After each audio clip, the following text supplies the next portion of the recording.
Chapter 41 My brother treats me differently. As his consciousness sank into the deep pool, Minwin had a dream. The scenes in the dream were chaotic and complicated. The bleeding earth, the black sun that covered the sky, the pitch-black spear that fell from the sky, pierced his heart. He fell in a pool of cold blood, some warm liquid, drop by drop, dropped on his face.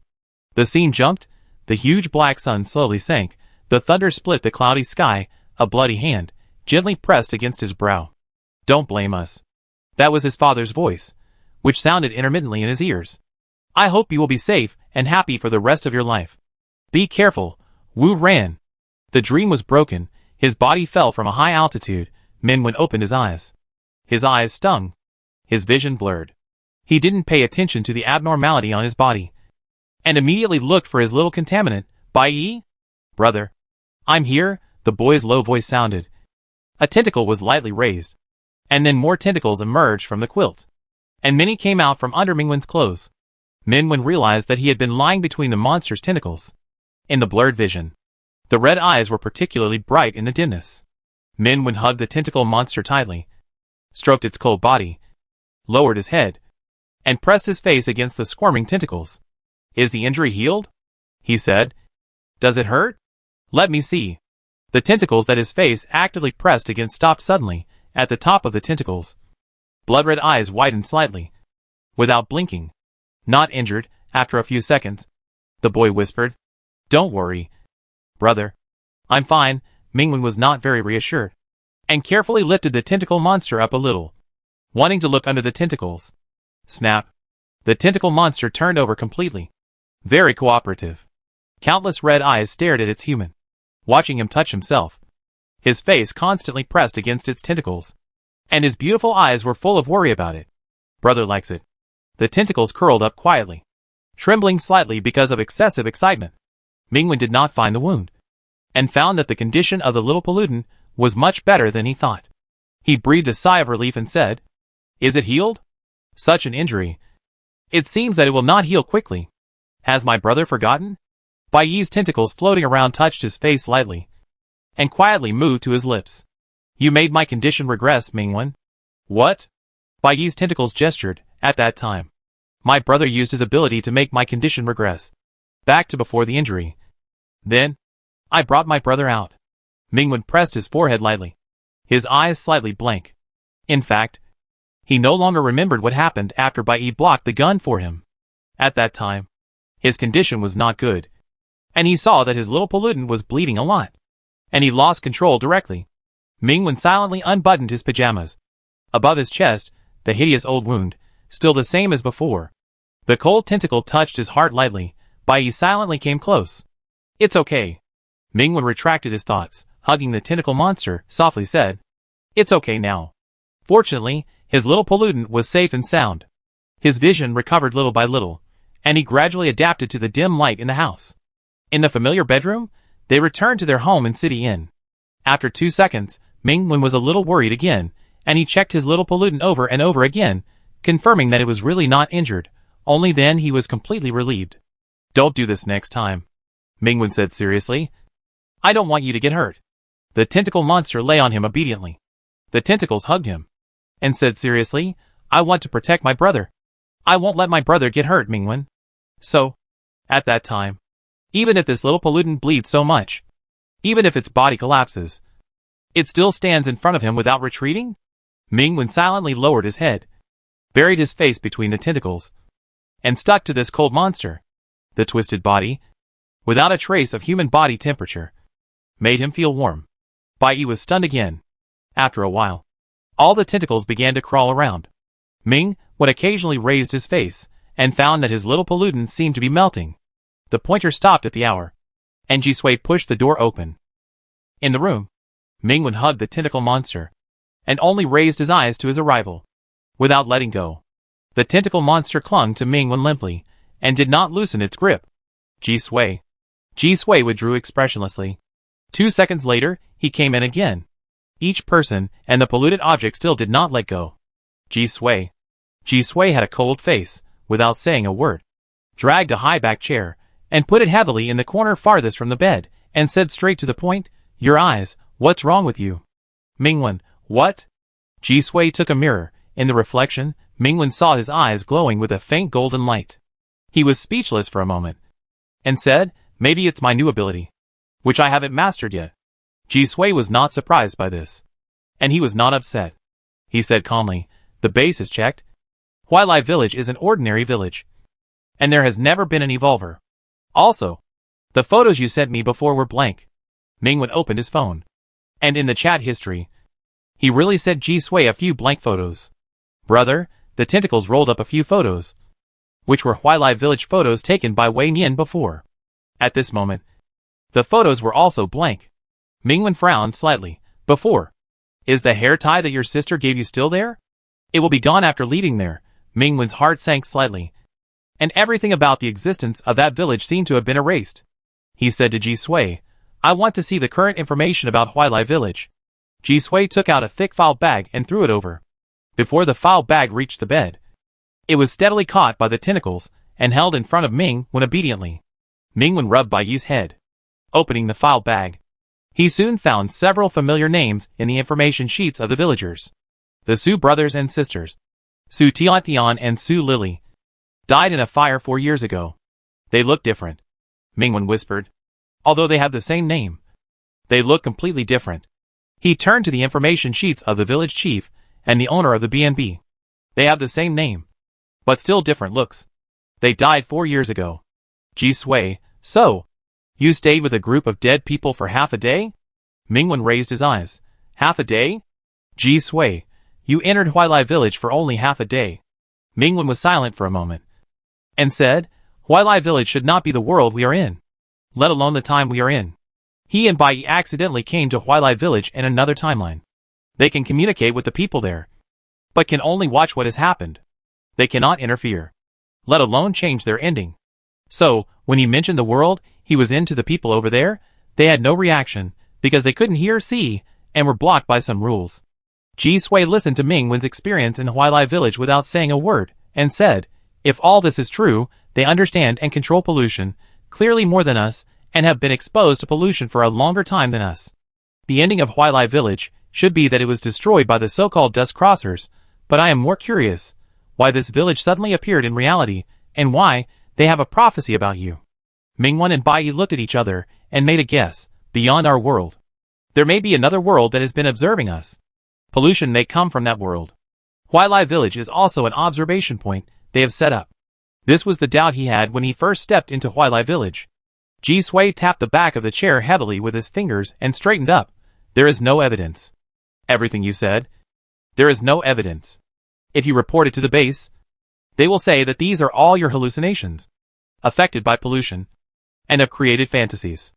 Ji Sui's eyes were cold. Psychotropic pollutants can also cause similar effects. In the end, this incident will only be regarded as a special disaster. Wei Nian and his family, as well as you, will be identified as victims of the disaster. The base will doubt your mental state and conduct a second mental evaluation on you. No one will believe, and no one is willing to believe, that outside our world, there is a larger and more terrifying existence that is above us. So, before getting real evidence, forget these things and pretend they never existed." Mingwen looked at the photos that Wei Nian took at the cost of his family's lives. Now, have become blank sheets of paper. The young brother and sister in Huailai Village, those who worked hard to live, also sank into the black sun along with the village. "Perhaps it is indeed as you said. This is a disaster. It comes from a mental pollutant," Mingwen said. "But I have seen that black sun a few years ago." Ji Sui, When did you see it?" He stepped forward and stared at Mingwen closely. "Yes, 3 years ago?" Mingwen was silent for a few seconds, and nodded. "My father once told me to be careful of Wu Ran," he said. "Who is that?" Ji Sui stared at him. Under the transparent lens, the pair of light glass eyes that were always indifferent showed such clear emotional fluctuations for the first time. "This name has never appeared in the Evolvers." He turned around. "Don't report today's events to the base. I will do it." He seemed to want to leave immediately, but he stopped where he was, looking at Mingwen without saying a word. His emotions were murky and hard to understand. After more than a minute, he finally raised his footsteps and walked out without looking back. Mingwen lowered his eyelashes, Bai Yi lay on him, his tentacles moved everywhere. He was thoughtful, and said softly, "Are you an alien?" Bai Yi tilted his head. Minwen, okay. This little pollutant, like him, has lost some memories. Bang. The door was pushed open again, and Ji Sui returned. He stared coldly at the tentacle monster that was tightly attached to Minwen, and said, "Take it away, and do the operation." Minwen hugged Bai Yi, who looked innocent. No. In the end, Minwen and his little pollutant were the only ones left in the room. Blank photos were scattered on the bed. Mingwen sighed slightly. He still failed to fulfill his promise and bring the siblings out. Perhaps he was several years late. "Brother, don't be sad," the boy said softly. "This matter has nothing to do with my brother." Mingwen didn't say anything. After a while, he gently pulled Bai Yi's tentacles. It didn't shrink this time. It also used space power to cross long distances. Unlike last time, this little pollutant did not consume too much power. It revived again, and its power also increased. Bai Yi raised his tentacles and turned into a round little black ball. The little black ball charged and jumped, and it shot to the top of Mingwen's head. It bounced twice, and proudly put its hands on its waist, which was round and plump. Mingwen took it down, and found that his ball had grown a circle. From a small glutinous rice dumpling, it became a not-so-small glutinous rice dumpling. He stretched out his hand, and gently rubbed the little black ball. The little black ball turned into a soft ball under his fingertips, and kept rubbing him. The bedside phone rang. It was someone else's call. Minwen was about to answer it when his fingers were stuck by thin tentacles. "Brother, brother," the little black ball grabbed him, and said fiercely, "Brother is not allowed to care about others. Brother can only accompany me." Minwen looked at the fierce ball, and put down the phone. "Okay." It seemed that he didn't expect him to agree so quickly. The little black ball was so happy that it turned around in circles. A tentacle slapped over and pressed the phone down. Minwen touched the lively little black ball, and said gently, "Are you feeling uncomfortable somewhere? What do you want to eat?" The little black ball raised its tentacles. "Eat, brother." Minwen was still very gentle. "Change one." Little black ball! Exclamation point. "I like brother's voice." Pa smeared him. After a while, Minwen was holding a little black ball, crouching on the balcony to pick small peppers. While chewing the small peppers picked by his brother, the little black ball was looking at his brother attentively. Minwen was also looking at it, with his eyes fixed, gently stroking the little round ball with a taste of pepper from time to time, pinching here, pinching there. It seemed that only by repeatedly confirming that Bai Yi was really not injured, and still staying with him well, could he feel a little relieved. As he was touching, the little black ball quietly slipped into Mingwen's sleeve. After 2 seconds, a black round creature poked its head out from Mingwen's sleeve, and peeked at Minwen. Minwen lowered his eyes gently. The little black ball quietly retracted again. After a while, another black little head poked out from Mingwen's collar, and continued to peek at him. Minwen raised his eyelashes slightly, and gently pulled out the little black ball, and dropped it into his palm, bit his knuckles, and pressed against the round little pollutant, rubbing it. The little black ball rolled around in his palm, and swelled a little. "Brother likes me the most." Minwen, "Yeah!" Exclamation point. Bai Yi found that, after coming back, his brother's eyes were always on it, and no matter what it did to his brother indulged it. Being watched by his brother tenderly, getting all his brother's responses and permission, you can do whatever you want to your brother. This feeling almost made the cold monster fascinated and crazy. Soon, the little black ball swooped to the corner of the sofa, and nestled there. "Brother, hold." Minwen walked over, picked up the soft little black ball, and held it in his arms. "Brother, kiss." Minwen looked at the little black ball, lowered his head, and a very light kiss fell on the top of the little black ball's head. It was cold. Little black ball. The little black ball suddenly became quiet, and shrank into a small ball in Mingwen's palm. It moves all the time. It's a little pink. After 2 seconds, the pink little black ball silently turned into a boy with silver hair and red eyes, pulling Mingwen's sleeves, and shaking softly twice. "Brother, kiss it again." The boy's eyes were full of stars, full of joyful expectations. Mingwen looked at the boy who suddenly grew bigger. "It's not a ball anymore, there's no place to kiss." Mingwen was silent for 2 seconds. Silently moved his eyes away. Silently moved away. "Bai Yi? Bai Yi? Why don't you kiss it? Brother treats it differently." Chapter 42. Where is his ball? In the living room, a resentful little black ball lay in Mingwen's palm, with its pitch-black tentacles floating everywhere. Although Bai Yi said nothing, Min Wen inexplicably saw a little grievance, a little resentment, a little pity in this little ball.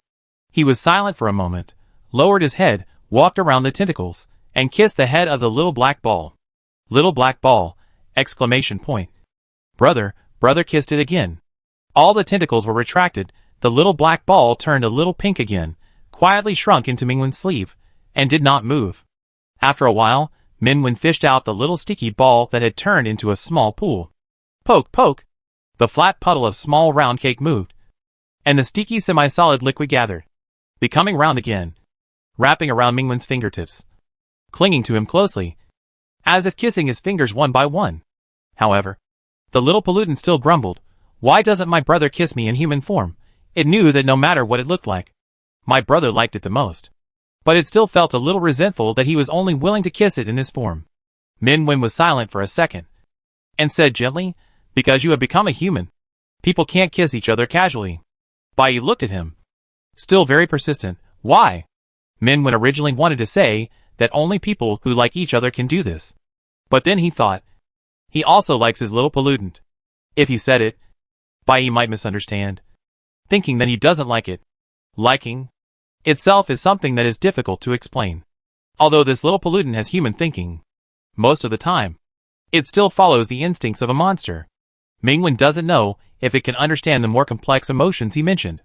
Bai Yi likes him and regards him as a brother. So he sticks to him and makes intimate actions, which should all be out of instinct and imitation of humans. Mingwen thought about it and said, "When you are fully revived and become a big pollutant, you will know. By then, the complete Bai Yi should be closer to humans, and can more deeply experience the different emotions of humans. By then, Bai Yi will be able to distinguish what kind of love it has for him. At least, Mingwen thinks so." "Bai Yi really?" Brother said that when it is fully revived, it can kiss brother, and do more things for brother? It knows that there are some things that humans will do with other humans. It will not let brother touch other people, because brother belongs only to it. But now, it is willing to listen to its brother. What its brother said is right. And just now, its brother kissed it, and kissed it many times. Thinking of this, the little black ball, which has turned pink again, softly crawled under Mingwen's fingers, sticking to him, and not moving. Min Wen closed his fingertips, covering the little pollutant. After a while, the little black ball crawled out, seemingly thinking of something, digging, and took out a stack of draft books. The little notebook that its brother bought for it, the cover color is the same as its eyes, like. The tentacles rolled up the draft book, and spread it on Mingwen's legs. The little black ball held the pen and wrote, and drew on it very seriously. "Minwen, do you want to do a test paper?" He looked for a while, and found that the little black ball had drawn 2 rings on the paper. Then he held the pen and thought motionlessly. He wanted to add its name, and his brother's name. So he wrote 2 names carefully on the inside of the ring. He wanted to add something he liked, something related to his brother. So he drew the little peppers that his brother planted for it. The name was not enough. He also wanted to add it, and his brother.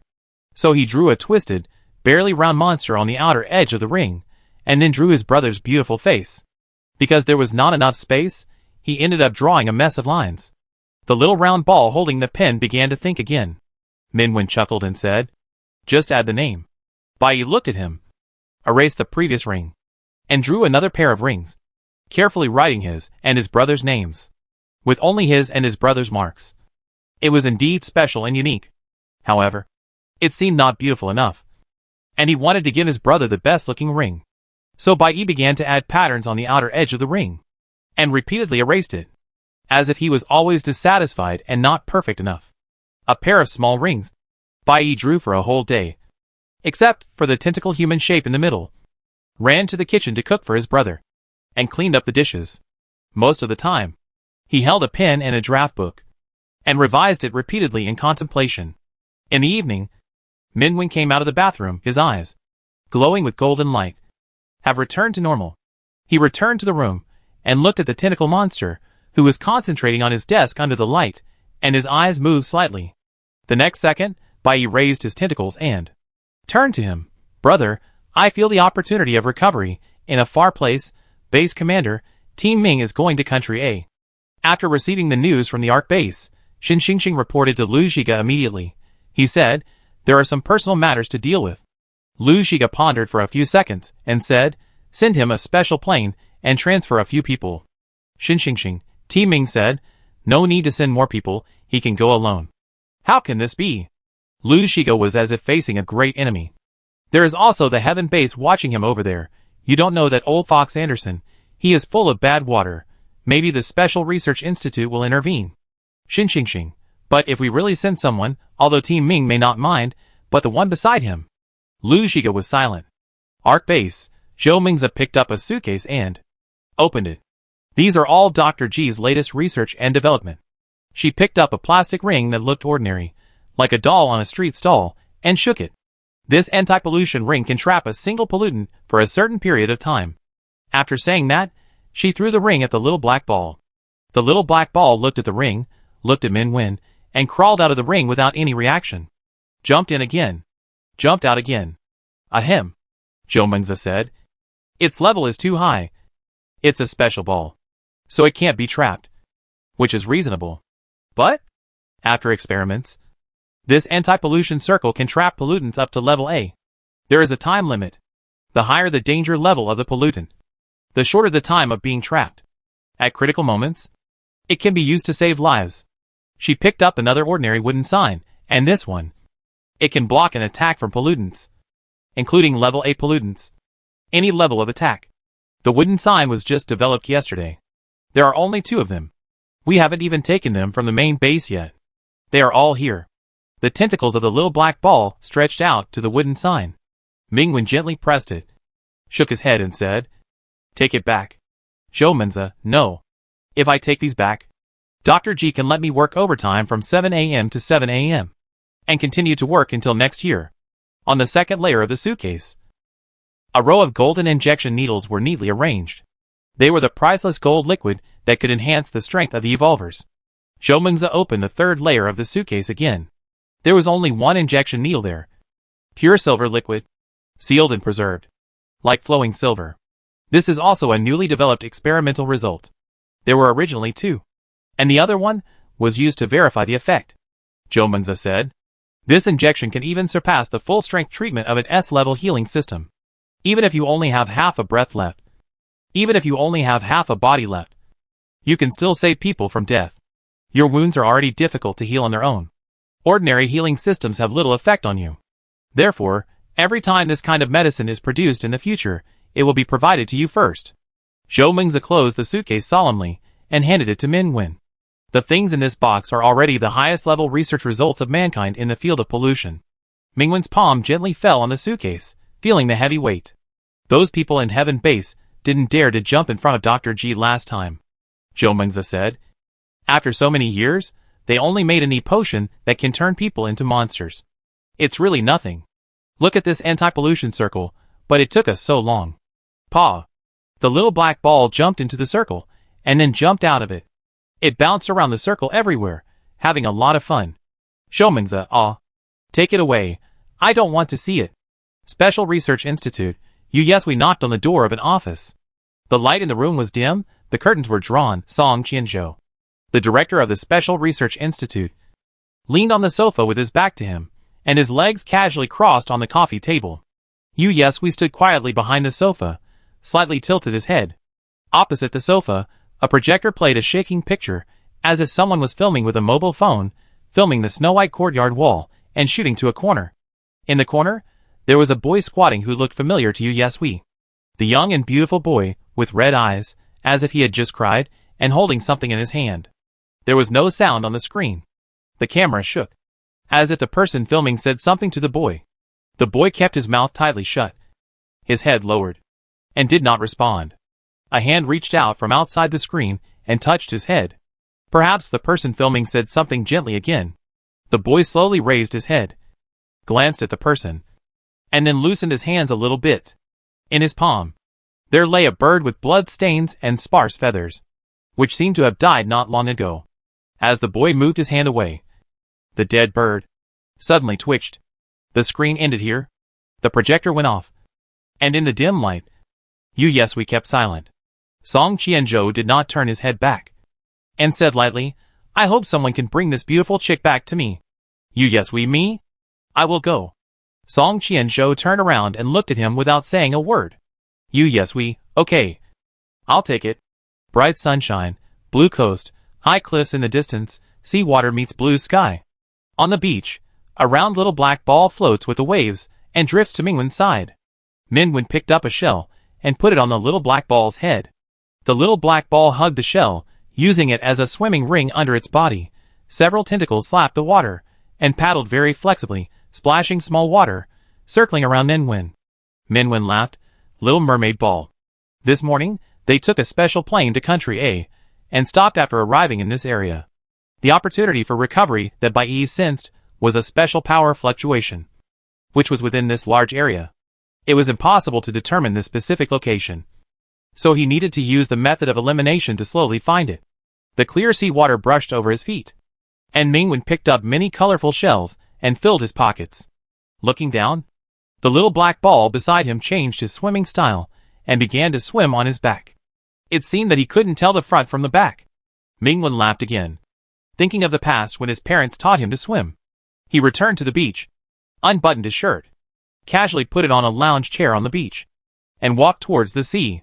The little black ball swam by the shallows, and suddenly found that his brother was gone, and raised his head alertly. Splash! Mingwen came out of the water, and scooped the little black ball towards himself. The sun shone on his cold white skin, and the water rolled over his curvy neck, and gathered between his white and protruding collarbones, from his collarbones to his chest, and a crystal clear water light appeared, and extended to his beautiful waistline. On the sea, the little black ball suddenly froze, and did not move. Splash! A wave rolled in, and slapped the stupid little black ball, and slammed it into the sea. The wave slowly receded. The little black ball that was just floating on the sea had disappeared. Mingwen. Mingwen? Where was his ball? Was it swept away? Chapter 43. Ex-boyfriend, get back together. On the beach, Mingwen was holding a small black ball, shaking it, shaking off the seawater on it, and lowering his head to smell it. It tasted salty. Mingwen silently rinsed it with mineral water. The small black ball lay in his hands, quickly shook off the water on its body, and stole a glance at him. Under the warm sunshine, Mingwen was wet all over, wearing an open shirt, with water in his hair, staining his beautiful eyebrows. The small black ball quietly leaned against him, and pressed against his chest. It was a little cold. Mingwen picked up the small black ball, and put it on the armrest of the recliner. The small black ball nestled obediently for a few seconds, and when he wasn't paying attention, it quietly climbed on him. A small ball pressed against him, sticking to his cold white skin. A small ball of pollutant curled up at his waist, not moving. Mingwen thought that it had just been swept away by the waves, and might be a little scared, so it was so clingy. Too dangerous. He rubbed the little black ball. Next time you should stay away from deep water. The little black ball raised a tentacle. Brother, I can swim, Mingwen. Then how did you get swept away just now? The little black ball was silent again.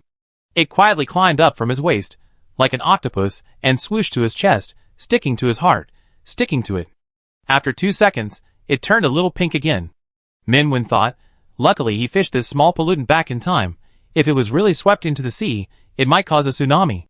He picked up the little black ball that might have been pinked by the sun, and held it with his hands. Take it to the beach for a walk. He put colorful shells one after another on the head of the little black ball. The little black ball stretched out several tentacles, and each tentacle was attached with a shell given by his brother. It floated around, as if showing off. Mingwen's eyes were filled with smiles. If the disaster is over, and all the haze is gone, and this little pollutant is still by his side, then they can travel around and see different scenery, which is also good. What is my brother thinking about? I'm thinking about where to take you to play in the future! Exclamation point. The little black ball said happily, where my brother is. I'll be there. Mingwen looked at it and said with a smile, after you recover, you may run away by yourself. The little black ball immediately stuck to him. I won't leave my brother. It won't run away. It wants to hold my brother tightly.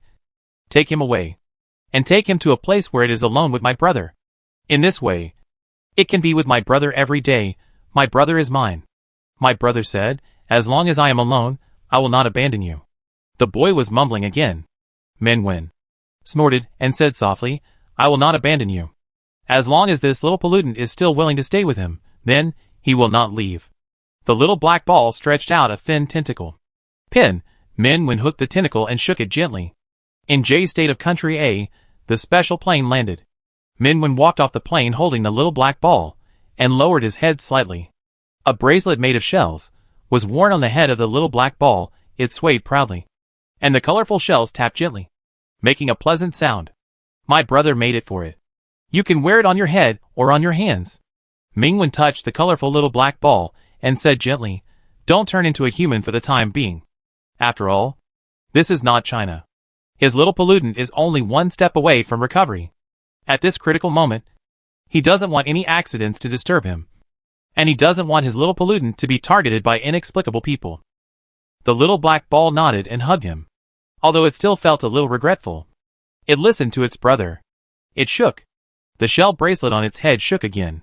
Ming Wen raised the corner of his mouth slightly. Poke the jingling little black ball. When you are completely revived, you can be a little arrogant. The little black ball thought about it.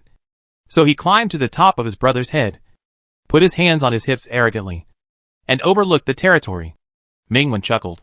Why state the location of Heaven's base? In the past few days, Ming Wen and Bai Yi have been searching for the possible place where the opportunity for revival might exist. And they have come here. Bai Yi can sense that the power that is enough to break through the last shackles is within this range. Captain Ming, welcome to our country. As soon as they left the airport, the head of the Heaven base, Anderson, who had met during the exchange and study before, was waiting outside the airport with his people. Smiling, you must be tired after sitting on the plane for so long. I have arranged everything. In your words, I am welcoming Captain Ming. Min Wen, no need to bother. Let's go directly to the destination. Okay, Anderson said enthusiastically. Everything is based on the wishes of Captain Ming. When entering Country A, the head of the Heaven base sent an invitation to Min Wen through the headquarters, hoping to invite him to visit his base. And Min Wen agreed. It took half an hour to get from the airport to the destination. The style of the Heaven base is completely different from the low-key and practical bases in China. From the entrance, the gilded outer layer, the floor tiles with complex patterns. The decoration is magnificent, luxurious, and like a top club. The extended luxury car that was only responsible for the pickup drove into the gate of the base, and drove for a few minutes, passing a front yard garden covered with expensive flowers and green plants, and finally stopped at the official gate. As soon as he got off the car, 2 rows of service staff came out to greet him. Without exception, they were all beautiful boys.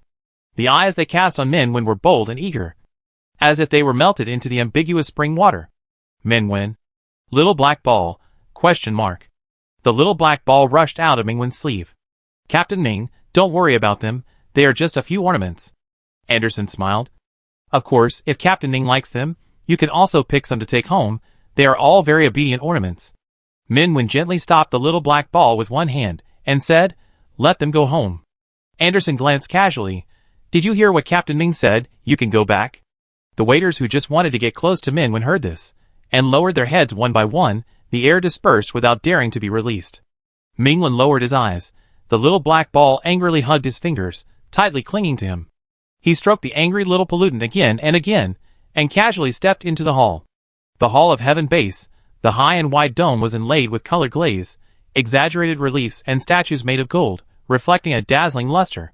This was only the entrance to the base. After that, Ming Wen visited the entire base under the guidance of Anderson. The extremely extravagant and luxurious decorations flowed past his eyes, like water. After a while, he heard the voice of the boy. Brother, no, Heaven base, there is no special power that it perceives.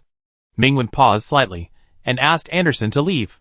Hearing his words, Anderson still had no objection, and sent him back to the entrance attentively.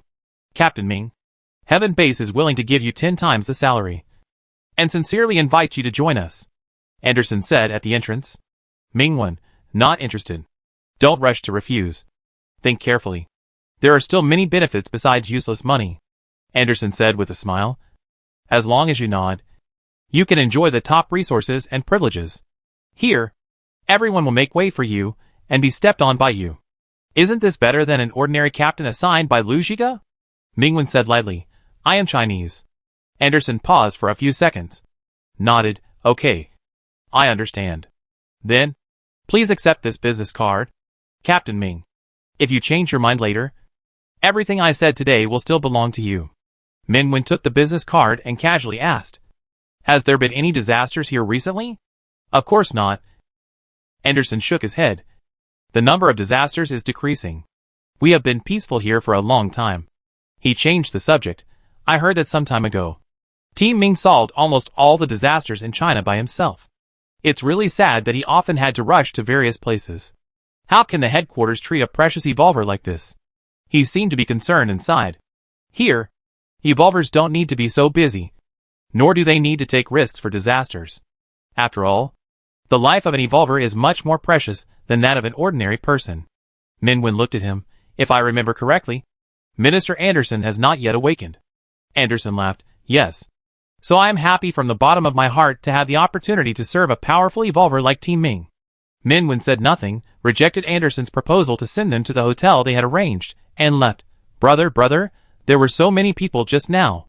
Just after leaving the base, Minwen heard the boy's unhappy clatter. He looked at the little black ball shaking his finger, and said, "No one is as pretty as you." Bai Yi felt a little better, and muttered, "They always want to get close to my brother, and eat him." Minwen said skillfully and calmly, "I ignore them, I'll just pay attention to you." Bai Yi, brother said nice things to it again. "I like brother." The little black ball in the palm of my hand turned back into a soft little ball, lying down obediently, looking at Minwen motionlessly. Minwen tapped the little pollutant with his fingertips, took it for a casual stroll in the city, confirmed that there was no power in this area that could revive it. Originally, they were going to go to other places tomorrow, but that afternoon, an evolver from Heaven Base came to visit. It was Linda, a space evolver who had participated in the exchange and study a few months ago. "Captain Ming, can you do us a favor?" Linda said. "A disaster occurred in a small town more than 100 kilometers away from here last month, and we are preparing to go there to solve it." Minwen, "Last month?" Linda, "Yes, the disaster did not spread, it only covered a very small town. It should not exceed Class A, so it's lucky." Minwen frowned slightly. "Has there been any evolvers there before?" Linda, "Yes, right." Looking at Mingwen's eyes, Linda began to stutter. "Well, it's like this, everyone has no time recently, and there are still many things to do. In short, we are going to set off today to solve that disaster." Minwen, let's go now." Linda said gratefully, "Thank you, with you, Captain Ming, everything will go much more smoothly." The little black ball looked at Minwen. Minwen said nothing and took it out. Outside the hotel, 2 cars parked on the side of the road. There were quite a few people traveling with them. A total of 5 or 6 evolvers, and an ordinary person, who looked like a researcher. Linda opened the back seat of a car, and said, "Captain Ming, please come in." In the back seat, there was a familiar blonde hair, and a familiar figure. "Ming, long time no see." Arthur said lightly, "Brother."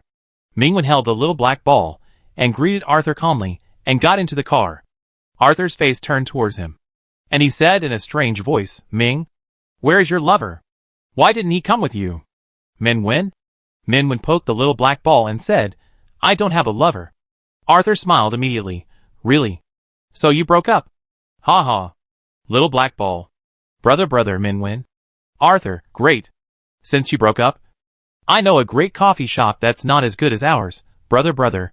The little black ball suddenly turned into a bomb, and it was beeping loudly in Minwen's ears, as if it would destroy the world in the next second. Minwen covered the little black ball in silence. After 2 seconds, he said expressionlessly, "We didn't break up." "Arthur, what?" Minwen still had no expression on his face. "We just got back together." "Arthur?" Arthur opened his eyes wide. "In order to reject me, you would rather get back together with your ex-boyfriend? How is he better than me?" "He is better than you in every way." Minwen pressed his forehead and looked at the little black ball helplessly. "Let's skip this topic." Arthur was heartbroken. In his broken eyes, the little black ball that had just exploded with countless tentacles snorted and climbed to the top of Minwen's head, raised a small red flag of victory, and waved it arrogantly, waving it in Arthur's face. "Arthur?" "Minwen, where did the little flag come from?" Chapter 44. Grab the ball. A road extends to a low hillside in the distance, a suburb with fewer people, and weeds growing on the roadside, and occasionally a few peeling billboards. Arthur sat with his arms crossed, looking straight ahead, and after 2 seconds, his head turned to one side. The handsome and indifferent young man had a soft black ball on his legs, and at this moment, he was playing with the ball with a small paper flag. Min-Wen waved the small red flag, and the black ball soared high, and he raised his wrist, but the black ball didn't reach it. He put down his wrist, and continued to wave the red flag, and the black ball soared high, but it didn't reach it again. It was a simple game, and everyone seemed to be having a great time with one ball. Arthur, humph, a boring game. He continued to look straight ahead. After a while, his head turned to one side again. Min-Wen took a red chili pepper, and the black ball chewed it in his hand. Min-Wen took out a few strawberries, and the black ball chewed it in his hand. Min-Wen took out a candy, peeled it, and the black ball chewed it in his hand. Arthur, boring. He seemed calm and continued to look forward. After a while, he couldn't help it and turned his head.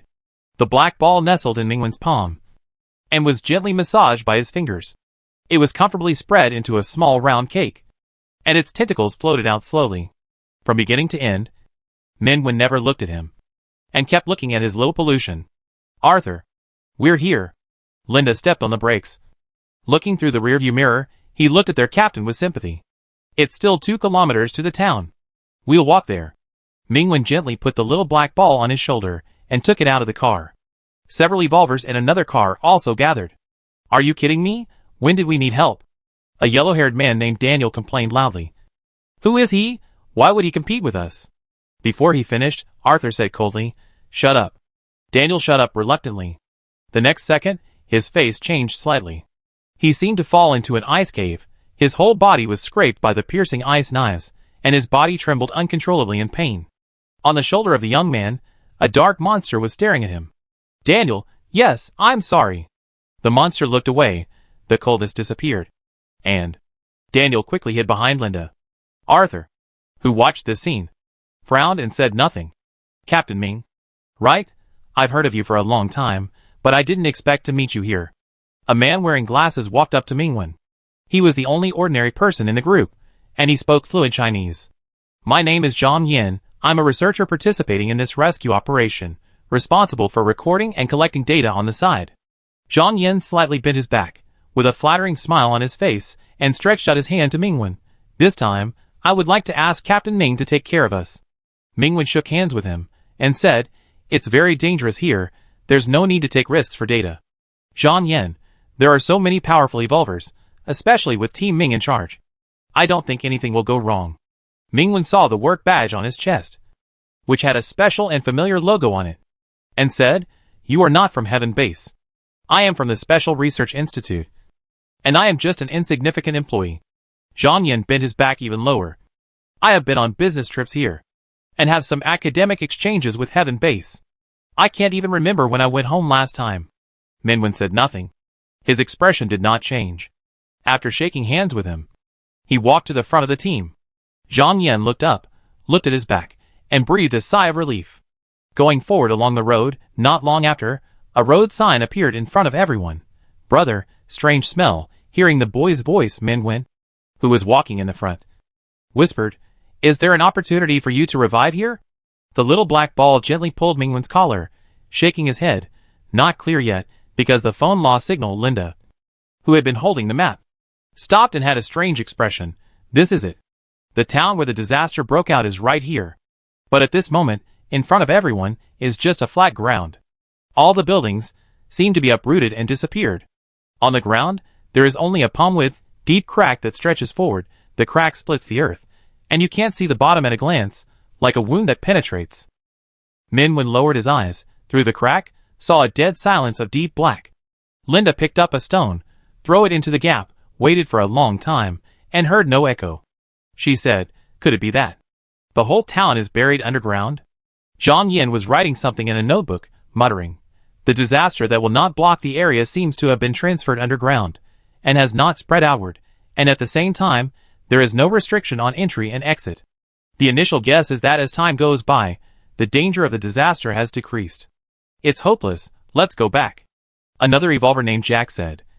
Fortunately, there are not many people in this town, only more than 100. When reporting, just say that 100 people died. Min-Wen turned to them. When the disaster first broke out, didn't you try to rescue? Jack was stunned for a moment. Frowned. Are you kidding me? You want us to rush in without knowing anything? When a disaster first breaks out, we must first determine whether the disaster will spread, how dangerous it is, and then determine the number and lineup of rescuers and make a detailed plan. You know, we are not a group of idiots who like to die. Mingwen, so, the plan has been made for a month? Jack choked and was stuck. Last month, everyone was very busy. Several disasters broke out in other parts of Y State. In some places, there are more people than here, Arthur said. Sorry, Ming. The Evolvers are the first. Only the Evolvers can solve the disaster. Therefore, before each departure, it is necessary to make perfect preparations. Before he finished speaking, Mingwen interrupted calmly. I know. You have made a choice. Arthur wanted to say something, but a cold and sharp knife light flashed in front of his eyes, illuminating everyone's eyes in an instant. The Tang sword slashed down, and the whistling ice and snow rolled up the violet knife light, splitting the earth, sweeping forward, and splitting the entire town in two. The ground trembled, and the crack suddenly expanded, from a palm-sized width, to a road wide enough for people to pass. The path was straight, extending to the unknown dark underground. Daniel and Jack widened their eyes, and took a step back at the same time. The knife just now, across countless kilometers, split the entire earth, and penetrated the ground. If they were standing in front, their fate would probably be the same as the crack on the ground. Neither of them had participated in the exchange trip to China a few months ago, and they didn't pay much attention to the situation at the base there. And they couldn't remember those hard-to-remember names. Until this moment, they suddenly remembered that the name of China's strongest evolver was Ming. The two of them unconsciously showed a bit of fear in their eyes, watching the young man holding a Tang sword with his back to them, stepping into the passage leading to the underground without looking back. On the ground, Linda and several other evolvers who had originally planned to leave looked at each other, and heard Arthur say, "Let's go." He followed first, and the rest followed one after another. Team Ming. Zhang Yan trotted to Mingwen's side, landing one step behind, and said in a low voice, "You just arrived here. You may not know the rules yet. Foreign evolver bases have a strong sense of territory. For example, the Heaven base is responsible for the nearby states, and their evolvers will handle disasters. If evolvers from other bases enter here without saying hello, it will be regarded as a provocation. So, once disasters break out more frequently, it is normal for evolvers to be short of manpower. Generally, they will choose to deal with disasters of higher levels and larger scopes first. For small impacts like this, they can only put it aside for the time being. Mingwen, if I remember correctly, the number of evolvers in Country A is the largest in the world." Zhang Yan coughed. Heaven base is the largest base in Country A, and it is responsible for the widest area. They never allow any other base to interfere with disasters in their jurisdiction. Of course, the same is true for other bases. Mingwen understood what he had not finished saying.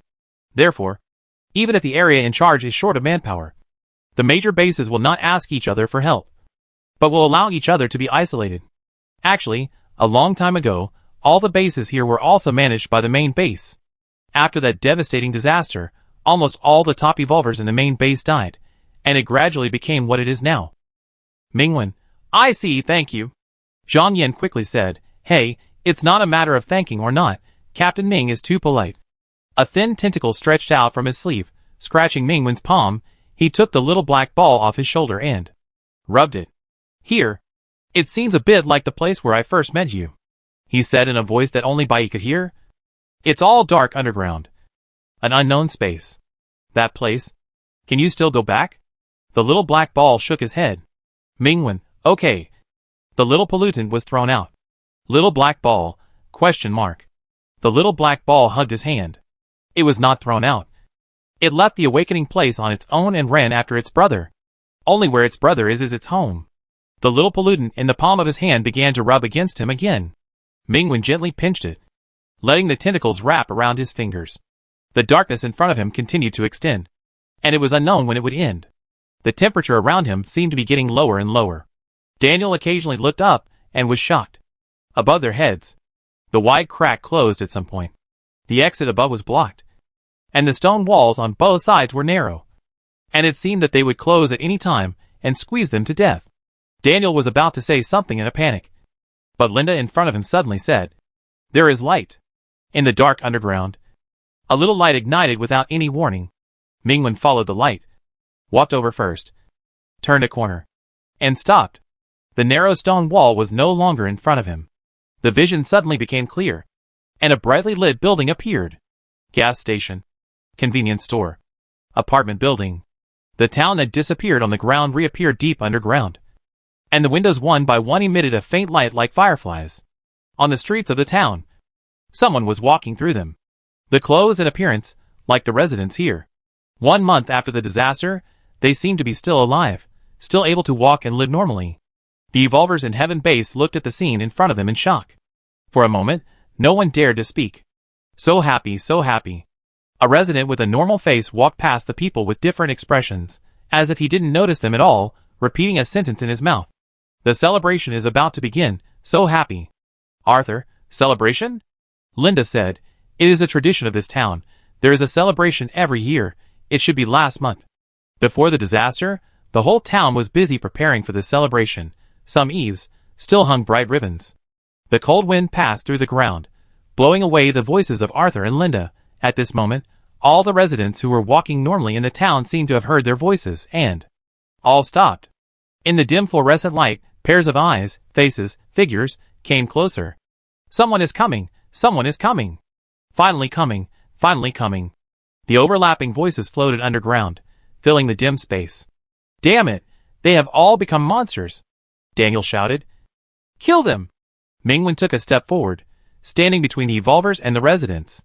The townspeople who came closer saw him. Their steps paused, and the voices in their mouths suddenly changed. Come back, go home. Come back, go home. They walked towards Mingwen, with pairs of eyes, staring at him straight. Mingwen's eyes were slightly cold. This sentence was not said to him, because they had been staring at the small pollutant in his hand. Come back, go home. This sentence was said to Bai Yi. Brother. The boy's voice was not hidden, and fell clearly into everyone's ears. Someone stole it from me. Mingwen said coldly, It's mine, I won't give it to you. In his hand, the little black ball immediately put his hands on his waist, and ferociously raised countless tentacles. Get lost. Chapter 45 with my brother. Get lost. The cold voice of the young man fell, in front of Mingwen. The townspeople who had gathered around and repeated the same words all paused. Then, all the townspeople turned around, without looking at Mingwen and Bai, dispersed, returned to the town, and walked normally as before. Arthur opened his eyes slightly. He looked at Mingwen, and the little black ball in his hand. The black monster was happily hugging Mingwen's fingers, rubbing them, incomparably intimate. Arthur, how can it talk? And why did that voice sound so familiar? He seemed to have heard it before. Mingwen glanced at him, and hugged the little black ball tightly. Because it's my ball. The little black ball swayed proudly, and made a scissors hand gesture. Arthur? Linda looked at her captain, and hesitated to speak. Isn't the point. Why would the residents here say that to the monster of Team Ming? The talking pollutant seems to be related to this disaster. Obviously. Very special. However, these thoughts just turned around in her mind. And she didn't show it. Even if she wanted to covet that special pollutant, she would have to bear the cost of angering Team Ming. Such a price is not something any of them can pay. Similarly, she didn't plan to tell the base. Minister Anderson did care about this young and powerful Chinese evolver and his pollutant. But so what? She didn't want to be caught in the middle and be a cannon fodder. Captain, there must be something wrong with this place. Daniel said to Arthur. Let's get out of here quickly. Arthur, shut up, you coward, don't embarrass yourself here. In front of them, Mingwen, holding the little black ball, had entered the town. The dim lights illuminated the faces of the residents of the town. Everyone here had a smile on their face. A happy, cheerful smile, as if they were going to attend a grand celebration at any time. Mingwen stood in the middle of the town, and the crowds on both sides flowed through, white-haired old men, office workers in suits, several pairs of young people walking together, and children with school bags jumping around. In the flowing crowd, only Mingwen and Bai Yi were still, however. No one cast their eyes on them. The residents here seemed to be frozen in a certain moment, repeating forever in this dark underground. 53. Mingwen silently recited the number, lowered his head. The little black ball was still clinging to him tightly, swelled into a round ball, rubbed his every knuckle with pleasure, wandered everywhere with its tentacles, quietly got into his sleeves. Mingwen pinched the swollen ball. Just now, why did they say that to you? Are you a foreign ball? Bai, question mark. Bai, I am my brother's ball, that's what my brother said. My brother said it twice. Mingwen patted the little black ball that was shaking with joy, and said in a voice that only it could hear, So, is there a power here that is the same as yours? The little black ball shook its head again. I haven't discovered it yet, Mingwen pondered for a moment. On the day when Huilai village was destroyed, Bai directly sensed the power from the place where it was born, but not here. The situation in this town is different from that in Huilai village. It is more like the special disaster in G City a few months ago. That mental pollutant manipulated the victims and said the information of Duken. And now, the pollutant behind this town also manipulated these residents, who were not sure whether they were alive or dead, calling Bai to go home. Where did his little pollutant come from? Mingwen lowered his eyes again. The little black ball in his palm seemed to be completely unconcerned about other things, and was concentrating on sticking to him. Mingwen, okay, sticky ball. Other evolvers also entered the town one after another, and found that there seemed to be no danger here, and those residents did not attack them. Linda, it looks like there's still hope. If we can get them out. Forget it. We don't know how to get out. Daniel's face looked very bad. Let's find an exit first. Behind them. Jack suddenly made a move. A few meters away. A town resident seemed to be pierced through the forehead by a sharp sword. His body shook, and he fell softly. Blood flowed from under him. Bright red and warm. Around him, other town residents were still walking normally. No one stopped. And no one looked at the dead companion. Mingwen suddenly turned around and stared at Jack. I just want to try. Jack quickly jumped behind Linda and shrank back. Otherwise, how can we tell whether these are monsters or people? Ignoring him, Mingwen quickly stepped forward, came to the fallen resident, and tested his breath. Idiot, Linda said. If you just attack casually, what if you kill us? Jack, no. They are very weak. They will die in an instant. Besides, being trapped underground for more than a month, even if they are not dead, what is the difference between them and monsters? Mingwen raised his eyes. His eyes were cold, being polluted and controlled. The body functions will be temporarily maintained. Even if you don't eat, you can survive for a while. If you attack the people here again, the next one lying on the ground will be you. Facing his eyes without any emotion, Jack instinctively shrank back again, and subconsciously said, I'm sorry. His open mouth suddenly paused, and he kept the posture just now. Motionless. A bright red blood hole slowly appeared between his eyebrows. Linda, Jack.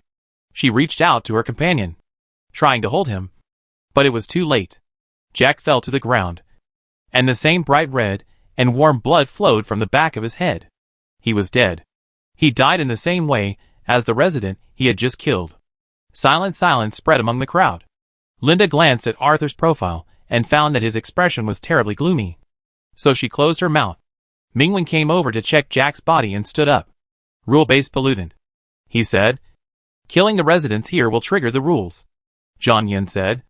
I remember that you killed a rule-based pollutant. Captain Ming. It will evolve, and finally become S-level, and almost caused a destructive disaster. The other evolvers changed color slightly, and Daniel said in a panic, What should we do now? I want to go home. Mingwen reached out to the little black ball without saying a word.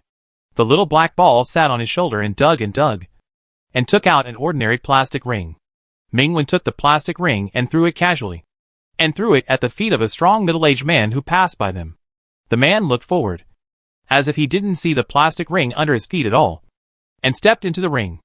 Then, he was trapped in the plastic circle, and could not get out of that range, and kept standing still. What is this? Arthur walked over with a normal expression, as if he had found some new toys.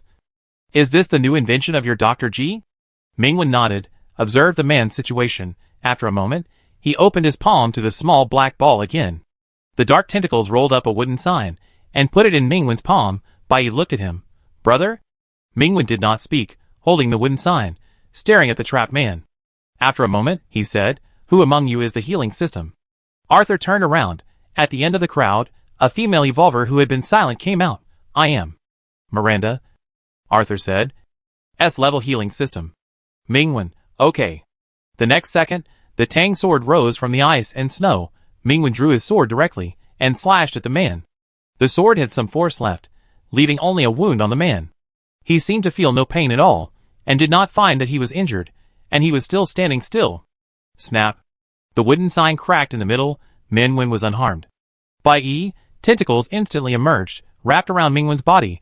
Minwen touched the restless little pollutant, and said, "It's okay." The boy's voice was full of gloom. "Brother," before he finished speaking, Minwen slashed again. The man fell to the ground. Snap. The wooden sign completely shattered. Minwen took a step back, and there was a bloodstain on his body. In an instant, more tentacles churned and stirred. Raising the shadow of anger, Minwen hugged the little black ball, constantly comforted it, and whispered, "I'm okay." Linda stared at the scene in amazement. Minwen killed the townspeople and triggered the rules. But he was still alive? He was just injured. Soon, she found that the resident was not dead yet. Minwen still had some strength left. So the man was only seriously injured and fell to the ground. The strangest thing was that even though he lost the ability to walk, the man seemed to feel no pain, did not howl in pain, and even his expression did not change.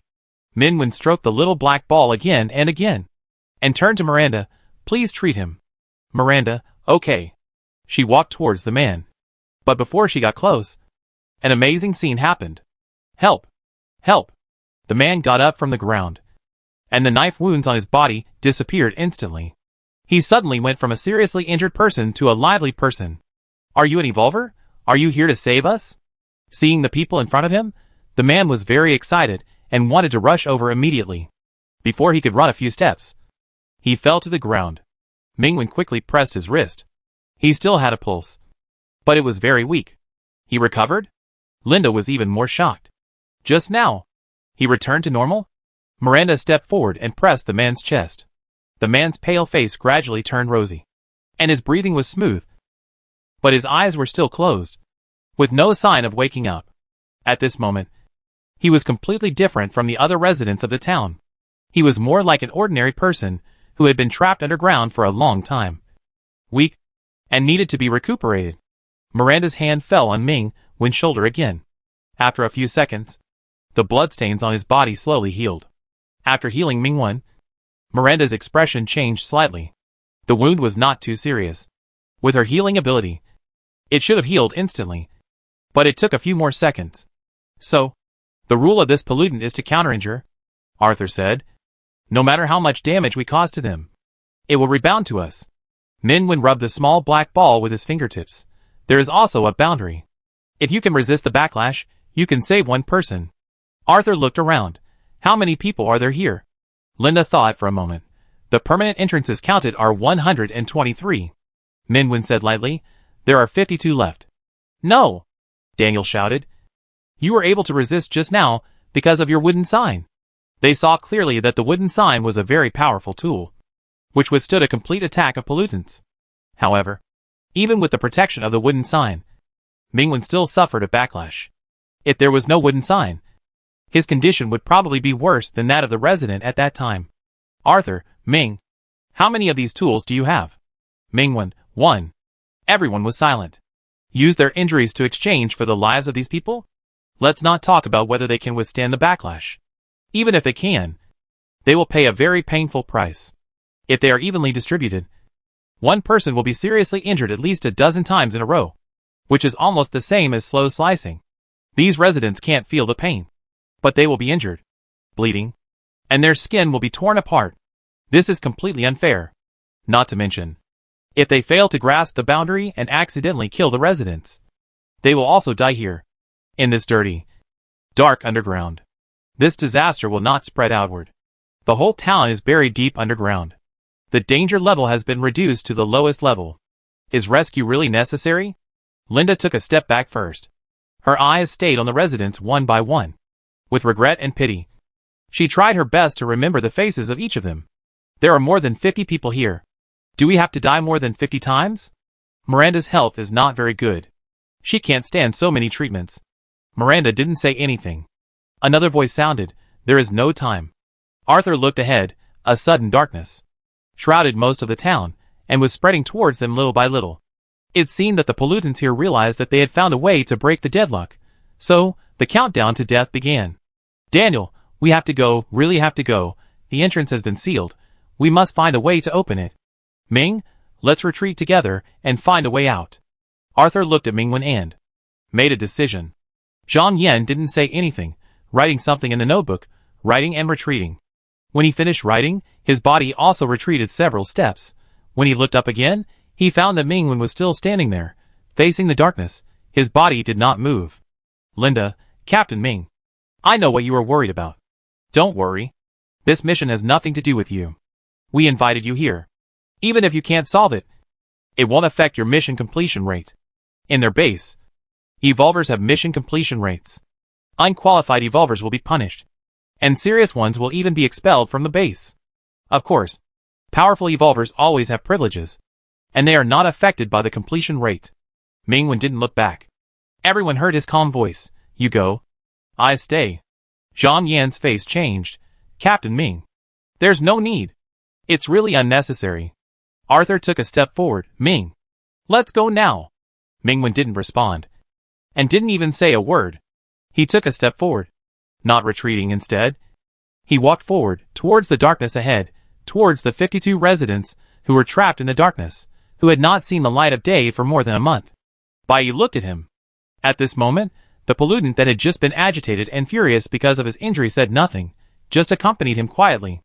The pitch-black tentacles held Mingwen's hand, wrapped around his knuckles one by one, and interlocked their fingers with his. Wait a minute. Ming! Arthur was a little anxious. He found that he could not understand the situation that was beyond his control, and took a few more steps forward. This is meaningless. We are the evolvers, awakening from the disaster, returning to the world from hell. Think about the first disaster we encountered. So many people died, but we survived, which means we are destined to be special and different. We are the future of this world, the navigators of the new era. These ordinary people are not equal to us at all, and their lives are not that expensive. Look at the people in front of you. None of them can awaken. It is their fate to die in the disaster. Surviving, guiding this world, controlling this world, is also our fate. In fact, Arthur didn't know why he said so much. He always hated nagging and nonsense, but at this moment, he wanted to try his best to keep that person. The aftereffects of the shock still echoed in his chest. Arthur stared at the front tightly, seeing Mingwen going away, and slightly turned his head to him. With a huge burst of joy in his chest, Arthur took a step forward excitedly, and heard the clear and cold voice. I don't accept such a fate. This was the last sentence left by Mingwen. And then, he completely stepped into the darkness. Arthur stood there blankly, his eyes stunned, looking at the young man without looking back. Moving forward, his figure melting into the darkness that swallowed the entire underground. Why? At this moment, Arthur was confused and shocked. Why? He could give everything for these irrelevant weaklings without hesitation? He was so powerful, and he could stand at the top of the world with them. But for the sake of just 50 or so ordinary people, he tried to save them at the cost of his life. Dying in this dark underground, will anyone remember him? Will anyone praise him? Arthur couldn't figure it out, couldn't understand, and in the end, he could only watch Mingwen's back. Now Mingwen and his monster walked side by side, and sank alone into the abyss that they could not reach. Chapter 46 Captain Ming's Lovers? Immersed in the darkness covering the town, Mingwen's vision was also temporarily obscured. The cold tentacles wrapped around his wrists. Mingwen could feel a cold force sinking into his shadow. Soon, his eyes returned to normal. The darkness here could no longer block his sight. He tilted his head. The silver-haired and red-eyed boy looked at him without blinking. His eyes were cold and deep. Mingwen touched his little polluted head. I know, you won't stop me. Bai Yi's face was full of unhappiness, but it still lowered its eyes, and said obediently, I will do whatever my brother does. It knew that the decision made by my brother would not be changed. The people here are insignificant to it. It doesn't care whether they are dead or alive. But my brother cares. My brother has always told it, don't hurt humans casually. My brother wants to protect them. Bai Yi gently rubbed Mingwen's palm, thinking, then, it will also try to protect them. Because in this way, his brother will be happy for it. Captain Ming. Captain Ming? A faint shout came from behind him. Mingwen turned around, and a figure passed through the darkness and groped his way to catch up. It was the only healing system among them. Miranda.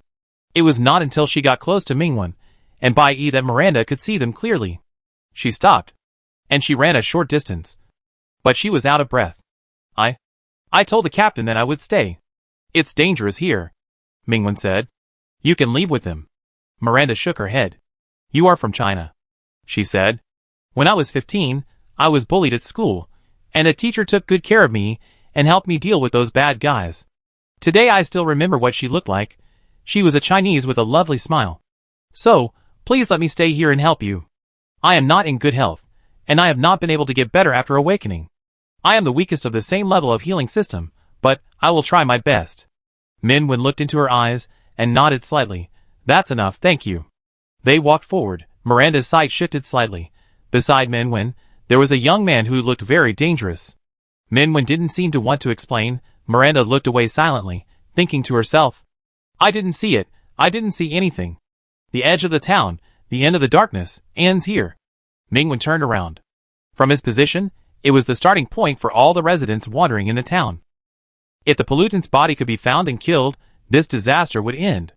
However, the pollutant itself contained rules, and the body was extremely difficult to find, just like a spider spreading layers of spider webs, hiding in the depths of the spider web. Only by following the spider silk transformed by the rules can one catch the body. The Tang sword was horizontal in front of him. Mingwen held the black and gold scabbard in one hand, and slowly pulled out the straight and sharp long sword with the other hand. The snow-white blade cut through the cold light in the darkness, reflecting his calm eyes. Let's start. The Tang sword slashed down, and the resident closest to Minwen fell to the ground. The next second, Minwen had a deeper wound than that of the resident, which almost split his chest, and his skin and flesh were torn apart, and blood splattered. Backlash. Mingwen's expression did not change at all, but Bai Yi's eyes suddenly became gloomy and terrifying, and his face seemed to be distorted for a moment, and many tentacles drilled out from under his skin. The terrifying death aura spread, as if it could even freeze the heart. Miranda immediately released her healing ability, and after a full minute, the wound on Mingwen's body healed into a shallow blood mark. On the ground, the resident climbed up, and the wound on his body also disappeared instantly. He regained consciousness for a short time, and then fainted again. Resisting the backlash, the rules took effect, and he was saved. Miranda treated the resident, and in just a second, the resident's pale face improved.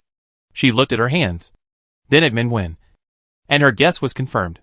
It wasn't that her ability was wrong, but this powerful evolver was difficult to heal. This would undoubtedly make the situation worse. Miranda couldn't imagine what would happen to Captain Ming if his wounds continued to accumulate. He was the one who shouldn't have stayed among all the evolvers, but he was the one who stayed. Miranda opened her mouth to say something, but Minwen said, no need to treat it immediately. Save it first, and do it together later to save time. Miranda was stunned. Can this be saved? Minwen didn't say anything, and the Tang sword slashed down again. The tentacles tumbled, and a few steps away, the resident, who was originally going to be hit by the knife, fell down in advance. The next second, Bai Yi's waist split open, and dark blood flowed down. The clearly visible cross-section of the waist was not flesh and blood, but a deep black. Countless tentacles were densely squirming, and many were only half left. Mingwen's expression suddenly changed, and he grabbed Bai Yi's arm. Does it hurt? Bai Yi's voice was flat. If it doesn't hurt, then it won't hurt me. For a few seconds, Mingwen's face was so pale that there was no blood at all. Bai Yi's face changed color, and he immediately hugged him. Brother, it doesn't hurt. The monster's tentacles gently wrapped around Mingwen's waist, and the boy said in his ear, I am a monster, and my pain sensation is different from that of humans. So, brother, don't worry about me. Mingwen tightly grasped Bai Yi's sleeve, and pressed against its cold temperature, and turned his face to the side. Miranda covered her eyes and stood by. Minwen, please treat it. Thank you.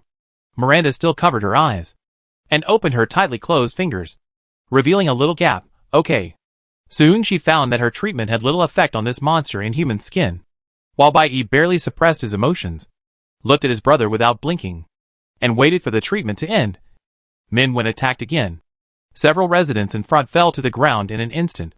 Blood stained his clothes red, and several deep wounds that could see the bones crisscrossed, almost tearing the thin body apart. Minwen paused slightly, and kept rushing forward. Bai Yi. At this moment, its skin was completely twisted. The terrifying death energy was boiling and roaring, raging and surging, as if it was going to overturn the entire underground, and trample the whole world under its feet. Mingwen did not look back. His pollutants were raging, and he did not stop for a second. Miranda was completely shocked.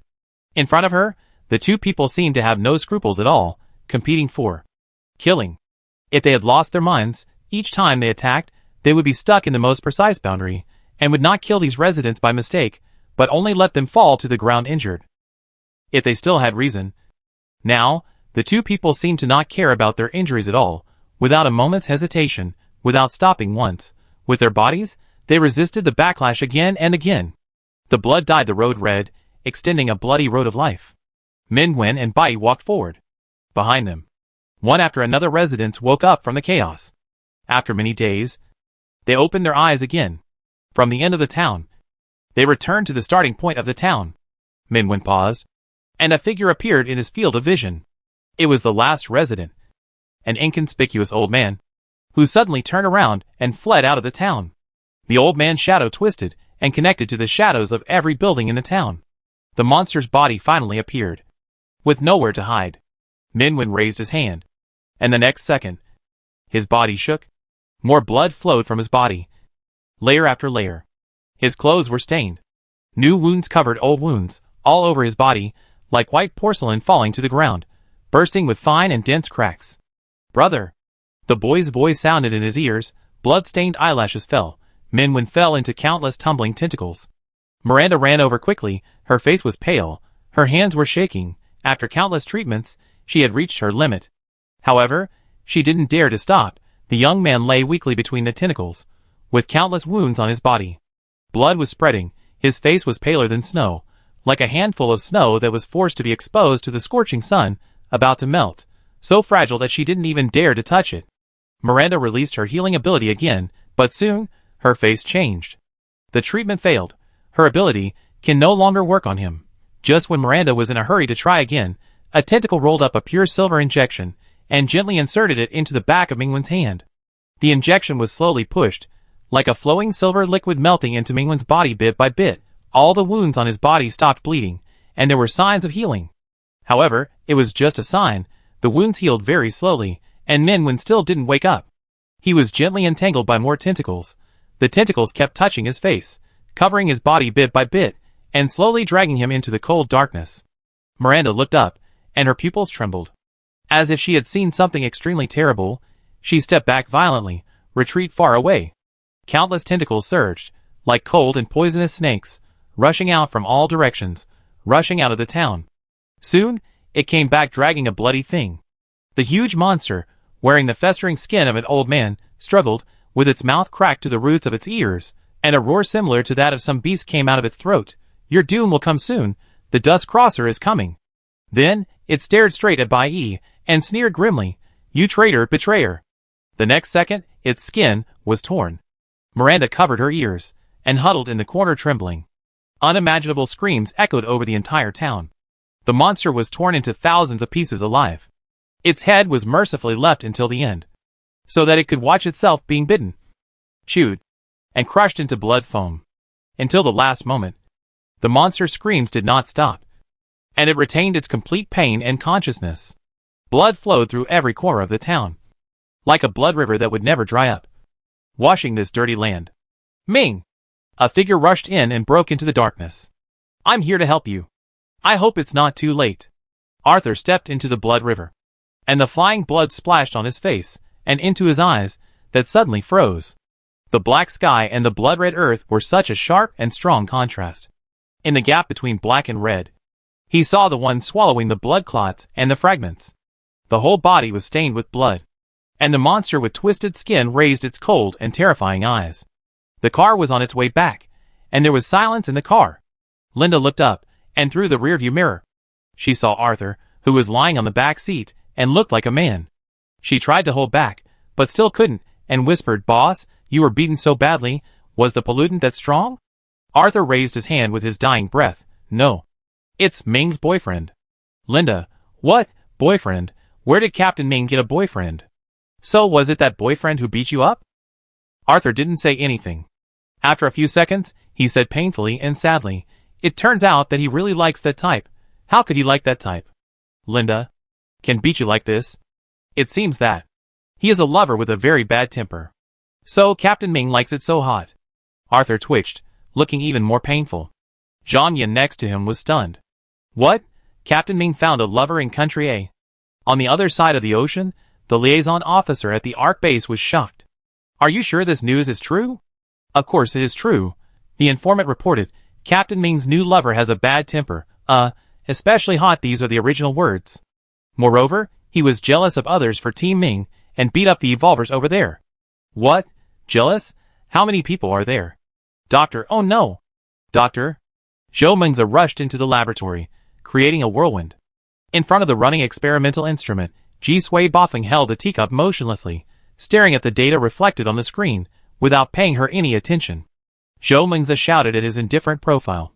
According to the news from Country A, Team Ming has several boyfriends over there. Each of them has a bad temper, and is very hot. They are jealous of each other, and fight for Team Ming. Oh my god, it's terrible, Zhou Mengzi added. But Team Ming is worth it. I wonder if he will bring one of his boyfriends back. I'm really looking forward to it. Ji Sui. His hand trembled, the cup fell on the keyboard, the hot tea spilled out, and the experimental data suddenly showed a bunch of garbled characters. The experimental results of several days were ruined. Ji Sui. Chapter 47 Tentacles, Binding, Imprisonment. A dull thunder roared, a heavy rain fell, the town after the disaster was soaked in rain, washed in silence. The lights of the ambulance penetrated the rain curtain, and figures in raincoats walked through it. The logistics team of Heaven Base rushed to the town where the accident happened, sent the survivors to the hospital. 50-51, all the survivors in Maple Leaf Town are here. According to preliminary statistics, the number of victims is about 42, just reported as a Class A disaster, so that the record of the lowest number of victims in the same level of disaster can be broken. The staff casually scribbled a few strokes on the notebook, and caught a glimpse of a figure from the corner of his eye, immediately put away the notebook, and greeted him flatteringly. Minister Anderson. Why did you come in person? Anderson, dressed in a suit, got out of the luxury car. His entourage held an umbrella for him. He casually glanced around, not looking directly at the staff member who was caught in the rain. He said indifferently, have all the evolvers who dealt with the disaster left? The staff member's face was wet by the rain. He nodded and bowed. Yes. Mr. Arthur was injured in order to save everyone. He went back first. Miss Miranda is still here. Miranda held an umbrella and walked over slowly. Anderson immediately softened his expression and smiled. Thank you for your hard work. Miss Miranda. Come to my car and rest. Miranda shook her head. Anderson said with concern. How was the disaster resolved? Can you tell me about it? Miranda, it's Captain Ming. The town encountered a rule-based pollutant, which controlled the remaining residents. We could only save them by seriously injuring them, and bearing even more severe backlash. At that time, the underground space was blocked, and we couldn't get out. Captain Ming and his companions bore the backlash of all the residents, killed the pollutant, and the blockade was lifted. She only learned later that if they didn't kill the pollutant underground, they couldn't get out at all, and would end up like those residents. So, she was glad that she followed Mingwen. Oh my god, it's so tragic. There are more than 50 people here. The staff next to him explained.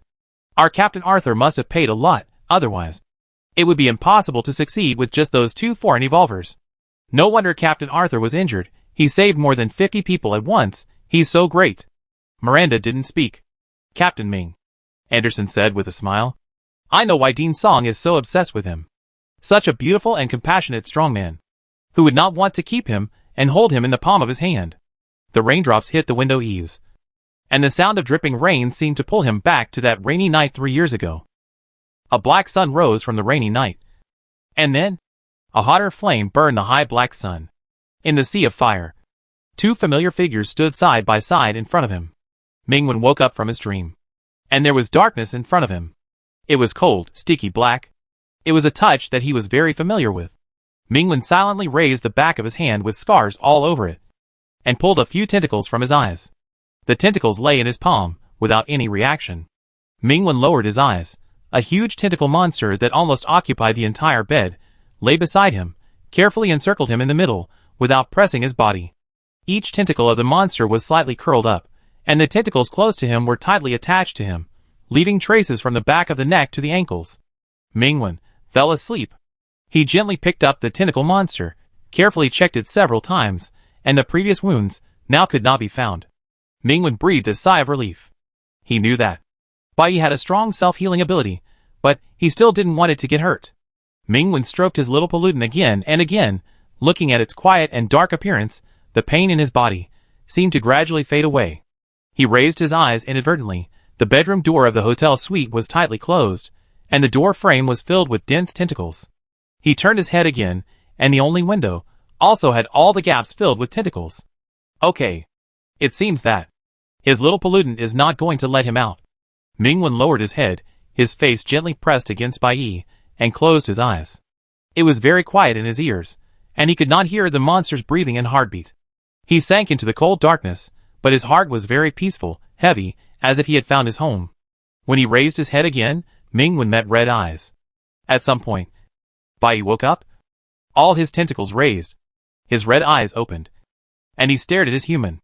The moment his eyes met, more tentacles began to wander around Mingwen, wrapping around his wrists, tying his ankles, as if he wanted to tie him up, but had not really made up his mind.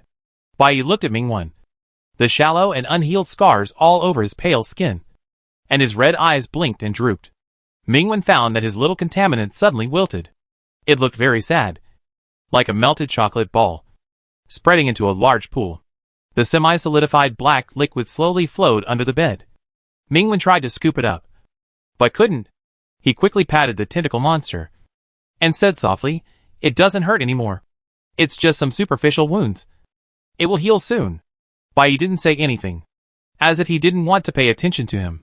Although, those red eyes were still staring at him, and the tentacles that had not yet melted were still tightly wrapped around him. But he didn't say a word. It was flat. Mingwen, angry. It seemed that it was also deflated. Mingwen touched his little pollutant with heartache, lowered his head, and gently kissed it.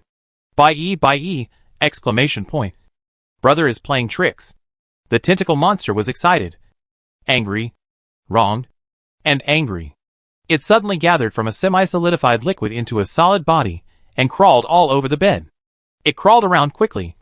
Crawled around. Boom. It fell under the bed. Mingwen quickly picked up the tentacle monster, hugging it in his arms, patting it. "Are you hurt?" It hurt so much. After a while, he heard the boy's aggrieved and low voice. "It hurts everywhere. My heart hurts too." Mingwen was speechless for a moment, sighed slightly, and put his face against his monster again, rubbing it slowly and silently. "Even if time goes back, I will still do this," he whispered. "If I could save them, but chose to escape, then I would not be able to face myself." "Brother," a low voice sounded in his ears, but Mingwen seemed not to hear it. He gently picked up a tentacle and said gently, "The only thing I regret is that I implicated you and hurt you." More tentacles wrapped around Mingwen's waist and back, like cold arms, holding him in the arms of the monster, unable to retreat, unable to escape, until he was completely tightly attached to the body without body temperature and heartbeat, leaving no gap. "I know, brother," Bai said word by word. "This is my brother's choice. No matter how many times it happens, my brother will choose this way. Then, I will always stand by my brother. No matter whether there is hell or a cliff in front, I will accompany my brother. It will block everything for its humans.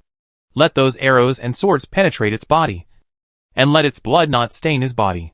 The pitch-black coldness shackled him, but Mingwen could not feel the coldness. He hugged this cold monster, looking at the red eyes staring at him. He smiled slightly. "Okay." Then he spread his palms. "Then you are not allowed to be angry." Bai quickly put a few tentacles in his palms, and Mingwen kissed its tentacles. Bai, the tentacle monster started to crawl around again. Next time, it will knock brother unconscious and hide. Then, it will do what brother wants to do for brother. Then, brother will hold it and kiss it all the time. The tentacle monster thought angrily, its tentacles fluttering everywhere, and it hugged Mingwen tightly, carefully avoiding the unhealed wounds on his body. "Brother, I'm about to recover." Bai buried his head in Mingwen's shoulder and whispered, "When the time comes, brother will choose a safe place for me and stay with me all the time." Mingwen touched it. "Okay." He was already looking forward to what this little pollutant would look like after it was truly recovered. Mingwen's tone was smiling. Still Bai's favorite voice, however, it was a little restless and uneasy for no reason. The final recovery takes time. It may never wake up again. It is also possible that, when it wakes up, a long time has passed, so long that his brother is not by his side. It will not let that happen.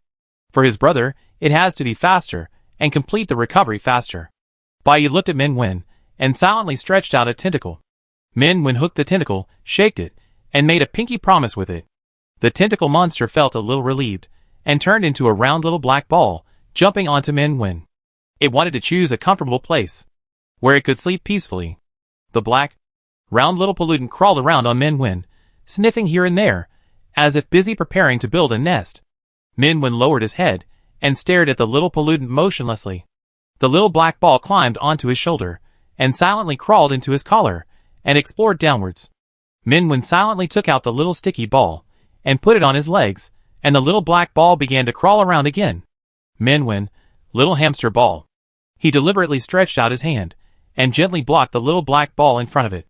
The little black ball stopped, and rubbed Min Wen's hand, rubbing. Min Wen, so cute. He moved his hand away with a smile in his eyes, and the little black ball began to crawl forward again. Finally, the little pollutant stopped at Min Wen's slightly concave collarbone, thinking, it still likes this place of brother the most. Warm, close to the heart. The little black ball nestled down comfortably, and laid down in a round ball. Min Wen poked it. If you want to sleep here, then I have to lie down with you. The little black ball thought about it, and felt that it made sense. It stretched out many tentacles, wrapped around brother, and hugged him tightly. Sleep with brother. Don't let brother run away. Until the tentacles completely trapped Min Wen, making him unable to get up. The little black ball crawled back to Min Wen's collarbone, and continued to nestle comfortably. Very satisfied, kissed brother secretly. Min Wen. Chapter 48 Captain Ming's Mate Selection Criteria. Entangled by the tentacles, unable to sit up, Min Wen gently turned over. The little black ball between the collarbone did not fall off. One of them stuck to Min Wen, sticking tightly. Min Wen laughed and said, can you loosen it a little? The little black ball looked at him, and the tentacles were retracted. Min Wen got up, leaned on the pillow, poked the little sticky ball. The little sticky ball fell off. With a snap, he caught it steadily in his palm. He teased the little black ball with his fingers, watched the little pollutant turn around in his palm, touch his fingers, then crawled into his sleeves and nestled down. Min Wen lifted his sleeves a little, and looked at the little black glutinous rice ball inside. Want to stay here? The little black ball nodded. This way, when it is asleep, his brother can take it out. Min Wen put his fingers into his sleeves, shaking them, and being tightly held by the sticky little pollutant. He retracted his fingers, easily fished out a small black ball, and held it in his palm. The little black ball stared at the scar on his hand that had not yet fully healed, and felt a little worse, and kissed his brother's palm carefully. The wet, cold touch fell gently. Min Wen looked at Bai Yi, and heard the boy's voice. Brother, before I ate that dirty thing, it said something. Min Wen knew it was referring to the pollutant, and said, is it related to the dust crosser? Bai Yi nodded. It said, the dust crosser is coming. Min Wen gently stroked the little black ball, silent in thought. It seems that all the special pollutants that have appeared so far have their own consciousness and thinking. Were they released by those dust crossers? Dust crossers? Trying to pry open this world through pollution? Min Wen picked up his phone and sent a few messages to Ji Sui. He believed that the existence of dust crossers could no longer be covered up. Ji Sui replied quickly, with only 2 words. Return to China. 2 seconds later, another 4 words. Return to China immediately. Min Wen lowered his head and poked the little black ball. It feels like you are being dragged away for surgery. Little black ball, ? The little black ball circled in Min Wen's palm. Min Wen, cute. You can tell at a glance that he has no bad intentions. Okay, he said with a smile. I will protect you and prevent you from having surgery. The little black ball kissed him quickly. The matter of country A has been settled. Min Wen is recovering in the hotel. During this period, many foreign evolvers came to visit, but Bai Yi refused to let them in. The door was not opened. Only Miranda succeeded in coming in and treated Min Wen. Captain Ming, your body is immune to some of the treatments, and it will be more difficult for your wounds to heal than other evolvers, Miranda said. After that, please try to avoid getting hurt as much as possible. It will hurt. Min Wen, thank you. I understand.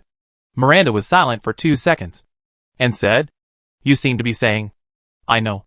I will dare to do it next time. Min Wen. Min Wen silently shifted his gaze, and the little black ball on his head crawled down, staring into his eyes. Min Wen silently covered the little black ball, A few days later, Mingwen brought Bai Yi back to China.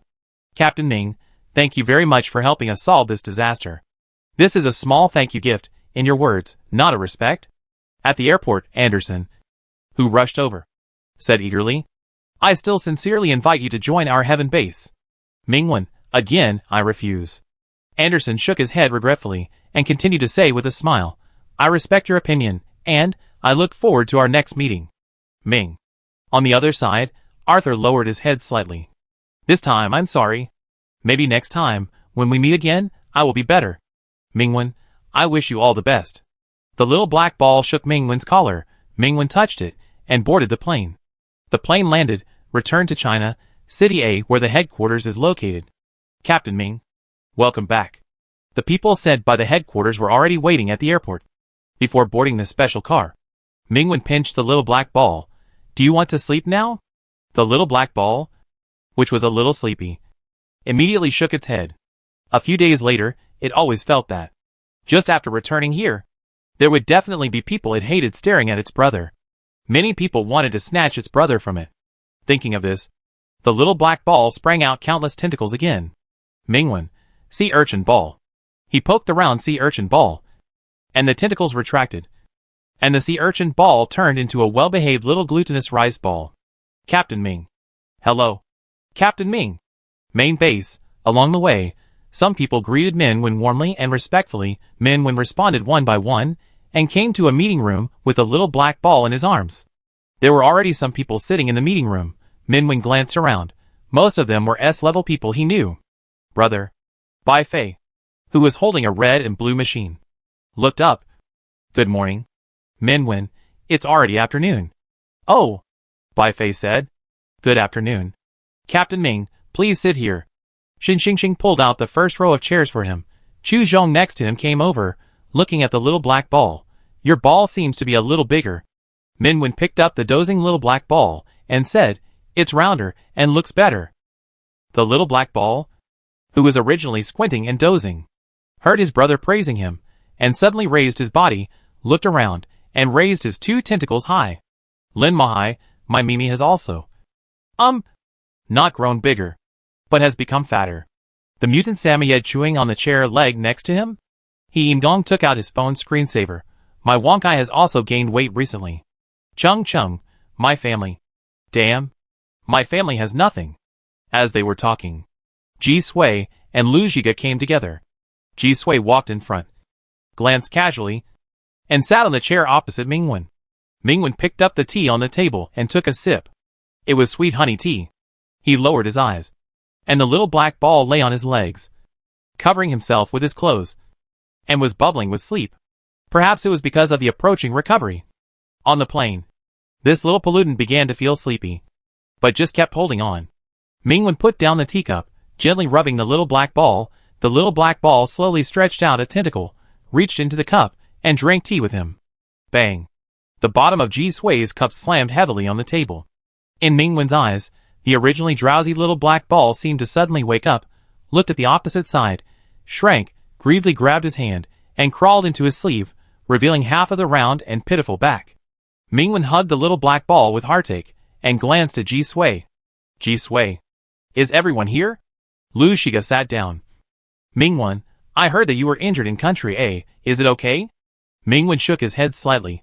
Lu Zhiga said again, I'll let the people at the base check you later. Their healing level is still not reassuring. Chu Zhong, if they were more reliable, our people wouldn't be injured. Chung Chung, base commander, what is it that you can't send a message about? Yes. Yes. Lin Mahai raised his hand. Today is a day off, overtime pay is doubled. Lu Zhiga coughed, pretending not to hear, said, what we are talking about today must be kept strictly confidential, and must not be spread. In the two disasters that Mingwen dealt with recently, there was a kind of existence called Dust Crosser. After listening to his story, everyone was silent for a while. Dust Crosser, law enforcer, the style seems to be different from ours. Lin Mahai said. He Ingong, it looks very dangerous. Chung Chung, more than dangerous. It seems to be higher than our level. Everyone had different expressions. Only Bai Fei remained calm, and continued to play games in silence. Chu Zhong, could it be that they are related to the origin of the pollution? It's not clear yet. According to our current speculation, their understanding and control of pollution may be higher than ours. Lu Shiga said. I will inform the bases at home and abroad about this matter as appropriate. In short, everyone should keep it in mind and be prepared. Perhaps, in the near future, we will face a bigger enemy. For the people behind us, we must never give in.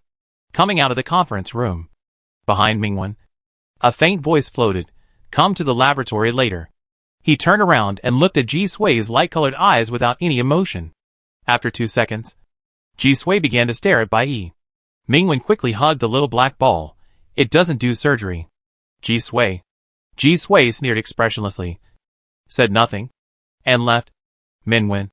Lu Shiga came over and said with a pleasant face. Have you met anyone you like recently? Mingwen? Little black ball, ?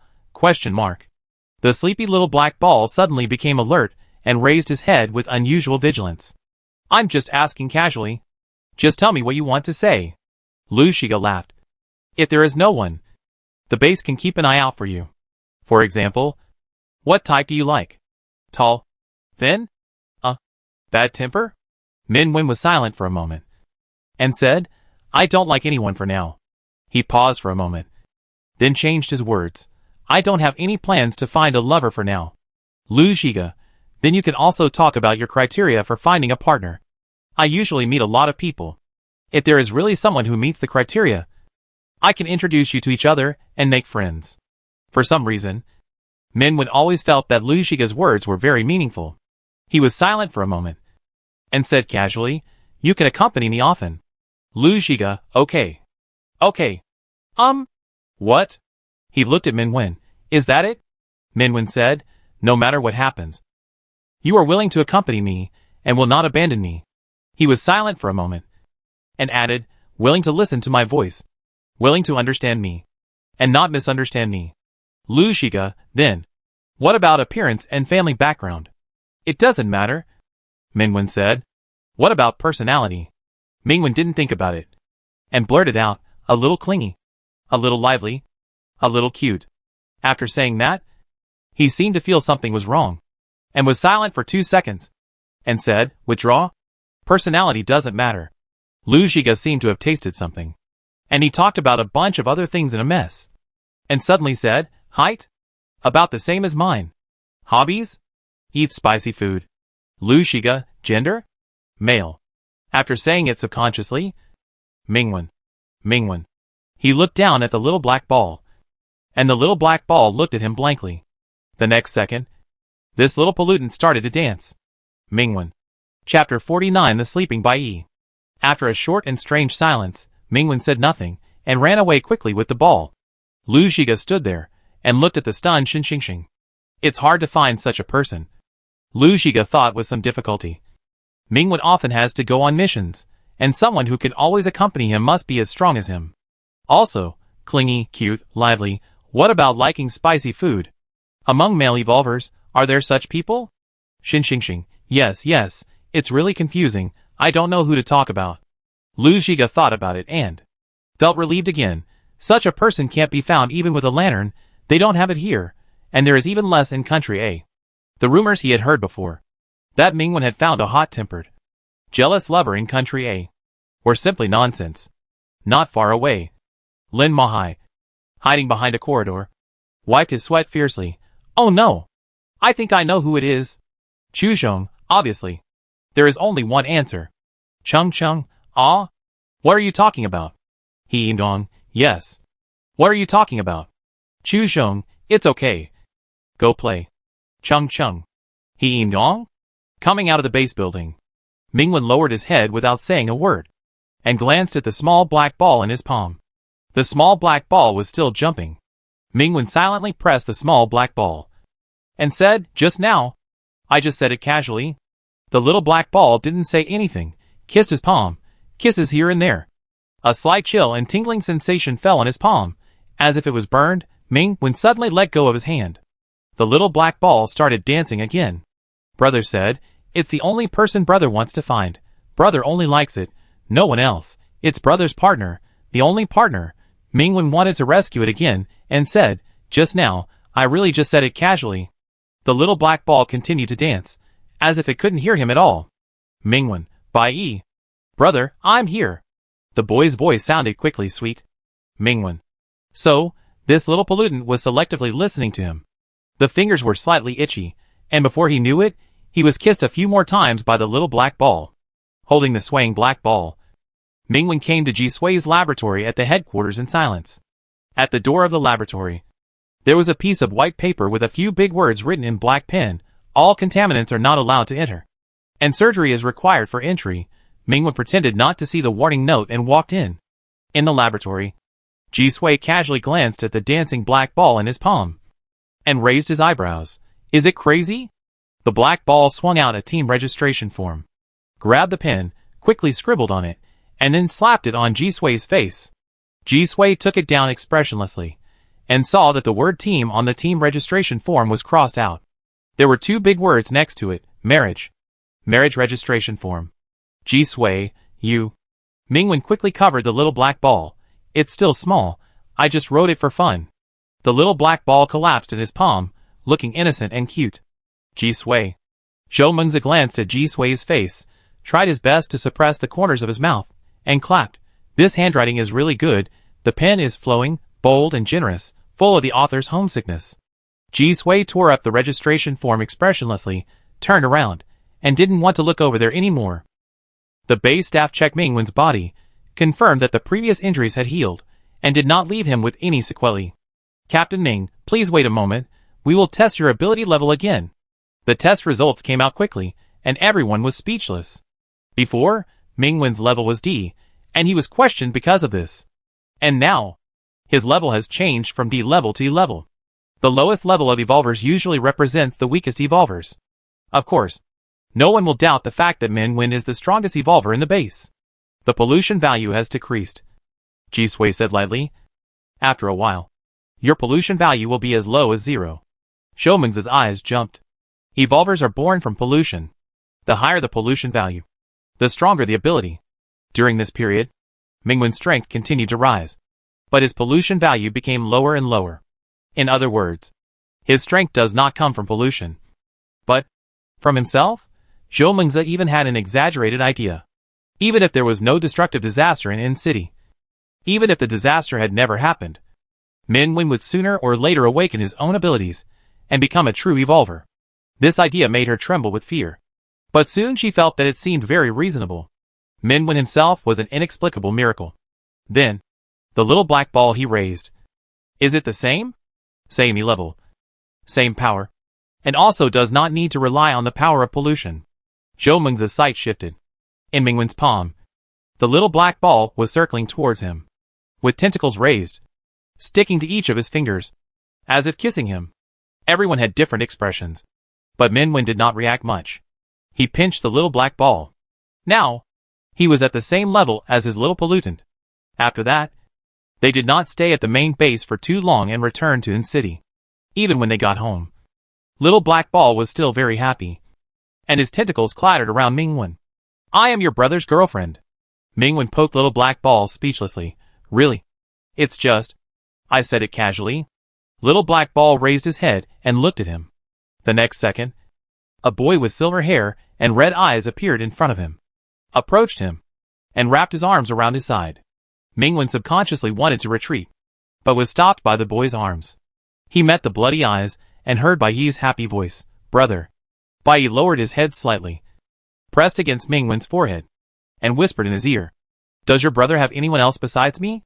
Do you still want to find someone else? Brother, will you really choose someone other than me? Mingwen originally wanted to say something, but after hearing Bai Yi's words, he began to ponder without saying a word. He always felt that other people were not as good as his little pollutant. He couldn't imagine spending his life with another person, maybe because, before Bai Yi appeared, he had already gotten used to loneliness. Being with his little pollutant, he could think of a long time later. Wait for Bai Yi to recover. Wait for it to wake up. Wait for all the disasters to end. They can be together every day. Travel all over the world. Or, stay at home. Plant flowers together. Plant chili peppers. So, when Lu Zhiga asked him, he said it subconsciously, because at that time, he was thinking about Bai Yi, his little pollutant. It seemed that there was some special feeling. gently plucked Mingwen's heartstrings. His chest was slightly empty, as if something soft had fallen into it. Mingwen raised his eyes slightly. The silver-haired and red-eyed boy put his hands on his waist, pressed him in front of him. His eyes curved, and his eyes were full of smiles. "I like my brother." Bai Yi did not ask Mingwen to tell him the answer, as if it already knew the answer. Mingwen. After a while, Mingwen silently looked away, and 2 seconds later, as if nothing had happened, he said, "What are you eating tonight?" Bai Yi shook his hand. "What do you want to eat?" "Brother, I'll make it for you." Mingwen. "Stir-fried chili balls." Bai Yi. Mingwen. "Chiochio is cooking papers." Bai Yi. Mingwen. "You haven't done papers for a few days. Do 10 papers of physics, chemistry and biology today, and then eat after finishing them." Bai Yi. Bai Yi said, "Oh," in grievance and obedience, and rubbed his face. "Got it, brother." In the early morning, there was a light rain, and the small flowers in the cemetery were covered with raindrops, and swayed in the wind. Mingwen stood in front of 2 tombstones, and gently wiped off the dirt on the tombstones. 2 black and white smiling faces looked at him, and under the tombstones, new small flowers bloomed. Every year small flowers are of different colors. Mingwen stroked the small petals, and after a moment, he turned his head slightly. The boy with silver hair and red eyes was beside him, standing in front of the tombstones, also holding a bouquet of flowers. "Dad, Mom, I'm leaving. I'll come to see you next time." The breeze blowing in the face brought a faint floral scent, warm and gentle. Mingwen held Bai Yi's hand, and walked out of the cemetery step by step. One day later, Bai Yi decided to sleep and welcome the final resurrection.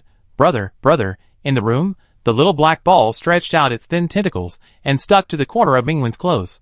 "When I fall asleep, brother must always stay with me." Mingwen sat by the bed. "Okay, brother. Don't leave me, yeah? When I wake up, I will see my brother at first sight, yes?" Mingwen said gently. "I will always wait for you. Remember to wake up early, otherwise I will worry." The little black ball rubbed his fingers, crawling all over him. It seemed to be patrolling its territory.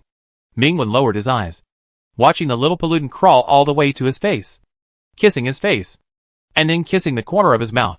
Finally, it nestled in his warm shoulder. "Brother, good night." This was the last sentence Bai Yi left for him. And then, the little pollutant fell into a long sleep of resuscitation. The room became quiet. Mingwen leaned over, picked up the little black ball in his shoulder, and carefully placed it on the bed. On the soft big bed, a soft, round little black ball curled up into a small ball. Mingwen's fingers gently touched the little pollutant, but there was no response.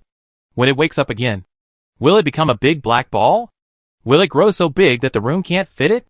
No matter what it becomes, it's his ball. Mingwen watched quietly for a while, covered the little black ball with a quilt, and stood up silently. Snap! A tentacle suddenly popped out and stuck to him. Mingwen squatted back silently, touched the tentacle, and stuffed it into the quilt. After a while, he stood up again. Snap! The tentacle stuck to him, and stuck to him. Mingwen squatted back patiently, and continued to stuff it, stroking the little black ball through the quilt, soothing the sleeping little pollutant one by one. The little black ball nestled under his palm, motionless, and very well behaved. Half an hour later, Mingwen stood up again. Snap! Another tentacle stuck to him, and stuck to him. He refused to let go. He didn't let his brother go. Mingwen pulled up the quilt and pressed the little black ball. Go to bed. Chapter 50. Live and Die Together. At 6 o'clock in the morning, before the alarm went off, Mingwen opened his eyes. He had a dream, in which Bai Yi revived and turned into a fierce black ball, eating all the peppers in their community. In order to protect the big black ball, he could only run away with Bai Yi, and was chased by people in the community for 3 blocks. Mingwen silently lifted the quilt. In the warm quilt, a black little round ball curled up in his shoulder, sleeping softly, and sticking to him tightly. Mingwen, fortunately, it's not a fierce pepper ball. He poked the little black ball. Good morning. The room was very quiet, and there was no response. Mingwen's eyelashes drooped slightly, and then he sat up as usual, gently hugged the little black ball, and stroked its cold body. The calendar on the bedside was circled by him casually, and there were already more than a dozen circles on it. Mingwen pinched the little black ball, and whispered, "When will you go home?" The little black ball lay motionless in his hand, still asleep, without any response. Mingwen lowered his head, pressed his face against the small ball of pollution, and quietly closed his eyes. The room was silent. The curtains blocked the skylight, and in the dim and closed space, he seemed to have returned to the time when he was alone, staying alone in this room. And no matter what he said, he got no response. His face was slightly itchy, as if a light kiss was falling. Mingwen suddenly opened his eyes, and several tentacles stretched out from the little black ball and gently rested on the side of his face. Bai was still sleeping, and the tentacles that fell on Mingwen's face, nor did he move away.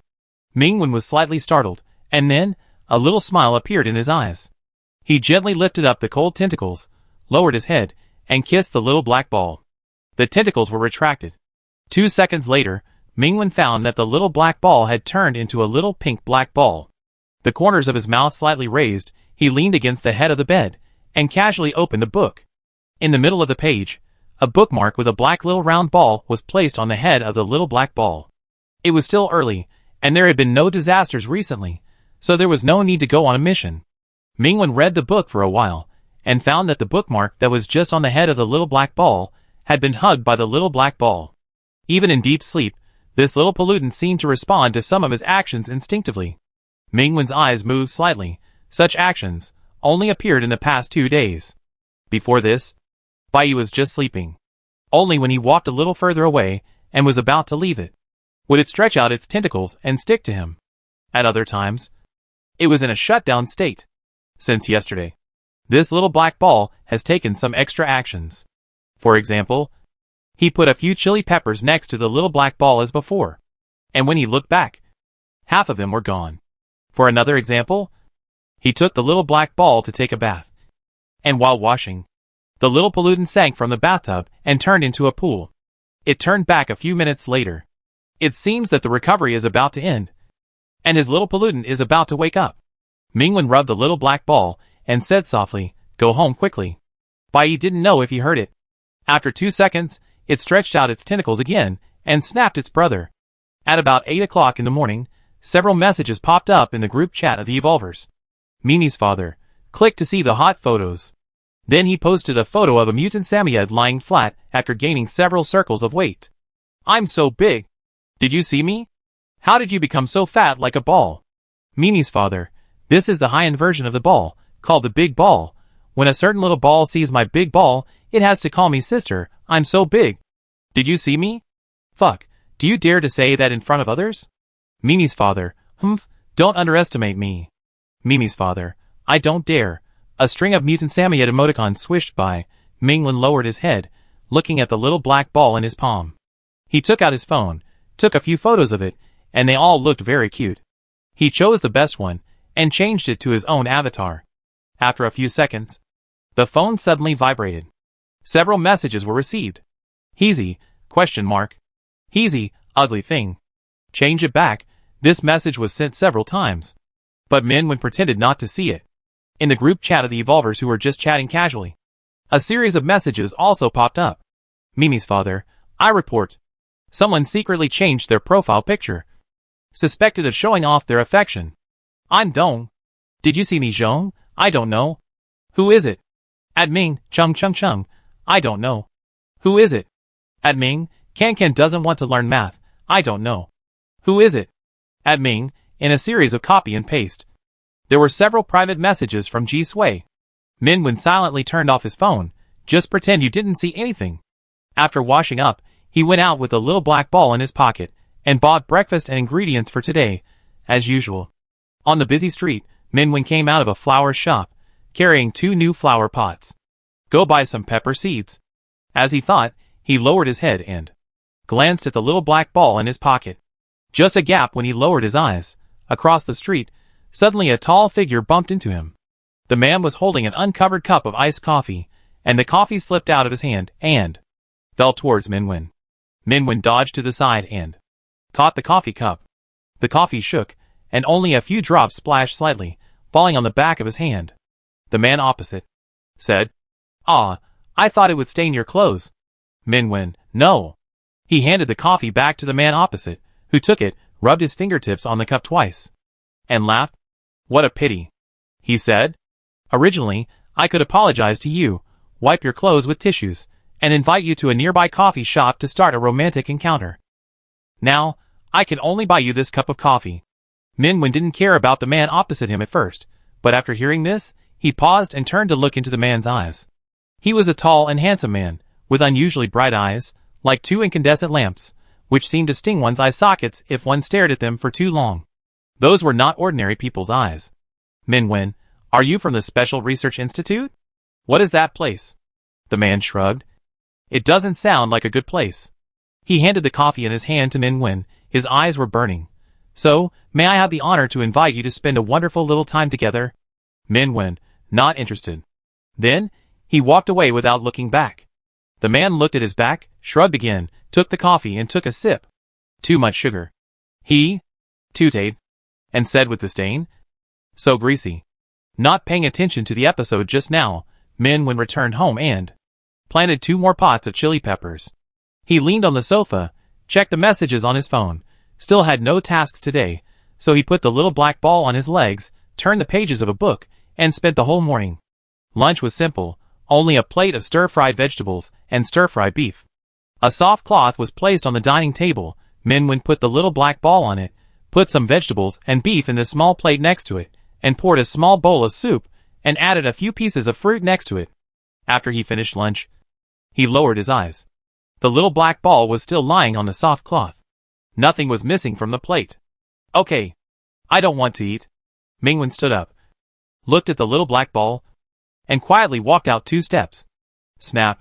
The tentacles stuck to him. Minwin, fully automatic trigger ball. He picked up the little black ball, put it in his pocket, and cleaned up the dishes. In the afternoon, the evolutionists chatted again. Mimi's father, so idle. There have been no disasters recently. It's so quiet, Mimi's father. Let's do a team building. Chung chung chung, great. Let One-Size mother pay for it. I will definitely be able to fish today.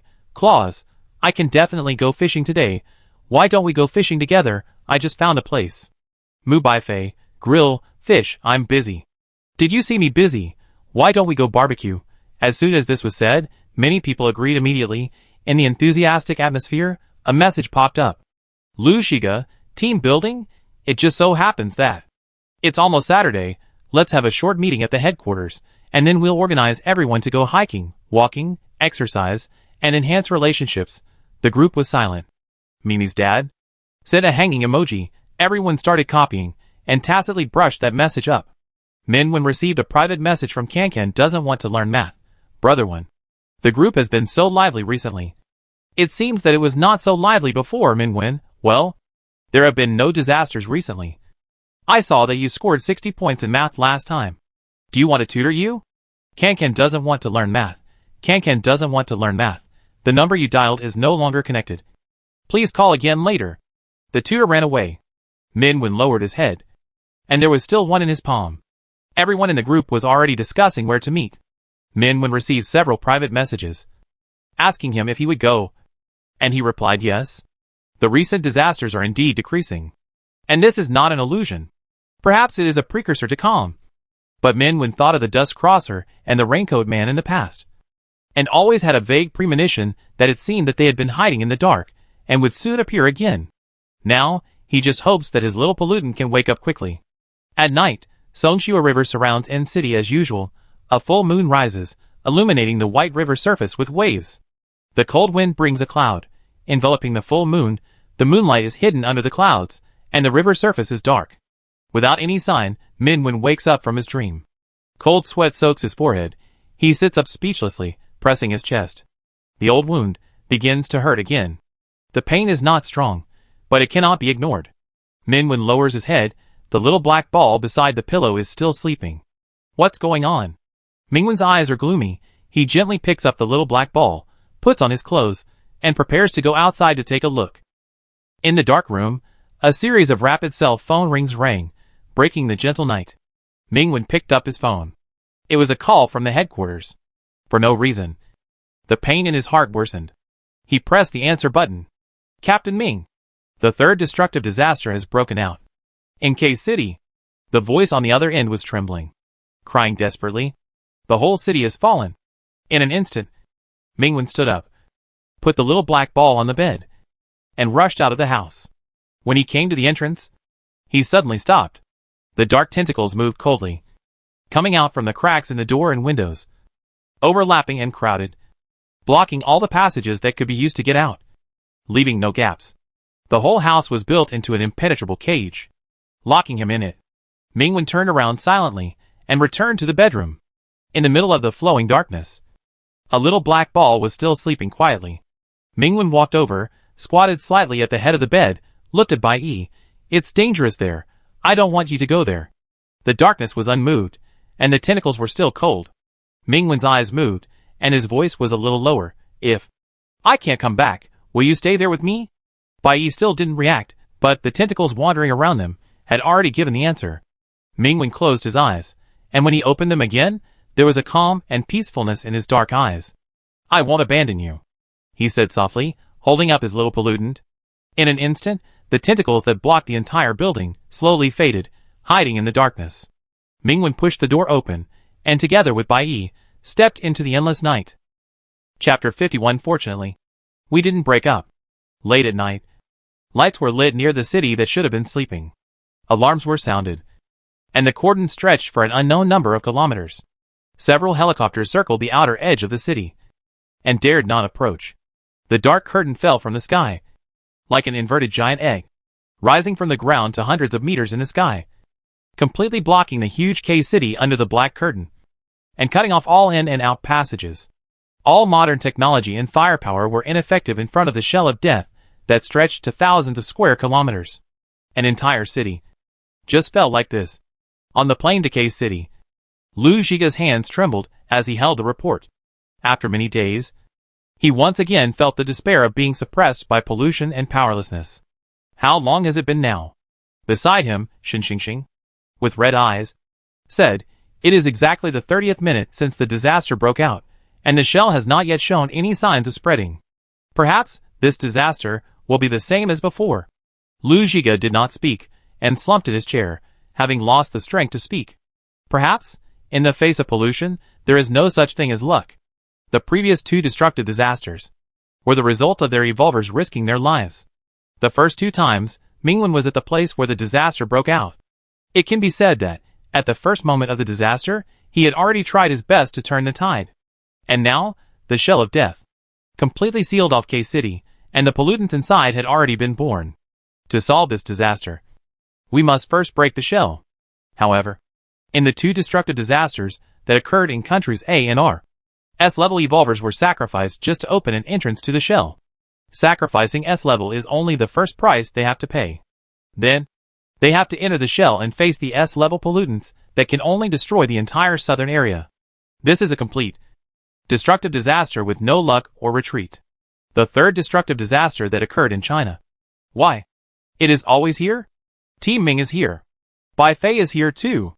At the emergency rescue center on the outskirts of K-City, Mingwen and Bai Fei, who are both in N-City, arrived together. They were also the first evolvers to arrive.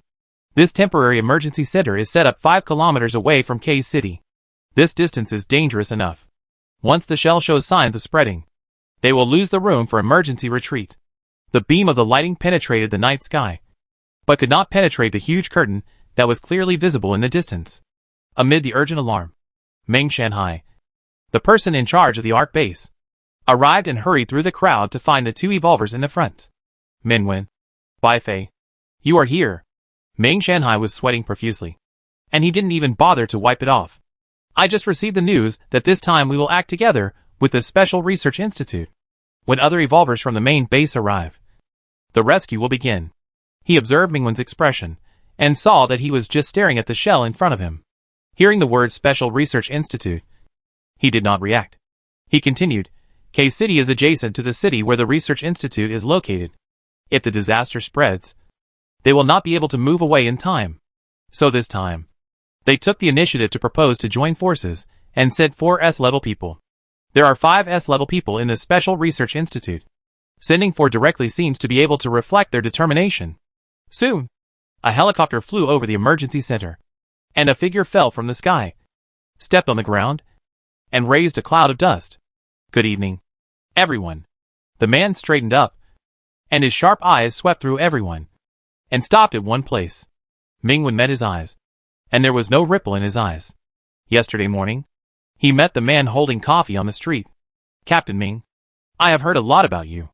The corners of the man's mouth curled up, and his eyes were still very bright at night, like some kind of nocturnal beast, staring at Mingwen. Ming Shanhai whispered, "This is Lu Xingxing." Bai Fei, no. I know him. Ming Shanhai continued to whisper. Not long after the devastating disaster at the island base, a new S-level evolver was born in the Special Research Institute. Just awakened, he challenged Chung Chung, who was recognized as the strongest at the main base at that time, and then Chung Chung lost. That's right. After hearing his words, Lu Xingxing said loudly, I am the strongest in the Special Research Institute, and I defeated your former strongest. He walked over step by step, his eyes locked only on Mingwen, as if everything else didn't exist. Captain Ming, what a coincidence. It seems that we have some past ties. We can continue it. Mingwen's eyes were emotionless. There are some accounts. I will settle with the Special Research Institute later. Yesterday, he met Lu Xingxing. Only one night later, a destructive disaster broke out. He didn't think it was a coincidence, but right now, there are more important things. Amid the puzzled eyes of others, Lu Xingxing laughed. It's really my honor, at least now. Captain Ming is impressed by me. Maybe we can go for a cup of coffee together in the Special Research Institute afterwards. Ming Shanhai, watch your words. During this mission, if the Institute does anything to Mingwen, even if it just makes him slightly injured, the base will do everything to destroy the Institute. Lu Xingxing glanced at him, as if he didn't expect this ordinary person to dare to talk to him like this. The brightness in his eyes suddenly rose, and Ming Shanhai looked fearless, looking straight into his eyes. Bo Fei, light bulb eyes. Lu Xingxing, little brat. He retracted his gaze, and returned to his companions. Yu Yesui, who was also sent by the Special Research Institute, watched the scene without any reaction. Beside him, a short-haired woman crossed her arms and said lightly, Don't forget this mission. Don't forget the life the Dean left for you. Yu Yesui looked at her. What was it? Short-haired woman, you don't remember? I don't remember either. The evolvers from the main base arrived quickly. Chu Zhong, Lin Mahai, Chung Chung, He Yingong, including Mingwen and Bai Fei. There are 6 S-level evolvers in total. In addition, there are 3 S-level evolvers in the base, who are not moving with them, but are responsible for guarding outside the shell to prevent the worst from happening. 6 evolvers from the main base. 4 evolvers from the Special Research Institute. A total of 10 S-level evolvers will carry out this rescue mission. In addition to the S-level, the Research Institute also brought 3 A-level evolvers to enter the shell with them. Chung Chung saw Lu Xingxing making a provocative gesture to him from afar, and he said TSK and moved his wrist. Lin Mahai gently stroked the mutant Samoyed, and He Yingdong said good night to the cat photo on his phone. Chu Zhong, Captain Ming, where is your ball? Mingwen said nothing, but said, let's go. His fingers were slightly bent, and touched the curled-up cold ball in his pocket. The helicopter landed. Lu Zhiga rushed down the plane, but he was still a step late. He only saw the backs of the evolutionists leaving, swallowed up by the vast night. His eyes were full of guilt. This team was their best and most precious evolutionists. They were still very young and had an immeasurable future. And now, for a city, for the entire eastern region, they risked their lives. Doctor, Zhou Mingzi said in a low voice in the laboratory. Mingwen and the others have set off. Ji Sui did not speak, but stood up and walked to a running experimental instrument. His mobile phone fell on the table. A second before the screen went off. A message was just sent. Don't die. The shell of death that blocked the entire K-City was almost invisible from the bottom, like a sudden peak, rising from the darkness, overlooking the ants below. Chu Zhong said to Bai Fei, Can you use your spatial ability to tear open a gap? Bai Fei stepped forward. I'll try. No need. Lu Xingxing rushed in front of him, and pressed his hands directly on the dark curtain. The child should just go to sleep. As soon as he finished speaking, he suddenly exerted force with both hands, and a terrifying light like a thunder waterfall burst out from his eyes. Boom! Thunder poured down from the sky. In the bursting waterfall of lightning, the veins on the back of Lu Xingxing's hands popped out, and he stretched his hands outwards. The solid black curtain that even missiles could not penetrate suddenly split into a gap as wide as a person. He broke open the shell. The expressions of several evolvers in the main base were different. Without the help of the power of space, They suppressed it with their own abilities and directly destroyed the death shell born from S-level pollution. Lu Xingxing, this evolver who had just been born for more than half a year, was far more powerful than they imagined. Lu Xingxing stepped into the shell and lost the support of his hands. The gap that was just cracked seemed to close immediately. The eyes spread instantly, crystal clear ice spikes rose from the ground.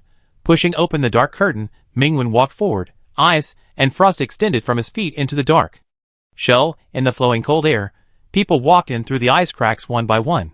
Crack. The ice shattered, and the crack slowly healed behind everyone, and turned into a flowing black. The retreat was cut off, but none of the evolvers in the main base turned back, and walked straight forward. Inside the shell of death was not the falling K-City, but a huge, dazzling crystal object. The suspended crystal was hundreds of meters high, almost reaching the dome of the shell, with a total of 7 sides. Each side was like a smooth crystal, reflecting a strong luster that seemed to pierce the pupil. Everyone could hardly open their eyes, because the crystal was too huge. Even if they covered their eyes, they could hardly stop the stinging pain in their eyes. Mingwen looked straight ahead, and saw a city from the dazzling 7 reflections of the crystal. A miniature city that was slowly collapsing. The crystal slowly rotated, and each side reflected the same city, with tall buildings, streets, and countless people frozen in place. That was the real K-City, which was forced to shrink, like a child's toy, sealed in the 7 sides of the crystal. And it was impossible to determine which side was real. Space pollutants. After hearing Mingwen's words, someone exclaimed, "What?" It was hard for them not to be shocked. This was the first S-level space pollutant born in all the destructive disasters. Among the classifications of special pollutants, the space system has always been the most difficult to deal with. The pollutants of the spirit system and the rule system are similar to the space system, and can hide their bodies. But the former two can still be restrained by space abilities, or find the main body according to the rules. Only the space pollutant is different. Its ability is the entire space. In the space, the main body is almost invincible. Before, every time a disaster of space pollutants was born, it was accompanied by unimaginable casualties. Even if it was only B-level, it was enough to kill an S-level evolver. And now, what appeared in front of them was an unprecedented S-level space pollutant. Even if they were prepared to face death, the evolvers in the main base still felt depressed. At this moment, they were not thinking about whether they would die, but hoped that their death could truly end this disaster. Lin Mahai turned his head. "Captain Ming, your ball." Mingwen did not speak, but shook his head gently. Lin Mahai was slightly surprised. Since just now, she noticed that the pollutant that had always been inseparable from Mingwen had not appeared. She still remembered that the dangerous and cold boy was the powerful space system. Mingwen gently stroked the small black ball in his pocket, which was still sleeping. With his other hand, eyes silently accumulated. "Ma Hao." Lu Xingxing suddenly spoke. "Go over." Ma Hao was an A-level evolver from the Special Research Institute who came in with them. He walked forward without saying a word, stood in front of the crystal, and faced the scorching reflection, as if observing something. Chu Shong watched this scene and thought, could this A-level have any special advantages that can restrain the space system? Then, she saw that Ma Hao directly activated his defense ability and rushed into the side of the crystal at such a fast speed. They had no time to stop him. Like penetrating water, his body completely merged into the crystal, and ripples appeared on the surface of the crystal. The next second, Ma Hao's limbs began to melt. This melting was very short and rapid. In just a few blinks, Ma Hao lost his limbs and torso, leaving only a head. His face was distorted to the point of being almost unrecognizable due to extreme pain, but he shouted, "For the glorious evolution." This was his last sentence. Then, his head also melted into the crystal, leaving no bones. On the surface of the crystal, ripples gradually faded, and then became smooth again. The evolvers at the main base fell into silence. Just because of Lu Xingxing's words, Ma Hao paid the price of his life, and tried out such a result. Lu Xingxing's expression did not fluctuate at all, and he glanced at the short-haired woman beside him. Zhang Qingwei, an S-class evolver from the Special Research Institute, took a step forward, clasping her long, white hands, and then opening them. At her fingertips, a shadow hung down like a thread, sinking into the ground beneath her feet, spreading rapidly. Soon, a twisted figure crawled out of the shadow. That figure had the same face and body shape as Ma Hao.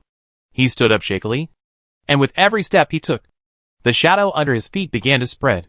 That was Ma Hao. Zhang Qingyue's fingers moved flexibly, like manipulating a puppet. In front of her, Ma Hao walked step by step to the other side of the crystal. Then, the same ending as before. Ma Hao melted into the crystal. Before he died, he was still shouting, "For glory." Before he could finish the last few words, his head melted. Zhang Qingyue remained calm, clasped her hands together again, and separated them. Another person crawled out from the shadow under her feet. Also Ma Hao. This time, Ma Hao was manipulated to choose the other side and walked in. His body paused in the crystal, and did not melt. Lu Xingxing, good luck. He took the lead in walking into that side of the crystal, and stood steadily inside. Chu Sheng looked at Mingwen. Mingwen nodded to her, and stepped into its second, and the other evolvers followed. Sinking into the crystal was like falling into an ice cave. The temperature around them became unbearable, and breathing was a little sluggish. What surprised everyone even more was that this time, in front of them, there was still a huge crystal. The crystals reflecting the shadow of the city were no longer 7, but countless fragments, like dozens of broken mirrors spliced together, with thousands of crystal sections crowded and overlapping, and each side flashing with sharp luster. The fierce light that was difficult to look at filled the entire space, and all the eyes of the evolvers were like being burned by fire, and they could not open them at all. The flower vines intertwined, forming an opaque and enclosed space, relying on the flower vines to block the view. The evolvers could barely see things. Zhang Qingyue said, "Not enough people." Lu Xingxing glanced back casually and said, "You go over." Behind him, the 2 A-level evolvers from the Special Research Institute walked forward without any expression change. Chu Xiong, "Hey, you." Mingwen took a step forward and stopped in front of the road that the 2 people had to pass. Lu Xingxing, "Oh, Captain Ming? You also feel sorry for our people?" Mingwen said nothing and gently held up the small black ball in his pocket. Lin Mahai's eyes lit up. "So your ball is here." The other evolvers in the main base also breathed a sigh of relief. Fortunately, they didn't break up, and they can still eat. Mingwen lowered his eyes. The little black ball in his palm didn't move, because it was pitch black, and had no eyes, so no one else noticed that it fell asleep. But he just had a premonition, as if his little pollutant was watching him. The next second, countless tentacles surged out from his side, climbing up the huge crystal. The dense tentacles seemed to be a giant python that wanted to swallow the crystal, climbing every inch of the surface. Then, countless tentacles gathered, stopped at a position on the crystal, pointing in one direction. Mingwen was stunned, and heard the low voice of the boy in his ear, "Brother." Chapter 52. It's what destroyed everything for you, brother. The young man's whisper fell into Mingwen's ears.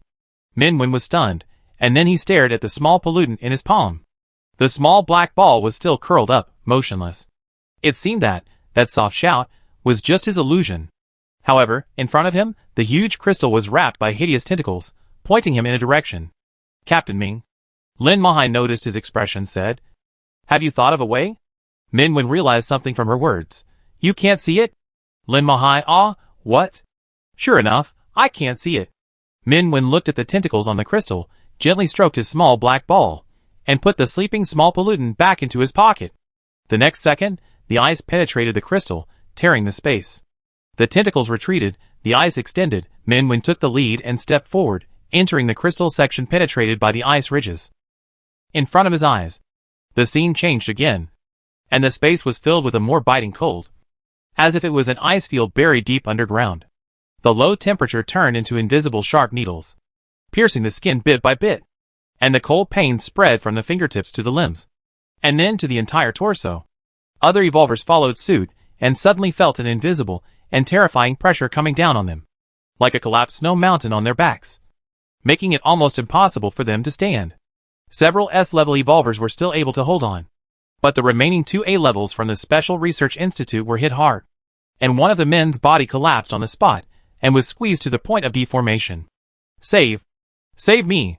You." Yes, we threw out a Rubik's Cube, which spun around, suddenly grew larger, and hovered above the 2 A-levels. "Thank you, Captain Yu," the 2 evolvers said gratefully, and were taken into the Rubik's Cube. Mingwen stared ahead, and under the vast space that seemed to have no end, a chaotic flow that seemed to be formed by the fusion of countless colors. forming an ocean that swallowed everything. The other side of the ocean seemed to be the other side that they could not reach. The Sea of Chaos? Zhang Qinghua suddenly spoke. Sure enough. It's just like what the dean said. Lu Xingxing, let's do it. Hearing this, Yu Yesui raised his hand and grabbed the Rubik's Cube that contained the two evolvers. The Rubik's Cube shrank rapidly and was completely held in his palm. Without any warning, he twisted the Rubik's Cube. Tick-tock, tick-tock. Countless blood instantly spurted out of the Rubik's Cube, staining Yu Yesui's palm red. Mingwen's eyes swept over, and Yu Yesui quickly retreated. Captain Ming, don't get me wrong, Lu Xingxing said. Before coming here, they had already accepted this outcome. Just watch. We will soon be able to lead out the pollutant. Zhang Qinghua came to Yu Yesui, put her hands together, and when she opened them again, there was a snow-white flower bud in her palm. When she took out the flower bud, the root suddenly pierced her palm, absorbing her blood as if it had vitality. As the blood poured in, the flower grew and grew, and the snow-white and delicate petals bloomed in layers. Zhang Qinghua's forehead was covered with cold sweat. Quick! Yu Yesui hung the magic cube above the flower. The sticky and warm blood poured down in large streams, dyeing the petals red. The white and red flowers grew rapidly, until the last petal was soaked with blood. Everyone smelled a strong fragrance. Lu Xingxing came over and pulled the red flower that had grown to half a meter high directly from Zhang Qinghua's palm. The red flower, which had lost its flesh and blood, twisted, and its roots instinctively stabbed towards the nearest Lu Xingxing. Then, he threw it into the chaotic sea in front. The red flower fell into the sea, and the roots that were still twisting suddenly withered and sank. Lin Mahai, what is this? No one answered her. The next second, the chaotic sea surface, which seemed to be mixed with countless colors, suddenly gushed out large patches of blood red. The sea was roaring and boiling, and the space was shaking violently. From the distant edge of the sea, a black line extending for thousands of meters emerged. It was an extremely huge monster, rising from the sea, covering the entire sky, like the legendary dragon, with a long body covered with dazzling scales like crystals, and hollow eye sockets, full of sharp fragments. The sea level suddenly sank, and Mingwen saw that under the receding sea water, a gradually collapsing city was vaguely emerging. Without hesitation, he drew his Tang sword and stepped onto the sea. Tens of millions of meters of ice spread from his feet in an instant, freezing the vast sea. All the surging waves solidified into dazzling ice ridges, reflecting the cold luster. In a flash, the flowing ocean turned into a still glacier, and the entire space fell into a cold silver white. Layers of cold snow covered the huge body of the Jiaolong. It roared angrily, and its sharp scales burst open, breaking all the ice and snow on its body. In the falling snow and rain, Chung Chung said, "Do it." He and Lin Mahai moved at the same time. The two offensive evolvers did not hesitate to use their strongest abilities and attack the S-level pollutant together with Mingwen. Zhang Qinghua stood there, her eyes eager, as if she was looking up at something she admired very much. This is the flower of rebirth, the favorite flower of the pollutant chasing death. As long as the flower blooms, even if it is S-level, it will appear. What Dean Song said is true. Chu Zhong glanced over there. She couldn't understand this sentence, and there was a layer of vigilance in her eyes. The battle on the sea continued. Once the main body of the S-level pollutant was no longer hidden in the space and was locked by Mingwen. The battle situation seemed to be determined. The body was pierced by the ice spikes. Jiaolong burned with anger in his hollow eyes. He raised his head and let out a long roar. A row of huge waves 100 meters high rose beside him. In the huge waves that were enough to crush people, Mingwen was forced to retreat. Above the head of Jiaolong, a huge transparent crystal suddenly cracked, as if it was the entrance to another space. This S-level pollutant raised its head again, trying to hide in the space. Ding! Ding! An ancient bronze bell hung high behind Chu Zhong. The heavy bell sound swept across. In the distance, Jiaolong stood suddenly, and the space above his head suddenly closed. 1 second, 2 seconds, 3 seconds. The bell stopped, and the sealed power of the Jiaolong returned again. Above its head, the crystal space opened again. At this moment, Mingwen had stepped over the 100-meter-high frozen waves, rushed to the sky, and came in front of it. Blood was smeared on the sharp long sword. He fell from the sky and cut it down with one sword. The sword energy that spanned the sky and the earth was swung down, breaking the frozen waves with one sword, splitting the body of the Jialong, and dividing the sea surface under it into two. In the thrust that was swirling and falling rapidly in the sky, this S-level pollutant let out a wail, fell to the sea surface, broke the ice layer, and stirred up waves 100 meters high. The next second, a huge magic cube appeared above the dying pollutant. The magic cube suddenly split into countless pieces, densely covering the body of the dragon, and then, combined into countless pieces, shrunk rapidly, and hung in the palm of a person's hand. All this happened in the blink of an eye. The S-level pollutant had no strength to struggle, and was swallowed into the magic cube. We held the magic cube in his hand, and calmly looked down at the sea. Thank you, everyone. The hurricane was howling. Lu Xingxing stepped on the wind, and came to the sky step by step. His black hair fluttered in the wind. He took the magic cube from Yu Yeshua's hand, and embedded it into his body.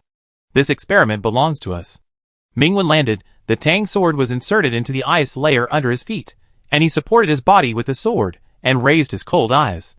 Lu Xingxing met his cold eyes and laughed. Captain Ming, it's better not to move. To kill an S-level pollutant, you will also have to pay a huge price. So this time, come back with us. We have been waiting for you for a long time. He Dong, are you blind? He quickly stepped forward and put one hand on Mingwen's shoulder. Mingwen's wounds healed at a speed visible to the naked eye. Chung Chung and Lin Mahai stood in front of him. Lin Mahai looked at Yu Yeshui coldly. Kill the pollutant, and the body can be given to you. Lu Xingxing, that won't do. It must be alive. You are crazy, Chu Shong said. This disaster has not been resolved yet. If the pollutant is not killed, the entire K city will fall. There are millions of people there. If it weren't for us, this experiment would never show up. And you wouldn't even have the chance to kill it, Lu Xingxing said. Besides, this is a worthwhile sacrifice. This is the first S-level pollutant captured by humans so far. It has unimaginable great value. Fuck your values. He Dong cursed directly. You bunch of mad dogs. For what kind of bullshit experiment? You want to kill millions of people? Calling you beasts is a compliment. Lu Xingxing laughed instead of getting angry, and clapped his hands leisurely. You are so righteous. You are worthy of being the evolver of the main base. In this case, if I say, hand over Minwen, we will give you this pollutant. How about it? How about it? One person for a city. It's a good deal. Right? Chung Chung raised his middle finger without hesitation. Hack you. Get off me. If I don't chop you up and feed you to the dogs today, I'll write my name upside down. Lu Xingxing, you are defeated, you screamed so loudly. Puff. The sword energy slashed down, blood marks burst out on his body, and his right arm turned directly into a ball of blood mist. In the eyes of Lu Xingxing, above the cold glacier, Minwen Tang Dao was forward, the sharp blade pointed directly at him. Today, no one wants to leave. The voice without any emotion passed through the cold wind, and fell into the ears of every evolver in the Special Research Institute. Lu Xingxing smiled. The next second, his lost arm grew new flesh and blood, and in just a few breaths, recovered to normal. When we returned to the Special Research Institute, his voice was gentle, almost like the sweet whispers between lovers. I will destroy you with my own hands, crush your fingers one by one, and then appreciate your expression at that time. Every day and every night, I will make you feel a part of your body being crushed. Mingwen, you have no chance. In Lu Xingxing's hand, a cluster of flames ignited. Really? What a pity. Before he finished speaking, behind him, the whole sky suddenly burned red. A rain of fire fell. The overwhelming rain of fire set off a roaring heat wave. The sky seemed like a burning remnant. Large pieces fell. Under the collapsed sky, Mingwen did not move, raised his hand and pointed. The brilliant sea of flowers stretched out from his side, facing the rain of fire. The blood-stained flower vines entwined and climbed, turned into an indestructible barrier, encompassing all the evolvers in the main base. The blazing fire could not burn the seemingly fragile petals at all. The fire rain passed through the flower vines, and fell into the chaotic sea, and was swallowed up by the sea without any reaction. Lu Xingxing let out a hush sound, and reached out to the flower vines that intertwined as a barrier. Lightning flashed between his fingers. At this moment, a premonition of extreme danger bit his spine, as if the scythe of the god of death was slashing at his neck. He instinctively stepped back, and instantly abandoned all defenses. The next second, Mingwen appeared in front of him without any warning. In his cold eyes, A cold and sharp knife light flashed and disappeared. Blood splattered, and Lu Xingxing's body was cut off by the blade. There was still a sense of astonishment in his eyes. In his cracked chest, the magic cube that imprisoned the S-level pollutant vaguely emerged. Just when everyone saw the next gap of the magic cube, Lu Xingxing's cracked body suddenly healed, and he himself was swept up by the wind and retreated 1,000 meters away. The magic cube returned to his body, and the injury that was enough to reap his life just now disappeared. The remaining 3 S-class people in the Special Research Institute stood in front of him, alert to Mingwen in the distance. Lin Mahai had never expected such a sudden change. He looked at Chung Chung, who had fought against Lu Xingxing. What is this? One of his abilities? Chung Cheng's face was gloomy. I don't know. But he gave me a feeling that he was more difficult to deal with than before. This was not a self-healing ability that an ordinary evolver could have. They saw clearly that the knife just now, Mingwen did not hold back at all. Lu Xingxing was doomed to die. However, without paying any price, he was resurrected with full blood. Lu Xingxing pressed his chest, raised his head slightly, and pointed his dark eyes directly at Mingwen. Mingwen took a step forward. Under his feet, layers of cold ice condensed, and the overflowing cold air flowed in his eyes. Wherever the Tang sword pointed, the ice and snow became misty, as if he was manipulating the ice and snow, an omnipotent god. His voice penetrated the ice layer, revealing a coldness without any temperature. How many lives do you have? This sentence was not a question, but a calm statement. No matter how many lives you have, the ending is the same. Lu Xingxing suddenly laughed. I have been curious since just now. Why has the pollutant with you been silent? Without waiting for any response, Lu Xingxing continued. After losing your family, you have been lonely for a long time. Since it came to you, you have placed some emotions on it, regarding a twisted monster as the most important existence, allowing it to possess you and do whatever it wants to you. It is so sad that the dignified Captain Ning is willing to become the property of an ugly monster, just to get such a little insignificant false friendship from it. To it, you are just a useful toy, a tool that can revive it, a pastime to warm its bed. The smile on Lu Xingxing's mouth deepened, and the emotion in his eyes seemed to be pity, like mockery, cast towards Mingwen. What if I tell you that, 3 years ago, the death of your adoptive parents, and the origin of all your nightmares, all came from that filthy monster? Everything you once had was broken and strangled by it, he said with a smile. Now, do you still think it is your salvation? Chapter 53 Brother. Be careful. Now, do you still think it is your salvation? Lu Xingxing stared at Mingwen closely, his eyes full of malice, as if he was expecting him to have an interesting reaction. For example, anger, collapse, disbelief. However, what greeted him was the ice spikes that penetrated through. The lightning in Lu Xingxing's hand burst out. The ice spikes shattered, and a rapidly approaching blade appeared in front of him.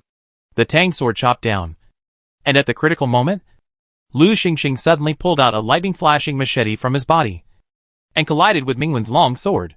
The sword flashed, and 2 pairs of eyes met. One pair was slightly surprised, and the other pair was always as clear as water, sharp and cold. Lu Xingxing, are you deaf?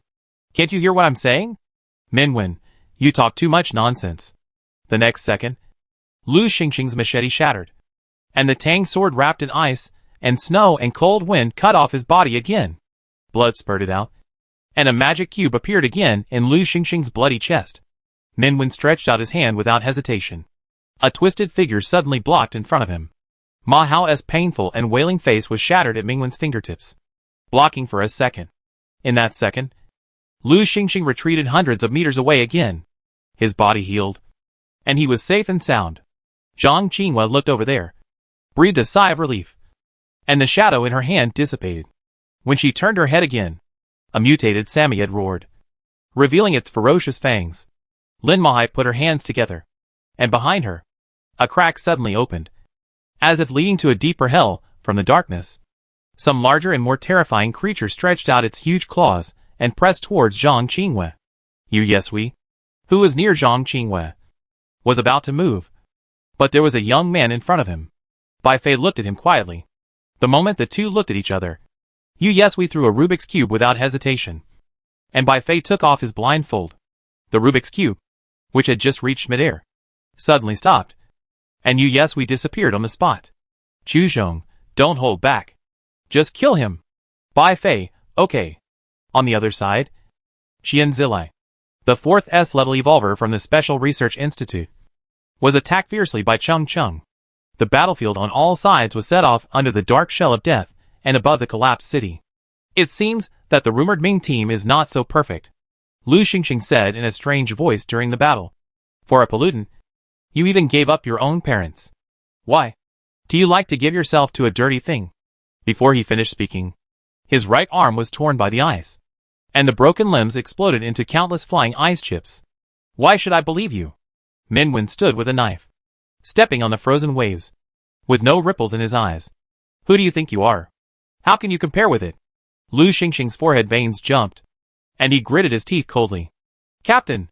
Zhang Qingwei, who was tired of dealing with Lin Mahai, turned around and shouted, Be careful of his quicksand. His time stop has a limit on the number of times. Lu Xingxing looked directly into Mingwen's eyes and said, He has used it once, and he will never use it again in a short period of time. Even if it is used, it will cost a great price. So, he will not be so stupid until he is sure that he can use up all my life. Then, Lu Xingxing grinned, revealing a provocative smile. Guess. How many lives do I have? Mingwen, not interested. Lu Xingxing's face darkened again. It seemed that the strongest captain of the headquarters was certain that no matter how many times he could resurrect, he could kill him again and again. Lu Xingxing knew very well that his resurrection was limited. This powerful ability, that should have allowed him to surpass all evolvers, was so powerless in front of Minwen. Why was he so powerful? This was the first time that Lu Xingxing felt such a sense of defeat since he awakened.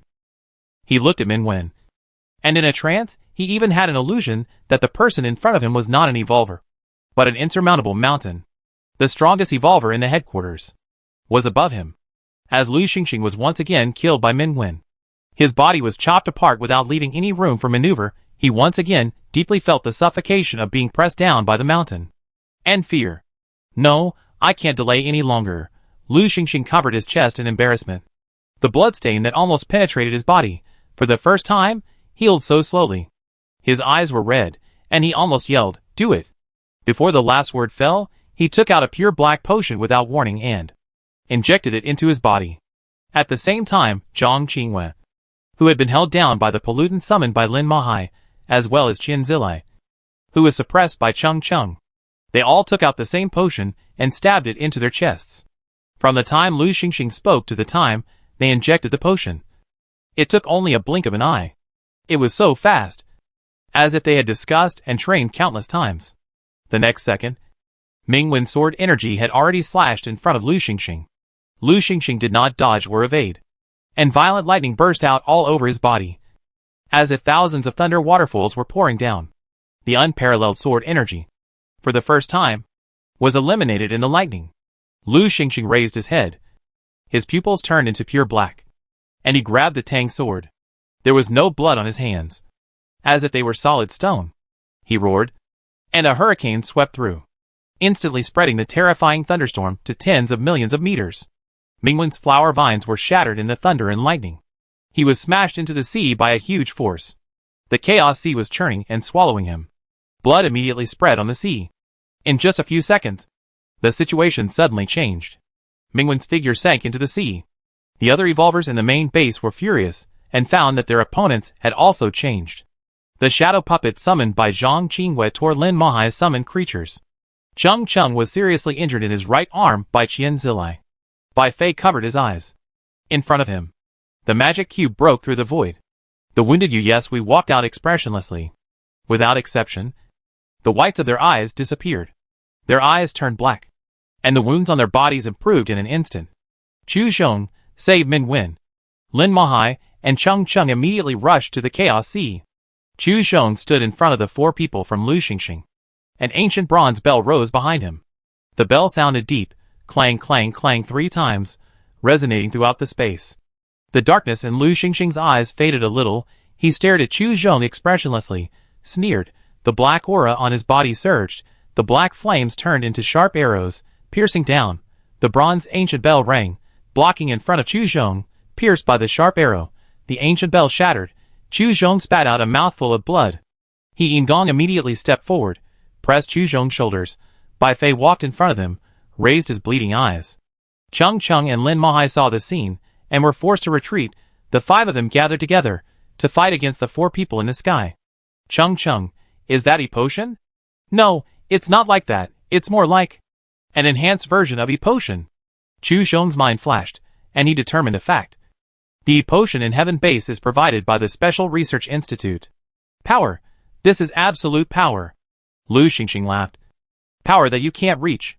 Below the Dukhan, we are all ants. He slowly raised his hand, and pressed his palm down, as if he was a god who controlled life and death, and made the final judgment. Die here, and together with the city you want to protect, become the nutrients of the new world. The evolvers from the other 3 research institutes also took action. At this moment, it seemed that there was a pressure like a landslide and a tsunami rushing down. The evolver at the main base changed his face drastically, his body suddenly cracked, and he fell down unable to support himself. That was not an S-level pressure, but a power that surpassed the S-level and reached the Dukhan. Among the people who fell to the ground, Bai Fei covered his eyes that were bleeding profusely, raised his face with great effort, and removed his hands. A hole suddenly appeared in the chests of the 4 evolvers. In Lu Xingxing's suddenly widened eyes, strands of black air continued to overflow from the hole in his chest. Then, more black air flowed out of his eyeballs, mouth and nose, and was pulled out of his body, gathering at the back. There, a wormhole was taking shape. At the bottom of the space, the pressure that almost destroyed the body disappeared. Chung turned his head in astonishment and looked at Bai Fei. You did it. He Yingong supported Bai Fei's shoulders and treated him. Bai Fei did not say a word, but shook his head slowly. Opportunity. Lin Mahai rushed out. Go save Minwen first. They didn't care about the evolvers in the air, and rushed to the Chaos Sea. On the way, Chung said quickly, is it the side effect of a potion? No. The Institute should give them a complete potion. If it is so easy to be counterattacked, they will never use it. After all, their mission is to take away the pollutant, Chu Xiong said. Unless the person who gave them the potion has other purposes and deceive them. What is the purpose? To use up the 4 S-level evolvers of the Institute and make them disposable fuel? Chu Xiong felt heavy in his heart and didn't dare to think about it. Now, she just hoped that Minwen would be safe. But it seemed that some time had passed since Minwen sank into the Chaos Sea. When everyone rushed to the edge of the coast, Chung tried to reach his hand in. As soon as he touched the unidentified sea water, a large area of his palm was immediately corroded, and the decay quickly extended to his arm, revealing the white bones. Pollution. Chung Cheng's face changed. This was the highest level of pollution. Even an S-level person like him who awakened in the pollution could not resist it. Lin Mahai, get out of the way. Let me try. She put her hands together again, trying to summon the strongest pollutant that could be summoned at present. As the few people worked hard below, there was another shocking change in the sky. The 4 evolvers from the Special Research Institute could not get rid of the energy lost from their bodies, and the black aura continued to flow behind them. The originally blurred wormhole gradually became clear and huge. Lu Xingxing watched his skin become dry and wrinkled. His body became weaker and weaker, and his blood gradually dried up. All his vitality, along with the loss of the black aura, left his body. Impossible. Dean! Why did you Qian Zilai died? His body shrank and curled up, turning into a puff of black smoke, drifting in the air. The magic cube rose from the hollow chest of the planet Lu, breaking into pieces bit by bit. In the scattered pieces, a huge cold eye slowly opened. The black dragon roared out, and the body that was originally seriously injured by Ming Wen was intact. The crystal-like scales flashed with a sharp luster, which penetrated the entire sky. On the ground, the evolvers of the main base looked up in disbelief. A roar came down from the sky. Their bodies suffered a more terrifying blow than before.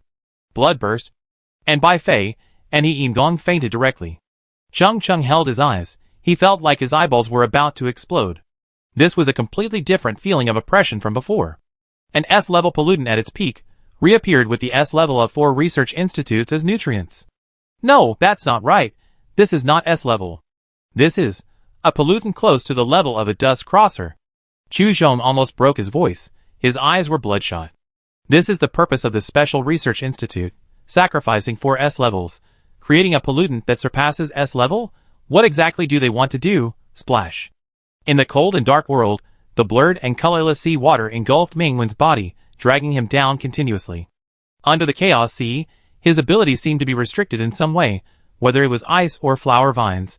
They could not break through the heavy pressure of the sea surface. The sea water cut his body, making his blood flow out of his body little by little, and merge into the sea water.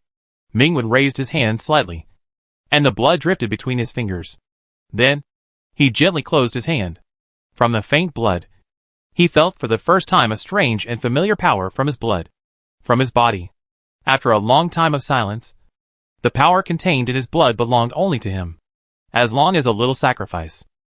The dazzling crystals pressed down, like a mountain of death hanging over everyone's head. At this moment, the evolvers of the main base, who tried their best but still couldn't save the situation, were not thinking about their own death, but that they failed to save the city. The second before the crystals were about to crush them into meat paste, none of the evolvers closed their eyes, nor did they show any fear. On their faces, there was only self-blame and apology. Sorry. Then, above everyone's head, the crystal mountain less than a meter away shattered. The overwhelming brilliant fragments fell like a rain of diamonds. In the eyes of the evolvers, which suddenly froze, the sea of chaos surged and split to the sides, revealing the seabed as red as magma. Under the seabed, the young man stained with blood closed his eyes, and stepped out of the sea step by step. Tick, tick. Blood fell under him. Every time Mingwen took a step, a golden light circle rose under his feet, sweeping outward, shaking the sea, raising huge waves, and then, being flattened by the next light circle. Large and small golden rings overlapped and rose up, forming a glittering golden glow. Mingwen slowly opened his eyes, and a ray of dazzling gold flowed from under his eyes. At this moment, countless gears of time overlapped, and were stepped on by him. The golden overlapping rings were like the crown of the gods. A miniature sun, rising from behind Mingwen, forming his vast background. His eyes were as bright as gold, sharp and majestic. The pure golden color suppressed the dazzling crystals. The cold, sharp, pale and indifferent young man was the only master of the entire golden space. In the sky, the dragon that was still roaring stopped talking, and its huge body curled up slightly, as if in fear. Another new ability. Chung Chung was stunned, his pupils reflected brilliant golden color, and he was overwhelmed by the unimaginable majestic power. At the same time, he also keenly realized that this unknown ability was one of Mingwen's strongest trump cards. The real power belonged to the Dust Crosser. Jiaolong retreated repeatedly, and suddenly let out a roar, and the pollution exceeding the S-level power burst out without any effort. The whole space was shattered, and deep cracks appeared, and the cracks were filled with dense crystals, like countless mirrors covered with cracks, and suddenly burst. In front of the shattered world, Mingwen was indifferent, and raised his two fingers, pointing to the sky, the black shadow covering the sun, the Jiaolong that swallowed the sky. Countless golden circles of different sizes overlapped behind him.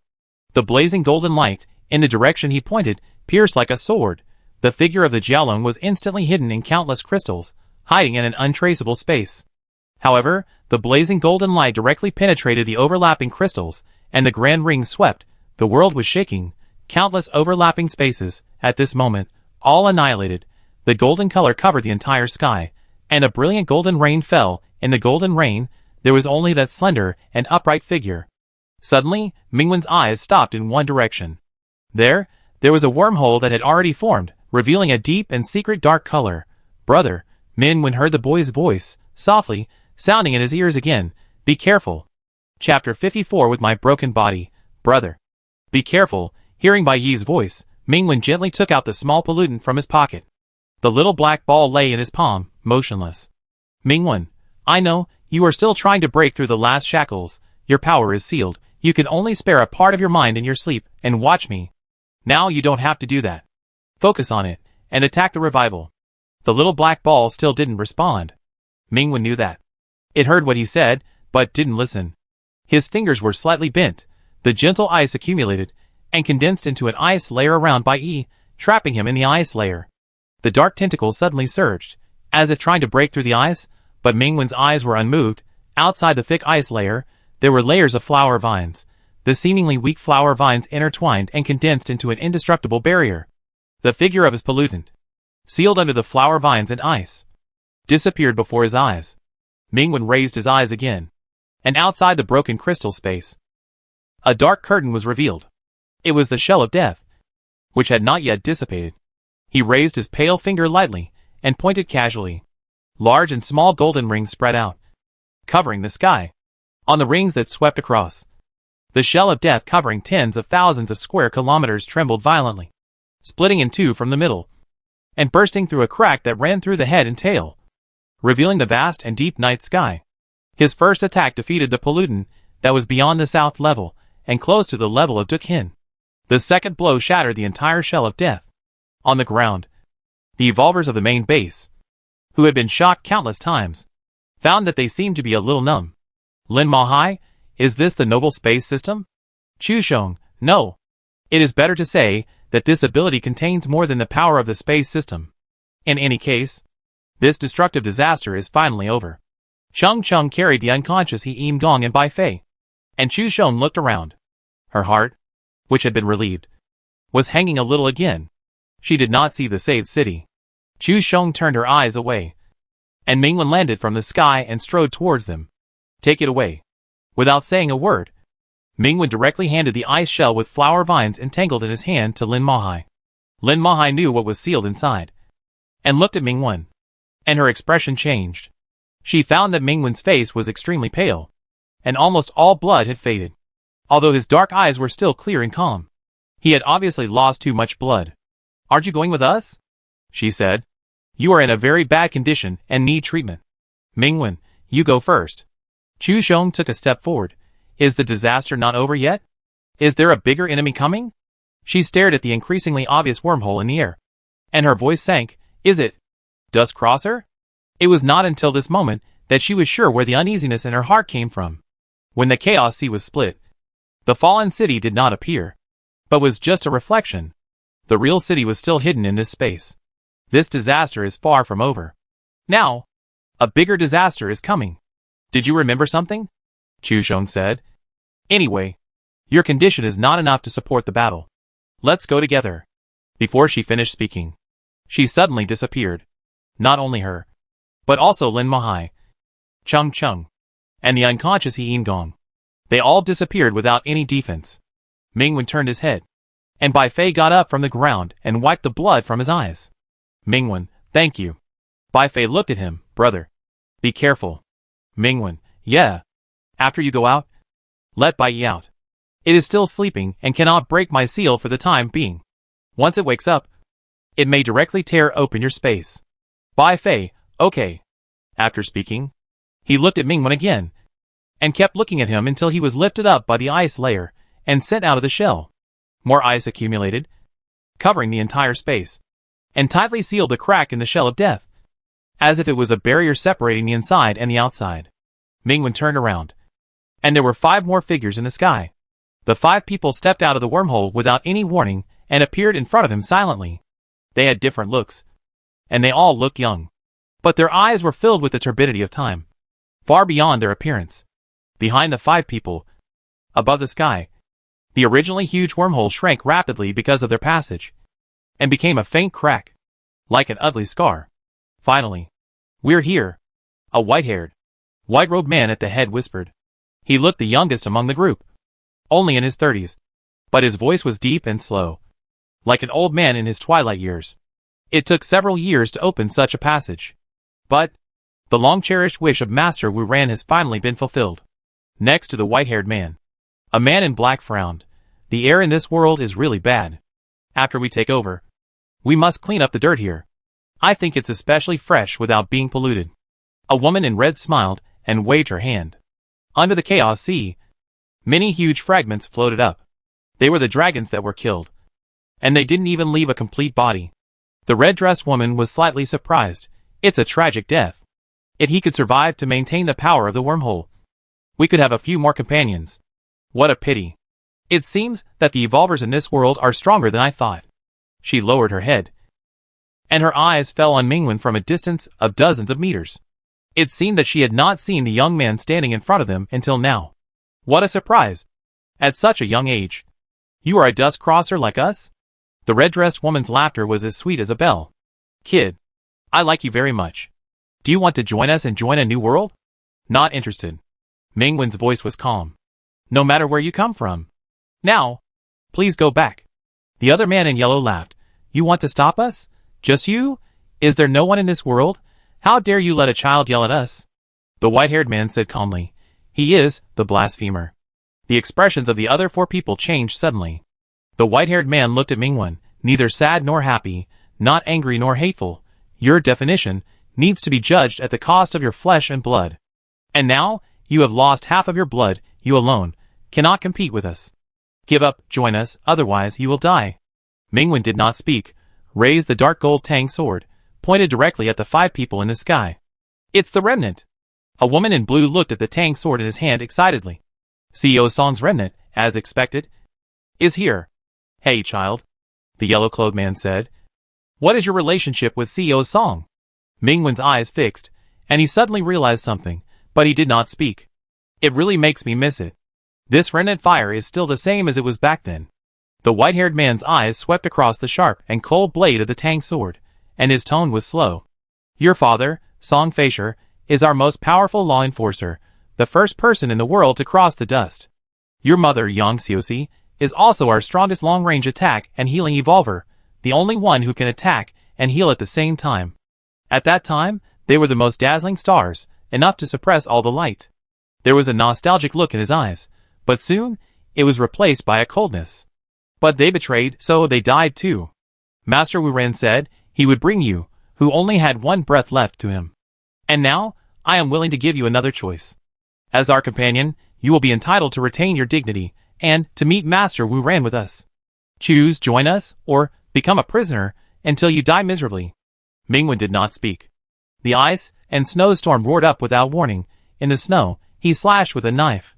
The sword energy that was as powerful as a bamboo suddenly swept in front of him. The white-haired man did not move, waving his robe sleeves. A mirror carved with ancient patterns floated in front of him. The sword energy sank into the mirror. Like a boulder smashing into the bottom of the sea, the mirror surface was boiling violently. Ripples appeared. After several seconds, it returned to calm. Not bad, the white-haired man praised. It does look a bit like your parents. Is this city your home? The man in yellow raised his hand.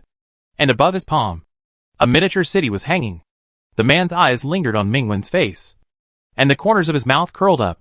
As long as you kneel down in front of me and say a few nice words, I will. Puff. Blood gushed out from the joint of the broken arm. The miniature city fell, and was held up by countless flower vines. Mingwen took a step forward and blocked the front of the city. The man in yellow covered his arm, and his eyes showed strong anger and doubt. Just now, he clearly saw that Mingwen had been standing in the same place, dozens of meters away from them. Time stop. Another black-clothed man's expression was full of jealousy. The evolver of this world actually mastered time stop? He is so young, if he can't be used by us, we must get rid of him. He belongs to Master Wu Ren. The white-haired man said lightly. Time stop cannot be used repeatedly in a short period of time. Do it. Just leave him a breath. As soon as the voice fell, the figure of the yellow-clothed man just now flashed. The lost arm recovered suddenly, and rushed towards Mingwen. Mingwen raised his knife to fight back, but his body sank. He lowered his head, and suddenly a sticky mud gushed out from under his feet. The mud was lifted up, like a turbulent mudslide, directly engulfing him and the figure of the yellow-clothed man. Wancher's territory is still so ugly, the man in black said with disdain. It's so dirty. The woman in red looked at the expanding quagmire and shook her head. What a pity. If it falls into the hands of Wancher, that pervert, it will end badly. He has been seriously injured. In this battle, Wancher won unfairly, the white-haired man said. Definition is one of his strongest means of output. Unfortunately, the cost of launching it is too high. In order to kill the pollutant, he has already consumed half of his blood. The woman in red said. Then he is still here? Why? The white-haired man did not answer. After a while, he said lightly, the battle is decided. Below them, the quagmire was churning violently and shrinking rapidly, revealing Wancher's upper body. And only the upper body was left. Countless ice spikes penetrated the quagmire and pierced through it. The white-haired man waved his sleeves without surprise, and the ancient mirror was suspended in front of him again, suddenly enlarged, and blocked all the ice spikes. Wancher, who was left with only half of his body, looked very ugly. Even at this point, he was not dead yet. His lower body sank into a flat mud pit. Then, his head, along with the upper half of his body, was stepped into the mud.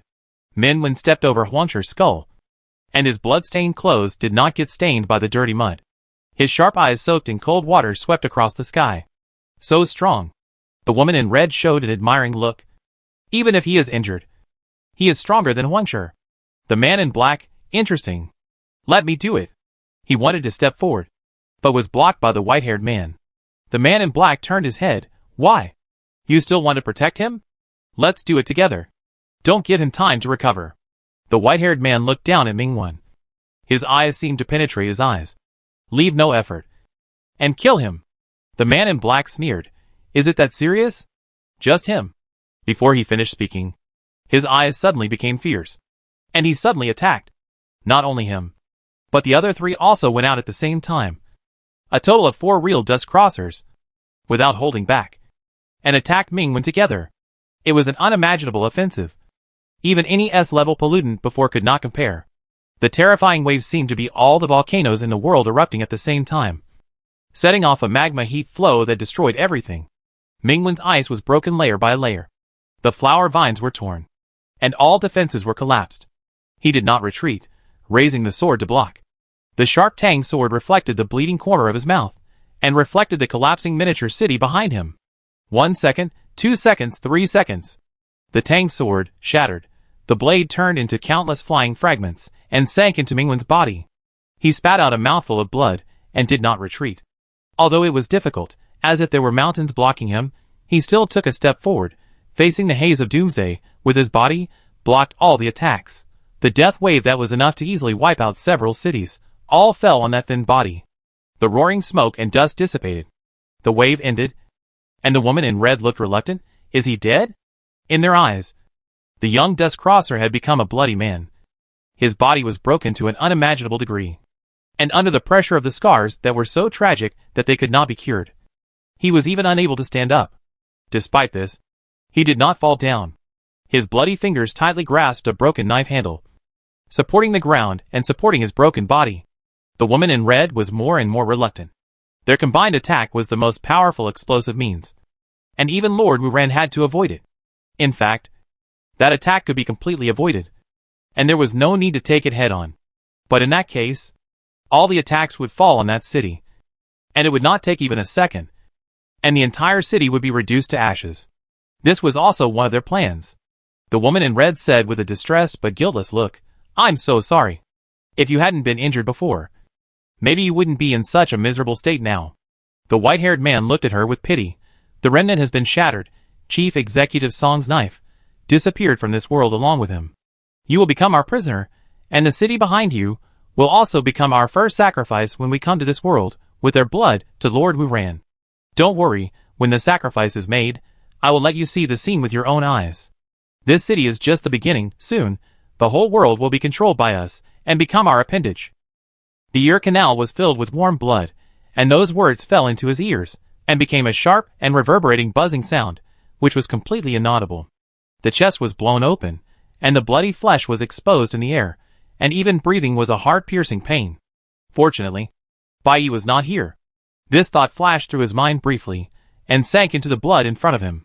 Mingwen wanted to stand up, but he couldn't do it. Every inch of his body seemed to be crushed back and forth by a train. Just staying awake had exhausted all his strength. In a trance, he seemed to hear a voice, familiar and vague, as if his parents were whispering in his body, but so strange, and a tone he had never heard before. Mingwen, child, run. Turn back. Turn back. Turn back. Mingwen gritted his teeth, and squeezed out a few words from between his bleeding teeth. No. Turn back. In the sky, the woman in red looked at him with regret. Why do you have to do this? Join us. You will be the youngest law enforcer, and together with us, you will trample this inferior world under your feet. You will be the master of everyone, control the life and death of countless people, become a great existence comparable to God's, instead of being like now, dying miserably for those who have nothing to do with you, and becoming an ugly pool of meat. Mingwen did not answer. His head drooped, as if he had lost his last strength and was ready to be killed. Go ahead, the white-haired man said calmly. Take him away, and destroy that city. Although each of them had the power to destroy several cities, they stared at Mingwen, raised their hands together, and used up all their strength to release another combined attack. Under the devastating wave, Mingwen suddenly moved. He took out a pure silver injection, without hesitation, and injected it into his body. Dong! Dong! Dong! The injection that could pull a person back from the gates of hell was completely absorbed. All the bleeding stopped. With the sound of his heart beating, Mingwen raised his bloodshot eyes. On his chest, a fragment of the tip of a Tang sword, half of it was sunk into the position of his heart, soaked in blood. There were more fragments of the blade, deeply buried. His body was wrapped in flesh and blood, and could not be removed. Mingwen stood up slowly. As he moved, all the broken blades of Imbrocade pierced into his blood vessels and merged into his blood. It was as if a raging fire was burning his body. In the pain of his skin and flesh being burned, he pressed his chest and completely sunk the fragments of the blade into his heart. Boom, boom, boom. In the sound of the suddenly accelerated heartbeat, the fragments of Imbrocade completely merged with his body. Flowing in his blood, it became one with him. Mingwen's blood-stained fingers moved slightly. When his fingers closed, he grasped a knife made of cold snow and watered with blood. It was the ice and snow that set the prairie on fire, the rekindled remnant fire. Blood rolled down from the corners of Mingwen's eyes. He closed his eyes, took a step forward. Before the collapsed city, under the wave of world destruction, he gently swung the knife. In front of several dust crossers, a grand and blazing flame exploded into a line of extremely bright skylight, burning the entire space with a bang. They gathered all their strength to attack, and under the sea of fire full of destruction and majesty, they collapsed. The red flames were boiling endlessly. In the firelight, a brighter golden color rose, in the countless overlapping golden rings. The young man with a broken body and countless wounds, holding a blood-stained Tang sword, closing his bleeding eyes, stepped into the sky, and once again blocked the collapsed city, like a god protecting all living beings, standing firm. Are you going to die? The woman in red took a step back subconsciously, and a fear that she herself did not realize appeared in her eyes. You have burned half of your remaining blood. If you activate definition again, you will really die. The white-haired man opened the wormhole. The others looked at him in amazement. The white-haired man's eyes were gloomy, and he repeated without any room for rejection, "Open the wormhole. Let all our people come over." The man in black, "But that means our pioneer mission has failed." "It's almost failed." The white-haired man stared at Mingwen. His voice as cold as ice. "Today, he must die here. The blasphemer will bring us disaster." As the white-haired man shouted, the other dust crossers no longer hesitated and directly pierced their chests with their hands. In an instant, countless black auras surged out of their bodies and rushed to the wormhole behind them that had originally closed into a faint gap. Just like before, the 4 S-Class members of the Special Research Institute were forced to open this channel at the cost of themselves. Now, the wormhole is open again, revealing a deeper interior, as if it is connected to another vast universe. A completely unfamiliar world, gradually emerging from the wormhole. Life was quickly taken away. The white-haired man's face did not change. And the same was true for the other people. They were like martyrs, voluntarily walking towards the burning altar. "Blasphemer, you will die today." The shaking sound echoed into space, like a solemn and vicious curse. "The wormhole has been opened. The location has been locked. And all our companions will be here soon. Your blood has been shed, and you can no longer stop us. This city will fall into eternal hell because of you. And millions of people there will pay the price for your crimes and die miserably. The Dust Crosser has arrived, and the lower world will eventually be annihilated." Mingwen raised his head slightly. His eyes that could no longer bleed were still closed, facing the direction of the wormhole. After absorbing all the power and life of the 4 Dust Crossers, the wormhole connecting to another world finally revealed its original appearance, covering most of the sky, like a beast crawling out of hell, opening its huge mouth to devour people. That strange other world, through the wormhole, cast a malicious stare at this world. Mingwen. At this moment, Mingwen's expression was still calm. His hoarse voice was clear and calm. "I will not let you step into my homeland even a step." The Tang sword turned, not pointing at the enemy, but for the first time, at himself. The blade sank into the body, cutting open the chest. Under the pale body was scorching red. From that red, Mingwen held out a faint flame. Thump, thump. The beating of the heart, so clear, his blood had long been drained, but he still had a heart. Weak, strong, cold, hot heart. That was his remaining fire that had not yet burned out. The brilliant golden ring, the definition, that judged everything, was ignited by that tiny fire, and fueled by Mingwen's heart. Chapter 55 After the Disaster. Boom. Boom. It was as if the sound came from the collapse of the Earth's core, exploding from the depths of the Earth, covering China, across the ocean, and resounding throughout the world. That night, all the sleeping people were awakened, all the lights were lit, illuminating the long and frightening night of hesitation and anxiety. At the temporary emergency center, the base personnel raised their faces, with eyes that were either terrified, or stunned, or unbelievable. The shell of death that blocked the entire K-City was broken, scattering tens of thousands of square meters of black rain. A wormhole with endless depths covered the dimly lit city, like a giant tumor growing in the sky, staring at a tiny figure. The lonely and blood-stained figure turned its back to them, turned its back to the entire city, and stood in front of all living beings, facing the wormhole from another world, the world full of malice and aggressive intentions. The wormhole, completely opened. The first thing to enter this world was pollution. Boundless pollution, like dirty sewage, poured out of the wormhole in an endless stream. In just a few seconds, the entire sky above K-City, the entire southern region, was submerged in pollution. Within the pollution, all things could not survive. This should have been a dead and desperate world, which should have lost all light and hope. However, at this moment, a ray of fire lit up in the eyes of everyone. A faint but clear ray of fire. Thump. Thump. A fresh, still beating heart, held in Mingwen's hands, the flowing blood burned, emitting a soft light, illuminating Mingwen's pale and blood-stained face. It was like a fire that never went out in the dark night. Mingwen lowered his head, gently buried the weak light in his chest. His beautiful profile was reflected in the firelight, and the last trace of color was swallowed by the leaping flames. The next second, the bright, vast, and illuminating fire of the whole world burned with him as its body. Mingwen's figure disappeared in the grand light, and the long remaining fire turned into the high-hanging sun, dispelling all the darkness. That night, everyone saw the brilliant and beautiful sun, which shone all night long and never stopped. Under the brilliant light, Lin Mahai raised his head and did not move. It turned out that the sun was so hot that their eyes were about to melt. Eye sockets were filled with boiling liquid, and his vision was blurred. Lin Mahai couldn't speak, and couldn't say anything. The wormhole melted in the light. The gaze from another world was angry and unwilling. But it was irreversible, and was erased along with the disappearing wormhole. At this moment, the evolvers in the main base suddenly heard a sound. Crack. Crack. It was the sound of the ice breaking. Lin Mahai froze.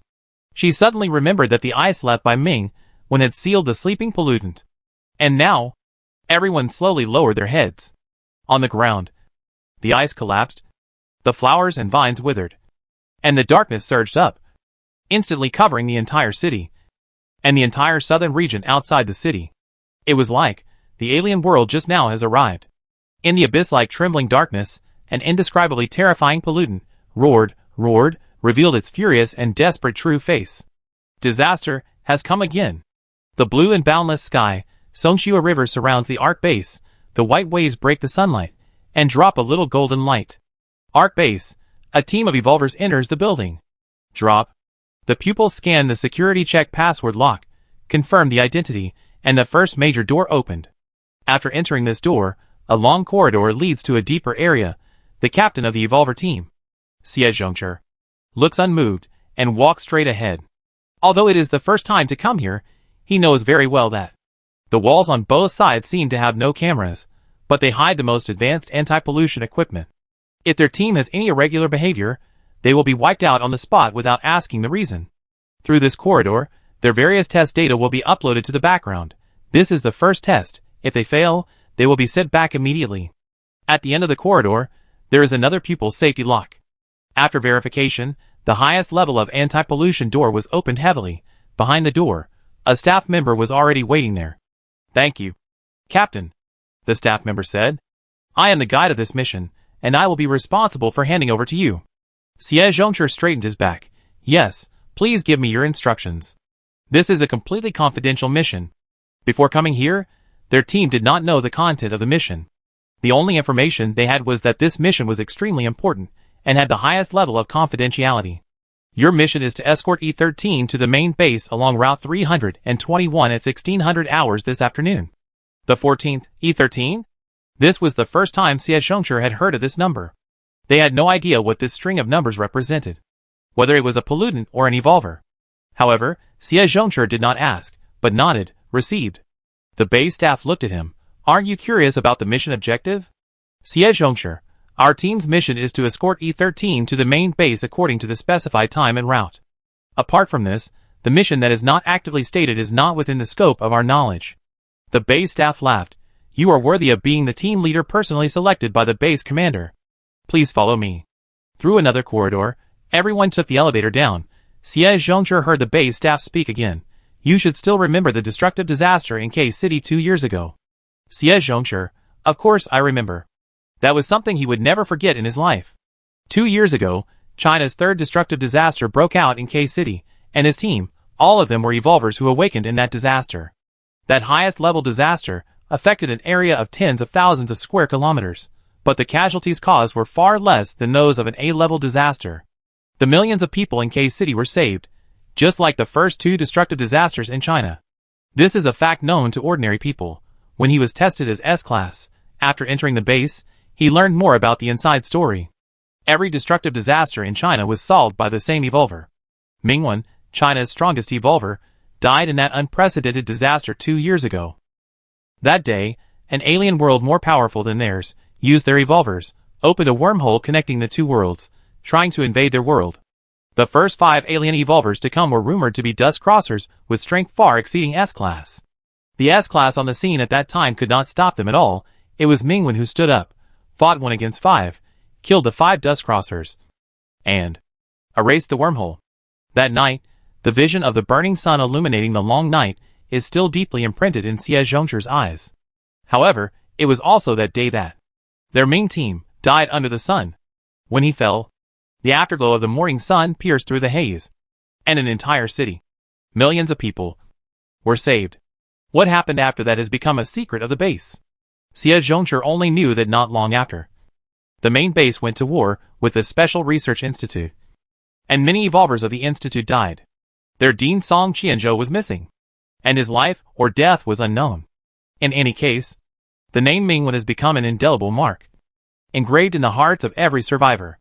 After that, every evolver who joined the base has heard of his deeds. 2 years later, China has dozens of S-level evolvers, but no one has ever been able to surpass Captain Ming. Like him back then, one person guarded several cities, one person protected a world. When talking about the past, several team members were a little sad. After a short silence, the base member who led the way said, "This mission is also related to the devastating disaster that year. The order of the General Base Commander is that you must at all costs secretly transport E13 to the headquarters. Remember, no matter how many sacrifices are made, the mission must be completed." Xie Zhongxue said in a deep voice, "Yes, even if our entire team dies, we will definitely deliver E13. The base member shook his head. "Don't worry, this mission is completely confidential, and there are not many people who know about it. Theoretically, there should be no interference from the outside world. The degree of danger of the mission depends on the degree of cooperation of E13. In the past 2 years, E13 has been sealed underground, and it has been very safe." The elevator kept going down, and finally, stopped at a number. The members of the base stayed in the elevator, and did not go out. In fact, even people at our level do not know what E13 is. After completing this mission, you will be cleared of related memories. Xie Zhongxue, everything is arranged. He led the team out of the elevator. After passing through a corridor again, after more rigorous testing, the entire team never showed any impatience. Finally, they successfully passed the last test and came to the deepest underground of the base. S342 team. Welcome. A man wearing glasses, a woman with a cold face, and a white lab coat stood on the corridor. "My name is Zhou Mengzi. Sorry for the long wait." Xie Zhongxue knew this name. Dr. Ji's assistant. And he was well known. "Zhou Zhu. I have heard of you for a long time. No need to be polite," Zhou Mengzi said. "For this mission, you are the escort team in public, and there are 3 teams of the same level who will cooperate with you in secret." Xie Zhongxue, "Okay. I understand," he responded straightforwardly, but his heart tightened slightly. A mission that requires 4 S-level teams to perform at the same time. Such a configuration is also the top in the world. It is simply like dealing with a destructive disaster. The team followed Zhou Mengzi and walked forward, and heard her say, "From now on, you will not be allowed to talk to targets other than the main base's guide." And she was only halfway through her words when a sharp alarm suddenly sounded, falling from the heights to them layer by layer. The base was attacked. Xie Zhongche's eyes suddenly turned cold, blocking Zhou Mengzi behind him, and the figures in the corridor jumped. Those were several S-class evolvers. Without any orders, at the same time, they rushed out tacitly. Although he felt vaguely that there were other S-classes hidden here, Xie Zhongche had never expected that there would be so many S-classes, which made this place an impregnable defense line. Zhou Mengzi grabbed Xie Zhongche's arm, and said quickly, "E13 is behind that door, you leave along the underground escape passage.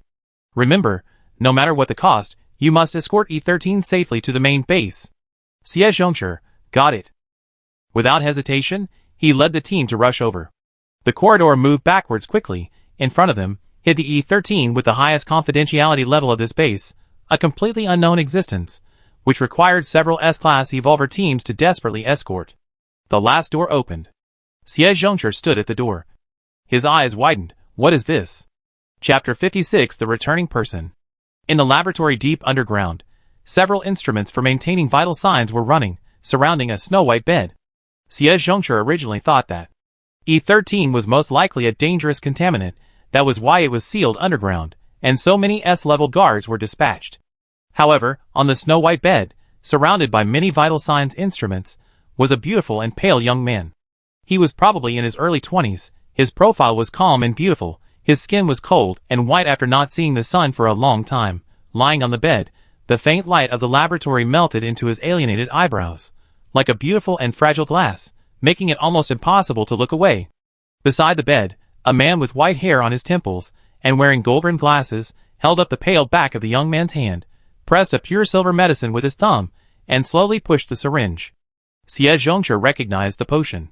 The silver liquid was inestimable in value. No matter what kind of injury a person suffered, as long as he was still alive, he could be saved. Because of its extremely low production, it has always been the most precious resource of the base. Its inventor, Ji Sui, was right in front of them. Dr. Ji. Xie Zhongche stepped forward. We are the S342 team, responsible for the mission of sending E13 to the headquarters. Ji Sui did not even raise his head. The sharp alarm sounded outside the door. But he was not affected at all. He just focused on injecting the injection into the young man's body until the last drop of precious silver liquid was completely absorbed. Xie Zhongche's team waited on the side. They didn't dare to move. Their eyes stayed on the sleeping young man. Somehow, the more they looked at his face, the more familiar he looked. He was. A fragment of memory flashed through their minds. The answer was like a huge rock hitting the sea, stirring up thousands of waves. In Xie Zhongche's chest, some kind of emotion that was difficult to suppress gushed out. It's him. They had never expected to meet such a person in such an underground. The alarm outside was getting sharper. Xie Zhongche took a quick step forward. For the first time, he could not keep calm. Doctor, the base was attacked. We must take him away. Ji Sui moved the treatment equipment at the bedside, randomly glanced at them. His eyes were like a pool of cold water, with no ups and downs. Why are you so excited? The moment of the attack, your mission failed. A team member said, but just now, Assistant Zhou asked us to take him away quickly. Ji Sui, that's because she is not very smart, and you are the same. His existence has been leaked, someone can't hold it back. Ji Sui sneered, and continued to lower his head to debug the equipment. Now you can go back. Xie Zhongche did not move, and his team did not move either. They cast their eyes on the young man between the beds, and chose to stay without any agreement. Even if he dies here, we will definitely protect him, Xie Zhongche whispered. Ji Sui did not respond. Outside the laboratory, the echoing alarm sound became more intense and rapid. That meant that a battle had already begun at the edge of the base. There were evolvers attacking here. There are so many of them. Even deep underground, the vibrations of the battle can be felt. A team member couldn't help but ask, who leaked the news? Even they only learned about the existence of E13 today. Before that, they didn't know that there was such an underground space in the Ark base, hiding such an important person. Mingwen, the strongest evolver in China, who sacrificed for mankind 2 years ago. In the past 2 years since he disappeared, he has been sleeping under the ark, relying on the most advanced instruments to maintain weak vital signs. Ji Sui did not answer. Xie Zhongzhi said, Doctor, what can we do for you? Ji Sui, stay away. Xie Zhongzhi looked at his cold face under his graying temples, and thought to himself, as expected, this Dr. Ji is indeed as difficult to get along with as the rumors say. It is said that after the disaster 2 years ago, this doctor did not show up in the base for more than half a year. Xie Zhongzhi led the team to slowly retreat, and his eyes turned to the bed again. Just now, their attention was mostly focused on the sleeping Mingwen, until they found that next to his beautiful but bloodless face, there was a black, round, unknown creature lying on the ground. It had no facial features, just a black ball. Pollutant. Xie Zhongzhi had heard that there was indeed a pollutant beside their team Ming, and it was inseparable from him. In the past 2 years, has this pollutant been with him all the time? Maybe Xie Zhongzhi and his friends kept their eyes on it for a little longer, beside Mingwen's pillow. The black pollutant suddenly released numerous cold tentacles, like a poisonous snake ready to attack, staring at them coldly. A premonition of extreme danger instantly climbed up their backs, and the expressions of Xie Zhongzhi's team changed. Ji Sui turned back and said without any emotion, I advise you not to stare at it for too long. Otherwise, it will be unhappy. Xie Zhongzhi took another step back, looked away, and said, Is this E01? It's just a clone. Ji Sui said, Its original body has long been gone. Clone. It can bring them such a strong sense of oppression. But it's just a clone? Xie Zhongzhi was speechless. After a while, his eyes quickly swept across the bed, and the black pollutant slowly retracted its tentacles, motionless, still lying beside Mingwen's pillow. It seems that, except for protecting this person, the clone of this monster will not have any extra reactions. They must have a good relationship. This thought flashed through Xie Zhongzhi's mind. He seemed to know why Ji Sui was so calm when the base was attacked. But why was only the clone left, and not the real body? Boom! A violent vibration came from above. Xie Zhongzhi's team looked up in shock. It seemed that the base was seriously damaged. What force attacked them? Why don't you wake up? Ji Sui looked at the sleeping Mingwen and said to the pollutant casually, See, he really doesn't want you anymore. Beside Mingwen's pillow, the black round pollutant suddenly shot out countless tentacles towards him. Tick, tick. The cold rain falls on his face, awakening his long-dormant consciousness. He opens his eyes, and in the sky above his head, a wormhole opens rapidly, expanding into a black sun. Wu ran. Someone whispers beside him. It's his father's voice. Under the dome covered by the black sun, a figure steps out of the black sun, standing high in the air, white hair fluttering, a pair of golden eyes cold and arrogant, full of murderous intent. Wu ran. The man who claims to be a god, who surpasses Du Chun, opens the gap in time and space on that rainy night, and comes before them without warning. That night, the raging fire burns the sky, but cannot burn the black sun that destroys everything. The two figures fall in a pool of blood. Under the black sun, Wu Ran's angry eyes lock him. What happened afterwards? He only remembered mother's tears, drop by drop, falling on his face. Father's bloody hand, pressed against his forehead. Don't blame us.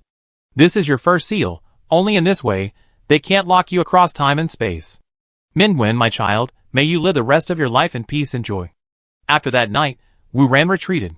The existence of the black sun disappeared under the pouring rain, the traces of the battle were erased, the established facts were distorted. Everyone forgot everything that happened that night.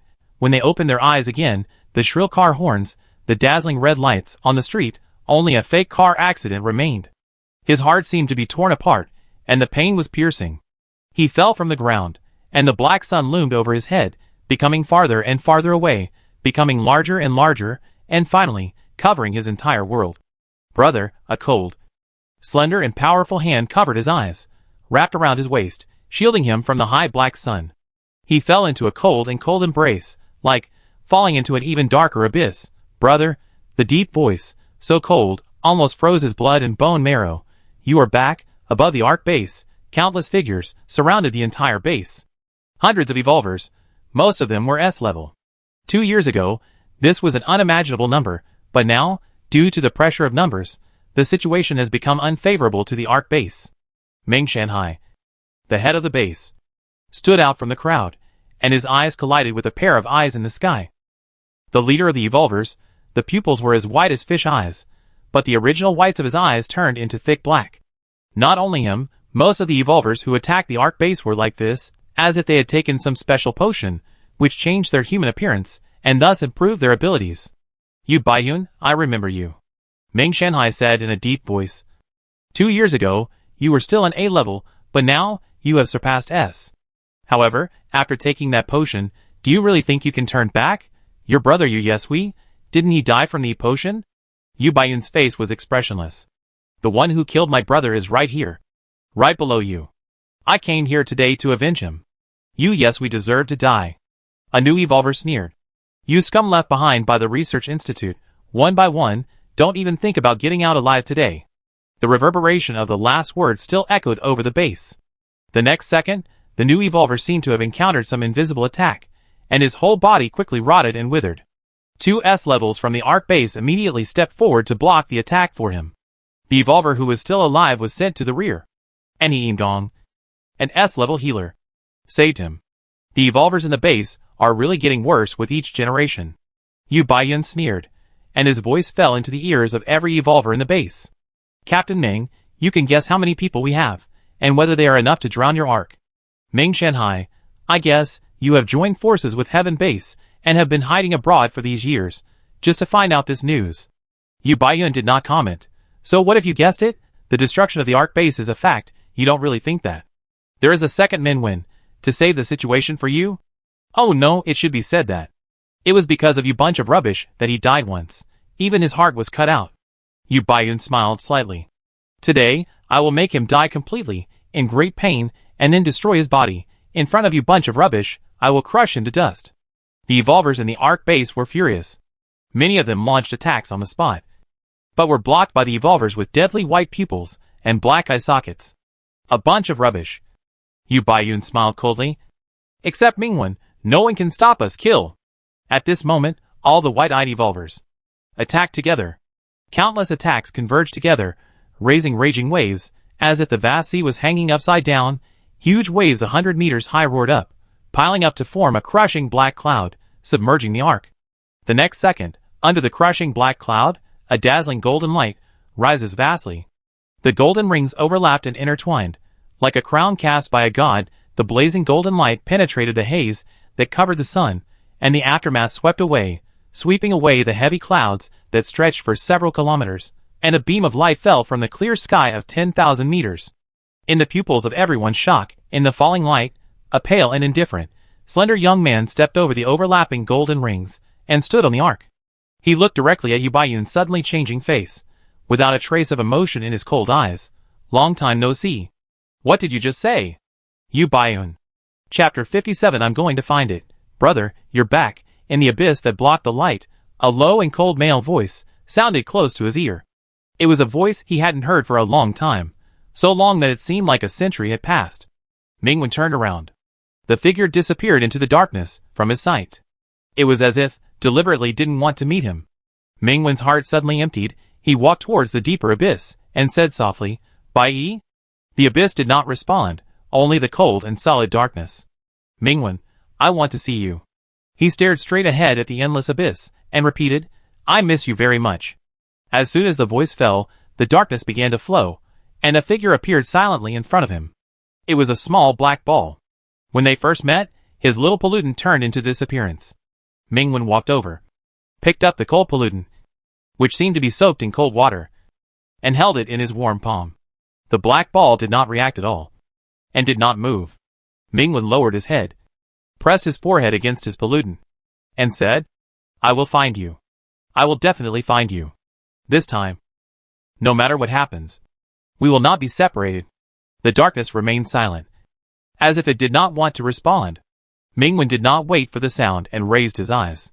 In his palm, the black ball trembled violently, and tears fell one after another. The cold liquid fell on his palm. Like hot sparks splashing, the fingers are connected to the heart. And his heart also felt a sharp pain.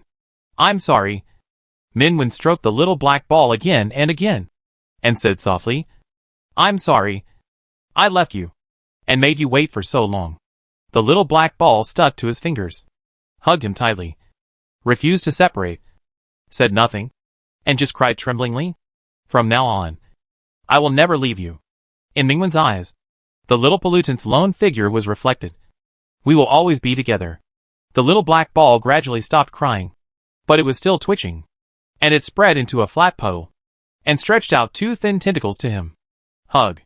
Mingwen hugged his little pollutant with heartache, and his face pressed against the little black ball's cold body wet with tears, rubbed against it, and kissed it on the top of its head. The little black ball suddenly sprouted many tentacles, and stuck to him tightly. The pitch-black tentacles cautiously moved around his lips, like kisses falling one after another. Mingwen said gently, "Where are you?" The tentacle pointed to the sky. Mingwen nodded and said, "Soon. We will meet again." The little black ball raised another tentacle, and shook it at Mingwen. Mingwen took the tentacle and gently hooked his little pollutant. In the laboratory, Xie Zhongche suddenly found that beside the bed, the black pollutant clone turned into a flowing darkness, and disappeared under the pillow. He was slightly startled, wondering how he left. Ji Sui had already turned his head suddenly, and rushed over. On the snow-white bed, the sleeping man slowly opened his eyes. Above the arc base, Yu Baiyun's face was covered with dark clouds. As the young man appeared, he suppressed the offensive of all of them with one person, and the offensive and defensive situation between the arc base and them instantly changed. With a dazzling golden ring as the background, the young man with sharp eyes and fierce momentum stood on the arc. No one dared to look at him, and everyone avoided his edge. The strongest evolver in China, Mingwen, who killed 5 dust crossers by himself and saved the world by himself. After 2 years, he came back again, even though at this moment, there were hundreds of evolvers besieging the ark, but Mingwen alone suppressed the ark. The evolvers who were clamoring to destroy the base just now did not say a word, and then, some figures of white-eyed evolvers quietly disappeared into the air. "What are you afraid of?" Yu Baiyun seemed to be unable to see those people leave, and said coldly, "He has been lying like a useless person for 2 years. Everyone is getting stronger, but he is stagnant. We have surpassed him long ago, let's go." Mingwen, really? Between his slender fingers, a long sword that seemed to rise from the cold snow condensed. A line of cold light flashed from the sharp blade, and slashed with his hand. A few minutes later, Yu Baiyun knelt on the ground, lowered his head, and said nothing. Beside him, a bunch of evolvers who didn't have time to escape fell one after another, all suppressed, and unable to move. "You fell so fast, brother." An evolver from the arc base winked. "Can you perform again?" "That's it. We have already surpassed Team Ming." Yu Baiyun, Ming Shanhai, take them all away. We must get something out of their mouths. Yes, base commander. Those evolvers were dragged away. They will be interrogated severely. Ming Shanhai turned around and looked at the figure. Although the head of the base had seen many storms, and could remain calm in the face of life and death, at this moment, his eyes were slightly red. "Welcome back, Mingwen." "Captain Ming, I have been your fan for 10 years. I have liked you since elementary school." An evolver rushed over. "Mingwen? Captain Ming, finally I see a living Captain Ming. Can you give me a hug? No, then can you register for marriage with me?" Countless evolvers came over, talking all at once, and chattering like sparrows. Mingwen's eyes swept through them one by one. Some were familiar faces 2 years ago, and many were new faces he had never met. It seems that, in the past 2 years, many new evolvers have been born in China. He Yingdong squeezed into the crowd, patted his shoulder. "This time, we can go fishing together." "Mingwen, is everyone okay?" "Not very good," he Yingdong said. "After you left, everyone was very sad, and often had nightmares. Besides, not many people knew you were here." Mingwen was silent for a moment and said, "They were worried. Captain Ming's voice is so nice. Captain Ming is so good-looking, it's even prettier than in the photo." "Ming Shanhai, stay away, don't crowd me, don't touch me, and you, don't pull my sleeves, if it sees me, I'll eat you all." However, maybe because these young people were too excited, no one listened to him. Until, a cough sounded. The sound was not loud, but it was clearly heard by everyone. Instantly, all the evolvers fell silent, and shrank one by one, like quails. Mingwen turned around. Ji Sui stood there quietly. His expression was the same as always, neither sad nor happy. His eyes fell on Ji Sui's temples, which had turned white after 2 years of absence. Mingwen walked over there. Other evolvers looked at his back, wanted to follow him, but glanced at Ji Sui, who was as cold as a door god, and shrank back in place. "I knew it, I knew it." In the corridor, Zhou Mengzi cried and laughed, covered her face, wanted to wipe her tears, and forgot where the glasses on her ears were, and was at a loss. Mingwen handed her a tissue. Zhou Mengzi took it with a whine, and put it in her pocket. The tissue that Captain Ming has touched, limited edition, can be sold for 3 million yuan if put outside. Mingwen? When Zhou Mengzi calmed down, Mingwen spoke. I have a question. Zhou Mengzi wiped his tears. You tell me. Mingwen, after I fell asleep, what happened? Zhou Mengzi began to sob again. How could I be asleep? I was obviously dead. Mingwen was silent. Ji Sui, don't talk nonsense. Zhou Mengzi became serious for a second, said, you had already lost your life force at that time. Bai Yi went berserk on the spot, and almost caused the fourth destructive disaster. None of us could stop him, and most of China's evolvers were injured. Fortunately, at that time, you set from the sun, and it saw you and suddenly became quiet. After that, it used its body to guard you, and no one was allowed to approach. It kept guarding for 7 days and 7 nights, using its flesh and blood to sustain your life. On the 8th day, it really saved you. Mingwen lowered his eyelashes and pressed his chest silently. It turned out that his heart was flowing with Bai Yi's blood. His little pollutant, for him, gave up half of its life. It must be painful, he whispered. Zhou Mengzi was silent for 2 seconds, and then said, the doctor reached an agreement with it. Promised to cure you and wake you up. After that, it held you alone for a whole day, until the next morning, leaving the clone behind and disappearing. For the past 2 years, you have been sleeping underground, and its original body has never appeared. Some kind of indescribable bitterness strangled his heart. Mingwen took a deep breath and looked up at the sky. That. Did it appear after it left? There are 2 suns in the sky. One is still a normal sun, and the other is an equally huge black sun. As if it has no heat, no temperature, and just hangs in the sky coldly. Zhou Mengzi, yes. Not long after it left, this sun appeared in the sky. It cannot be observed, and there is no entity, just like a sticker, because it cannot be observed by modern technology. They are sure that it is the sun constructed by pollution. In the past 2 years, the black sun has always been hanging high, looking down at the world coldly, neither approaching nor moving away. They have suspected that it is the eye left by another world. Of course, there is also a guess that it is Bai Yi's body. This guess was quickly denied. Many people could not understand why Bai Yi turned into that black sun. Could it be just because Mingwen even wanted to destroy the world's pollutants? Would it also protect this world?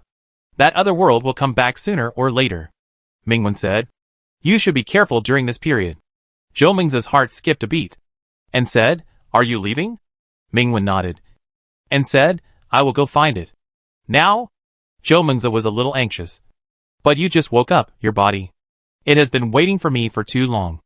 Mingwen said gently and firmly. I made an agreement with it. I will come to it soon. Zhou Mengzi looked at Ji Sui beside him. Then, where is it? Where are you going to find it? Mingwen looked up, looking at the dark sun in the sky. It is, above the sun. Chapter 58. Brother, stay here. Arc Base. Ming Shanhai hurried over after hearing the news. Mingwen is leaving? Zhou Mengzi, who was in a good mood, said yes to the sun. Ming Shanhai? Ming Shanhai, how to go? Zhou Mengzi, take a plane. Ming Shanhai? Ming Shanhai, to find his pollutants? Zhou Mengzi, yes. Ming Shanhai looked aside. Ji Sui was standing in front of an experimental instrument. The flickering light on the screen fell into those calm eyes. Ming Shanhai said nothing more, said, when Mingwen comes back, remember to tell me. Zhou Mengzi smiled and passed by Ji Sui. Ji Sui glanced at her. Working overtime today. Zhou Mengzi. Her smile slowly disappeared. The helicopter passed through the rolling sea of clouds. The city on the ground was hidden under the clouds. The black sun was still so far away. Let's stop here.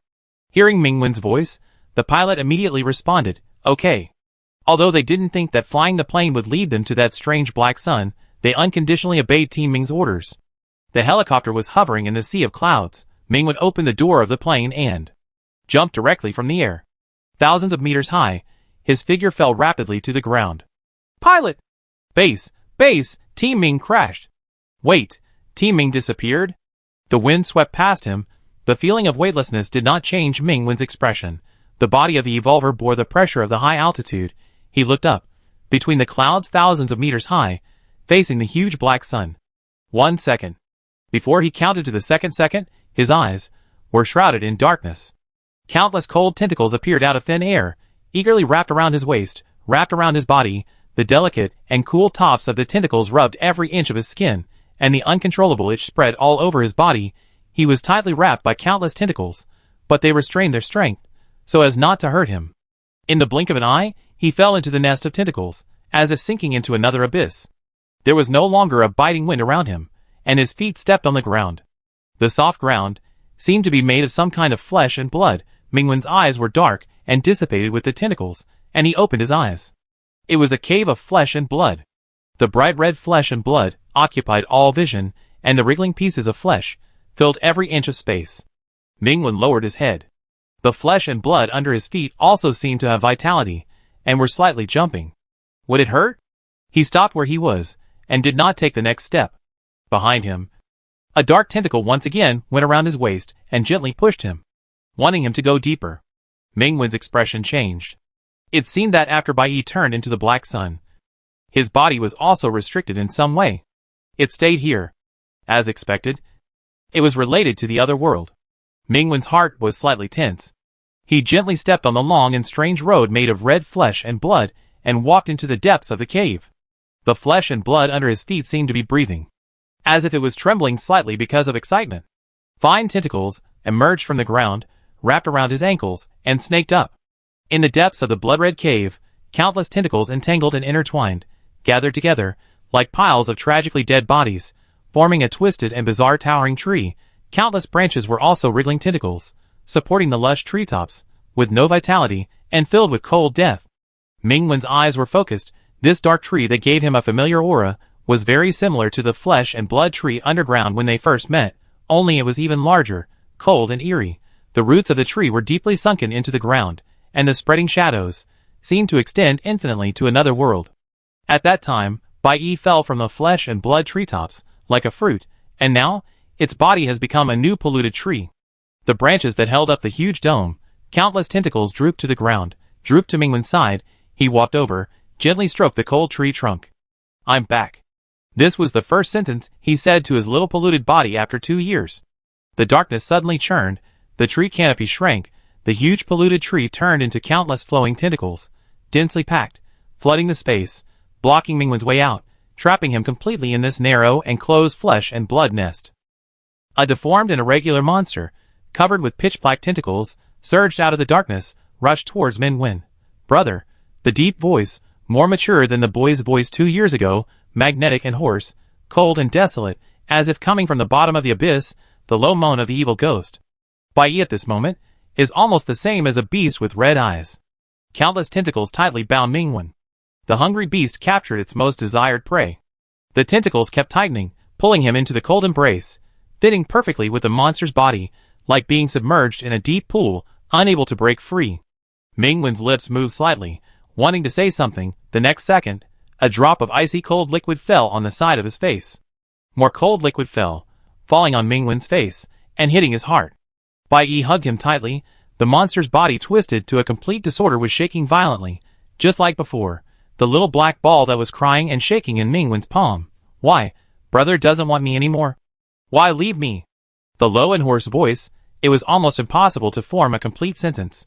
The sound echoed in Mingwen's ears, and his heart was filled with fine pain. He said, "I." Just as he said the first word, he was crushed by the monster in the bloody nest. More darkness came, blocking Mingwen's sight. Tears fell from the darkness, soaking his face drop by drop. He fell into the net woven by tentacles.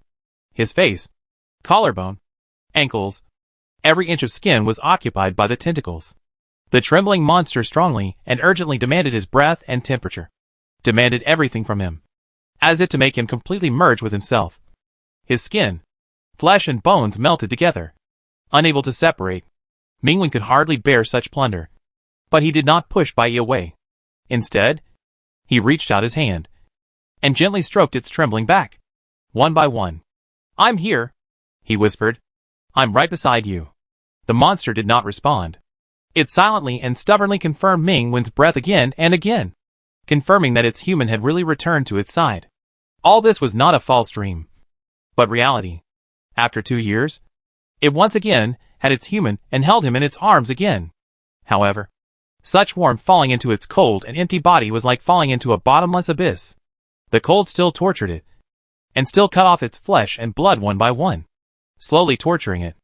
In the past 2 years, it endured such pain every minute and every second, as if there was no end to hell, as if the despair of waiting for a beam of light that could not be reached in hell almost drove it crazy. Until now, it still clearly remembers that its light left it that night. Why? Why did it abandon it? Why? Why? Couldn't it stand by his side at that time? Why? Why? Why? The darkness continued to spread, boiling coldly, as if roaring, tearing the whole world apart. Mingwen realized that something was wrong. He lowered his head. From the dark skin, bloody eyes pierced through the flesh, spitting wildly, shedding dark red blood, staining the monster's body and his clothes red. Mingwen's expression changed. Bai Yi was losing control. He repeated Bai Yi's name over and over again, trying his best to comfort it, let it hear his voice, feel his presence, let it confirm over and over again that he had indeed returned to its side. Time passed little by little. In Mingwen's gentle voice that suppressed his anxiety and worry, Bai Yi seemed to have finally regained some consciousness, and his blood-red eyes, no longer oozing blood. It still hugged Mingwen tightly, as if it had exhausted all its strength, hugging him. "Brother, don't leave me again." The monster's voice was very soft, it was humble to the dust, a small prayer. At this moment, Mingwen seemed to fall into a deep pool, and was drowned by the deep water. That night 2 years ago, he wanted his little pollutant to survive with the others. But it was not until now that he realized that without him, Bai Yi could not survive at all. "I won't leave." Mingwen stared at his monster, and made a promise that would never change. "No matter what happens, we will never be separated again." Bai Yi did not move. With this promise, its hollow body finally ignited a little flame of life, and the ice that pierced its heart finally began to melt bit by bit. Bai Yi gently rubbed Mingwen's face, and suddenly saw his wrist under his sleeve, which was rubbed red by the tentacles. Its movements froze. After 2 seconds, the dark monster trembled slightly again. Mingwen immediately said, "It doesn't hurt, you didn't hurt me." He lowered his head, buried his face in the monster's body, and said, "I know. You won't hurt me." Bai Yi didn't speak. After several seconds, Mingwen felt that the cold body stopped trembling, and clung to him silently and lovingly. Just like before. It leaned on him, and he leaned on it, nestling together in their home, with only each other. Mingwen smiled slightly and said, "Let's go. Back to the ground. Back to our old home. There, he will accompany his injured little pollutant, and let it slowly recover." Mingwen's voice was very gentle, however. Bai Yi's bright red eyes suddenly condensed. "Brother wants to leave here? Brother wants to leave me again?" The tentacles that had originally calmed down stirred uneasily again. Mingwen was startled, and instantly realized something, and his heart suddenly sank. Bai Yi can't leave with him? For him, it turned into this high-hanging black sun, and blocked the entire alien world alone. The price is, can never return to the ground. Before Mingwen could say anything, he was blocked by soft and cold tentacles. With his eyes covered, he could not see anything, and the foreign object blocked his mouth. He could not make any sound. The cold tentacles once again crawled all over his body, wandering wantonly, tearing the corners of his clothes along. It covered his wrists and ankles, sunk under his clothes, and spread deeper without hesitation.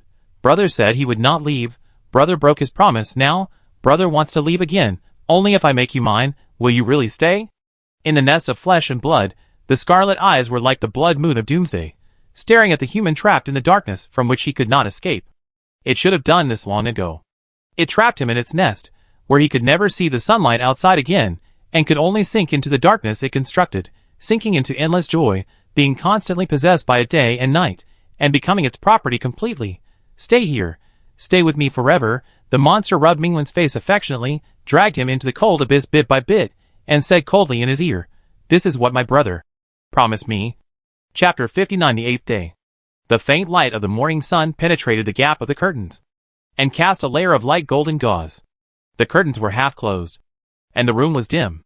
Beside the soft bed, the pale and beautiful young man buried himself in the pillow. His side face was immersed in the light and shadow, and his falling eyelashes were coated with a layer of light golden light. As if he had experienced a chaotic and disordered night, Mingwen fell into a dark dream, and he didn't know how long he slept. When he woke up again, the sky outside the window was bright. He sat up against the head of the bed, and a beam of sunlight happened to fall into his eyes. Swish! A hand pulled the curtains. The figure stood in front of the closing darkness, walked step by step to the bed, and the cold and slender hand fell on Mingwen's face. "Brother, good morning." The low voice of the young man, just like before. In the dark room, Bai lowered his head and stroked Mingwen's face, staring at him intently. This pollutant covered in human skin still looks like a young man, with silver hair and red eyes. Pale and gorgeous. Cold and gloomy. Immersed in the shadows where the sun can't reach. With only a pair of blood-red eyes. Shining brightly. Like the ghost fire jumping in the netherworld. Mingwen gently pressed his forehead. With a bit of fatigue in his expression. Leaning on the pillow. With his collar open. Revealing his white and prominent collarbone. Extending down to a cold white. "Go to bed earlier next time. Don't stay up so late." Bai obediently said oh. Sat on the edge of the bed. Hugged his waist. And his eyes wandered between his collarbones. "But last night, my brother obviously liked it very much." Mingwen was speechless for a few seconds, said, "No matter what. You are not allowed to play games tonight." Yesterday. Perhaps because he was bored. Bai found a newly launched 2-player game on the internet. Pulled him into the room. And played games all night. Mingwen still felt a little sorry. Wasting a day. Maybe. This little pollutant could make a few more papers. The cold breath was close to his face. Bai's chin pressed on his shoulder. Rubbed it twice. And curved his eyes. "Listen to your brother." "Brother. It's still early. Do you want to sleep a little longer?" "It's not early." Mingwen glanced at the time on his mobile phone. It was already pointing to 10 o'clock. "Let's go out for a walk today." Bai, okay. It lowered its head and kissed Mingwen's collarbone.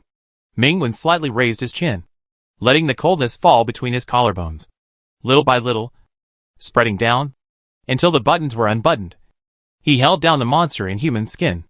Bai raised his eyes, looking into his eyes, revealing his curved eyebrows, looking harmless. Mingwen stood up. Bai immediately took his hand, followed him obediently, and went into the bathroom. The bathtub was filled with hot water. In the steaming mist, Mingwen leaned on the edge of the bathtub.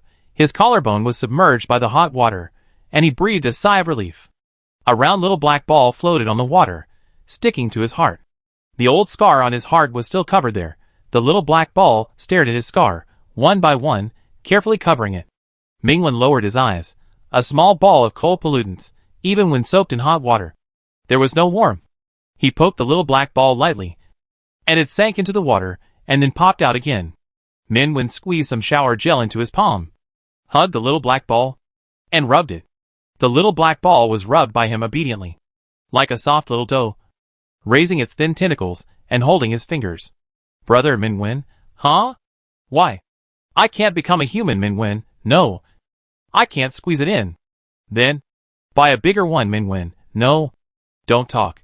Oh, the little black ball nestled obediently in Mingwen's palm, wrapped in countless snow-white bubbles. The warm water washed away the foam. Mingwen picked up the little black ball and smelled it closely. It smelled like milk. Poke. The little black ball shook quickly. Poke again. The little black ball shook rapidly. Mingwen laughed, and the little black ball looked at him and hugged his fingers tightly. Coming out of the bathroom, Mingwen casually put on his coat and wiped the little black ball with a soft towel. The little black ball shook off the water on its body and crawled into his clothes and stuck to his warm skin and stuck to it tightly. After a while, the little black ball crawled out again and turned back into a boy with silver hair and red eyes and looked at Mingwen without blinking. Mingwen compared their heights. Bai tilted his head. "Almost taller than me." Mingwen looked at the boy who was the same height as him. "When did you grow taller?" "Bai, it's been almost a year since my brother picked me up." Mingwen's eyes moved slightly and said, "That's right, a year has passed. Maybe in 2 years, you will become a big one." "Yes." Bai's cold palm gently stroked his warm neck. His fingertips lingered on the side of his neck, stroking it again and again. "Brother, you will see what you want to see. As long as, brother is always by my side, staying here forever. Mingwen, this is our home, except here. I won't go anywhere." Bai's smile deepened, his deep eyes, like sticky honey, you can't see what's hidden underneath. Before leaving, Mingwen subconsciously touched his pocket. There was no cell phone. He said casually, "I don't know the base. Brother. The voice without any emotion fell into his ears. Brother. Have you forgotten that the base no longer exists? Mingwen met those eyes that seemed to be shining with a faint blood light, and nodded slightly. That's true. The pollution has been solved. And now it is a safe world. Bai pressed his forehead against his, rubbed it affectionately. His voice was very soft, like a bewitching whisper. So, brother, don't think about those things anymore. Mingwen touched the pollutant in human skin. Okay. Bai smiled again, pressed the door handle, and pushed the door open. In the busy mall, Bai's silver hair and red eyes did not attract anyone's attention. Mingwen, what are we eating today? Do you want to cook hot pot? Bai looked at him intently. Okay. Mingwen took some ingredients, and every time he turned his head, they could all meet Bai's eyes. Passing by another shelf, he picked up a jar of honey casually. Through the reflection on the glass jar, he met those bloody eyes again. Bai was staring at him. The sight of this pollutant, always locked on him, fixed on him. Mingwen put the jar of honey into the shopping cart, shook Bai's hand. Bai pushed the cart, and walked with him to the next area. Passing by the aquatic area, Mingwen stopped slightly, observed for a few seconds. Something is missing. Bai put his face close to his. What? There, Mingwen pointed to an area. They used to sell sea urchins. Bai, brother, you remembered it wrong? There is nothing there. Mingwen raised his mouth slightly. There are no sea urchins either. Bai, no. Mingwen, okay. He led this pollutant away again. After buying a bunch of things, in front of the cashier, Bai took out a stack of cash and dropped it casually. The cashier picked up the cash without any expression, took it without any expression, and put it away without any expression. Mingwen's eyes stayed on the cashier for a while, and Bai's low and gentle voice sounded in his ears again. Brother, go back. Go back to the place where there are only two of us. Mingwen, yes, go home. Arc Base, a conference room. It's been the 8th day. Xiaoming's eyes were deep under the glasses. When Mingwen went up, I asked him if there would be any accidents. He said he would contact us within 7 days. If there is no news from him for more than 7 days, there must be a special situation. During this period, according to the observation of the base, the black sun has not changed. The airspace where Mingwen disappeared has also been monitored, and no creatures have appeared. No change does not mean no accidents. Ming Shanhai said. The pollutant is a space system, and it is the strongest space system in the world. If it wants to trap someone, there is no solution. But is it necessary? Their relationship. Everyone has heard of the fairy tale about the fisherman who salvaged the bottle containing the devil. Lu Zhiga made the final decision.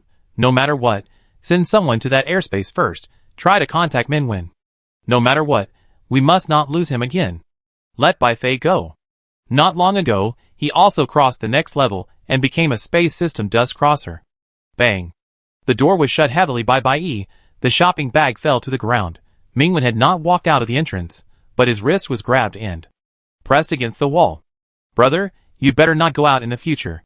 Bai held him in his arms, trapped between himself and the wall. His palm slid along his shoulders, slid across his thin back, and stroked his waist. I don't like my brother looking at other things, and never looking at me. It buried its face in Mingwen's shoulder, and whispered. Mingwen lowered his eyes, passed his fingers through the cold silver hair, and said, okay. As if he didn't expect him to agree so straightforwardly, Bai paused slightly, and raised his eyes. Mingwen, let's go, I'll plant some peppers for you. Bai looked at the gentle smile in his eyes. After a moment, the darkness in his eyes faded a little. And he nodded, yes. The newly bought flower pots were placed on the empty balcony. Soft soil was poured in, and pepper seeds were buried.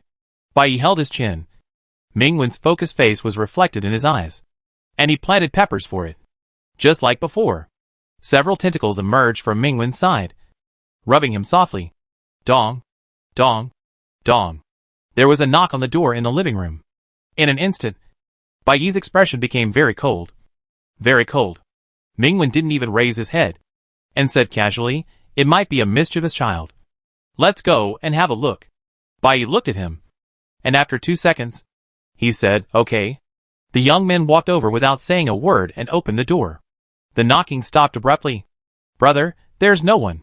Bai turned around. It seems to be a disgusting thing. Mingwen. Said, still not paying much attention. Bai, brother. Are you hungry? I'll go cook for you. Mingwen, it's just hot pot. so just do it casually. Okay. Bai Yi entered the kitchen, and after 2 seconds, he poked his head out. Mingwen raised a small shovel. I'll go over it later. Bai Yi shrank back without saying a word. Mingwen flattened the soil with a shovel, and walked to the kitchen after washing his hands. From the living room to that side, he would pass by the entrance.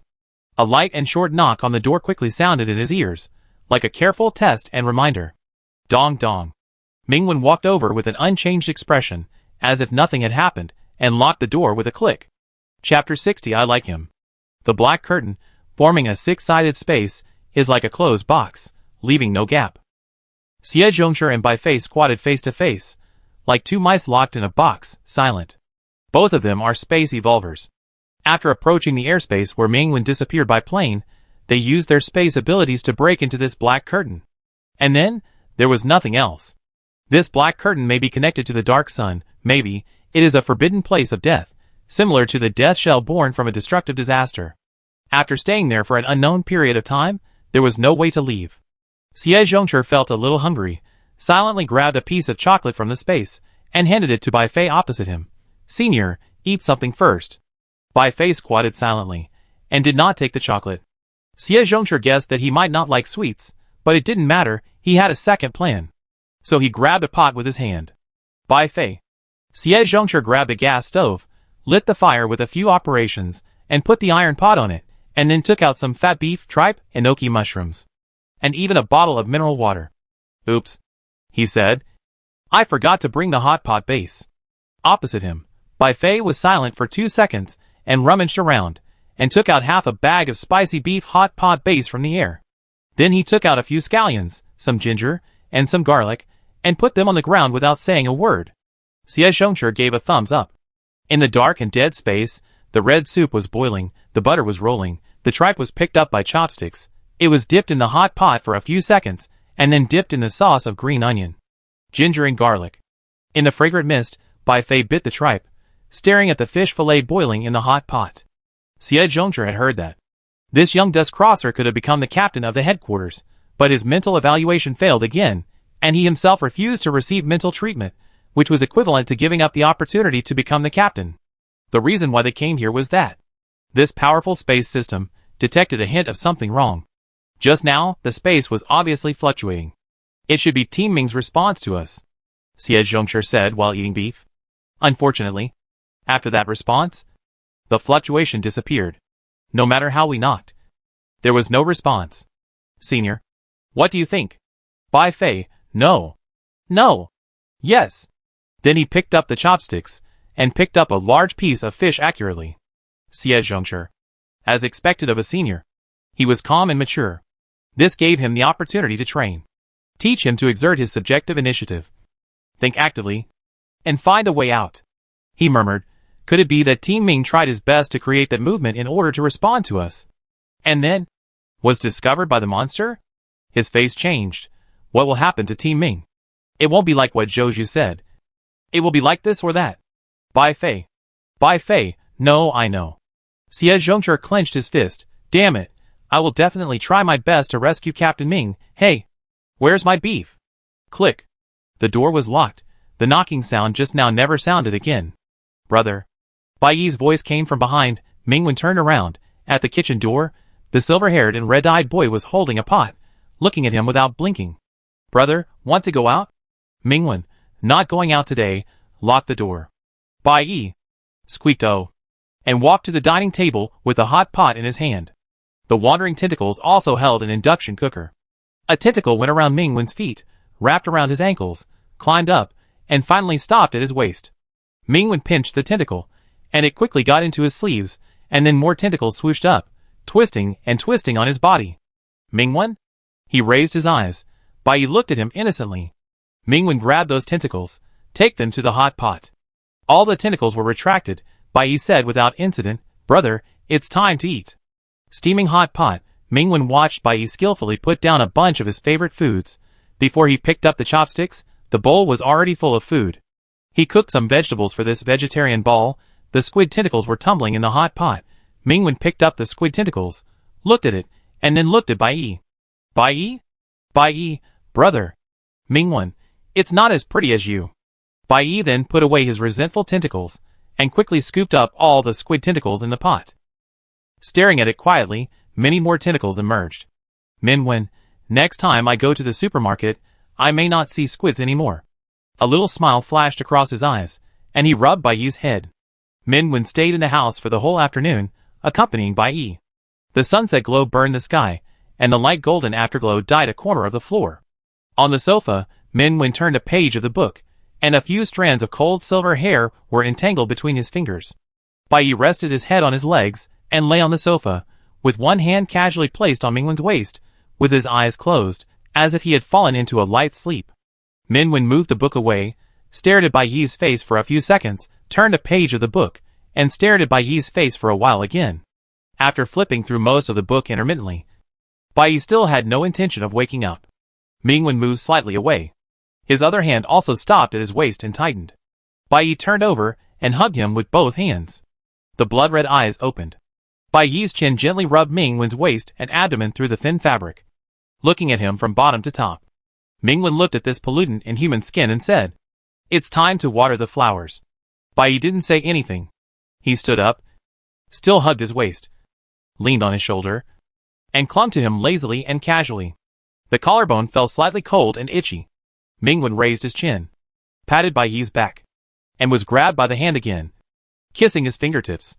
Then, Bai Yi was willing to let go of his hand, let go of the person in his arms, and went to the balcony to water the flowers. The setting sun sank into the distant sky, the night veil enveloped the brightly lit city. Minwen walked out of the bathroom. The little black ball on his shoulder bounced twice, and jumped into his palm accurately. Minwen pulled up a corner of the quilt, and lay down, watching the little black ball swoosh into the quilt, and could not find it. "Good night. Brother, good night." Ordinary conversation, ordinary night, just like an ordinary day. The room was shrouded in silence, and I don't know how long it took. The little black ball silently crawled out of the quilt, and turned back into a boy with silver hair and red eyes. It stared at Minwen's sleeping face, leaned over, and kissed his fallen eyelashes. Minwen, who was sleeping, had no reaction. Bai Yi tightened his arms around his waist, and held him in his arms, and his red eyes, which were slightly shining in the dark, were like an ominous and cold blood moon. "Brother," the monster in human skin murmured, hugging its human tighter, wrapping its tentacles around him, as if to make him sink into the darkness, and melt into his own bones and blood. On a moonless night, the sky was like black ink that could not be stained, with only the dark and condensed night. Bang! Without any warning, the ceiling collapsed. A big hole appeared, and in the dust, two figures fell from above. Cough! Cough! A person coughed and raised a gray face. It was Xie Zhongzhi. Xie Zhongzhi was very surprised.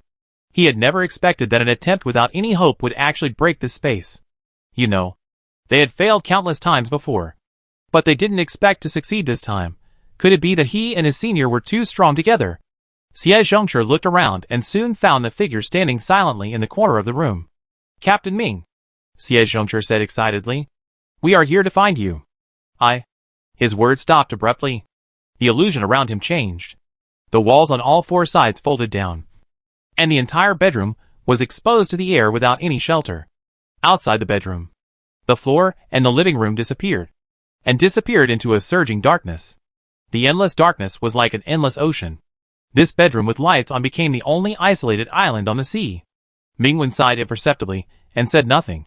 "What is this place?" Xie Zhongzhi was stunned. "Sure enough, Captain Ming, you are under house arrest." He did not find any figure except Minwen, and immediately stepped forward. "Come with us. Back to the ground." Hearing this, Bai Fei looked at Minwen, and stepped back a little without saying a word. "Minwen, you brother." A low voice without emotion sounded from one side. In the darkness, a man with silver hair and red eyes stepped out with a cold expression. His eyes lit up with sharp blood, and the sense of oppression was overwhelming and overwhelming. That was Bai Yi. From the appearance of a teenager, he became more mature and tall. His facial features were still dazzling and outstanding, but they were sharp and aggressive, and his body exuded undisguised danger and aggression, like a majestic tyrant, so powerful that it was frightening. The resurrected monster crossed the last boundary, and put on real human skin. The shadow under his feet, spreading into a sea of death that corrodes everything, just standing there, is the master of this world, the source of all destruction and disaster. Xie Zhongche's expression changed drastically. He took a step back involuntarily, the figure of Mingwen reflected in his eyes, and then gritted his teeth and stepped forward. You, he said. We can talk it out if we have something to say. Why do you want to lock up Captain Ming? He came from the ground. Do you want to lock him up in this place without sunlight? Bai Yi laughed. His smile was without a trace of warmth. Do you think he will choose you? Xie Zhongche's eyes jumped. This monster did not deny the first half of his words. The fact that he did not imprison Captain Ming. Bai Yi did not look at them at all. His eyes were always locked on Mingwen. Seeing Mingwen standing there, his eyes darkened, and then a blood-red luster surged. Brother. Come here. Come back to me. Mingwen met those bloodshot eyes. And as if being pulled by something, he walked towards him. Under the gaze of Xie Zhongche and Bai Fei, he stepped through the darkness step by step, and walked towards the dangerous monster. Bai Yi took a few steps forward. His arm fell on Mingwen's waist, and he held him tightly to his side. The monster in human skin turned his face, and showed a provocative smile to the two intruders. Xie Zhongche's face darkened slightly. Just now, he clearly felt some powerful power fluctuations. Which was? Mental control. Xie Zhongche, you controlled him? In order to keep him here? You have been controlling him? I said. He is mine. Bai Yi intimately pressed against Mingwen's face. The blood in his eyes burst out, and the coldness condensed into ice. Now, you can die. As soon as the voice fell, Mingwen raised his hand and knocked on Bai Yi's head. Don't be a bad ball. Bai Yi. Bai Yi suddenly looked down at Mingwen, his dangerous and blood-red eyes suddenly showing waves. Brother, you. Captain Ming, Xie Zhongche said in surprise. Have you released the control? Mingwen held Bai Yi's head and turned his head. Do I look like I'm under control? Bai Yi. Xie Zhongche, but you it. He looked dazed. If you're not under control then, why have you been staying here these days? Being trapped by this monster in a place completely away from reality? Mingwen said lightly. I like him. Is there any problem? Bai Fei. Xie Zhongche. Bai Yi. Chapter 61 Ring. I like him. What's the problem? Mingwen's tone was flat, as if he was telling an ordinary little thing, but it made the expressions of the people around him become particularly exciting. Xie Zhongche's face twitched. So, that mental control. Mingwen, it doesn't work on me. Bai Yi. The hand on his waist tightened. Mingwen's fingers gently covered the back of the cold hand, said to Bai Fei and Xie Zhongche, Thank you for coming to see me. Can you wait outside for a while? Xie Zhongche scratched his head. Can't we stay? He was really worried. What would happen to Captain Ming? Bai Fei suddenly grabbed Xie Zhongche's shoulder with one hand, covered his mouth with the other hand, like a vicious kidnapper, ignoring his howling and struggling, dragged him away. Mingwen, thank you. Bai Fei, brother. See you later. Mingwen, yeah. The two figures disappeared in the darkness. Mingwen turned his head and met a pair of blood-red eyes. Compared to the boy 2 years ago, Bai Yi has matured a little. His figure is taller, his eyebrows and eyes are more handsome. Under the dim light, his facial features are cold and breathtaking, but also sinister and pale, like a ghost floating in the deep forest and ancient pool, covered with a gorgeous human skin painted by himself, seduce ignorant passers-by. The ignorant passers-by are comparing the heights of the two, and found that this little pollutant is taller than him. Pat Bai Yi's head, and said, Don't grow any taller. Bai Yi looked at him without saying a word. Hold him in his arms, and silently press his forehead against his brother. His voice was deep, and no emotion could be heard on the surface, but his eyes had some unspeakable hesitation and lack of confidence. I just said. Mingwen looked directly into Bai Yi's eyes. I stayed here, not because of your mental control. Because I am willing to stay here and be with you. Bai Yi was silent. This contaminant in human skin, I don't know if he was stunned, or was overwhelmed by the great joy. In short, for a long time, he didn't speak. Mingwen raised his mouth slightly. So these days, you always thought that your mental control worked on me? No wonder every night, you hugged me and whispered sorry. Bai Yi seemed to want to sink into the shadow under his feet. However, he still couldn't bear to leave the person in front of him, and he hugged Mingwen tightly with grievance. I thought, only in this way, my brother would be willing to stay. Bai Yi lowered his eyes. His voice was low and dark. After all, this is not the ground. It is not my brother's home. Mingwen heard this, but he breathed a sigh of relief. He knew that after such a long separation, His little pollutant psychology had been seriously distorted. So on the day of the reunion, just hearing a few words in his words, he mistakenly thought that he was going to abandon himself again, and he lost control directly. Therefore, he stayed here, hoping to use time to heal Bai. And now, after a few days of companionship, he confirmed the fact that he did stay voluntarily. Bai's knot in his heart was indeed relieved a little. The shadow that had clouded his rationality had faded a lot. He could listen to people now. This place is indeed far from the ground. But, wherever you are, that is my home. Mingwen gently stroked Bai's back and felt that he was unbelievably tense for a moment because of his words. Besides, I am here, and I will not let you be trapped in one place forever. After all, he still has to travel around with his little pollutant. One by one, the tentacles touched Mingwen's wrist carefully and retracted. After a few seconds, a few more tentacles emerged and touched Mingwen's face carefully. Mingwen pinched the tentacles, and the tentacles retracted. The next second, more tentacles surged up. Bai looked at Mingwen's gentle eyes, buried his face in his shoulders, and rubbed his soft black hair. The tentacles tightly wrapped around Mingwen. Bai whispered, "Brother, mine?" Mingwen, "Yes, yours." His clear and pleasant voice fell into Bai's ears. The cold light in his blood-red eyes faded a little. These days, every minute and every second, Mingwen's companionship with it was its medicine. Its light. Return to it. Bai lowered his head. Wanted to kiss his brother. Mingwen looked up at this time and told him the real business. Mind control, like the pollutant you swallowed before. Can you have the abilities of the pollutants you swallowed? Bai stared at the corners of his beautiful lips, nodded. Mingwen, no wonder, this little black ball used to eat monsters. After completely crossing the line of recovery, his little pollutant is stronger than 2 years ago. Mingwen knows that.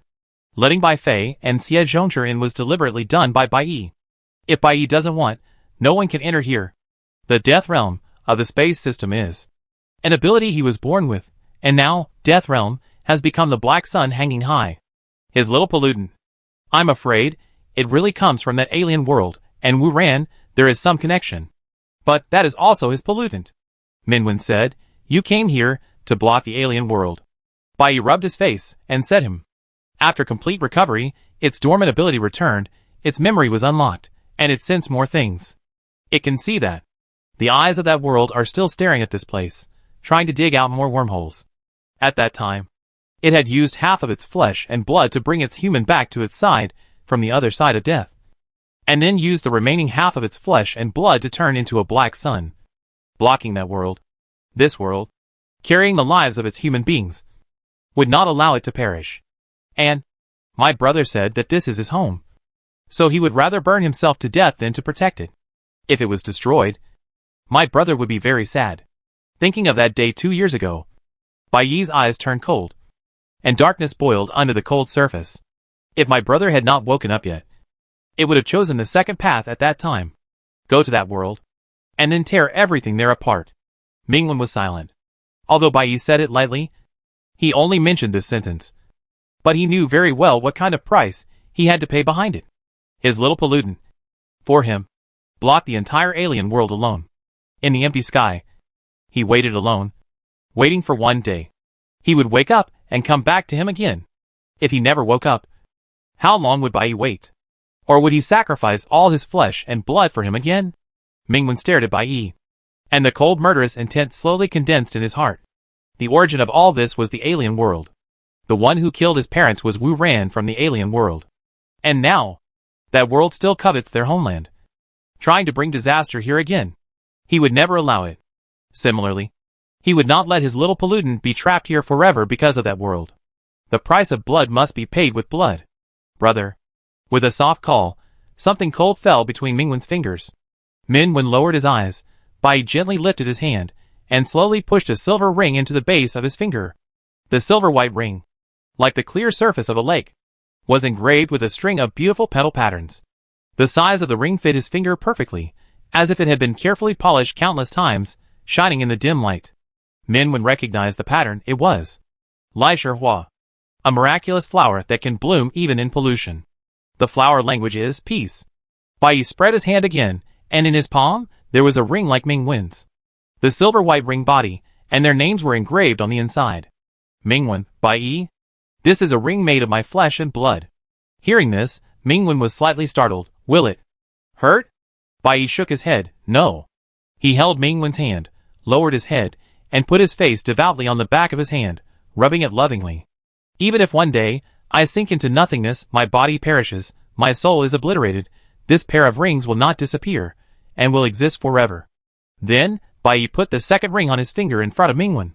Then, he hugged Mingwen. He lowered his head, as if he didn't dare to look at him, but just rubbed him silently. Rubbing. Rubbing, rubbing. Then my brother will be soft-hearted and accept its ring. Mingwen laughed. His previous ring had long since melted in the sun. Perhaps, changing for a new pair would be good. Mingwen gently rubbed the ring with his fingertips, cold, beautiful, just like his little pollutant. Bai Yi stole a glance at Mingwen. Mingwen, it looks good, I like it very much. Bai Yi's mouth corners lifted, and his eyes seemed to be full of starlight. His silver hair fluttered, gently pressed against Mingwen's forehead, and said sweetly, not as good-looking as my brother. Mingwen, the strange comparisons increased. He poked the big pollutant. Now, let's go meet the guests. Bai Yi, I don't want to go. I don't like those people. I hate them. Bai Yi's expression suddenly became gloomy, and countless tentacles sprang out, as if he wanted to get rid of the two intruders gloomily. Mingwen knocked on the head of this pollutant. Bai Yi remained silent, and 2 seconds later, the tentacles stretched out gloomily towards Mingwen again. I want to hide my brother. Hide in its space, so that no one can see it. My brother belongs to it. Then, Bai Yi found that. Mingwen didn't move. Just looked at him calmly, as if he was sure that he wouldn't do anything to him. Or, anything is fine. The tentacles stopped in midair, and more emotion surged in Bai Yi's eyes. My brother has been indulging it. In that case, I want to kiss it. Bai Yi's eyes flickered slightly, lowered his eyes, pressed against Mingwen's forehead, slowly lowered his head. Mingwen covered his face. In the dark space, Bai Fei, who was squatting in the corner, heard something and looked up. Mingwen walked in front of him and Xie Zhongshi. There was no silver-haired, red-eyed, dangerous and cold man beside him, only a small black ball in his palm.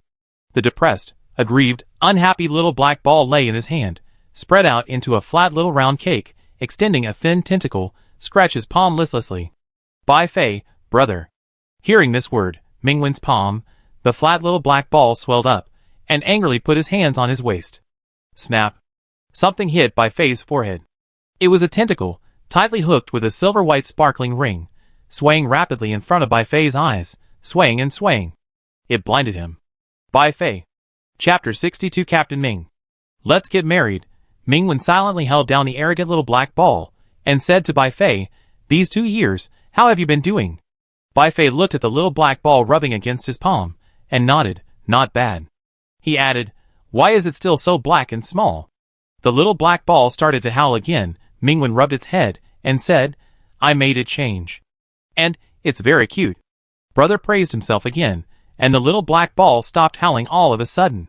Continued to rub brother's warm palm happily, rubbing back and forth, stickily hugging his fingers, kissing them one by one. Xie Zhongshi was stunned. He didn't know whether he should be shocked that in front of Captain Ming, Senior Bai Fei's speech became fluent, or should he be shocked that the terrifying monster would actually stick to Captain Ming and act like a spoiled child. In short, when Captain Ming appeared, these two people changed. As expected of Captain Ming, I want to trouble you for a favor. As soon as Mingwen finished speaking, Xie Zhongshi nodded quickly. Captain Ming. You say? Mingwen. This sun is the body of Bai Yi, which is used to block the invasion of the alien world. For this world, he paid the price of not being able to leave here for 2 years. Now, I want to take him back to the ground. So, we need another force to support this place. Xie Zhongshi was stunned. This ball? No, this monster, with its own strength, blocked the entire alien world. For them, it blocked it for 2 whole years? Xie Zhongshi's emotions became complicated. Looking at the pollutant in Mingwen's palm, there was a little more respect and gratitude. Captain Ming, do you want us to stay here? Mingwen shook his head. Later, I will try to inject my power into this place, and you guys will deal with it on the side. Xie Zhongshi had no objection at all. If it weren't for his lack of ability, he would be willing to stay here instead of the pollutant. That was 2 whole years. Xie Zhongshi lowered his head. In Mingwen's palm, the little black ball held up a shining ring with its tentacles, showing off to the air around it. He didn't notice it at first, but after a few more glances, He realized that the ring was exactly the same as the one on Mingwen's finger. When Captain Ming came up, there was no ring on his ring finger. Xie Zhongche's eyes widened. "Brother," Bofei said, "when are you going to do it?" "Mingwen, right now." As soon as the words fell, the entire space, all the darkness surged like a tide, spreading towards the endless edge. Above the Black Sea, in the lightless world, a sun that was colder than the night descended. Xie Zhongche closed his eyes all of a sudden. Although the black sun did not have a scorching glow, at this moment, he felt as if he had fallen into an endless hell, swallowed by the bone-piercing coldness and fear. Even as an S level, he could not face the black sun directly. Mingwen raised his head slightly. The black sun was right in front of him. So close. But the feeling it gave him was different from what he remembered. In his memory, on that rainy night 5 years ago, the black sun that belonged to Wu Ran made him angry and hateful. But now, this white-black sun, but it made him feel close and warm. A cold hand gently took his hand. Mingwen turned his head. A handsome and pale man with silver hair and red eyes stood beside him, looking at him intently. Mingwen and Bai Yi looked at each other. He looked pretty. Poked Bai Yi's face. Bai Yi gently rubbed his fingertips. His eyes were full of galaxies. Brother is willing to stay with it. He is also willing to find a way to take it away for it. Brother likes it. Bai Yi lowered his head and kissed Mingwen's knuckles with the ring with joy. Bai Fei next to him coughed loudly. Mingwen looked away as if nothing had happened, and said to Bai Yi, "I will take action later, and you withdraw half of your power." Bai Yi's complete power and body all turned into that black sun. He couldn't come down, because in this world, no one could support this barrier that isolates the other world like him. The only person who can do it is Mingwen. His plan is to give half of his strength to his little pollutant, keep the remaining half, and return to the ground. After dealing with the things on the ground, they will come back here, take back the remaining strength, and then go to that alien world. Bai Yi, listen to my brother. Mingwen closed his eyes slightly, and a second later, he suddenly opened them. In his eyes, a fiery golden light ignited. Nirvana, ice, quicksand, remnant fire. Definition: 5 abilities overlapped. And at this moment, the power that shook the entire sky exploded. Xie Zhongche was shocked, and his whole body couldn't help but tremble. He had an impulse to worship. In the past 2 years, there have been pollution changes, a vast energy tide has swept across the world, and many new evolvers have emerged in various countries, far more than before. Among them are those with multiple abilities, and even some secondary evolvers. Beside him, Bai Fei is a secondary evolver, who has leaped from S level to the true Duqin level. In addition to Bai Fei, there are several S level people in the headquarters, who have also achieved secondary evolution because of that energy tide, becoming Duqin people, or close to Duqin. Sometimes, he even thinks, if these people now go back to 2 years ago, perhaps, they can prevent the disaster, and it will not lead to such a tragic ending. However, it was not until this moment that he realized there is also a gap between Duqin people. Perhaps, 2 years ago, the 5 Duqin people who came from another world, their strength is not at the same level as the current Duqin people. So, what finally stands in front of them is Mingwen, the pinnacle of Duqin people, the highest point of mankind. It was like the glorious sun setting, bathing in the sacred and vast light. Bai Yi's deep eyes narrowed slightly. 2 years later. Again.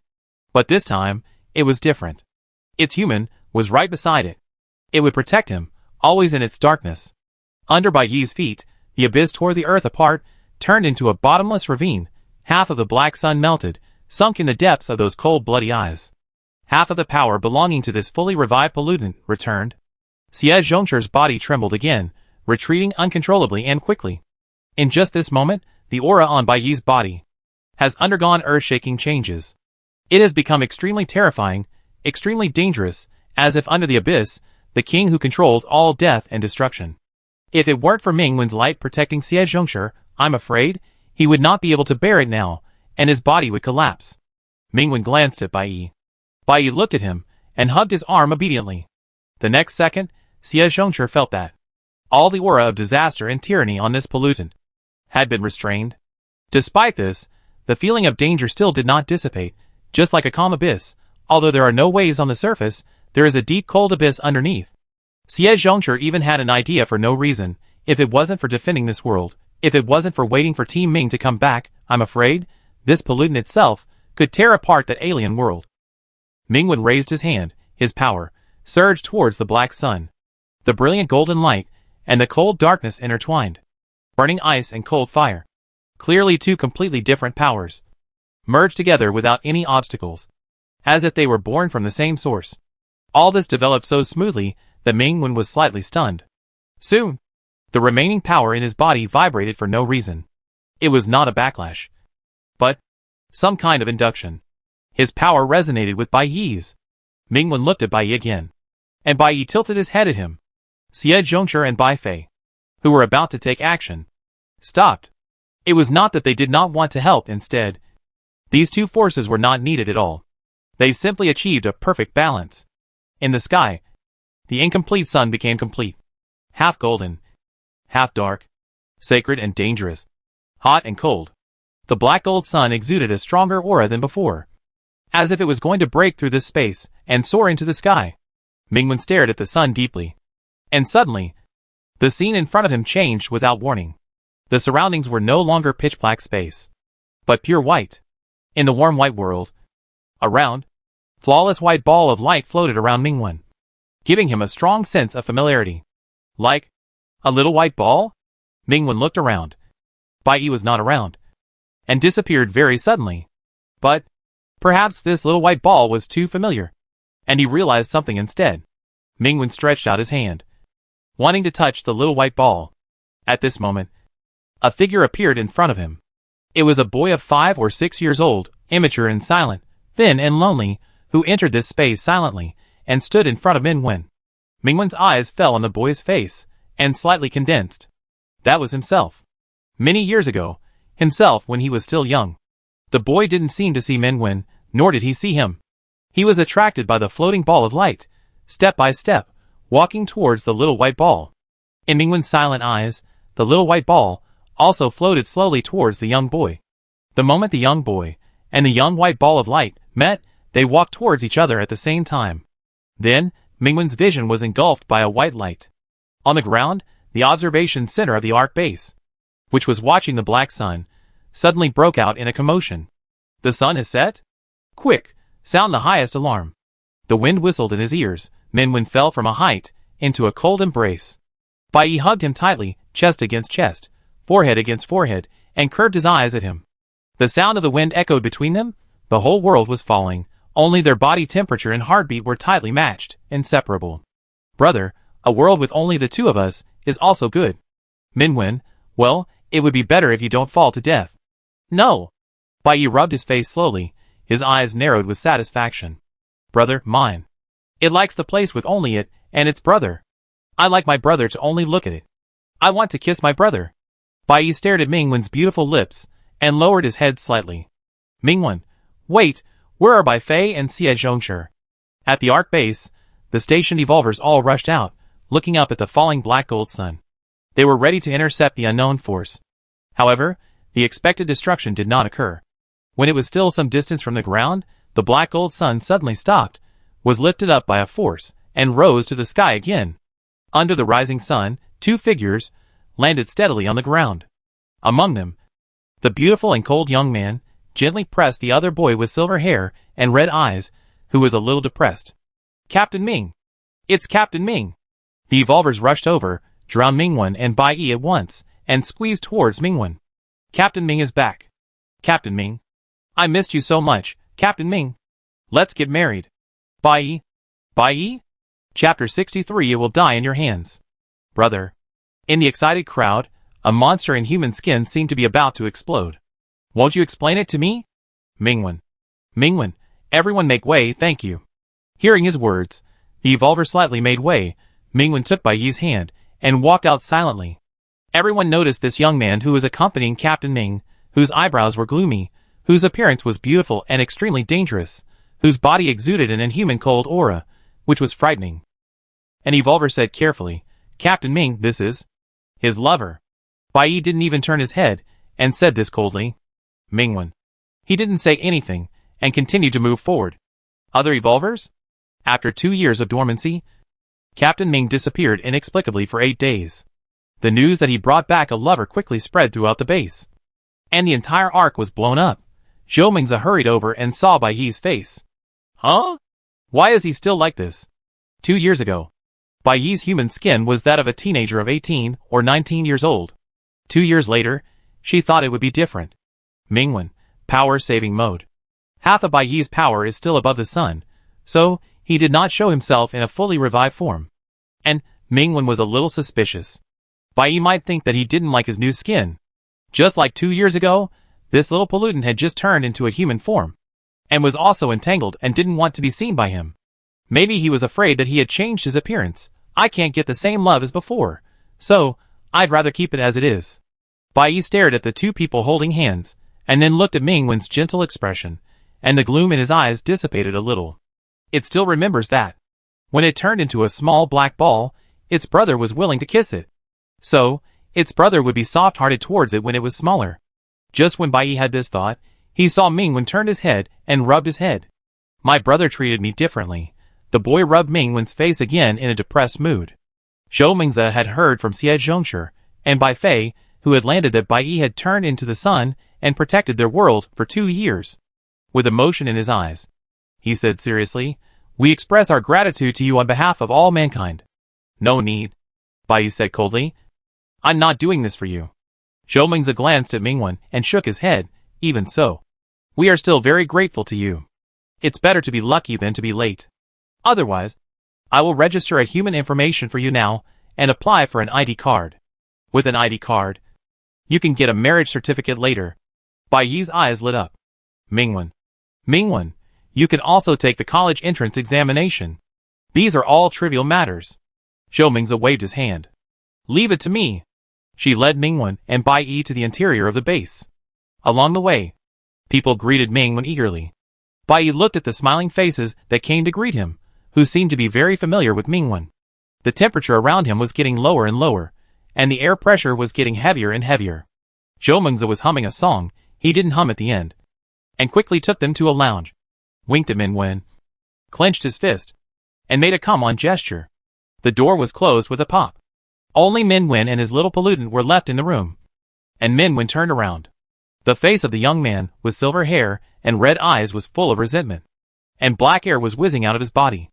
"Mingwen, brother, when you woke up before, did you also stay with them for a long time?" The monster in human skin became more and more angry and aggrieved the more he thought about it. "Brother, you stayed with them before you saw me," Mingwen said quickly. "No. After I woke up, I went to find you." Bai Yi was silent. Mingwen stretched out his hand to him, and Bai Yi quickly stepped forward and hugged him aggrievedly. The dark tentacles twisted around Mingwen unhappily. Mingwen pinched the tentacles and remembered something that could make this little pollutant happy. "Just now, when the power merged, I saw our past." Mingwen patted Bai's head. "It was me when I was 4 or 5 years old, and you when you were still a little white ball." "Brother." Bai stared into his eyes and interrupted him. "I came to this world 4 years ago." Mingwen stopped. A second later, Mingwen turned his face away silently. "Really?" "Yes." Bai seemed to be mad to death. His silver hair and tentacles exploded together, and black air soared. "That's definitely not me. Brother ran into another dirty thing before it. Did brother still think that thing was cuter than it? Whiter than it? As expected, I still have to lock up my brother.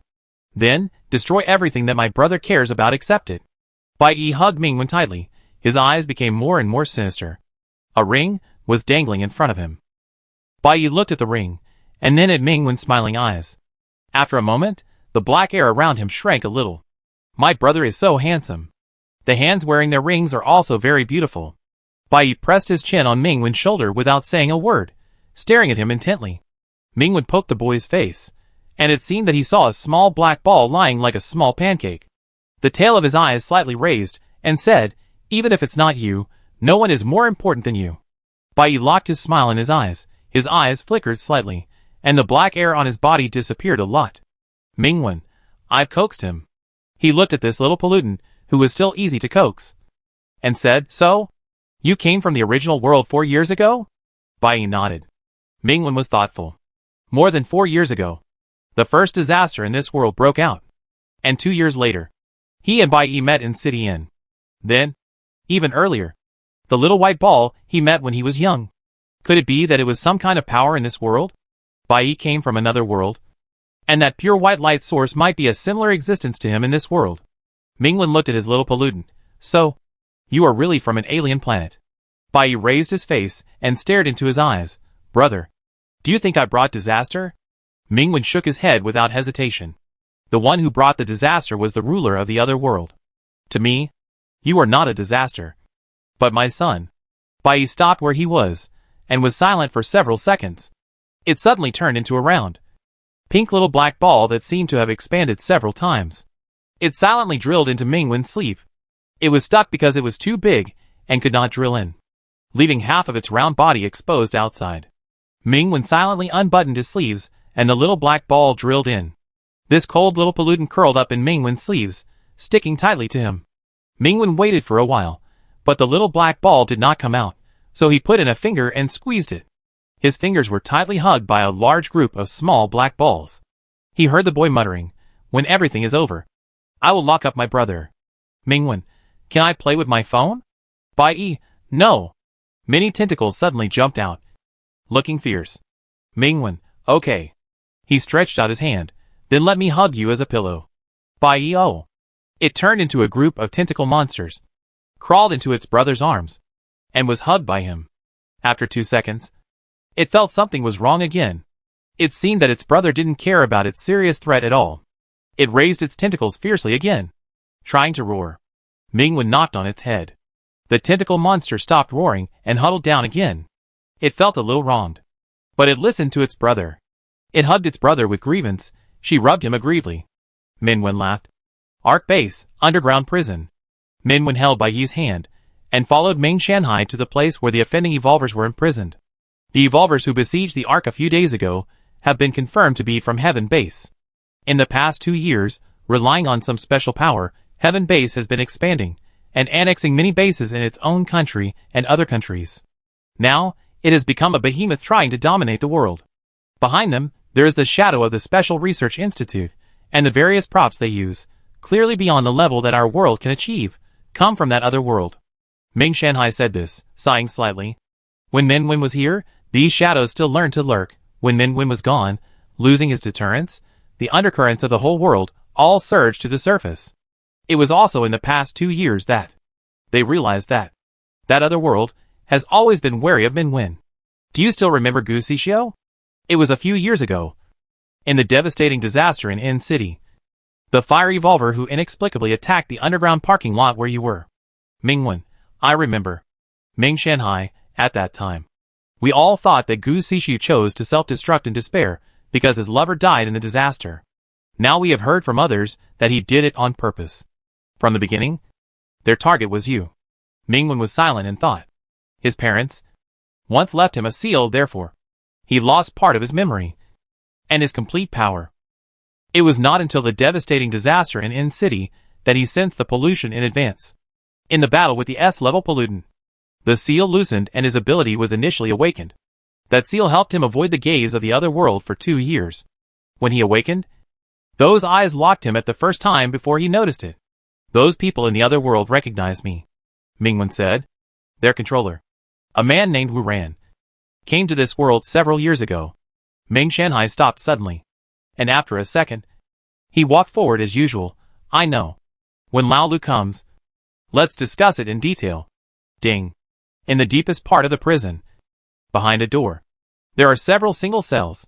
In the first one on the left, a man wearing heavy shackles and guarded by several evolvers sat with his head down in the corner of the cell. Yu Baiun. All the evolvers who took the E-potion, their memories were completely wiped out within 3 hours. Only he has not forgotten those things. Ming Shanhai said lightly. Mingwen, you want to see me? Hearing his words, Yu Baiun moved, raising his scarred face. I never thought that seeing Captain Ming up close again would be like this, he said. I always thought that I would see you in shackles outside the cage. In the end, the reality was the opposite. As soon as he finished speaking, his expression suddenly became extremely painful. The body curled up and twitched violently. Mingwen turned his face to Baiyi. Baiyi's eyes were cold, looking at Yu Baiun like looking at a dirty insect. It was not until Mingwen touched Baiyi's hand lightly that Baiyi retracted the shadow under his feet. Yu Baiun fell to the ground, breathing heavily with lingering fear. Ming Shanhai, Tell me everything you know. So you still have a chance to live. After several seconds, Yu Baiyun finally said, what if I tell you? Can you win? Ming Shanhai, no matter what the result is. If you don't cooperate, you won't see that day. Yu Baiyun didn't seem to hear him. Some memories seemed to emerge in front of his eyes. He hugged his head and murmured, it's impossible to win. You don't know how powerful they are. You are completely overwhelming. And you are not their opponent at all. As he spoke, he seemed to fall into a state of madness. His eyes were straight. And he just kept repeating this sentence. This world will be destroyed sooner or later. It will become hell. Ming Shanhai, then you will be disappointed. We are never afraid of a fight. Yu Baiyun slowly raised his head, revealing a pair of bloodshot eyes. Do you think that, relying on your Ming team and his monsters, you can turn the tide and save the world? His eyes were fixed on Mingwen, and he suddenly laughed nervously. I saw the future. You will kill your monster with your own hands. Ming Shanhai, impossible. Even I know. This is nonsense. Impossible? What if? It's for this world. Yu Yeshui's pupils bulged, reflecting the figures of Mingwen and Bai Yi. The deep bottom of his eyes was like an ancient pond. And in the cool water light, it seemed that a distant future was really reflected. In the near future. For this world, you will kill your monster with your own hands. This is a destined fate. A future that cannot be changed. It will definitely die at your hands. Chapter 64. Even if I leave, it will definitely die in your hands. The roar fell, and the silent cell echoed. Ming Shanhai frowned slightly, and his eyes swept to the side. To his surprise, Bai Yi's expression did not change at all. But Mingwen's eyes were extremely cold. Mingwen, it seems that your special research institute is indeed birds of a feather. Whether it is Lu Xingxing or the current Yu Baiyun, they tried to assert his and Bai Yi's past and future. But what does their future have to do with these people? Bai Yi looked at Mingwen, and the corners of his mouth slightly raised. Yu Baiyun seemed to have overdrawn all his strength and fell to the ground. His eyes still staring straight at Mingwen. Captain Ming, do you dare to say that this future will not come true? You sacrificed yourself for this world, let alone sacrifice another monster. Soon, that day will come. It or this world. You only have two ways to choose. The indifference in Mingwen's eyes faded a little bit. His expression was normal, and his voice was calm. Why? I want to take your path. If that day really comes, I will choose the third path. The path that I break. Ming Shanhai's expression eased, and he noticed that the monster next to Mingwen, who was covered in human skin and was gloomy and dangerous, had a happy face. So happy that he seemed to laugh at any time. Brother, leave it to me.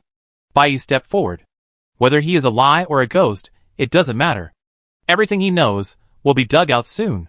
Darkness began to spread, swallowing all light, making the entire space fall into a lightless cold abyss. In the bottom of Bai Yi's blood-red eyes, it seemed as if there were two clusters of deep ghost fire jumping and burning. He was the only light source here, and the only master. Yu Baiyun's pupils trembled, his body was covered by darkness, as if it melted, sinking directly into the sticky and cold dark color. His soul seemed to be falling continuously, falling out of his body, and being torn into one piece, two pieces, dozens of pieces, thousands of pieces. Yu Baiyun. He opened his mouth wide, and let out a silent, shrill wail. His voice was also robbed, and as his body melted into the darkness bit by bit, he could not even struggle or beg for death. The other base personnel watched the scene silently. Although the darkness around them did not spread to them, they felt a chill on their backs. Sure enough, under that skin that was completely indistinguishable from that of a human, there was indeed a monster that was fundamentally different from them. Among the crowd, only Mingwen looked normal, looking at Bai Yi quietly. Soon, the darkness faded and gathered at Bai Yi's feet. Yu Baiyun collapsed on the ground like a puddle of mud and fainted. Bai Yi gently held Mingwen's hand. Brother, he is still alive. His tone seemed to be saying, Brother, I didn't kill anyone. I was very good. Praise me. In the silent eyes of the crowd, Mingwen rubbed Bai Yi's silver white hair and said, You did a good job. What did you see? Bai Yi, the most critical part of his memory disappeared. Mingwen was not surprised. These evolvers who came to attack the base all took drugs that can erase their memories, so that once they are caught, they cannot be found out who is behind them. Such drugs use the power of pollution. The final direction must be the alien world. Mingwen, what else is left? A nasty person. Bai Yi narrowed his eyes slightly. Song Qianzhou. He is in the heaven base. Ming Shanhai's face darkened. Song Qianzhou, the director of the Special Research Institute. After 2 years, he finally appeared again. Coming out of the cell, returning to the separate room, Mingwen looked at the small pollutants around him. Without saying a word, he just watched. Bai Yi looked at him for a few seconds, and leaned forward with his eyes curved. Brother. Kiss me. Mingwen. No. He looked away silently. And after a few seconds, he spoke again.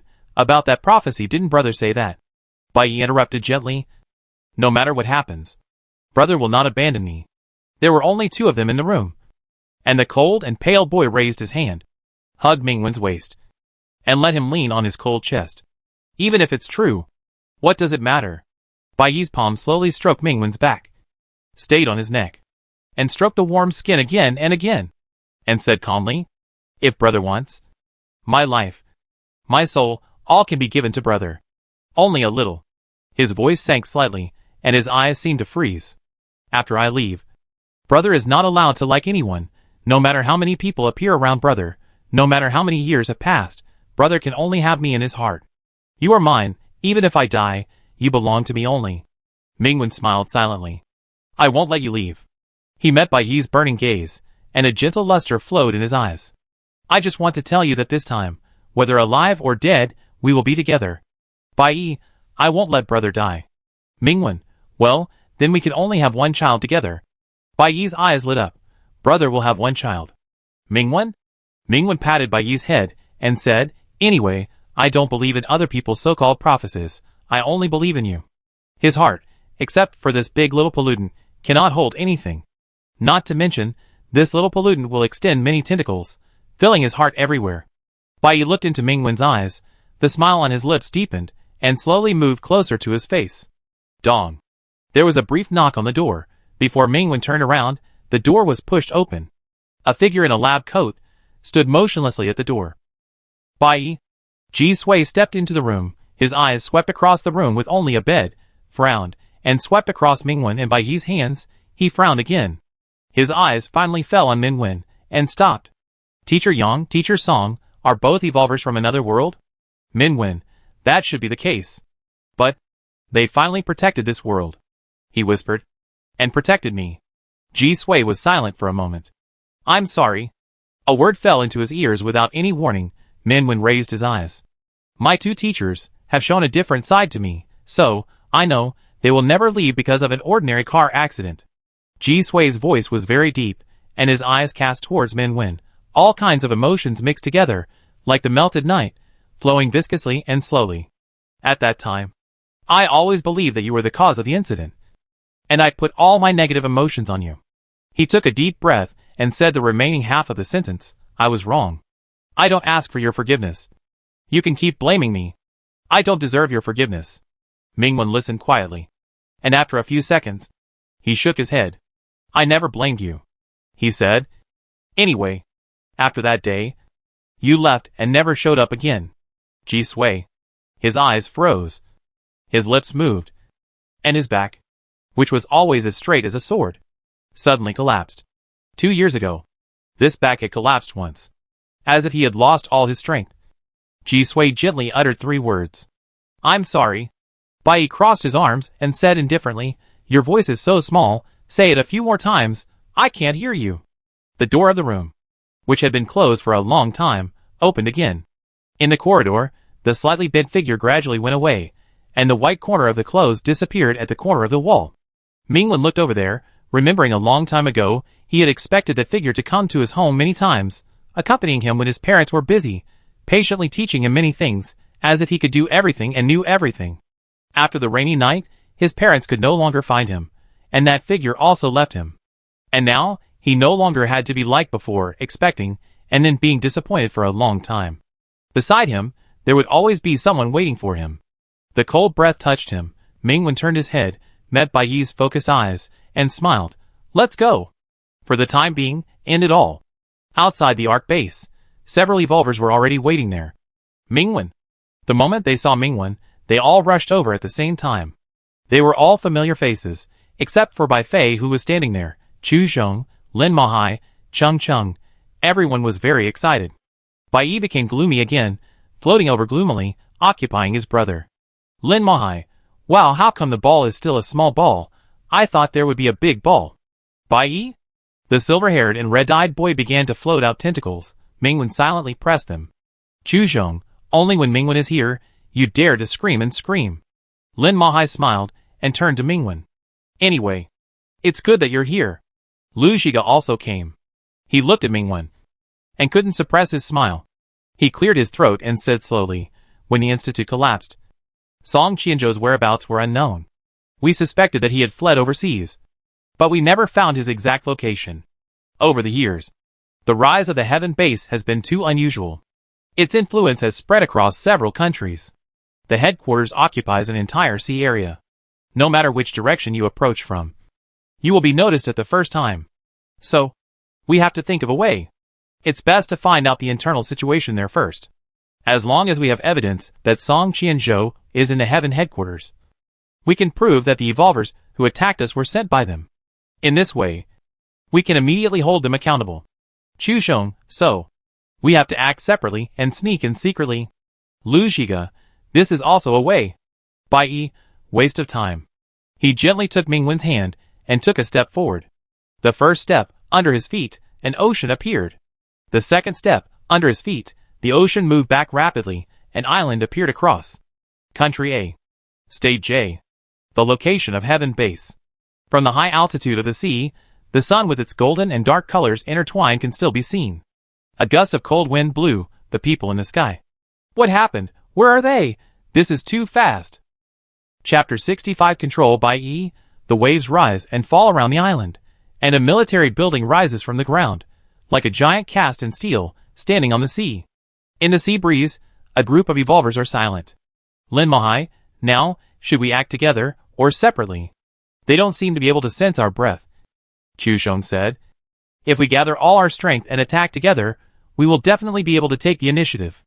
But we must first make sure that Song Qianzhou is here, otherwise, we have no reason to act. In the past 2 years, the Heaven Base has not openly offended China, and the two sides have kept their distance. However, Yu Baiyun's memory directly points to this place, that is, whether it is Song Qianzhou who caused the devastating disaster 2 years ago, or the hundreds of evolvers who attacked the Ark, they all came from this base. As long as they have evidence, they can legitimately counterattack the Heaven Base. Lin Mahai's eyes swept over the two figures in front of him, and he was still a little shocked. In just a few seconds, across several countries. Lin Mahai, is this the noble space system? Bai Yi looked indifferent, without any reaction. Mingwen, really amazing. Bai Yi's eyes curved immediately, and he said with a smile, brother is the best. Then he stuck close to Mingwen. Others, or else we should act separately. However, they did not make any extra moves, because in front of them, Mingwen did not move. He lowered his eyes, and his calm eyes swept over the heavily guarded building. The huge island base, like an iron city, has a panoramic view of the layout of the base from high altitude. There are dozens of observation towers, and the garrisons walking between the bases. None of them noticed their existence, because Bai Yi blocked their breath. Mingwen's mind moved slightly. Those evolvers from other worlds. The law enforcers wearing black raincoats. Probably also secretly spied on their world in this way. Let's sneak in first. Hearing Mingwen's words, Bai Yi said without hesitation, listen to my brother. Mingwen looked back at the people behind him. You guys meet outside. Okay. Everyone had no objection. Mingwen casually snapped his fingers. Between everyone's sleeves, a swaying flower bloomed. A small flower with overlapping petals also fell in Bai Yi's palm, which was still the largest and the most beautiful among all. Suddenly, this pollutant in human skin took the flower given by his brother and showed off proudly. Others, numb. At the entrance of Heaven Base, a team that just came back took out their ID cards. After a series of strict identity verification, the heavy steel gates slowly opened to both sides, and the team entered the base normally. Neither they nor the guards of the base saw the two extra figures at the end of the team. Mingwen and Bai Yi sneaked into the interior of this heavily guarded base silently. 2 years ago, they had been to Heaven Base. At that time, Anderson was still the person in charge. The whole base was decorated magnificently and luxuriously. And now, the Heaven Base was moved to this independent island. and its style has also changed greatly. The ground and walls that can be seen are all made of some special metal. There is no extra decoration. Only countless weapons. Like a metal beast covered with thick armor. Lying on the island. Mingwen noticed that there is a power in those special metals that can suppress pollution. It has no effect on him and Bai. After all, 2 years ago, their pollution value was only E level, which was close to 0. He stopped at the entrance of the base. People were coming and going around him. There were countless cameras and various detectors, monitoring every blind spot.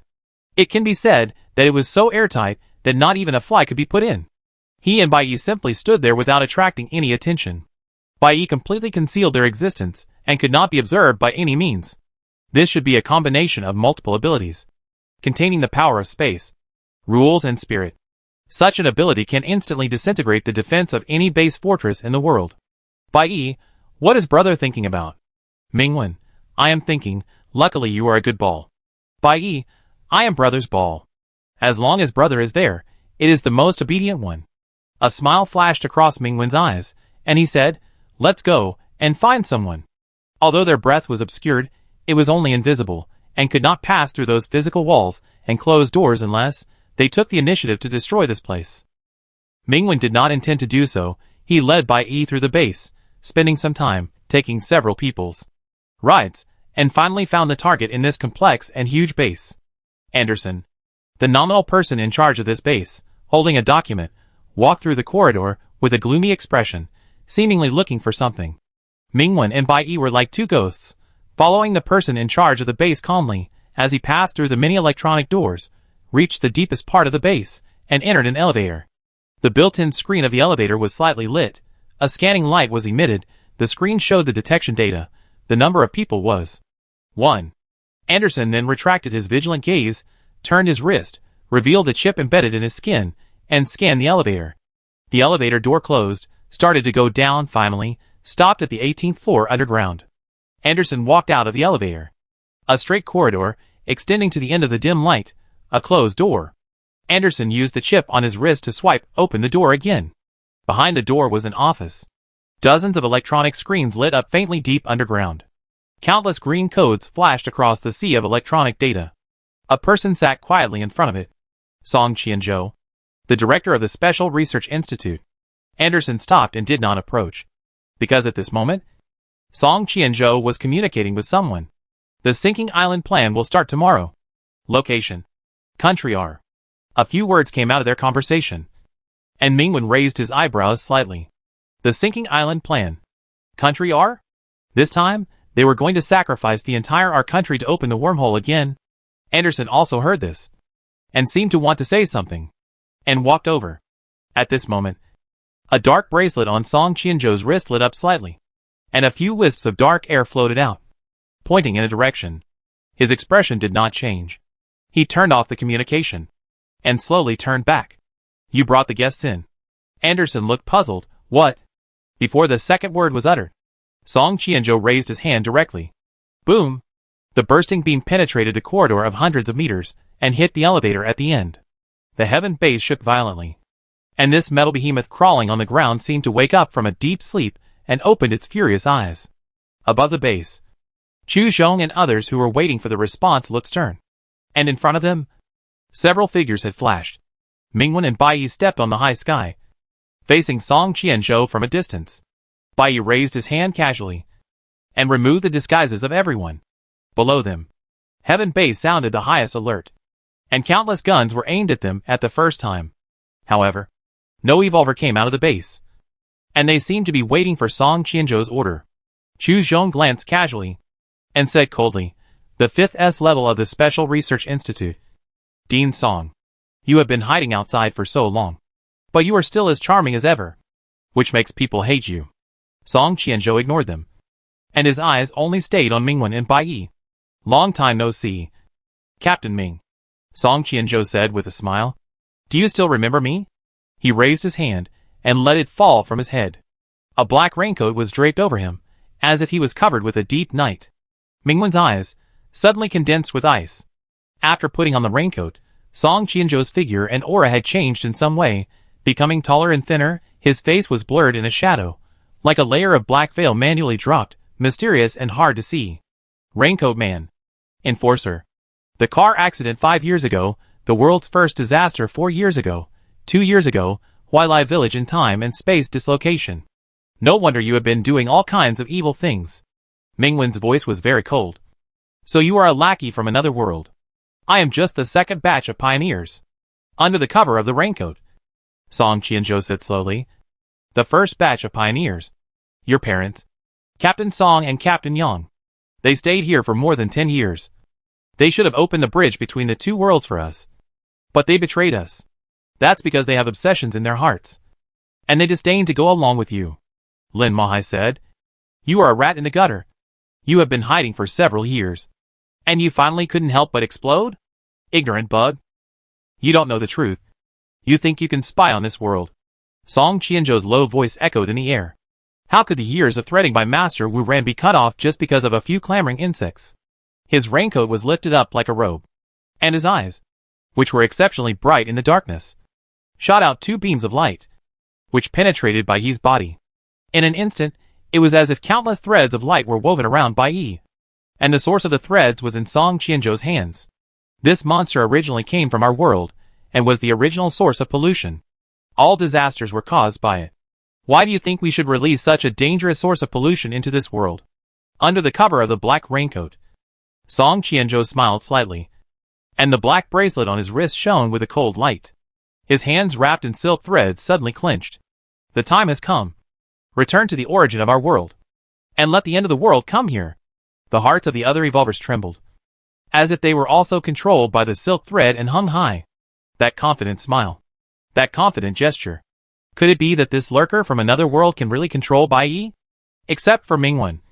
Everyone turned their heads away in doubt. Bai Yi stood there. Indifferent. A breeze blew by. And nothing happened. Chung looked around. Should we pretend to be scared? Lin Mahai, wow. Scared. Song Qianzhou. Impossible. His eyes suddenly fluctuated. Staring at the black bracelet on his wrist. You are just the initial source of pollution. How can you escape the control of the origin of the world? Mingwen said lightly. Maybe your method is wrong. Song Qianzhou, what? Mingwen turned his head and looked into Bai Yi's eyes. Deal with him. Bai Yi smiled. And the monster that was indifferent and uncontrolled just now lowered his head and held Mingwen's palm with great piety. And his cold forehead pressed against the back of his hand. Like the most loyal knight, guarding his treasure. Yes, brother. Chapter 66 Return to the Other World. The cold wind brought the chilly killing intent to his eyes. Song Qianzhou's pupils condensed slightly. It was dark. The darkness spread over everyone's head, covering the entire sky as far as the eye could see. The cold abyss descended upon the world, bringing a long night without light. Bai Yi took a step forward. The darkness began with him, protecting his human behind him. Under the boundless darkness, Song Qianzhou whispered, I thought I could control you after getting the origin. What a pity. If you lose you, it will take hundreds of years for the world to produce another pollution source. Or perhaps, there will never be another you. He sighed with regret, and the black bracelet on his wrist burst into a strong light. Raincoat fluttered, Song Qianzhou's aura surged, and he broke through the S level in an instant, reaching the aura of a dust crosser. Compared to the 5 dust crossers who came to this world 2 years ago, he had a stronger aura. At the same time, in the heaven base below, hundreds of evolvers came out in droves, like locusts passing through, and swarmed towards the evolvers in the main base. Beaufei took off his glasses. The next second, most of the evolvers in the heaven base disappeared. Chung looked surprised, as if he had discovered for the first time that Beaufei was so strong. This is the space system of the dust crosser level? Chu Zhong shouted to the bottom. Song Qianzhou is a running dog from another world. Are you sure you want to follow him, and be the enemy of your own world? The remaining evolvers in the heaven base paused in midair for a moment, and rushed over again. No hope, Lin Mahai said. If they had any conscience, they wouldn't stay here. Chu Zhong, then there's nothing we can do. Let's do it. Just as the two sides of the evolvers were about to collide, dozens of evolvers appeared out of nowhere on the sea. All of them wore camouflage uniforms, and landed on the waves. The leader was a man with flamboyant blonde hair, with thunder in the sky. He tore the earth apart. He raised his head. His cold eyes pierced the sky and ignited a raging fire. Anderson suddenly. He froze. Across many figures, the anger in those eyes extinguished. and they blankly reflected the figure that he would never forget. Ming? Mingwen noticed the sudden appearance of these evolvers a few seconds before they appeared. He lowered his eyes, and met those eyes that instantly showed many emotions. Arthur. He was wearing camouflage uniforms, leading more than 30 evolvers, and made eye contact with Mingwen briefly. The moment he saw Mingwen's face clearly, the shock in Arthur's eyes disappeared. He showed Mingwen a bright smile, and then bumped into the evolvers of Heaven Base. Chu Zhong said on the side, Heaven Base relied on looting other bases, and after rapid expansion, there was an additional resistance team abroad. Mingwen, I see. Arthur, a former member of Heaven Base, became a rebel against Heaven. The evolvers of the main base did not communicate with Arthur's resistance army, but they reached a tacit agreement, joining forces to besiege the Heaven Base. Above the sky, the battle situation on the other side, there was no suspense. Song Qianzhou, who only had one arm left, retreated quickly, a series of torn wounds spreading from his neck to his face. The blood completely soaked the raincoat, his face was gray, cut by several wounds, and there was rage in his eyes. On the other side of the sky, the unscathed Bai Yi stepped through the endless darkness, with a cold smile on his lips, and a dangerous red luster flowing in his eyes, like a surging sea of blood of death. Song Qianzhou raised the bracelet full of cracks, seemingly determined to fight to the death. Crack. The pitch-black bracelet, which had already reached its limit, suddenly shattered, and burst into countless fragments. The whistling black air spread freely from the fragments, but was plundered and swallowed by the even colder darkness. Song Qianzhou's pupils suddenly shrank, and the blood-red eyes that were right in front of him were reflected in his eyes. Just before the darkness was about to tear Song Qianzhou apart, his figure disappeared. Bai Yi raised his eyebrows, and his cold eyes were directed directly at the expressionless young man behind them. Mingwen, Bai Fei? Bai Fei stood aside, looking at him silently. Below them, there were 3 sides in the melee. The main base and the resistance army joined forces, and the Heaven Base was retreating step by step. The battle situation had been determined long ago, and there was no room for turning back. However, the one who just made a move was Bai Fei. No one could have expected that he would make a move at this time and lock Song Qianzhou into his own space. Mingwen looked at the boy's face, waiting for his response. Bai Fei, brother, He didn't finish his words. A hand pierced through his chest. No blood, just like piercing through nothingness. Behind Bai Fei, a translucent figure appeared. Song Qianzhou, who was originally locked in the space by him, stood behind him. His translucent figure overlapped with Bai Fei. He lowered his head and smiled in Bai Fei's ear and said, "Welcome back, my half-body." As the last word fell, Song Qianzhou's body turned into a wisp of black breath, completely integrated into Bai Fei's body. The crack of the abyss opened, darkness roared up, and swallowed Bai Fei's figure. The next second, he was blocked in midair by some invisible force. Bai Fei stared quietly ahead, his black hair turned white, and his pair of black eyes were dyed with layers of gold. The high-hanging black sun descended behind him, completely unprepared for such a shocking change. The evolvers at the main base looked up in astonishment. They still remembered that when Bai Fei first awakened, he trapped several evolvers including Mingwen by himself, recreated the S-level pollutant in the illusion, and was extremely strong. Such strength seemed to be only a flash in the pan. After joining the base, Bai Fei's missions were not outstanding, and his performance could only be described as stable. His mental evaluation had never passed, and he could not become the captain. An S-level space system. His ability limit did not seem to meet everyone's expectations.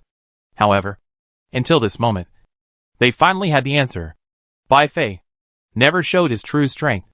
The high black sun, like Bai Fei's calm eyes, overlooked the earth.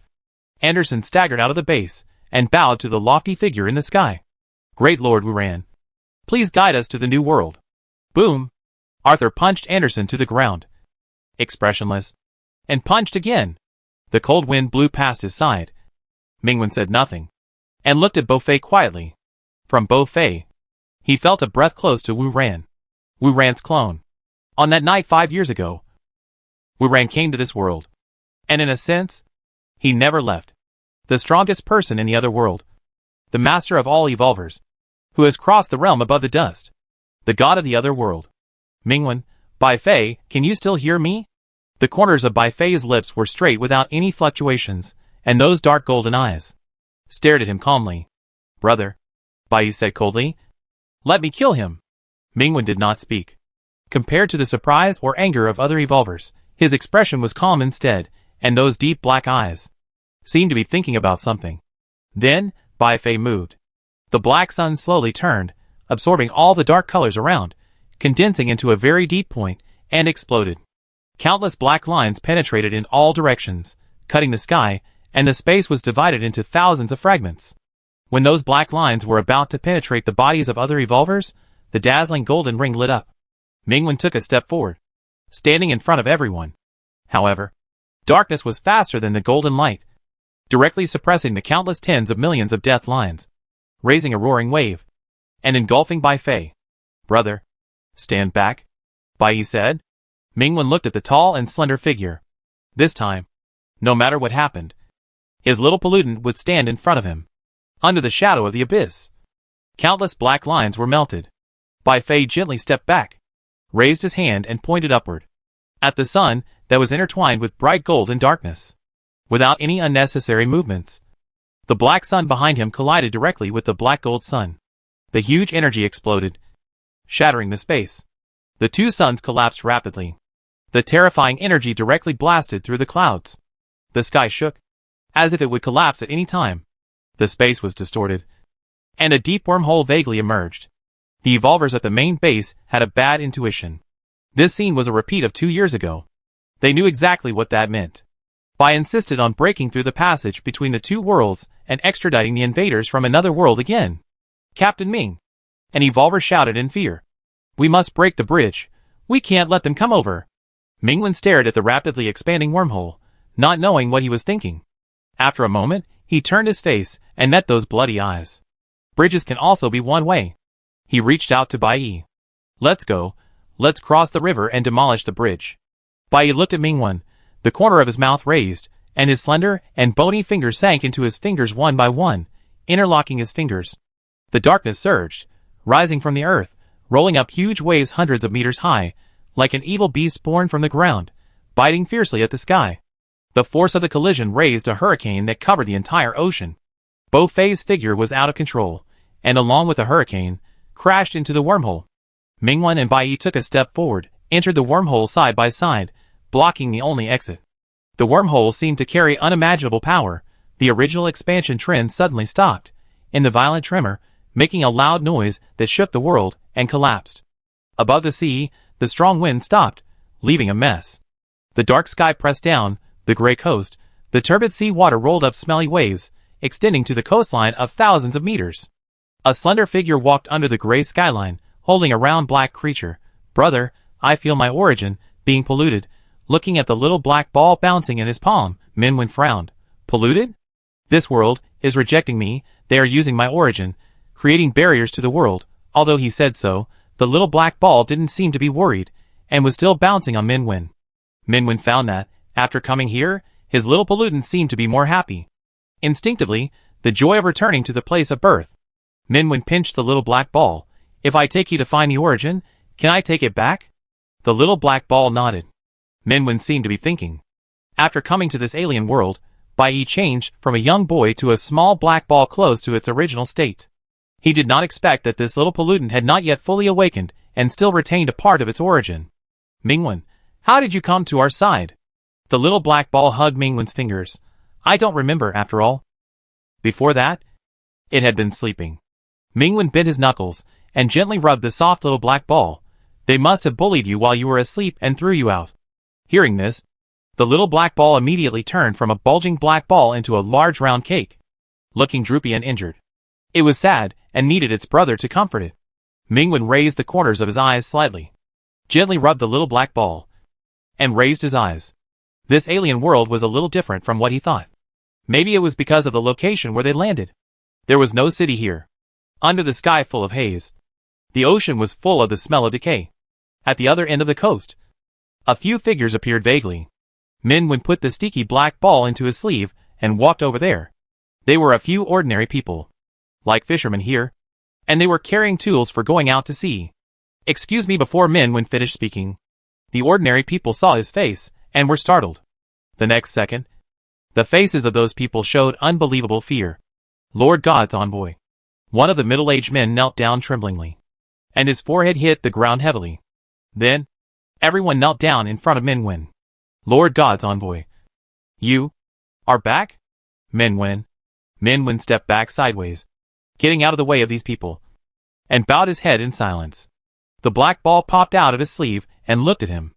Although he didn't understand, he seemed very proud of his brother, raised his thin tentacles, and waved them. Minwen. Chapter 67. My brother is not fertile. On the beach, under Mingwen's persuasion, the fishermen nearby stood up, but they still cowered and lowered their heads, not daring to look directly at Minwen. We deserve to die for not being able to notice the Lord God's arrival again in the first place. Please forgive us, Lord. The middle-aged man in the lead had cold sweat on his forehead, his head lowered, and his eyes stared straight at the ground. Excuse me, what are the Lord God's instructions? No matter what it is, we will do our best. Minwen, do you know me? Behind the man, a young man said without thinking, Lord God's envoy, you just came to our place a few days ago. Shut up. How dare you offend the Lord God's envoy? The middle-aged man glared with anger, turned his head and slapped him. Who are we to be remembered by the Lord God's envoy? Get out of here. Don't bother the Lord God anymore. Minwen frowned. He doesn't have to leave. Just stay. Yes. Yes. Thank you, Lord God's envoy, for your mercy and tolerance. Minwen took in the fearful and flattering expressions of these people, and his thoughts spread. In this world, is there another him? An existence that looks exactly like him? The little black ball in his sleeve was rubbing against the inside of his wrist again. Minwen said, Excuse me. Where is this place? Lower City District. F32 District. Minwen, and Upper City District? The other fishermen showed a blank look. We are not qualified to enter the Upper City District. Lord God's envoy. Aren't you from there? Mingwen's face remained unchanged. He continued to ask. A few days ago, I came to you for what? We don't know either, Lord God's messenger. You didn't tell us at that time. Is this Wagwa? Wagwa? What place is that? Have you heard of Wuran? Where is the way into the city? The middle-aged man in the lead pointed him in the direction, with more doubt on his face. Looking at Minwen, he also found some subtle changes. Minwen, thank you. Then, he walked over there. Behind Minwen, the others exchanged glances, and their expressions changed. They stared at Minwen closely, with doubt on their faces, and the middle-aged man in the lead took out a square box with a broken screen, and pressed it directly. 1 second, 2 seconds, 3 seconds. A gust of sea breeze blew, and several fishermen stood there, with expressions on their faces gradually changing from doubt to confusion. Village chief, what are we doing here? Just now, did anyone come here? A group of fishermen looked at each other, and soon dispersed in confusion. The little black ball came out of Mingwen's sleeve, and jumped on the spot. Brother, it's solved. Minwen held a little black ball with his hands, a big round ball. His little pollutant seemed to have grown a little bigger. Minwen walked forward with the big ball in his arms. If it weren't for you, I might not be able to move here. Being praised by his brother, the little black ball was so happy that it spun around quickly on the spot. It soared to the top of Mingwen's head and curled up in his hair. Because he was not familiar with this world, Mingwen did not let Bai use his ability to move. He walked along the coast for a while with a little black ball on his head, and came across the first city. The sheds made of iron sheets were built into a complex of buildings of different heights. Under the warning sign prohibiting littering, garbage was piled up randomly. Sewage overflowed from the pipes, and the ground was so mottled that the original color could no longer be seen. Mingwen walked through this dirty and messy shantytown, and no one saw him and the little black ball. From time to time, shouting and provocation could be heard around, and conflicts broke out in corners every few meters. The people who shouted became more and more shouting, and the silent people became more and more silent, just like a piece of unowned mess. The shantytown stretched for countless kilometers, blocked by a high wall. There was a long queue under the high wall, and a group of people were undergoing some kind of test before being allowed to enter and exit the wall. Among the people in the queue, most of their faces were full of fatigue and numbness. Without any hindrance, Minwen passed through the high wall with a little black ball. The crowded and messy shantytown was no longer in front of him. The houses were scattered up and down. Most of them were old, and the narrow windows showed dim lights, like tiny stars scattered in the corners in the dark night. In this city, the only light was concentrated in the central area, where a straight building soared into the sky, like a nail protruding from this sluggish land, piercing deeply into the decadent sky, and blending into the grayness. The colorful neon lights covered the 100-story buildings with a gorgeous veil, illuminating the center of this gloomy city, and only cast a touch of prosperous color on that area. The eyesight of the evolvers is excellent. Even though they are still far away, Mingwen can clearly see a huge electronic screen in the middle of the building. On the screen, there is a face that is almost flawless even if it is enlarged. It is indifferent and cold. The dark eyes are calm and look down on all living beings. Brother, the little black ball jumped onto Mingwen's shoulder. Mingwen said nothing and fixed his eyes in that direction. It was a face exactly like his. There was no difference from the eyebrows to the jaw. It was like a face that was completely replicated through some kind of precise surgery, combined with the fisherman's words before. This, he should not be a wanted criminal, but a messenger of God here. Why does the messenger of God in this world have the same appearance as him? The evolvers who came to their world all called Wu-Ran a god, and never mentioned the messenger of God. However, the ordinary people here seemed to only know the messenger of God, and had no idea of Wu-Ran's existence. The messenger of God obviously has some connection with Wu-Ran. However, according to Mingwen's memory, if Wu-Ran appears in front of him again, they will not hesitate to kill him. Brother, that thing is not as good looking as you. Bai Yi's voice sounded in his ears. Mingwen lowered his eyes, touched the little black ball. Isn't it the same? Not the same. The little black ball crawled into his palm, sticking to his warm skin. Its eyes are dead, unlike his brother. Nothing can compare to his brother. Even if he stole his brother's face, no match. Mingwen looked at the big screen again, nodded. I think so too. He is not as good looking as you. Little black ball, brother is the best looking. Mingwen, you are the best looking. Bai insisted. Brother is the best looking. Mingwen, okay, they are equally good looking. Brother, Mingwen silently covered the little black ball. Jump over. The little black ball's tentacles wrapped around his wrists, and shook them. Mingwen gently hooked the tentacles, stood on the street, and observed the surroundings. Bang! On the street on the left, two cars collided at the intersection. After a fierce shouting and cursing, someone rushed out of the car door directly, dragged the owner of the other car out of the car, and fought with each other. The block street was full of car horns, but no one got out of the car to stop this scene.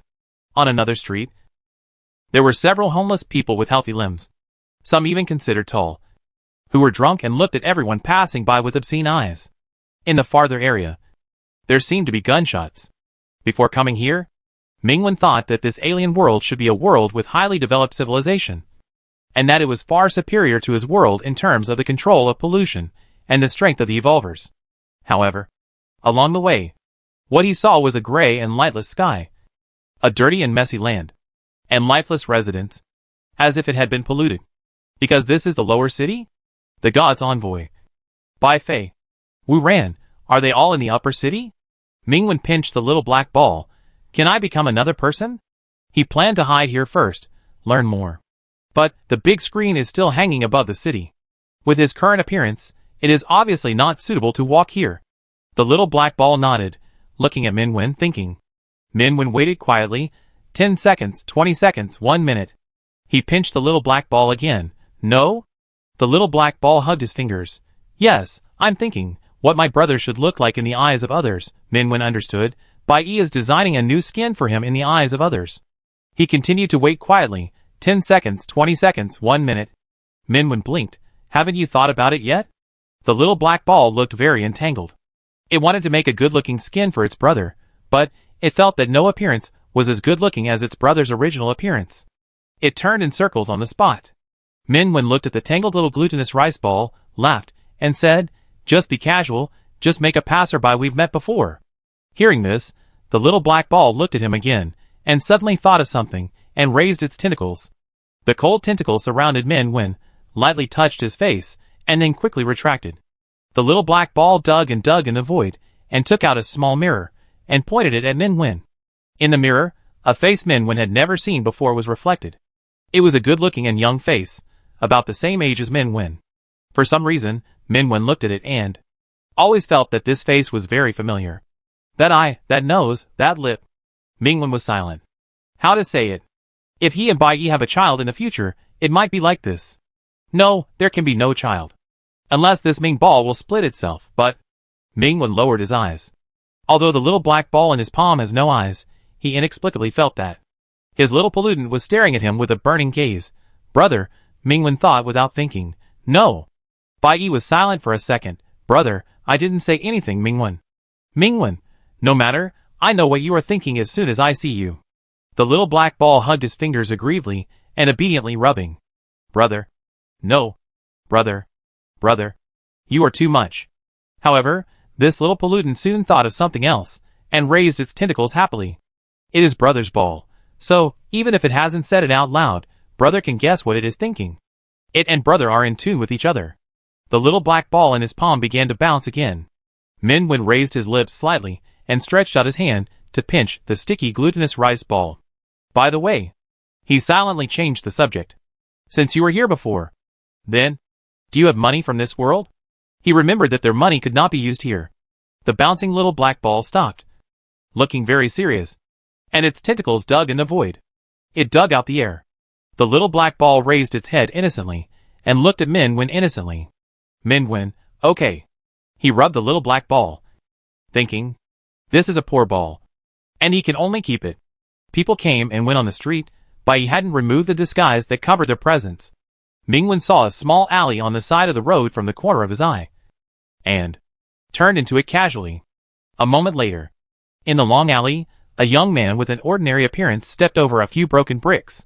He had an ordinary appearance, and there was nothing memorable about him, except for his eyes as clear and deep as black jade, which were calm and without ripples. The young man walked towards the entrance of the alley, and when he was close to the exit, a group of young men came over at the fork on the other side of the alley.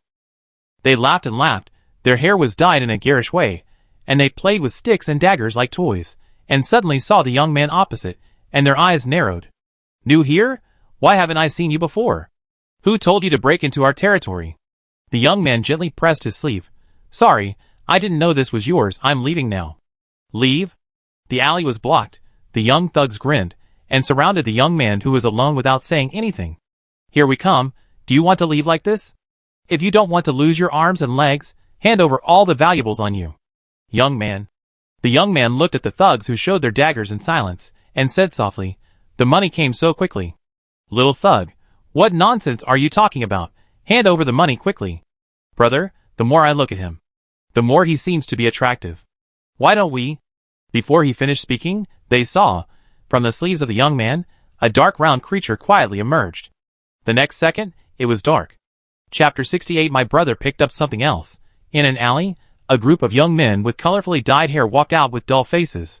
Their eyes were dazed, as if their spirits had been greatly shocked, their steps were weak, and they were still mumbling something. Someone passed by and heard them repeating, don't do bad things. Don't do bad things. The passers-by looked at them, as if they were lunatics and stayed away. At the intersection, an old man, with a cane took trembling steps. The young men rushed over. Grandma, we will help you cross the road. In an alley where no one cared, a young man with an ordinary appearance walked out and casually took out a few thin bills from an old wallet. It felt the same as the banknotes in Huailai village. Mingwen handed the bills to the black ball. The black ball took them, shook them with its tentacles, and stuffed them into the space casually, and then hugged Mingwen's fingers. After leaving the alley, Mingwen turned his head slightly. The young men helped the old lady cross the road, and then began to help the cleaners clean the street. The black ball crawled into Mingwen's sleeves, and heard his brother's pleasant voice. Where do you think we should go next? A tentacle stretched out from the sleeve, shaking and pointing to one side. Mingwen, okay. He walked towards it, but before he had walked far, at the other end of the street, there was a loud explosion. Catch them! The street was in turmoil, sharp sirens streaked across the sky, and amid the continuous explosions, a dozen or so evolvers in uniform had hideous faces, and were tracking something. Fireballs, lightning, and were running wildly along the entire street without any scruples, and innocent passers-by were affected, and screaming everywhere. Those evolvers did not seem to be chasing people, but attacking indiscriminately. Mingwen's eyebrows were slightly cold, and his sharp sight caught the two figures in the front. They were a boy and a girl, still very young, only about 12 or 13 years old, and were chased as prey by a group of evolvers behind them. They were extremely fast, and their bodies were extremely flexible, and they dodged all attacks, and were about to disappear at the corner of the street. Seeing this, an evolver in the back raised his hands high, and a fireball as big as a house quickly gathered above his palms, and the blazing flames were enough to turn the entire street into a sea of fire. Amid the terrified screams of passers-by, the boy and girl turned around. Their faces suddenly changed, and they stopped, and did not move forward. They gritted their teeth, turned around and bumped into the evolvers chasing them, seemingly trying to stop the fireball from falling. Idiots, catch them! The leading evolver was delighted, and the hunter saw the prey that had fallen into his trap, and surrounded them without hesitation. At that moment, in a corner of the street that no one cared about, a young man took a light step. The sound of the wind stopped. The flowing cloud stopped, the burning flame solidified. In the silent wind, figures stopped in place, faces with different emotions, frozen into a picture scroll of all kinds of people, running through the beginning and end of the long street. The whole street was still. 1 second later, the hands of time turned again, and both the huge fireball and the boy and girl disappeared. In a corner of the city, deep in the most intricate alleys, the boy and girl fell to the ground, without any reaction, and looked around blankly. They were saved? Soon, the confusion in the two eyes disappeared, and they were full of vigilance. In front of them, a figure appeared silently. It was a young man with ordinary appearance, holding a small black ball in one hand, and stepped out of the shadows. At this moment, the girl's body shook for no reason. You? She looked at this figure, who was much taller than herself, and something floated out in the depths of her eyes. Immediately, she shouted with great joy, "You are the big brother! You are back!" Mingwen paused slightly, and looked at the joyful girl in front of him quietly. In fact, he did not expect to meet these two people here, and he did not expect that after so many years, they would recognize him at first sight. In Huilai village back then, the young brother and sister who had lost their family. Su Tian, Su Lily. Big brother. Is he really a big brother? Hearing his sister's words, Su Tiantian's eyes suddenly widened. Why does big brother look different from before? Mingwen asked Su Lily gently, "How did you recognize me?" Su Lily raised her childish face. Not by the eyes, but by the soul. She pointed to her slightly shining eyes. He smiled. Big brother's soul is unique. Pure white. The most beautiful soul. Different from everyone else. Mingwen was surprised. 2 years ago, when he mistakenly entered Huilai village, the brother and sister were still ordinary people. And now, they have grown up a few years, and seem to have awakened extraordinary abilities. But, big brother, don't worry. I am the only one with this ability, so others can't see big brother's disguise. Su Tian and Su Lily circled around Mingwen, like two little white rabbits nudging a big white cat. Little black ball, ? Little black ball climbed to the top of Mingwen's head, raised its tentacles fiercely, like a king overlooking his territory, angrily swearing sovereignty. Ah! Su Lily said.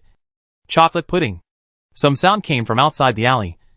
It seemed that the guards just now started a carpet search. Mingwen gently stroked the little black ball, and said to the two little ones in front of him, "What did you do? There are many people who want to chase you." Su Tian hummed, "Well, it's nothing.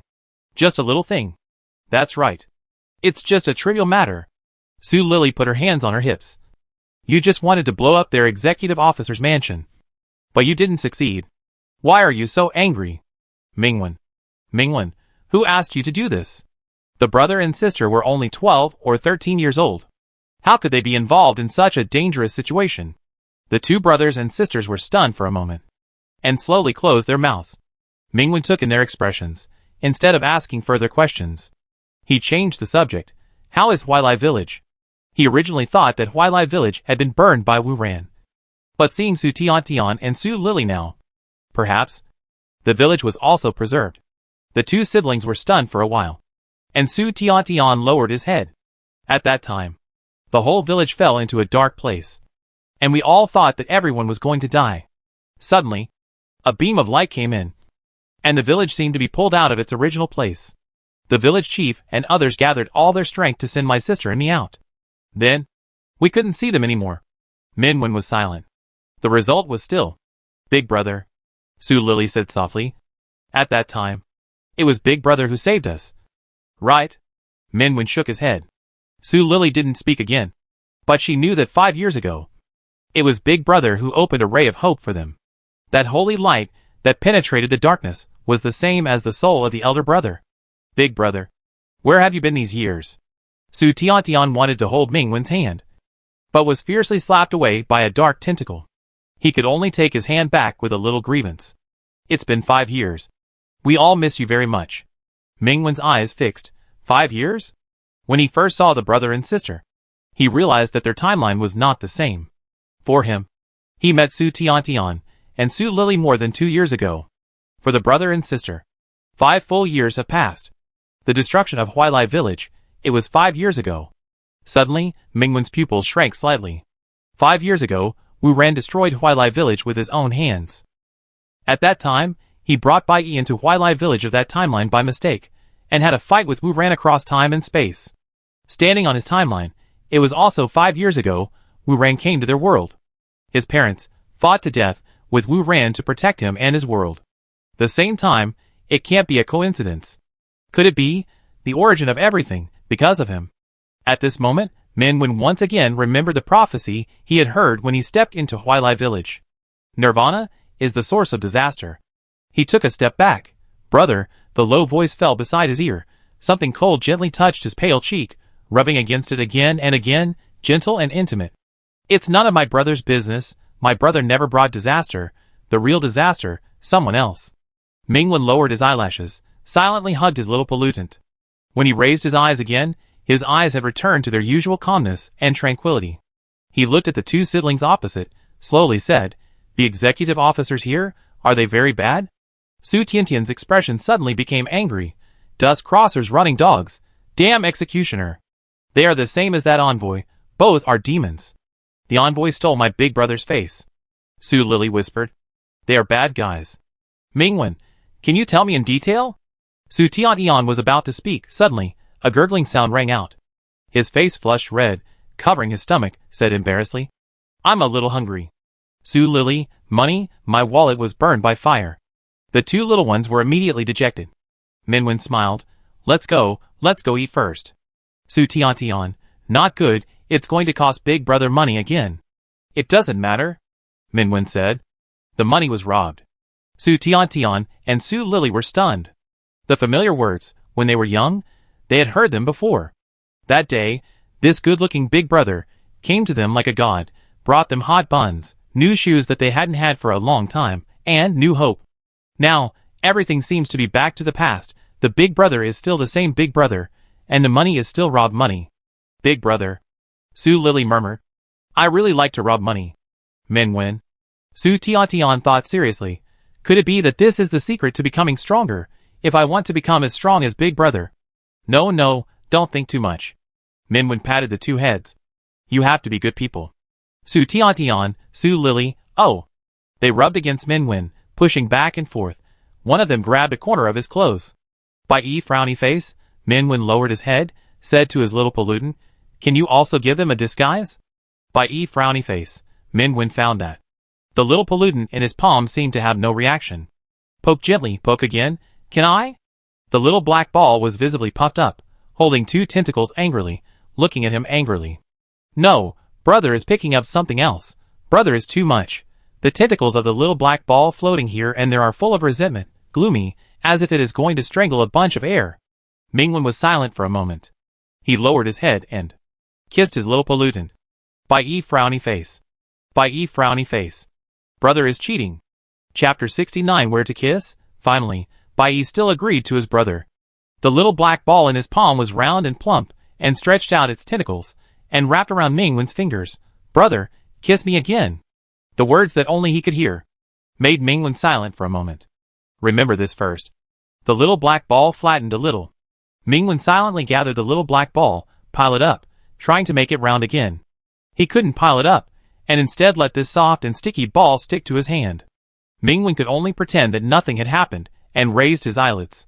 Across from them, Su Tiantian and Su Lily covered their eyes, looking as if they were not allowed to look at anything indecent. Minwen? Big brother. Su Lily secretly showed an eye through her fingers. Is it the little brother from before? Minwen nodded. You should be able to see his soul. Su Lily, yeah. It's pitch black. The opposite of big brother. But it doesn't seem dangerous at all. Minwen, Because he is my good boy. Su Lily looked at the little black ball that raised its tentacles high. And then looked at Min Wen. Is the little brother going to marry the big brother? Min Wen? Min Wen. Why not the other way around? Su Tian and Su Lily looked at him and the little black ball in silence. Their faces frowned. And they sighed with complicated expressions. It seems. It can't be reversed. It's intuition. Min Wen. Min Wen silently pressed the twisting little black ball.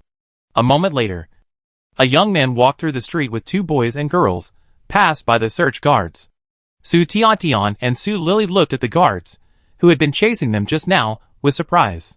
They just glanced at them, and walked away without looking away, and whispered to Min Wen, "Little brother is so awesome."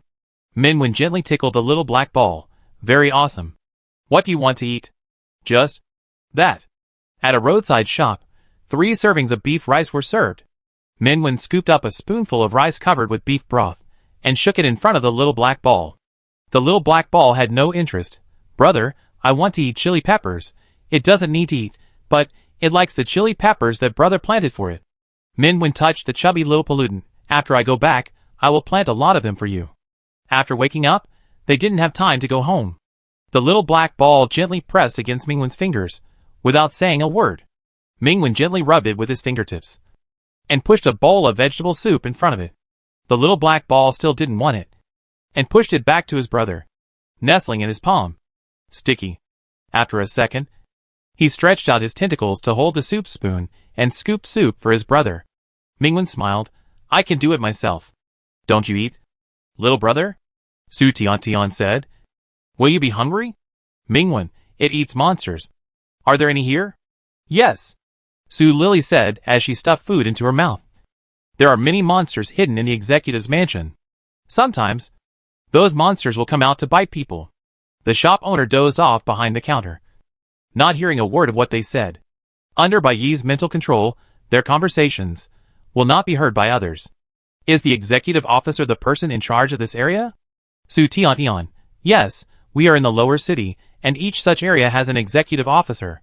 Since several years ago, the executive officer here has sent his lackeys, the group of guards, to bring some people into his mansion every few months, and after they went in, they never came out again. Everyone said that. They were thrown to feed the monsters, and the same is true in other areas. Everyone seems to be used to it. Not long ago, the uncle who has been taking care of us, his child was taken away by the guards, and he has never come back. Min Wen, so you want to save his child? Su Tian and Su Lily nodded repeatedly with bulging cheeks. We are the strongest civilian evolvers in this area. If we don't stand up, no one can stand up. Su Lily said seriously with rice grains still on the corners of his mouth. Min Wen, then, where are your teammates? Su Tian and Su Lily shook their heads. Min Wen, will your uncle not send someone to pick you up? Uncle said that our organization has a meeting point. Min Wen, who should we look for after we arrive at the meeting point? Su Tian and Su Lily were stunned. I don't know. Someone should come to pick us up when we get there. Uncle won't hurt us. He treats us as well as you. My big brother. Treat us? Min Wen looked at the empty bowls of the brother and sister in an instant. He turned around and said to the shop owner, add 2 more super large bowls. The shop owner who was dozing just now suddenly became energetic. Okay. When 2 large bowls of hot beef rice were served again, Su Tian and Su Lily took them with bright eyes. The shop owner fell into a daze again. Min Wen said, I will go to the meeting point with you. Okay. Okay. Su Lily said. Will Big Brother stay here in the future, with us? The little black ball started to cry again. Min Wen patted his little pollutant, and shook his head. Sorry, I also have a place I want to stay. But during this time, I will stay here, always with you. Su Lily's face was full of disappointment, and he stuffed rice into his mouth sullenly. Su Tian looked at him, and the little black ball. Where will Big Brother stay in the end, with little brother? Min Wen, yeah. The little black ball stopped crying, holding Min Wen's hand, rubbing it stickily. Min Wen looked at the small pollutant squirming in his palm, gently held it, and said, the executive officer manages each area. Who manages the executive officers? It's the God's messenger. Su Tian said. The God's messenger is the leader of all executive officers, giving them orders. The executive officers are bad. It's all because of the God's messenger.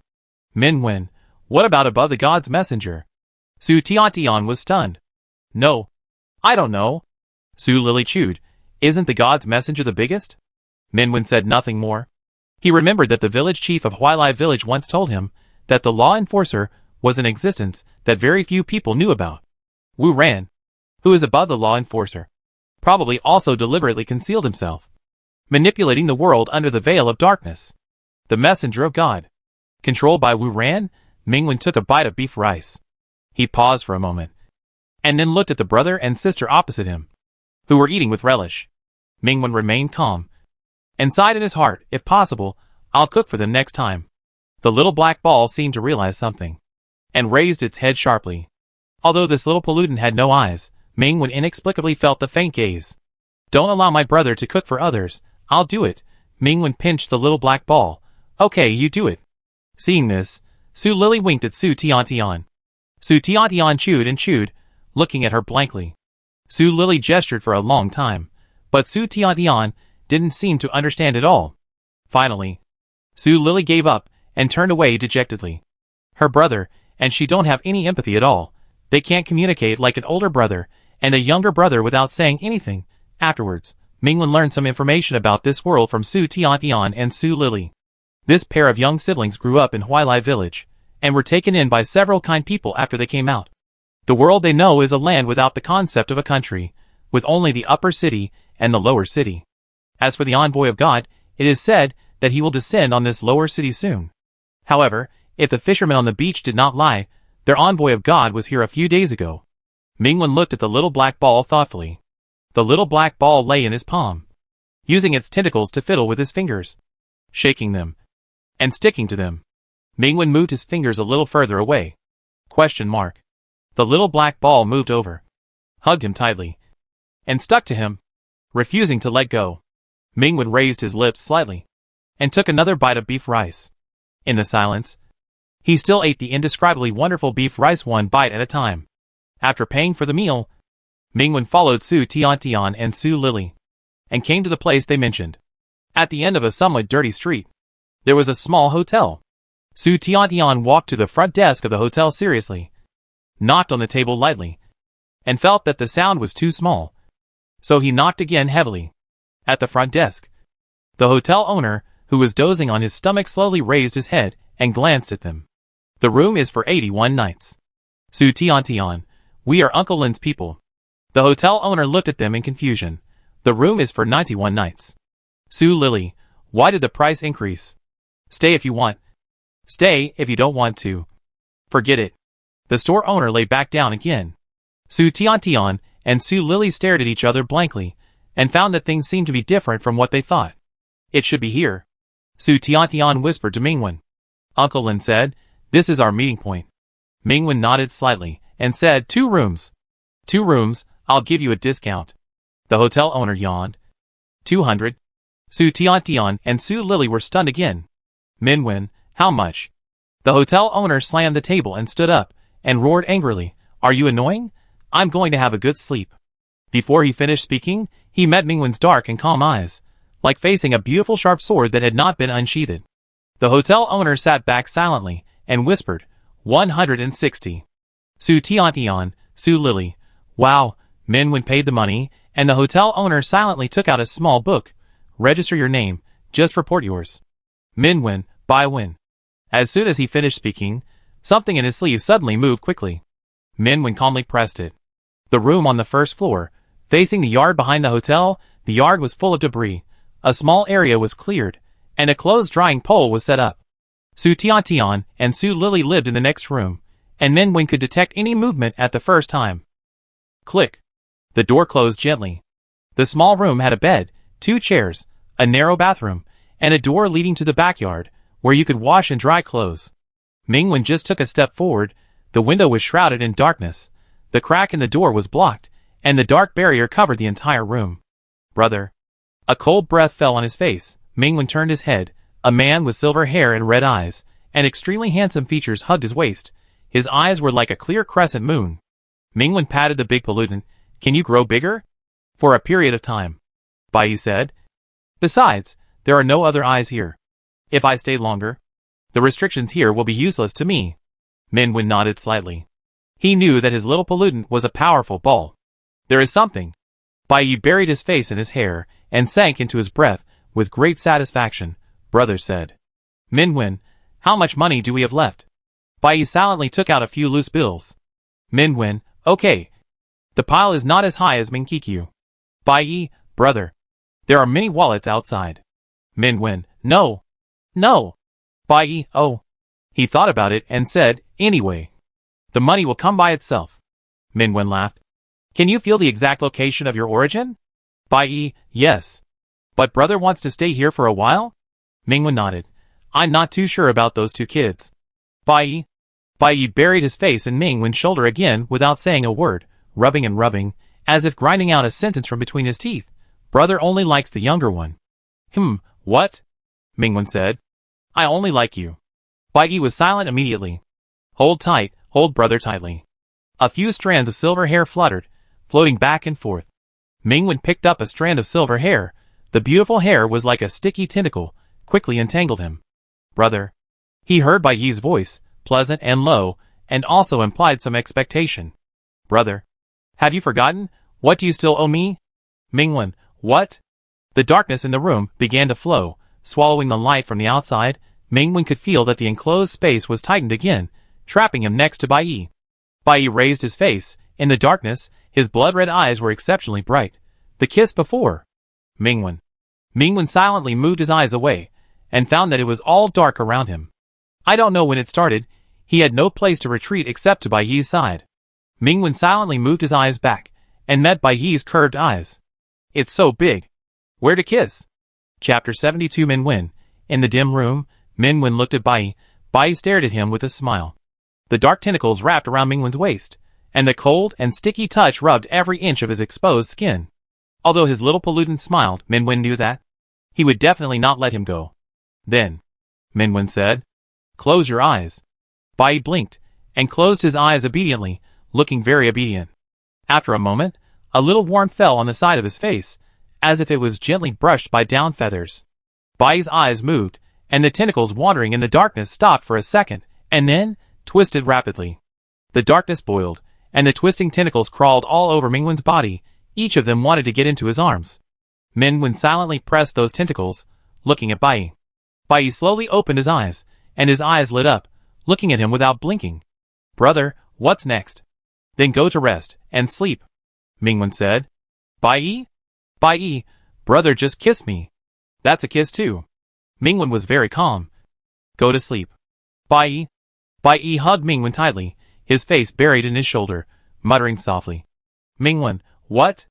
Bai Yi was silent. After a few seconds, he started muttering again. Mingwen, ba ba ball. He smiled and patted the ba ba ball. Bai Yi quickly raised his face, and kisses the side of his face. Mingwen looked at Bai Yi. The smile in Bai Yi's eyes almost overflowed. Next time. I won't let my brother go like this. He whispered softly and lovingly into Mingwen's ear. Minwen felt the cold breath and was speechless for a moment. Otherwise, I'd better throw this ball out. Forget it. I don't want to throw it away. The darkness that blocked the room was removed, and the warm yellow light spread all over the bed. A small black ball was tightly against Minwen, holding a small notebook, writing something on it. Minwen, doing the test paper? He leaned over to take a look. Today, my brother kissed me many times. Here and there, write it in this small notebook. Minwen. Minwen pressed the small black ball. Don't make up the facts. The small black ball turned into a soft pool under his fingers, rolling around. Brother. I didn't. Bai Yi's voice was quite righteous. Mingwen silently pulled up the quilt, gently pressing his little contaminant. Sleep. The little black ball quickly came up, and crawled into Mingwen's warm shoulder. Brother, good night. Mingwen didn't actually fall asleep that night, but just closed his eyes to rest. The cold breath always lingered around him, and secretly touched his face and mouth every once in a while. In the early morning, he vaguely heard something, turned his face slightly, and several tentacles swam across his face and rubbed him slowly. So Mingwen still closed his eyes and didn't open them.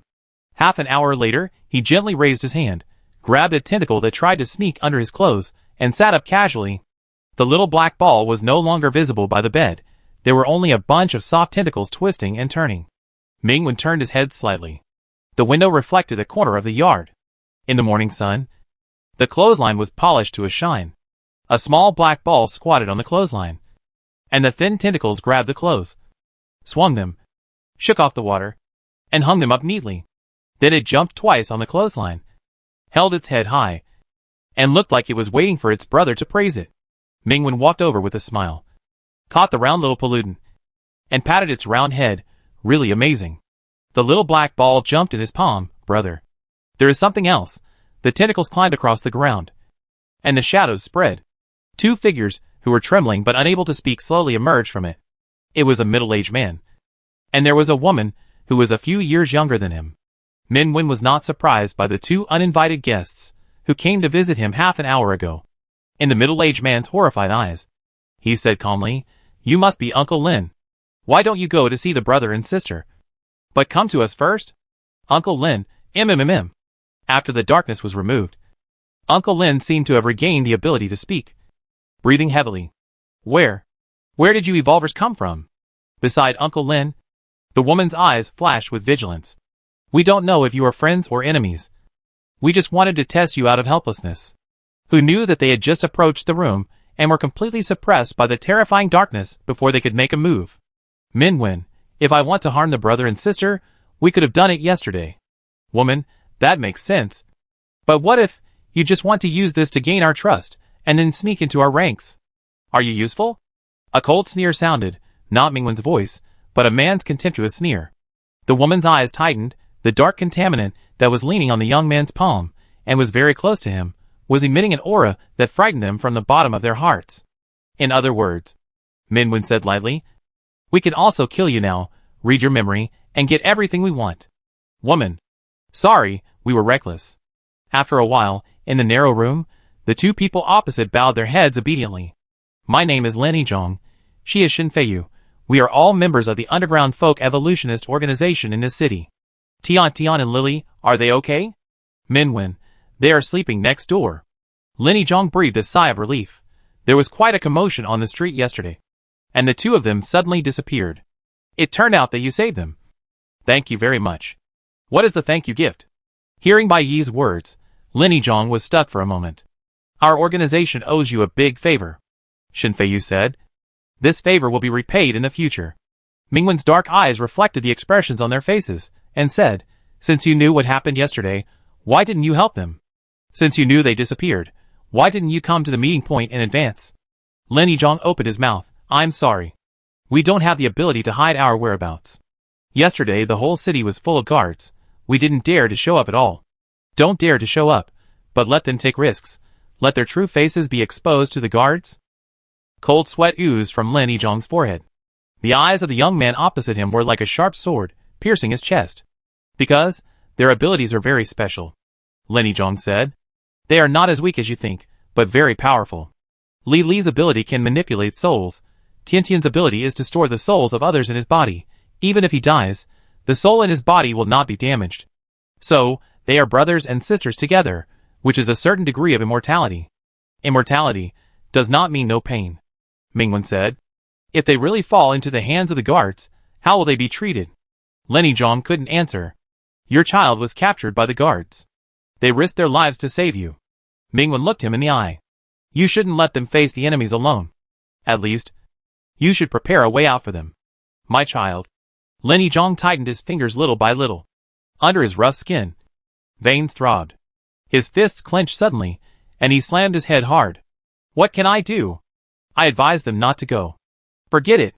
Just consider it my bad luck. Who would have thought that the night before yesterday, they suddenly disappeared from the room? I guess they went to the executive officer's mansion. They are all good kids. I know. I have been with them for 5 years. I know better than anyone. My child is gone. They are my children, but I really didn't expect that they would die for me. The executive officer's mansion, there is no return. Everyone knows that there are dust crossers there, and those monsters, which we cannot resist at all. What can I do? I have no way. When my son was taken away by those demons, I was not there. I couldn't hear his begging and screaming. If I were a man, I should stand up, break into that hell alone, and confront those demons, but I am a coward. I can't do it. He smashed his head with his fist, again and again, smacking out blood, mixed with tears, and rolling down his rough face. The executive officer here is Dust Crosser. Shin Feiyu lowered her head, and a low voice came out of her mouth. He alone can suppress an entire city. Recently, the envoy of God above the executive officer also came here, crushing us, like crushing an ant. No one who was captured in the executive officer's mansion came out alive. If it was only the executive officer, there might be a little hope, but with the addition of the envoy of God, the little hope left was wiped out. Uncle Lin suffered for a long time. Finally, he was forced to accept this fact. This connection point, we told Tian and Lily a long time ago. And it has not been used recently. So no one is guarding here in advance. You are right. When the guards chased them, we did not show up. Because we couldn't, and we didn't dare. We didn't have the ability to save Tian and Lily. Just like for so many years. We didn't have the ability to prevent those ordinary people from being taken into the executive's mansion. Just staying alive, living like a rat in the sewer, is already doing our best. Lin Yizhong's body trembled slightly. You can search my memory, take out my brain, and you will know whether we have lied to you. Knock knock. The door was knocked gently. In the silent room, Mingwen walked over and opened the door. Su Tian and Su Lily poked their heads out from behind the door. Big brother, good morning. Uncle Lin, Sister Shin, you are here. They ran to Lin Yizhong and Shin Feiyu, each holding the hand of the other. Uncle Lin, why are your eyes red? You have cried. No. Nothing. Lin Yizhong raised his head hastily. Mingwen's expression remained unchanged. And he said nothing. Just now. Their conversation could not be heard outside the house by others. Shin Feiyu raised her hand and embraced the Su brothers and sisters. The clothes she and Lin Yizhong wore were washed white, and there were worn and broken threads on the joints. In comparison, the clothes on Su Tian and Su Lily were much cleaner, as if they were newly bought not long ago. Sister Shin, I'm sorry, Su Tian said softly. The money you gave us was burned in the fire. Shin Feiyu touched Su Tian's head. It's okay, sister will get paid in a few days, and sister has found a third job. Su Lily was stunned for a moment. Then, how late will sister be back? Shin Feiyu, it's okay, I have 2 days off a month. Su Lily wanted to say something. Mingwen stood up. She turned her face away. Take good care of them, we will be back soon. Lin Yizhong and Shin Feiyu were stunned. Su Tian said, Big brother, where are you going? Mingwen didn't say anything, patted him and Su Lily's shoulders lightly. Stay here, don't run around. Yeah. Mingwen turned around, walked out with a little black ball. Shin Feiyu seemed to realize something, and stood up. Excuse me, who are you? Mingwen, Huailai Village. Lin Yizhong and Shin Feiyu's faces changed slightly. Are you the old village chief's people? So the old village chief's people didn't disappear? Mingwen didn't say anything else. He said this just to let Lin Yizhong and the people behind him know that there is nothing behind Su Tian and Su Lily. He left a seed, and will always protect them. The door was pushed open. Mingwen stood at the door, turned his head. Which floor is the executive officer's residence? Which floor? Shin Feiyu shook her head. The whole building is his residence. The tallest building in the center of the lower city, deep underground. Under the dimly lit underground, the sea of blood was surging. The bright red blood reflected the stone wall, dyeing the dark blue fire with a layer of weird red. A young man quietly walked out of the shadows and stood under a lamp. He was wearing a long, unstained white robe, with a black outer coat, which was embroidered with dark gold patterns and connected with a cold silver chain. The gorgeous robe wrapped around his tall and slender body. His appearance was extremely beautiful, and his dark pupils glowed with an inorganic cold light. He was proud and high above everyone else, as if he was in the clouds, looking down on all living things with contempt. It was a face exactly like Mingwen's. Lord God's envoy. The executive bowed deeply, almost at a 90-degree angle to the ground. As noble as you are, why do you come to such a humble place like ours? The God's envoy looked at him quietly. His voice was clear and pleasant, almost the same as Mingwen's, but even colder, as if stripped of all emotions and condensed into glacial cold water. The prophecy told me. That fake is coming. Chapter 71. Give up, Mingwen, follow me. That fake is coming. The candlelight on the wall swayed slightly, and the shadow on the ground twisted a little under the robe of the messenger of God, and then returned to normal. In the shadows around him, Mingwen could feel the arm around his waist tightened, and the coldness penetrated the thin clothes and clearly touched his skin. After coming here, Bai Yi turned into an adult again. Here is the power that can be devoured by him, and at this moment, the bottom of Bai Yi's eyes seemed to be burning with two clusters of cold fire. Brother, let me eat them. His low voice contained a hint of anger. Min Wen gently stroked the cold silver hair. Don't eat messy things. The corners of Bai Yi's mouth were pursed into a straight line without any ups and downs, and the darkness spread silently wherever his cold and murderous eyes reached. Mingwen stroked his back again and could clearly feel the anger hidden under the surface of the dormant volcano in this gloomy and handsome man beside him. Even if it was about Bai Yi himself, he would not be so angry. The only thing that could really anger this pollutant was something related to Mingwen. In the dark underground, the executive was reporting the situation in the city to the envoy of God. When he heard that someone tried to attack the executive's mansion yesterday and had not been caught yet, the envoy of God glanced at the executive behind him. The executive bent his waist even lower. I suspect that they got help from foreign evolvers. Perhaps it has something to do with your prophecy. Lord God, the envoy of God, I'll give you one more day. If you can't catch them, I'll punish them. This casual remark made the corner of the executive's eye jump slightly. Can't bear to leave? The envoy of God, who has the same face as Mingwen, still had a look of superiority in his eyes, and was indifferent to anything. It's just a lower city. If you lose this one, I'll give you another one. The executive heard this, and his expression was a little excited. Yes. Thank you, Lord Envoy of God. I am willing to follow your glory forever. I will order the city to be sealed now, and never let those bugs who intend to defile the gods escape. But, Lord Envoy of God, can you give me a little more time? Once the punishment of God comes, the entire city will be razed to the ground. Deathland, this underground, some things are hard to move out. The envoy glanced at him again. You are worried about your treasure house. Then give me 2 more days. If you can bring the fake head to see me, I will let you return to the upper city again. The executive officer was ecstatic. The fat on his face was so crowded that your eyes were almost invisible. Everything is up to the envoy of God. I will definitely cut off the lowly fake head for you. Min Wen looked at Bai Yi, and noticed the more turbulent anger in the red eyes, and touched them again skillfully. Brother, Bai Yi said coldly, they will not survive today. Min Wen, yeah. A lower city, the lives of tens of thousands of people, just like that. In a few words, the countdown to death was set with only 3 days left. And the executive officer here, he tried to delay for 2 days, just to protect his property.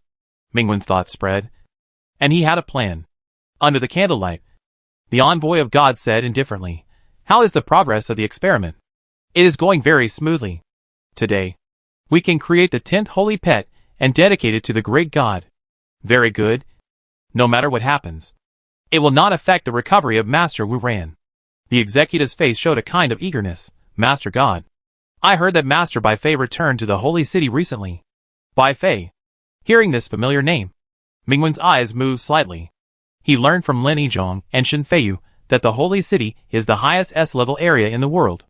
Below the S-level, A-level and B-level are classified as upper city areas. And below the B-level, from C-level to F-level, they are all lower city areas. Bai Fei and Wu Ran are both in the holy city. On the other side, when the executive officer said that, the deep black eyes of the envoy, which were like inorganic glass, reflected the twisting fire. Do you know why you were kicked from the upper city to this garbage dump like a mouse? The executive officer suddenly hunched his back, facing the ground, not daring to look at the face of the envoy. Because you are a stupid bird, you don't know how to choose a tree to live in. The cold words, like a mountain pressing down on the head, the executive officer's body suddenly trembled. Yes. Yes, the envoy of God taught me the right lesson. I am too stupid. I offended the great envoy of God. Even if you kill me 100 times, it is not enough to wash away such a sin. Beads of sweat rolled over the executive officer's fat and shaking face. He kept saying flattering words, and lifted the person in front of him up high. The envoy's face was full of disgust. Now, hand over the grace. Yes. The executive officer bowed tremblingly again, and then walked in one direction. Mingwen's eyes swept over the envoy. The face that looked exactly like his own now showed a disgusting look, as if it was infected by bedbugs. It turned out that this envoy was not like the electronic screen before, and was not stained by emotions at all. Mingwen, who took this scene in his eyes, gently pulled Bai Yi's hand, and quietly followed the executive officer under the disguise of darkness. The sea of blood surged like magma, and steep stone walls stood up, connecting iron cages. In the narrow cage, several people were crowded in that small space, ragged, shivering, begging for mercy, and wailing one after another. As soon as the executive officer arrived, several guards immediately walked out of the shadows and saluted him flatteringly. "Sir." The executive officer looked up and ordered the guards, "A bunch of idiots. What are you doing standing there? Do you need me to personally order you to do it?" "Yes. Yes. Please forgive me." "Sir, we will start the sacred ceremony now." The guards moved, and a series of black whirlwinds rolled towards the stone wall cages standing on the sea of blood. "What are you doing? What do you want to do?" "Let my sister go." "Let me go. My mother is still waiting for me to go home for dinner." The people in the cages were dragged out by the guards mercilessly, and amidst the crying and wailing, the fragile figures as fragile as paper were pushed into the sea of blood below. The executive officer closed his eyes, stretched out his fat body, and enjoyed the miserable howling, just like drinking a cup of afternoon tea in his own beautiful back garden. Plop, plop. The sound of a human body falling into the sea of blood was as pleasant as dropping sugar cubes into a fragrant black tea. Wait, why is there no accompaniment of crying? The executive officer opened his small eyes, and his comfortable expression suddenly froze. In the cage, the captured untouchables disappeared. The figures floating in the sea of blood were his guards. At this moment, the guards were melted by the seawater, unable to make any screams, and could only struggle to stretch out their broken limbs and legs that had turned into bones. In the end, their entire bodies turned into a mass of dirty pus and blood in the sea of blood, and slowly sank. The executive officer's mouth opened wide. His fat body trembled constantly. He turned around suddenly, as if he wanted to shout something. Bang! The next second, his body was pulled up by the darkness, and the weight of hundreds of pounds was as light as a piece of paper. He directly hit the stone wall above, and a large bloody flower appeared. The back of the executive officer's head collapsed on the spot, and his eyes protruded from his eye sockets. Even so, this dust crosser was still alive. He opened his bloody mouth and said, "No, no." The darkness surged, and his body suddenly fell, falling into the sea of blood below. The executive officer screamed and struggled, like a fish bouncing on a chopping board, splashing with smelly fish scales. Just as his head was about to hit the blood red, suddenly, his body was mercifully turned around. Let his feet be the first to touch the sea of blood below. The expensive boots turned into ashes in the blink of an eye, and the first thing to be corroded was his toes. The skin and flesh were peeled off layer by layer, revealing the bloody bones. Thanks to the fat body of the executive officer, he had more flesh, which was corroded bit by bit. "Let me go, let me go, all my treasures are yours. I know a lot more, I'll tell you everything." The scream that was twisted to the point of being inhuman had echoed in the executive officer's ears countless times. And this time, it came out of his own throat. He collapsed and begged for mercy, crying desperately, and it hurt so much that he wanted to kill himself immediately. Tears, snot and sweat mixed together, soaking his fat body. However, what responded to him was only the cold and endless darkness. Finally, the executive officer's bloody eyes also sank into the sea of blood. His remaining brain was crushed by darkness and returned to darkness. As the blue candlelight went out, this bloody scene ended. Mingwen looked at Bai Yi in silence, as if he wanted to say something, but he didn't. "Brother," Bai Yi said softly, "are you scared?" "No," Mingwen said. "I wonder if you have a stomachache." After all, it seems that he ate something strange again. Bai Yi raised his mouth slightly. "No. And I didn't eat it either. If my brother doesn't allow it to eat, it won't eat. It just devoured that person's memory in another way. Now, there is one left." Minwen raised his eyes. His calm eyes penetrated the darkness, and met another pair of eyes. "Here it comes." The envoy of God was standing in the air, and saw the cold and beautiful face across the distant sea of blood. The darkness covered the entire space, completely isolating this underground area from the outside world. The envoy of God's eyes were stained with some disgust. "It turned out to be a fake like you. What dirty tricks did you use to sneak in like a rat?" "Minwen, it seems that you and Bai Fei have a bad relationship. In this world, only Bai Fei knows that Bai Yi has the ability to hide himself, and this envoy of God, who should be in the same camp with Bai Fei, is completely unaware of this. He is not worthy of being compared with me. The envoy of God's voice suddenly became cold. He is just like you, coming from that dirty alien world, and you both have a dirty smell that cannot be washed off. I'm so sorry, Mingwen said lightly. My world is not as dirty as here. God's messenger, cheap, fake, disgusting. He didn't say the rest of the word. Puff. A broken arm fell from the sky into the sea of blood, splashing ugly waves. Light green blood gushed out from the amputation of the God's messenger. Countless insects were spilled with the blood. The God's messenger suddenly took a step back. The next second, densely packed insects crawled out of his body, formed new flesh and blood, growing an arm that was no different from the previous one. Disgusting fake, Bai said. It turned out to be just a bunch of ugly insects. God's messenger, you. Swish. Another arm was torn apart out of thin air. In the green blood, the envoy retreated painfully. In midair, his left leg was also cut off. How could it be possible? His defense was completely ineffective. For the first time, the envoy felt an emotion called fear. His eyes quickly swept around and soon found the answer. It was darkness. Darkness everywhere. Here, from the beginning, was the place dominated by that monster. The envoy's eyes were full of anger.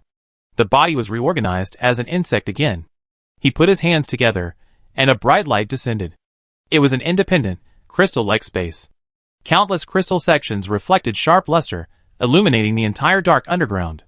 The envoy stood in the crystal, looking down arrogantly below. Where the sacred light was, it seemed that even darkness retreated. Mingwen looked directly at the light. Such an ability was similar to the third destructive disaster, the S-level pollutant of the space system. Brother, Bai said. Wait for me. 1 minute. Mingwen, okay. Bai gently touched his forehead, and darkness roared, covering all the reflected light again. The crystal space shook slightly, but the envoy remained calm. This was the light bestowed by Master Wu Ran, and it would never be tainted by filth. His eyes fell on the front, and the man with blood-red eyes, gloomy and handsome, but extremely dangerous, stepped over the blood-red and dark colors, and descended before the space. The envoy did not attack Bai, but raised his chin slightly, without any emotion in his eyes. Do you like him? Bai said nothing, and the envoy seemed to have thought of something, and his expression was a little more contemptuous. I can be him. Follow me, and I will give you everything he can give. What he can't give you, I can also give, and even more. The envoy bent his fingers and slightly lowered his collar. That face, which was the same as Mingwen's, was full of determination in his eyes. Anyway, you only like the skin. This body, it doesn't matter who you change it to. Now, you can get what you want. Bang! The crystal shattered. Countless ice crystals splashed, and a bright and quickly melting rain was raised. The sharp ice crystals scratched the forehead of the messenger of God, and green blood flowed from the wound, staining his astonished eyes. In his pupils, the monster who was as majestic as a tyrant, in the endless darkness, lit up a pair of bright red and furious eyes. You are worthy of insulting him. Scum. Chapter 72 New God's Envoy. Impossible. How could it be possible? Above the sea of blood, a figure covered in wounds retreated in embarrassment. A monster. A fake. Do you really think that you can overturn the sky here? If you kill me, Lord Wu Ran will definitely avenge me. Your world will be destroyed in less than a month. More than 20 years ago, Wu Ran intended to invade our world. So we came here, Mingwen said lightly. The god's envoy stared at him with hatred. You fake. The darkness roared like a surging flame, and a cold and bony hand directly strangled his throat. Fake? Bai pinched the neck of the envoy, sneered. In the executive officer's memory, you were born 5 years ago. 5 years ago, Wu Ran descended to another world, and met my lover. Tell me, who is the fake? The pupils of the envoy suddenly froze. Impossible, impossible. As if something he had been insisting on was broken abruptly, the envoy roared. I am the light bestowed by the gods. I am Master Wu Ran. It's so ugly. The voice of the envoy stopped abruptly. On his broken face, the pair of pupils, like solidified glass beads, covered with the haze of death. Bai loosened his fingers indifferently. Plop. The lifeless body fell down into the sea of blood, but did not melt, but turned into a pile of insects. The dirty insects churned in the sea of blood after a long while. It slowly sank into the blood. Bai's eyes were full of disgust. Those people use this method to create a human skin, but an ugly monster inside. To insult its human. This account will be held accountable to everyone. Mingwen looked at the gloomy and pale man, who was still furious after the killing, and walked over with a dark and sinister look. Bai Yi hugged Mingwen and heard his brother's gentle voice. I'm not angry. And I don't care. They are all insignificant people. In this world, only you are the most important. Bai Yi locked those soft eyes in his own eyes, lowered his head, and gently pressed his cold face against Mingwen's side face, allowing this person to be completely wrapped in his shadow. This monster in human skin, the hostility and rage all over his body, melted away little by little in Mingwen's spring breeze and drizzle. Brother, there's something down there. The sea of blood was stirring up waves, and a huge, bloody monster was dragged out by the darkness. This monster, which had already taken shape but had no breath of life, was emitting a strong smell of pollution, which was close to the S-level pollutants born from a destructive disaster. This is what they call holy favor. After devouring the executive's memory, Bai Yi explained to Mingwen. Starting 10 years ago, all the lower city districts used the lives of ordinary people and evolvers to cultivate this monster, and then brought them to the so-called holy city. In this world, pollution has been around for hundreds of years, and Wu ran of the holy city, it has also existed for the same amount of time. This was what Mingwen expected. He had thought that pollution had been controlled here for a longer time, but he did not expect that it had been hundreds of years. Therefore, every pollution-related prop in this world is far superior to his world. More than a decade ago, his parents came to his world as the first pioneers. 10 years ago, Wu Ran, who sat high in the holy city, ordered to use the lives of countless people, combined with the power of pollution, to create this S-level pollutant and dedicate it to him. 5 years ago, Wu Ran came to his world and brought disaster and pollution. Under the holy city, there are the blood and tears of the people. And the other world has also become the place where the blade of this world points. This world seems to be heading towards sunset? So, they hope to find a way to survive in another world, and build the holy city high in the clouds again? The darkness tore the lifeless monster apart, and the remaining energy penetrated the broken body and overflowed, as if trying to escape this space. However, he was still dragged into the bottom of the abyss by the colder darkness. The blood sea continued to shrink. This sea of death that had swallowed countless lives, the cancer that had taken root at the bottom of this city, was finally cleared away bit by bit. Mingwen didn't know how many such cancers there were in the world. They were buried deep underground, relying on the shade of the world giant tree of the holy city, sucking the flesh and blood of all living beings. The golden ring rose, and the sacred light illuminated the dark underground space. The death and pain that had been silent for many years without seeing the light of day, it seemed that they were all relieved as the light fell. Also bathed in that light, Bai Yi's eyes narrowed slightly, and it was a kind of joy and comfort rising from his body and mind. It knew that such light belonged to it. Brother. Bai Yi gently held Mingwen's hand, and his deep eyes lit up with a fiery blood-red light. I got a little new ability. Mingwen, Bai Yi stared at the corner of his lips, and after a moment, he lowered his head slightly. A little coldness touched the corner of Mingwen's lips, and stayed for a second, lingering and reluctantly. And before he could react, it had already left. Mingwen raised his eyes, and there was a little more blood at the corner of Bai Yi's mouth. And the cold blood was also stained at the corner of his mouth. This little pollutant is feeding him its own blood.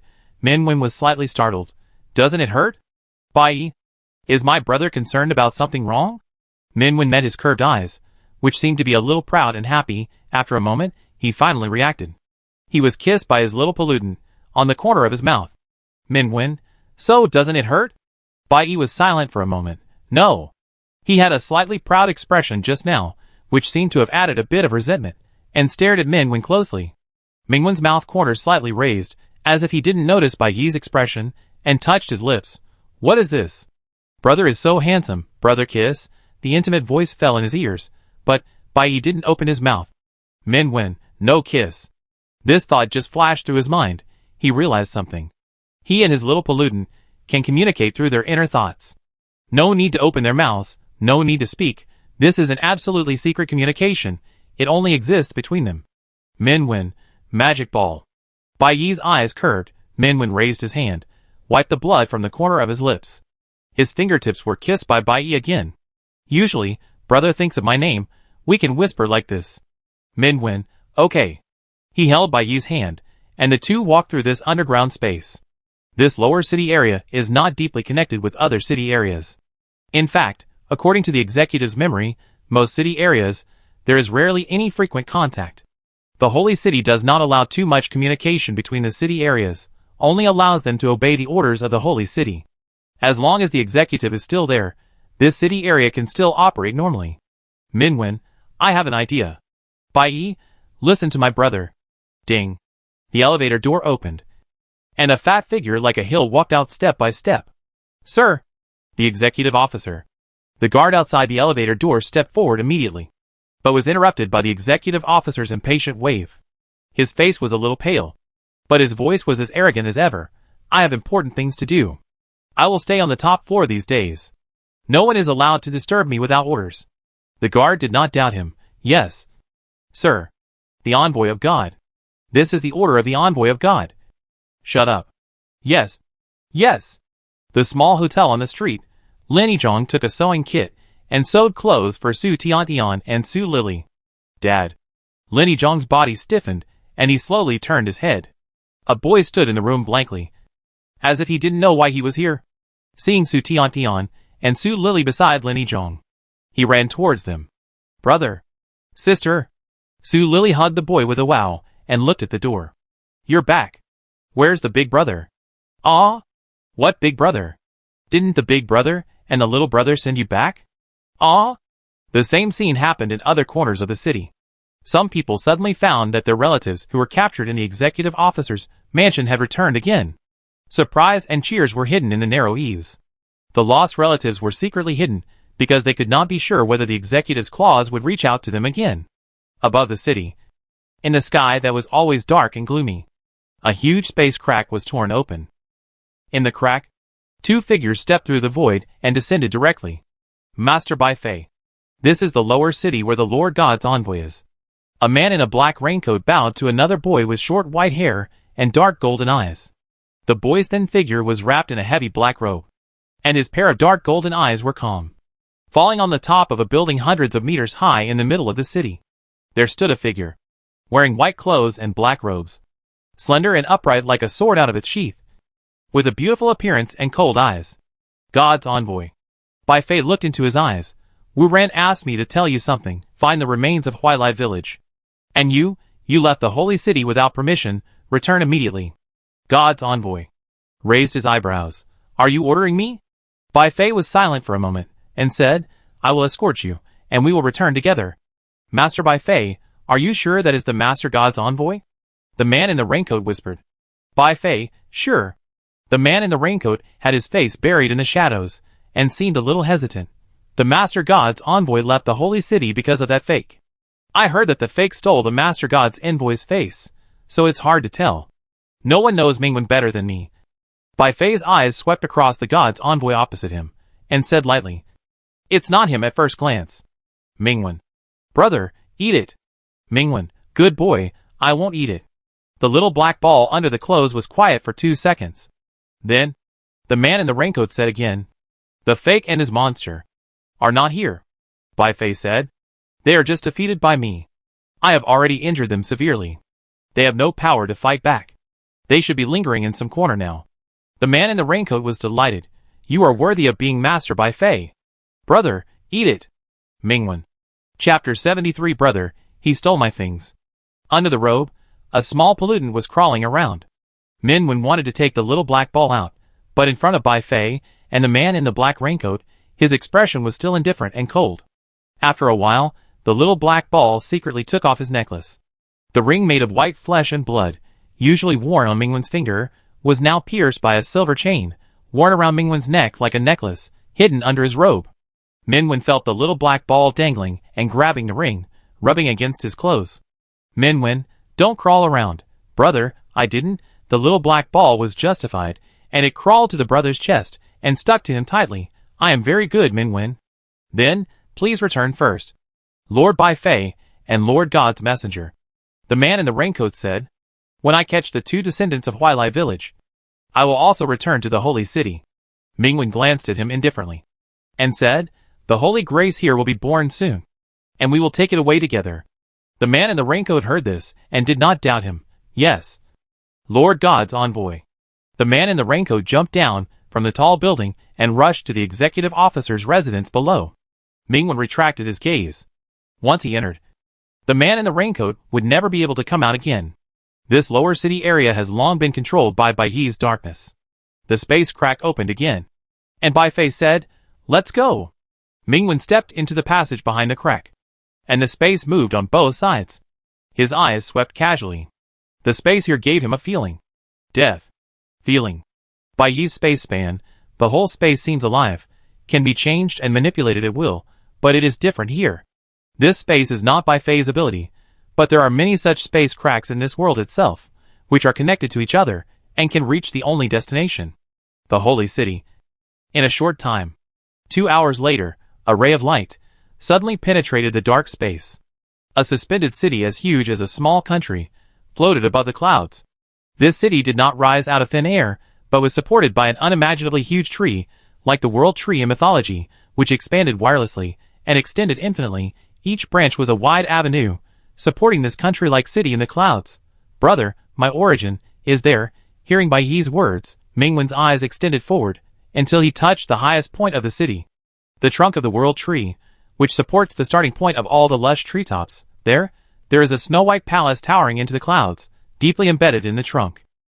Mingwen, it seems that your body is also a very beautiful tree. When he and Baiyi first met, this little pollutant that had just awakened from its slumber was also a ball that fell from a tree. After reviving, it became a tree, and Mingwen said to Baiyi in his heart, "You are more beautiful than the trees here." Under the clothes, the little black ball began to crawl around on his brother again, very happy. "I am my brother's most beautiful ball, and my brother's only ball."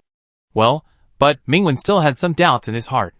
That giant tree connected the sky and the earth, like the trunk of the world, able to support the power of this world. Why was it called a pollution source? He remembered the memory he had recovered not long ago.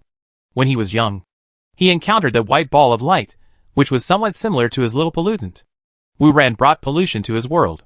Before that, his world was originally pollution-free. Mingwen vaguely felt that the ball of light he encountered when he was young was another form of power. And his little pollutant should have been like that. This world, perhaps like his world, did not have pollution at the beginning, but had another purer power. How are you going to get the origin back? Mingwen said softly to Baiyi, "When I get the origin, it will return to me." Baiyi clung to his brother tightly. "My things? No one can take them away." The cold tentacles reached under his clothes, lightly touched Mingwen's heart, as if kissing him. At this moment, Bai Fei turned his head. "Wu Ran is still sleeping. When he wakes up, he will see you first." Mingwen casually imitated the tone of the envoy. "You should call him sir." Bai Fei. "Mingwen, when will he wake up?" "When the last batch of energy is delivered, he will be able to complete the final recovery," Bai Fei said. "By then, everyone here will follow him to conquer that world." A man in black came over. Bai Fei raised his voice to Mingwen. "We swear to follow Sir Wu Ran until death." Mingwen. "Follow Master Wu Ran till death," the man in black said excitedly. "Master Wu Ran will save us from the embers of dusk and lead the dawn of new life." "Master God's envoy, please follow me. Master Wu Ran's order is that you must stay in the Holy Palace until he wakes up." "Holy Palace?" Mingwen's eyes casually swept between the trunks of the world tree. "The towering palace?" And thought to his little pollutant, "What a bad name." "Brother is right." The little black ball agreed and began to crawl deeper into Mingwen's clothes. "Mingwen. Bad ball. Pull it out and throw it away." "Master God's envoy. Master God's envoy." Along the way, some people kept saluting Mingwen. However, their expressions were not respectful and enthusiastic. Most of them were afraid, and they seemed to avoid this God's envoy.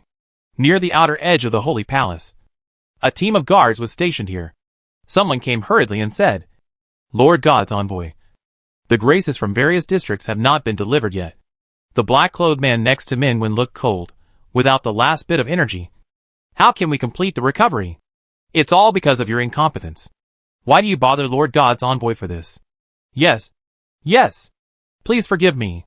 Mingwen had no expression on his face. "Go to each lower district now and check their situation. If there is any disobedience, they will be eliminated." "Yes, Lord God's envoy." Several figures moved out quickly, and Mingwen's expression remained unchanged. To leave here, you need to pass through the space crack.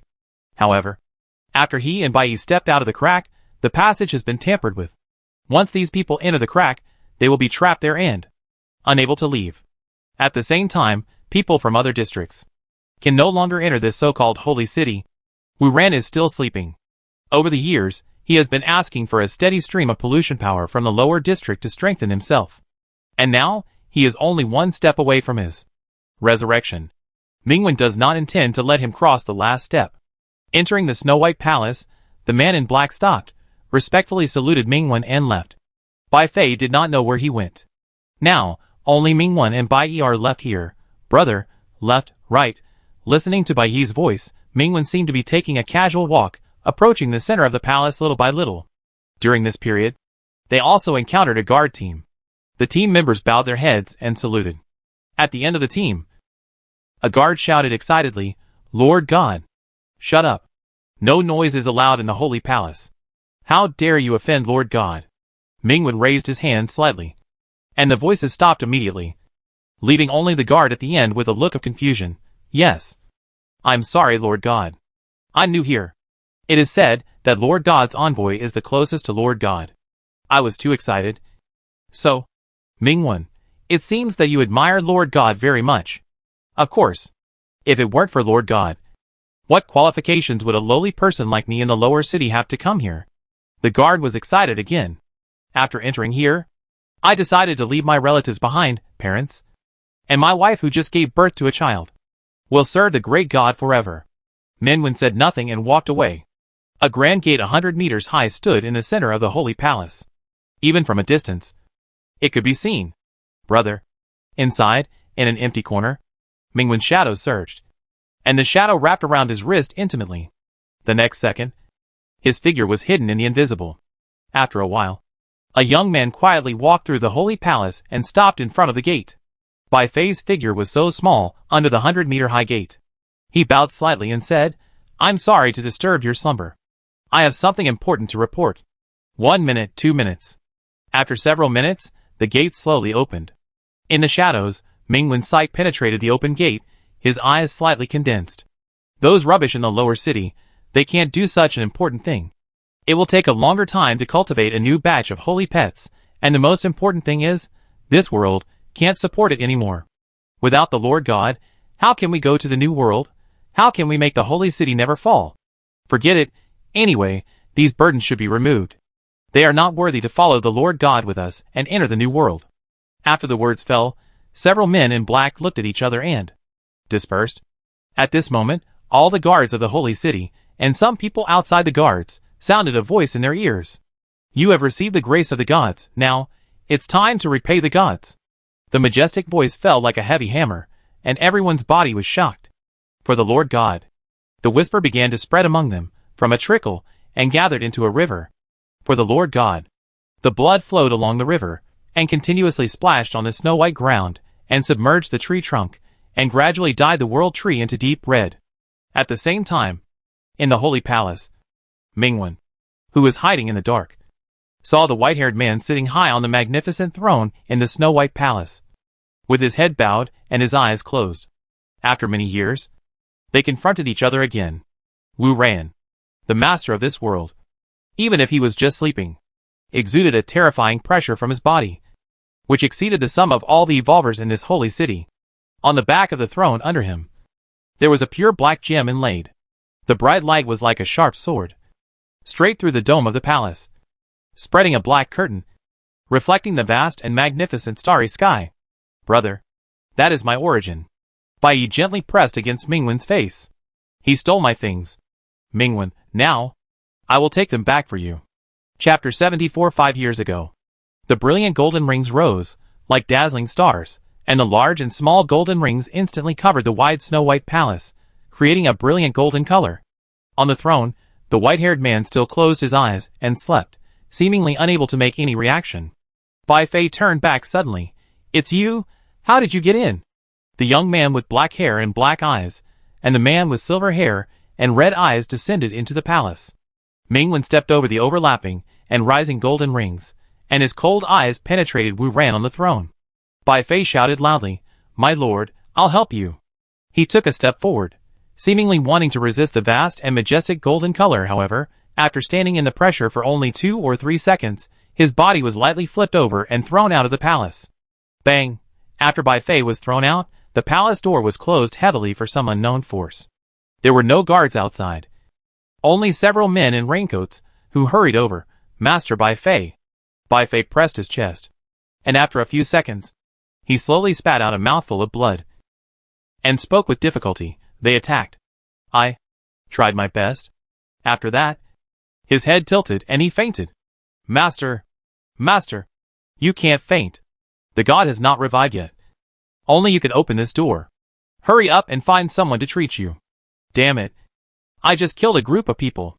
In the closed palace, the abyss cracked open, and darkness poured out, turning the entire space into a dark death place. In the extremely cold darkness, the golden rings were more dazzling. It rose high, like the sacred eyes of a god, and its majestic judgment was directed at the man on the throne. In such a fatal situation, Wu Ran seemed to finally notice something, and his drooping head slowly raised up. He seemed to be forced to wake up from his deep sleep, and opened his indifferent golden eyes. However, before he could say a word, the brilliant golden light burst out, turning into a boiling golden ocean, sweeping and engulfing everything. The snow-white palace slowly collapsed with a huge humming sound, and the surging darkness once again supported the collapsed palace, forming a space isolated from the outside world. The golden ocean set off a stormy wave, and after several minutes, it slowly faded away. As far as Mingwen could see, the figure on the throne had disappeared. Everything seemed to be going better than expected, but Mingwen did not feel that he had killed Wu Ran. What he wiped out was just a body. In other words, Wu Ran gave up this body. After all, he was a god who controlled this world and lived for hundreds of years. He was not an existence that could be easily killed. Mingwen did not hesitate and took Bai Yi forward. The throne inlaid with black gems remained intact even after bearing the force that was enough to wipe out Wu Ran's body. Bai Yi raised his hand and took the gem without any hindrance. The moment the gem left the throne that had been motionless just now turned into a pile of powder and melted in the air before it hit the ground. Bai Yi held the black gem. His eyes were heavy, and the indestructible gem turned into flowing darkness between his fingers. Bit by bit, it was absorbed into his body. The blood color in his eyes became deeper, turned black, and the white of his eyes was swallowed up, as if the lightless abyss was completely sunk in the dangerous eyes. The monster in human skin had dark eyes, revealing his inhuman nature. Mingwen watched quietly, allowing countless tentacles to grow out of the darkness and surround him. After a moment, the darkness in Bai Yi's eyes faded, and his pupils turned into a shining blood red again, and his eyes turned to him. "Brother." The gloomy and pale man took a step out of the darkness, raised his hand to stop Mingwen's waist. With a low voice, his eyes seemed to surge with some dark possession and impulse. "Want to eat, brother?" "Mingwen?" Mingwen raised his hand calmly, and tapped his little pollutant's head skillfully. Bai Yi was quiet. He hugged Mingwen quietly, and rubbed him obediently. After a few seconds, he seemed to have completely digested the origin of his return. When he looked at Mingwen again, the desires that had just surged were hidden in his deep eyes. "Mingwen, how do you feel?" Bai Yi raised his eyebrows slightly. "Origin? It was not like this originally." The monster in human skin hugged Mingwen tightly, and said a little aggrievedly, "Brother, it was touched by garbage and became dirty." Mingwen was silent for a moment, and said, "It's not dirty. You are a clean ball.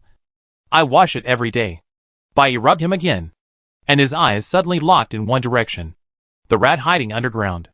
The cold words fell, and the darkness tore the space, but was blocked by another force. The huge black sun descended without warning from the dark sun. A silver-white figure rose. Silver-white hair, snow-white robes, golden eyes. Wu Ran. The closed space could not trap the black sun. This huge black sun hung high above the holy city.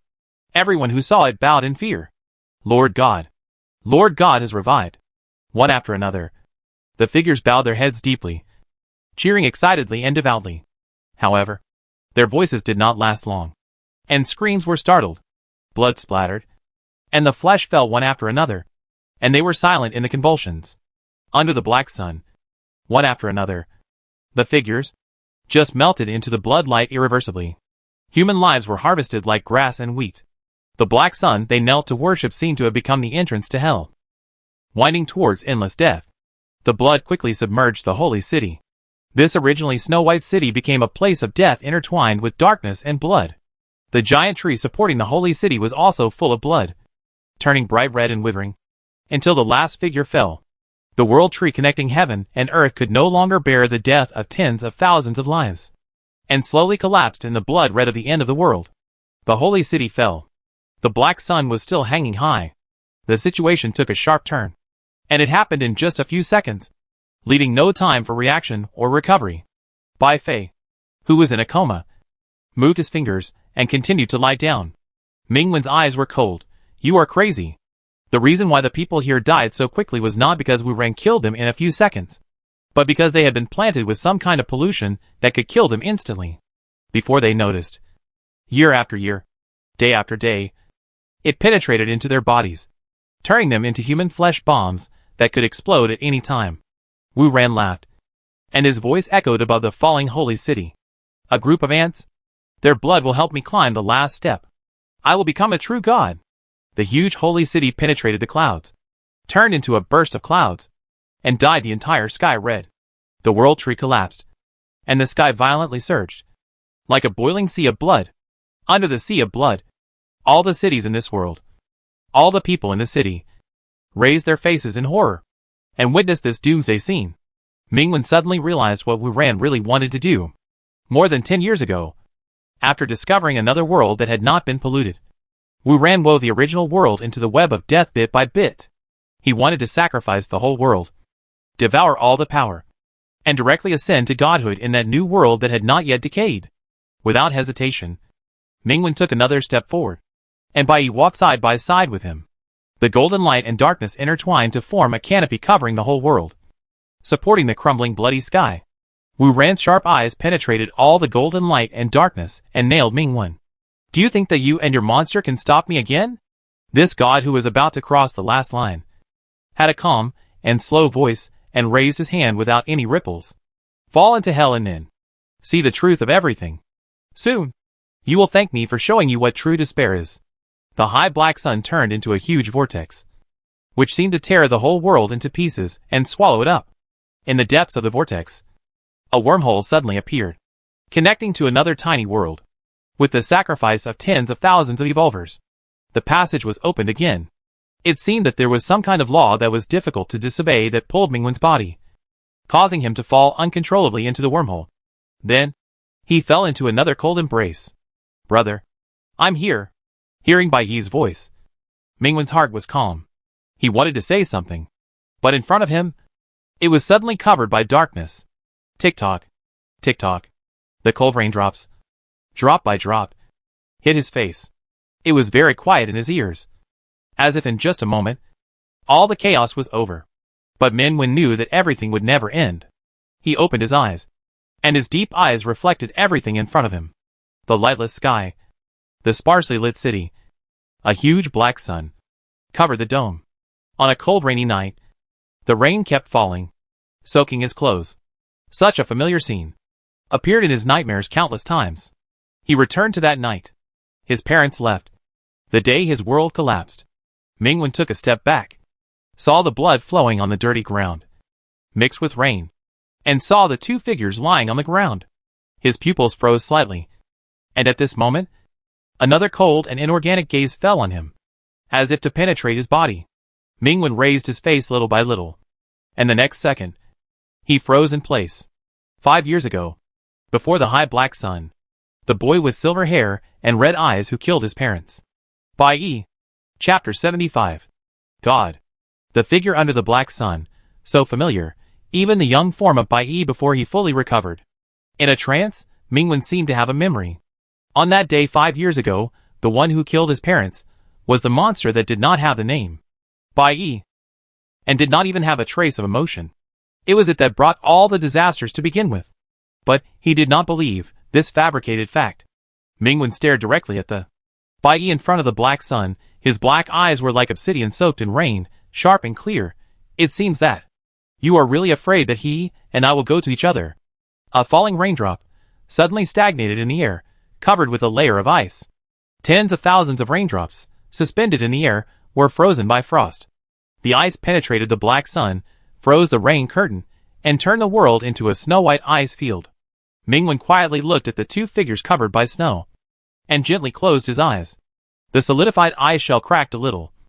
And then, all the ice shell shattered, and the flying ice rain fell. And this false world was also torn apart. When the two familiar figures disappeared from Mingwen's world again, his heart suddenly became empty. Mingwen pressed his chest, and his empty heart seemed to have something suddenly poured out. That was his last sealed memory. Rainy night. Dark day. Two figures blocked the city. Song Feisher's knees hit a puddle, and the splashing water stained his black shirt. There were large blood stains on it. Yang Shishio raised her rain-soaked face, and blood rolled out from the corners of her mouth.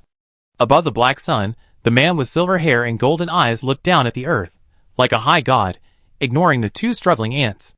If you ignore the scars on his body, perhaps, he really looks like a perfect god. After a big battle, both Song Feisher and Yang Shishio had exhausted all their strength, and were so exhausted that they could not get up. Blood kept flowing from their bodies, and even the rain could not wash it away, and it formed a shallow puddle under them. However, their enemy was still like the high sun, and had never fallen to the ground. That sun was the execution platform hanging over their heads, hanging above this world. Yang Shishio suddenly whispered, "Do it." Song Feisher raised his hand without saying a word, and pressed his chest.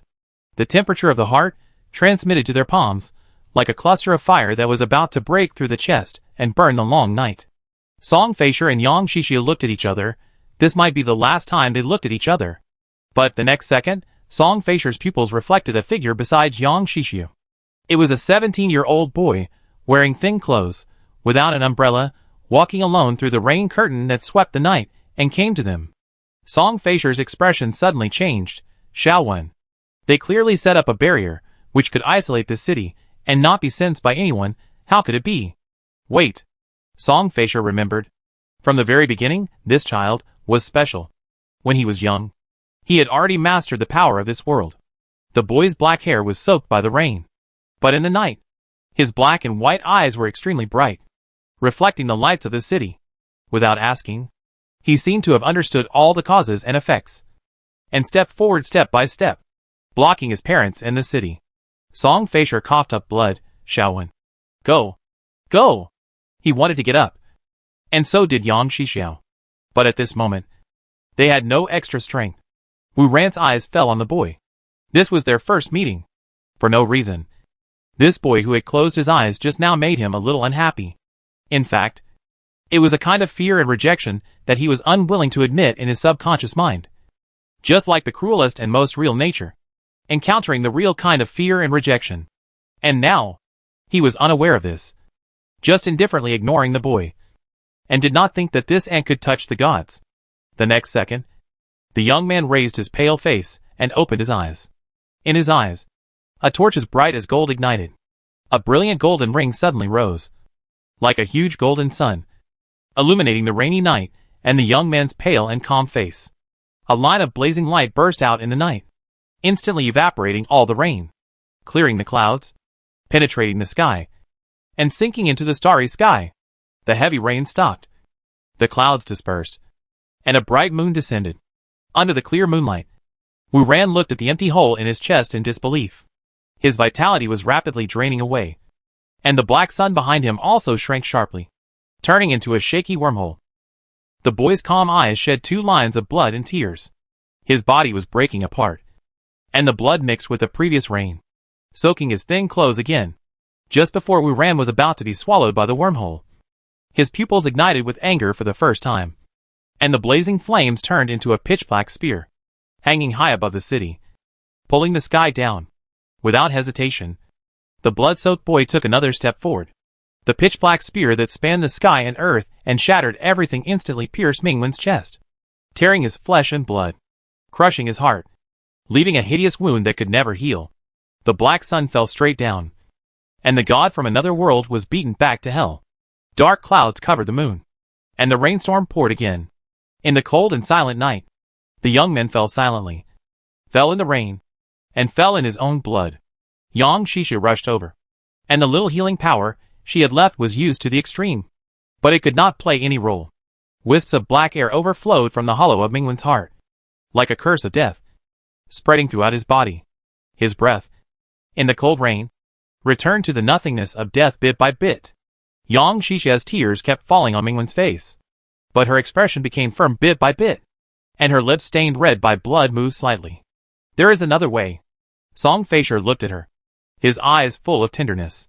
He said, "Let's accompany the child for the last journey." Yang Xixia laughed. She gently held Mingwen's head, lowered her body, shielded him from the falling rain.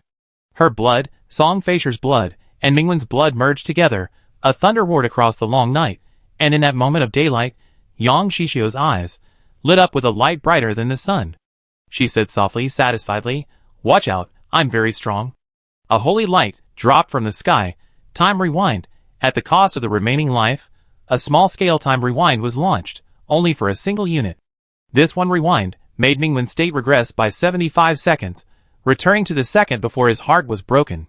On his body, the scar that once brought him death will always remain, and it will never be erased with time. But his life continued on this day, in the arms of his parents. Bits of life, from the trickle of rain, merged into a shallow stream, flowing forward, flowing through the city where he grew up and sheltered.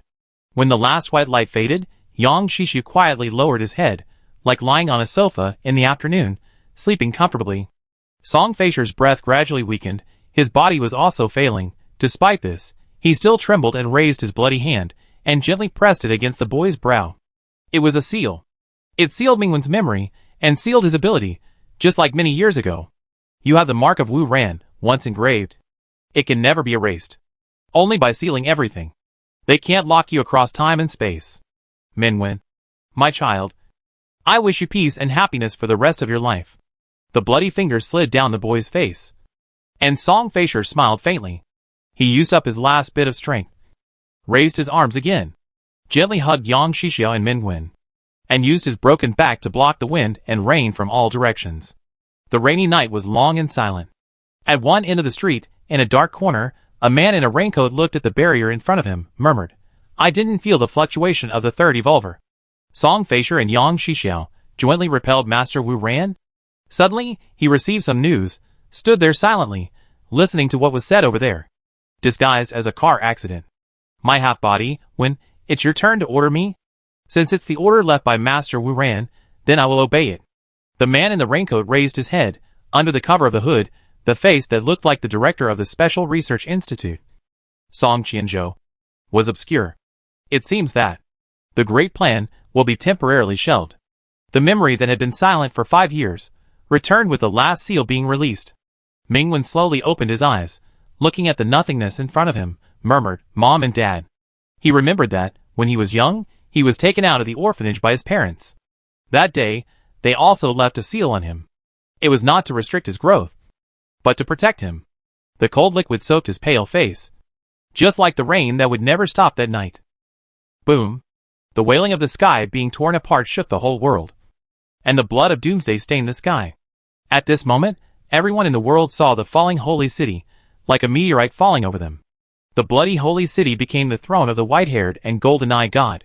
He stood high on the throne piled with the blood of countless people, and indifferently witnessed this new world being crushed under his shadow. Chu Xiong, Lin Mahai, Chung Chung, the evolvers of the main base, and Arthur, who had been stationed in the airspace, rushed up at the first time, trying to use their bodies to block the falling throne of God. But in just a few seconds, their bodies turned into ashes. The power of the gods cannot be disobeyed. However, all living beings are like moths chasing after the flames, flapping their thin wings without stopping for a moment. China. Arc Base. Rao Songdo walked out of the eaves of the base, turned back, and swept his eyes over his teammates one by one. Xueqingbi, Yang Qiuli, Ning Cancan. Behind them, there was a city that was undulating like mountains, with thousands of lights lit up. In front of them, there was the sky that fell along with the bloody holy city, and the collapsed world was like an endless sea of blood, rushing towards them. Rao Songa, after this job, we will have a holiday. Yang Qiuli, that's great, go back home and lie down. Xueqingbi, let's go, I can't wait any longer. Ning Cancan said nothing. She stared at the bloody scene ahead without blinking, and put a candy in her mouth. Beside them, countless evolvers were flying by at high speed. At this moment, all the evolvers that appeared under the sky all rushed to the same direction. Can, don't go. Ning Can's mother chased out and grabbed her arm tightly. Ning Can held her wrinkled hand tightly, and after a second, slowly let go. Mom, I must go. I'm an A-level healer, very strong. When I come back, I want to eat cola chicken wings. Ning Can smiled and said goodbye to her mother, as if she couldn't see the tears in her mother's eyes, turned her head without hesitation, and looked at the blood light that was coming. Death may not be as terrible as imagined. At least, she had faced death several times. Ning Can hummed a song, unleashing her healing ability again and again, striving for even a moment of life for her companions around her. Until the irreversible blood color had come in front of her, swallowing her captain, her teammates, until she could no longer see other companions around her, she still didn't stop. Death, coming. At this moment, Ning Can inexplicably remembered a long time ago, a cold rainy night, a dirty underground parking lot, a thin and upright figure, covered with wounds, but not retreating, blocking her in front of her. That was the beginning of everything. It was the first gear that fate turned. And now, that scene is still clearly engraved in her mind, like a revolving lantern, reappearing in front of her eyes. Wait, what is in front of her eyes? Ning Can suddenly stopped. Under the blood-stained sky, in the afterglow of doomsday, a slender and upright figure, standing before all living beings, facing the death haze that engulfed the world, facing the unrivaled God. Mingwen took the first step. The hourglass of time intertwined with flower vines, emerged from his shadow, the inverted hourglass, condensed a grain of sand in the world, quicksand, time stopped. In the frozen time, Mingwen took the second step. The clock with countless world gears, stacked seemed to be gently and powerfully turned by an invisible hand, and the stagnant pointer slowly retreated one step. Yang Shixia left him, retrospection. But it was not enough. Mingwen's eyes lit up with a burning golden light, brilliant and eternal, like a burning sun. His words were loud and clear, resonating throughout the world. People from other worlds are forbidden here. Definition open. Use him as the definition, use him as the rule to judge everything. The vast and grand golden light swept across the world, all the blood, all the haze, all the power from other worlds, were swept away into nothingness by the hurricane that swept the world. On the horizon, a golden light rose. That was the rising sun. Under the sun, a bright little flower swayed and bloomed. Nirvana, Mingwen took the third step. The boundless sea of flowers bloomed brilliantly. At this moment, all those who died because of the arrival of the gods from other worlds were reborn in the remaining fire, passed the cycle of death and life, and were reborn again. They returned to the earth and opened their eyes. Rebirth? Turning back time and reincarnation. The time of the world was pushed back to 10 minutes ago. All mistakes were erased. And the time that did not belong to this world was rapidly flowing backwards. The black sun sank. And the wormhole collapsed. In the E13 world. On the fallen holy city. Wu Ran opened his furious eyes. He returned to the original world. Decades of planning and attempts. All in vain. The wrath of the gods fell from the sky. And on the polluted and corroded gray land, a blazing fire was ignited. Suddenly, the red fire turned into a surging darkness. The cold and silent darkness dragged the world into an endless night. Above the starless night sky, a figure was sharper and brighter than all the starlight.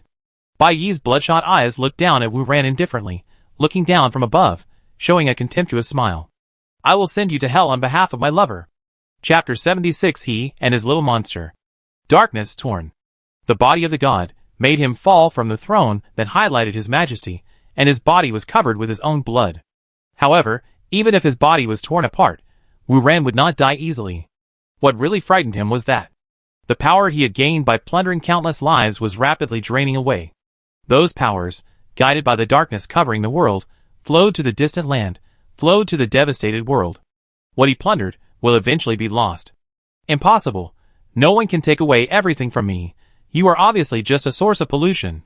His roaring roar cannot penetrate the darkness, so small and ridiculous in front of the abyss. Bai Yi looked down at him from the only high place. His blood-red cold eyes, becoming the only sharp bright color in the endless darkness. Have you forgotten? Where did you get your original power from? Wu Ran's roar stopped abruptly. He suddenly thought of something. And then, greater fear filled his eyes. How could it be? You are just a pollution source that was born later. How could you? How could you be the origin of the evolution of this world? Bai Yi's eyes were extremely cold, and he didn't even bother to explain. A golden glimmer flashed by, and there was another slender figure beside him. The monster who just controlled destruction and darkness. The hostility and murderous intent in his body were restrained in an instant. Gently holding Mingwen's hand, and intimately sticking to him. Brother. Mingwen looked at Bai Yi, one by one, gently stroked his silver white hair. His appearance also aroused Wu Ran's anger, making him scream, "Why can you become so strong too, even surpassing me?" Mingwen's eyes reflected the twisted face, without any ripples. "Thank you very much." Wu Ran killed the evolvers in his own world, devoured their power, in order to help himself ascend to the god's throne. But, after he descended into Mingwen's world, the evolvers he killed again, the power all returned to the origin of that world. It was at that time that Mingwen's last seal was lifted, and the power he controlled was the origin of the world. The enhancement of the origin, all fed back to Mingwen. Realizing this, Wu Ran's eyes were red with anger. "So, you are also in this world, the same existence as me? Bai Yi, you are also worthy of comparing with him. The origin of the world is the original source of evolution in every world. Many years ago, Yang Mingwen had already merged with the original source of evolution. Song Feisher and Yang Shishu soon discovered this when they came to this world. In order to prevent Mingwen from being detected by Wu Ran, they quietly sealed Mingwen, who had not yet mastered his own power, and was still weak. It was precisely because of this seal that more than a decade later, when the pollution brought by Wu Ran broke out, and the origin of the world was tainted and extremely weak, Mingwen was not affected much. Pollution led to the birth of monsters and disasters. Although some people can awaken with the help of pollution, their power is actually the source of evolution that has been corroded by pollution. The more evolvers there are, the more pollution will spread, and eventually, the whole world will be dragged to death. The real source of evolution is a pure force that is not corroded, which can guide humans to a positive evolution. Wu Ran's world also has such a source of evolution, and he is the first person in that world to come into contact with the source of evolution. At that time, Wu Ran, who was still a black-haired boy, knelt devoutly to the pure white light source, as if he was kneeling to his own god, and bowed his head heavily. In the end, he gained a power and became the first evolver. However, after mastering the power, he tried to master the world. Blood, killing, and malice. Wu Ran created a hell of endless reincarnation, and with the negative energy of countless people, it backfired on the source of evolution. Pollution was born, and with hundreds of years, it dragged a world that was supposed to be moving towards a new future into a dark quagmire. After that, the declining source of evolution fell into silence. Many years later, Wu Ran realized that this world was dying, and found a new world.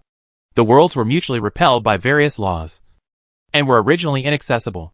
However, Mingwen's world was a new world, just like a new bud in the forest. Using the corrosion of pollution, Wu Ran finally opened a crack and sent the first batch of pioneers into it. And he himself, more than a decade later, when his power reached its peak, once again sacrificed several lower city districts and Huailai village to open the crack and try to invade the new weak world. That day, when he was defeated by Song Fei, Yang Shixia and Mingwen teamed up, and he was severely injured by Mingwen because of underestimating the enemy. His strength fell directly from the peak, and he could never climb up again. However, before he was forced to leave, he still left behind the seed of Song Qianzhou. 2 years later, through the soul veins was Song Qianzhou and the cracks that had not yet healed in that new world, Wu Ran poured the pollution of the E13 world into the Mingwen world. So, the first disaster broke out in that world. What no one expected was that the original evolution source that had been dormant for a long time in the E13 world also deliberately accompanied the pollution and fell into that strange world. Maybe it was a coincidence. Maybe it was destined by fate. The evolution source was dormant in N City, and what was more special was that it had condensed its own consciousness over a long period of time. The source of evolution originally did not have self-awareness. It was just the power that supported the world, born naturally over the long river of time, and a substance that transcends time and the mortal world. Even the source of evolution that Mingwen encountered when he was young did not have human consciousness and thinking. It chose Mingwen, or it could be said that Mingwen chose it.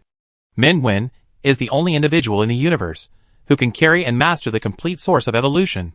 Bai Yi is also the only source of evolution in these many worlds who has self-awareness, and truly gave birth to thinking in life. However, when it landed in this world, it was always asleep, and no one could wake it up. Until more than 2 years ago, the first destructive disaster in China, Mingwen, the first evolver in the world, came to its side. Thus, the first small pollutant, E01, by E, awakened. It lost most of its power and memory, and forgot its essence and origin. But at that moment, it was still deeply attracted by Mingwen's pure and familiar soul. Perhaps, in many similar time and space, they were the first to know each other.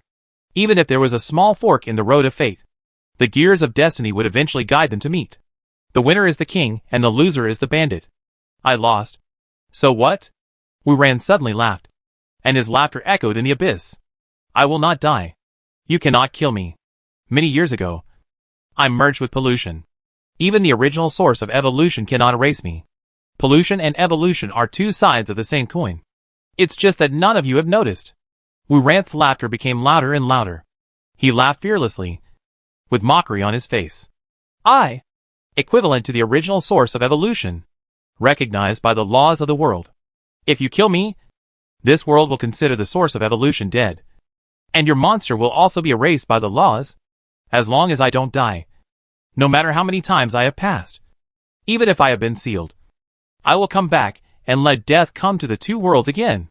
You should have heard of that prophecy. In the near future, you will kill your monster for the world with your own hands. Now, choose the destruction of your world, or the death of a monster in me. Wu Ran's words reverberated in the space. Bai Yi smiled slightly, his bright eyes reflecting Mingwen's profile. Mingwen looked at Wu Ran calmly, and took Bai Yi's hand. It seems that you don't know enough about the source of evolution. The source of evolution without self-awareness will indeed be replaced and erased by the laws of the world. But my little pollutant is the most special and unique. Mingwen turned his face away, his clear and gentle black eyes reflecting Bai Yi's shadow. Whether it is the world or you, it is the direction I choose. I promise you that we will always be together. His hand gently pressed between his chest, where his heart was. 2 years ago, Mingwen fell under the sun, and Bai Yi used half of his flesh and blood to exchange his life for him. And now, Mingwen gave half of his heart to Bai Yi, and he led it from the source of evolution to a real life form. He had its flesh and blood, and it also had his heart. From this moment on, they were inseparable. Therefore, Bai Yi's connection with anything in this alien world was cut off by it. From then on, it would no longer be bound by any law and would be independent of the world. A sharp and cold tang sword reflected Bai Yi's cold eyes, and the black air surged. The long sword slashed down, carrying the destructive sword energy that destroyed the world and pierced through Wu Ran's heart, the remaining fire. Song Feisher Yang Shixiao left the knife for Mingwen. With this, the pollution was ended. At that moment, the fallen god, all the reluctance, roar, despair, were all eliminated by the knife that pierced the world. His existence was completely wiped out from this world, leaving no trace. A white-haired boy squatted silently in the void, as if waiting for something. Until the two figures, one black and one white, came towards him. The boy raised his face. Brother, you kill him. Mingwen, yes. Bai Fei thought for a while. Then I am the boss? Mingwen also thought for a while. It should be like this. After all, the evolvers older than Bai Fei may have been killed by Wu Ran. The evolvers in this world cannot be resurrected by his reincarnation. Bai Fei stood up and patted his clothes. Brother, I'm leaving. There were little stars of light on his body, pointing to a distant world. The place where they were now was the gap between the two worlds. Wu Ran was dead, and his power returned to the original world. The laws that were reactivated began to attract the people of this world who were wandering outside. From then on, these two worlds would become two parallel tracks that would never intersect and interfere with each other. Tell my uncle that I'm going on a long trip and won't be home for dinner. Mingwen looked at the boy. Bai Fei was also one of the first pioneers who came to Mingwen's world more than 10 years ago, along with Song Feisher and Yang Shixia. He was a newborn soul, created by Wu Ran. The soul was split into two. The stronger part stayed in the E13 world temporarily, and became Song Qianzhou later. The slightly weaker part evaded the laws of the Mingwen world, and was randomly born in a baby's body. Originally, the baby's soul would be wiped out because it could not accommodate the invader. But, after so many years, the original soul actually merged harmoniously with the half-soul of the alien world, and became the current Bai Fei. Bai Fei, in Mingwen's world, also has relatives. Mingwen, if you want to go back with us, I can. No need. Bai Fei shook his head. His eyes fell on the distance. The barrier of the world has been formed. Even you can't go to E13. That world is my hometown after all. Wu Ren is dead. But the disease has not been cured. I don't want to see my hometown really go to ruin. Besides, there is no one waiting for me on the other side except my uncle. After I leave, the base will definitely give him a large sum of money. When he said this, he looked at Mingwen, right? Mingwen nodded, yes. Bai Fei, then, I'll leave now. Mingwen, wait! Aren't you going to take something back? Bai Fei, I did. He reached out his hand from the void, and took out a red and blue game console. Mingwen? Mingwen always felt that the game console looked familiar. Especially the sticker on it. It seemed to be his game console. Before he said anything, Bai Fei quickly stuffed the game console back into the void. He silently took out a few packets of hot pot base, a bunch of colorful snacks, and half an apple left. Mingwen pretended not to see anything, and said, after returning, can you take care of a pair of siblings? Their names are Su Tian and Su Lily, and they are from F32 City. Since the two worlds have opened up barriers again, he is destined to not be able to say goodbye to the siblings. Bai Fei, I know them. I will. Mingwen smiled slightly, and said sincerely, then, have a good trip. In the days to come, everything will be fine. Bai Fei nodded, looked into his eyes, and said softly, brother, goodbye. The light spots on the boy's body became more and more intense, leading him back to the original world. At the moment of turning around, Bai Fei glanced at the man next to Mingwen. Bai Yi raised his eyebrows high, said nothing, but his face was full of two words, go quickly. Bai Fei tried to hold back, but couldn't. Wyatt, don't leave. Bai Yi seemed to be waiting for this sentence, raised his chin, and said arrogantly and proudly, I am my brother's favorite lover. I am married into his family. Bai Fei. Bai Fei left without looking back, as if he had made up his mind. E13 world. The haze dissipated. In this world, the dark sky that lasted for 100 years. For the first time, a glimmer of dawn appeared. Su Tian and Su Lily raised their heads, like everyone else, looking at the sky through the narrow window. Just now, it must be the big brother and the little brother who saved us again. But, why didn't they come to find us? The two little ones gathered together, muttering something. A little disappointed. Clang. Something fell on the eaves. Su Tian and Su Lily turned their heads. In their eyes, a white-haired boy walked through the dilapidated sky with a glimmer of light, walked towards them step by step. Say goodbye to the old friend, and everything is settled. The light star of the world also led them back. Mingwen and Bai held hands, and smiled at him. So, you were originally a white ball, but you became a black ball. Bai looked very aggrieved, and rubbed against him, wanting his brother's comfort. The smile in Mingwen's eyes deepened. No matter what you look like, you are the most beautiful ball. Bai's eyes were slightly bright, and his chin pressed on Mingwen's shoulder, and continued to rub, and hugged his brother's waist, still wanting comfort. Mingwen patted the head of this little pollutant. You are pitiful, come home with me. The dark tentacles wrapped around Mingwen, and Bai's eyes curved, and lowered his head, and gave Mingwen a kiss full of attachment at the corner of his lips. Okay. Brother, go home and get married. Chapter 77 Eat. Brother. Golden September, Osmanthus fragrance. Today we gather here to celebrate the first team building activity of the headquarters, which was successfully held. Next, I will say a few words briefly. First, there are the following 3 points. On the podium, Lu Zhiga held a dozen pages of speech manuscripts, with great emotion and high voice. Damn it! How can there be a team building at 8 o'clock on Saturday morning? Under the podium, Lin Mahai cried and shook Chu Zhong. It's all you! You tricked me out to kill me! Chu Zhong, well, go to bed early and get up early. Good health. Don't shake your head or it will be shaken off. Chung Chung, as the evolvers of the new century, are we a little too idle? He Yin Gong, idle, it's better to be idle. Look at my Wang Kai, he has gained weight. When they chatted intermittently, in front of the microphone, Lu Zhiga turned over a manuscript. Blank. Turn over a few more pages. All blank. Below the stage, Lu Shiga's assistant Shin Xingxing turned away silently amid Zhou Meng's sigh. Lu Shiga, ahem, anyway, the weather is so good today, I declare that the annual team building is now officially started. On the rows of plastic stools below the stage, there was a sparse applause. Lin Mahai raised his hand. So, may I ask, what is our team building activity? Lu Shiga, of course. It's your favorite hiking and mountain climbing for young people. So, Bai Yi leaned against the door frame with his arms crossed, relying on his height, that was taller than everyone else, blocked the door. Is this the reason you came to disturb my brother? We are in the same base. How can it be called a disturbance? Lin Mahai said. Look. We came empty-handed. Chung, yes. Since we are here. You are so polite to bring a few large bags of air. Bai Yi raised his eyebrows, and a slender hand gently reached out and patted his shoulder. Everyone watched the gloomy monster turn around obediently. Brother. Mingwen took Bai Yi's hand and said to others, come in and sit down. Lin Mahai, holding the no longer mutated white Samoyed, was the first to jump into the entrance. Great. You already have someone here.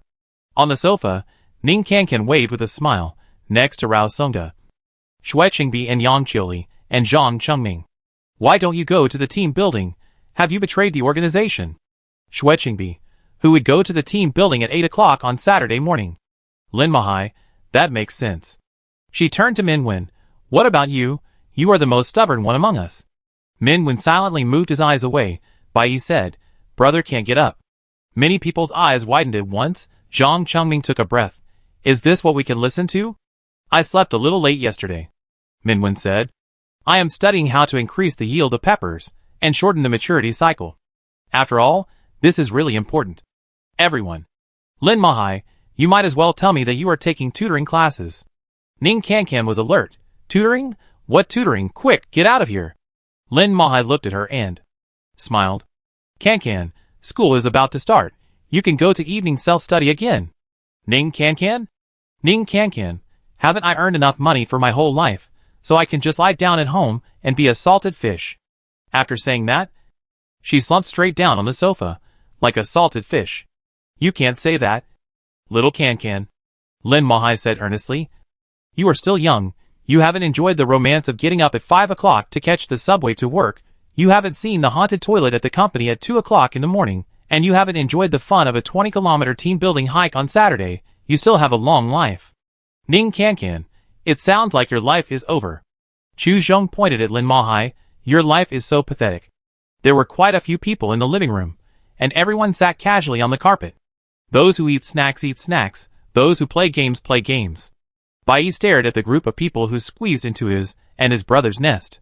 At first, he was still mumbling.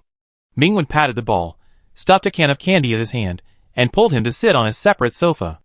Bai Yi stopped mumbling all of a sudden, holding the can of candy that his brother only gave him one ball, sticking to his brother, eating candy in a good mood. He liked his brother's blatant preference for him. After all, he had a can of candy, and no one else had any. Give 1 to his brother, give 2 to his brother, give 3 to his brother. Zhang Qingming's eyes swept over Cheng Cheng and Chu Xiong, who were sitting in front of the TV playing games. By the way, where's Bai Fei? Mingwen was silent for a moment, and said, he went back to another home. Cheng Cheng pressed the game handle. Why don't you move to a bigger house? I remember the base arranged several houses for you. Bai Yi said faintly, too small? The black air suddenly surged, spreading outward into a dark space. Countless tentacles swayed faintly, turning the originally brightly lit room into a dark and cold abyss, with no end in sight. Everyone. It's too big, quickly retract your magical powers. Zhang Chengming said behind Ning Kankan. Mingwen pinched Bai Yi's face. Bai Yi rubbed his fingers, and the darkness suddenly dissipated.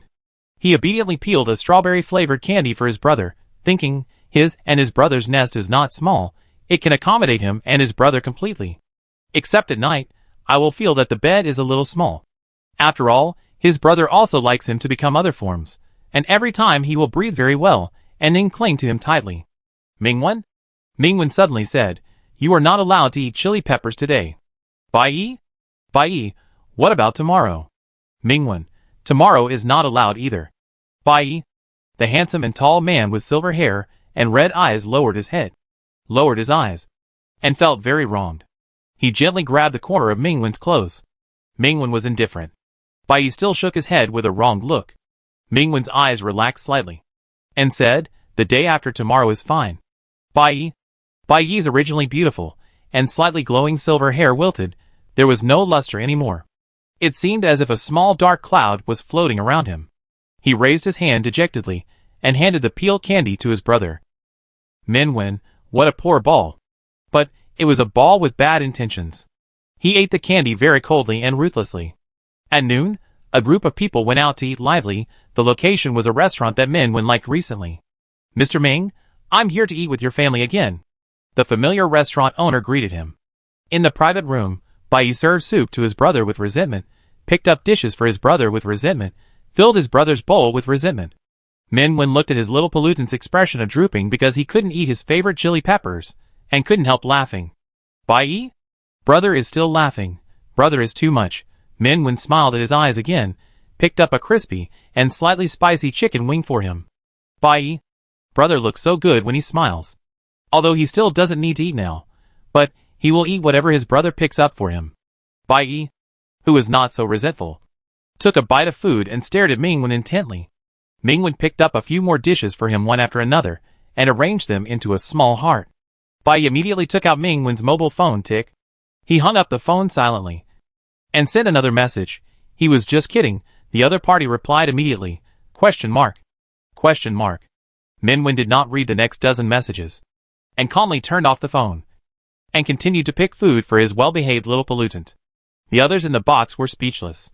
Chung took the bowl, looked around, and stretched it out in front of Chuzhong. Chuzhong picked up a piece of fish meat that was specially picked out and stuffed with fish bones, and threw it into his bowl. Chung? Lin Mahai quickly stretched out the bowl. Chuzhong picked up 2 duck legs, and gave the extra one to Mimi. Lin Mahai took back the bowl with a smile. Chung stared at the fish bone in the bowl. He Ingong stretched out a chopstick and threw a freshly peeled shrimp head into his bowl, saying lovingly, "Eat it." Chung? Mingwen raised his eyes, and a group of people at the table began to pick up food for each other, passing it back and forth. After a lively day of partying, in the evening, everyone said goodbye to Mingwen and went back to their own homes. Such gatherings are rare. Soon, everyone will rush to different areas of responsibility. The pollution was cleared, and the source of evolution returned to the original world. Mingwen set back the energy that had overflowed before, allowing the laws of the world to operate normally again. From now on, humans will return to their original track and move towards positive evolution. However, with power, many things can be changed, and so can human hearts. Without pollution, there are still many things they have to fight against. The evolvers in the bay shouldered new responsibilities, and so did Mingwen. The room was quiet for a while. Mingwen thought of Baifei. In that world, he should have shouldered a heavy responsibility. He said, "I don't know how Baifei is doing over there, and Tian and Lily." "Bai, brother, there is a very pitiful person here, who can't eat chili peppers." Mingwen suppressed the corners of his mouth that were raised, and said, "Go wash the dishes." Bai was unhappy. He hugged Mingwen fiercely, pressed him against the wall fiercely, and pinched his jaw fiercely. Kissed Mingwen's lips. Then he ran to wash the dishes. Mingwen. Forget it, rounding off. He is also a good boy. This thought only lasted briefly until the evening. In the misty bathroom, the flowing water reflected 2 blurry figures.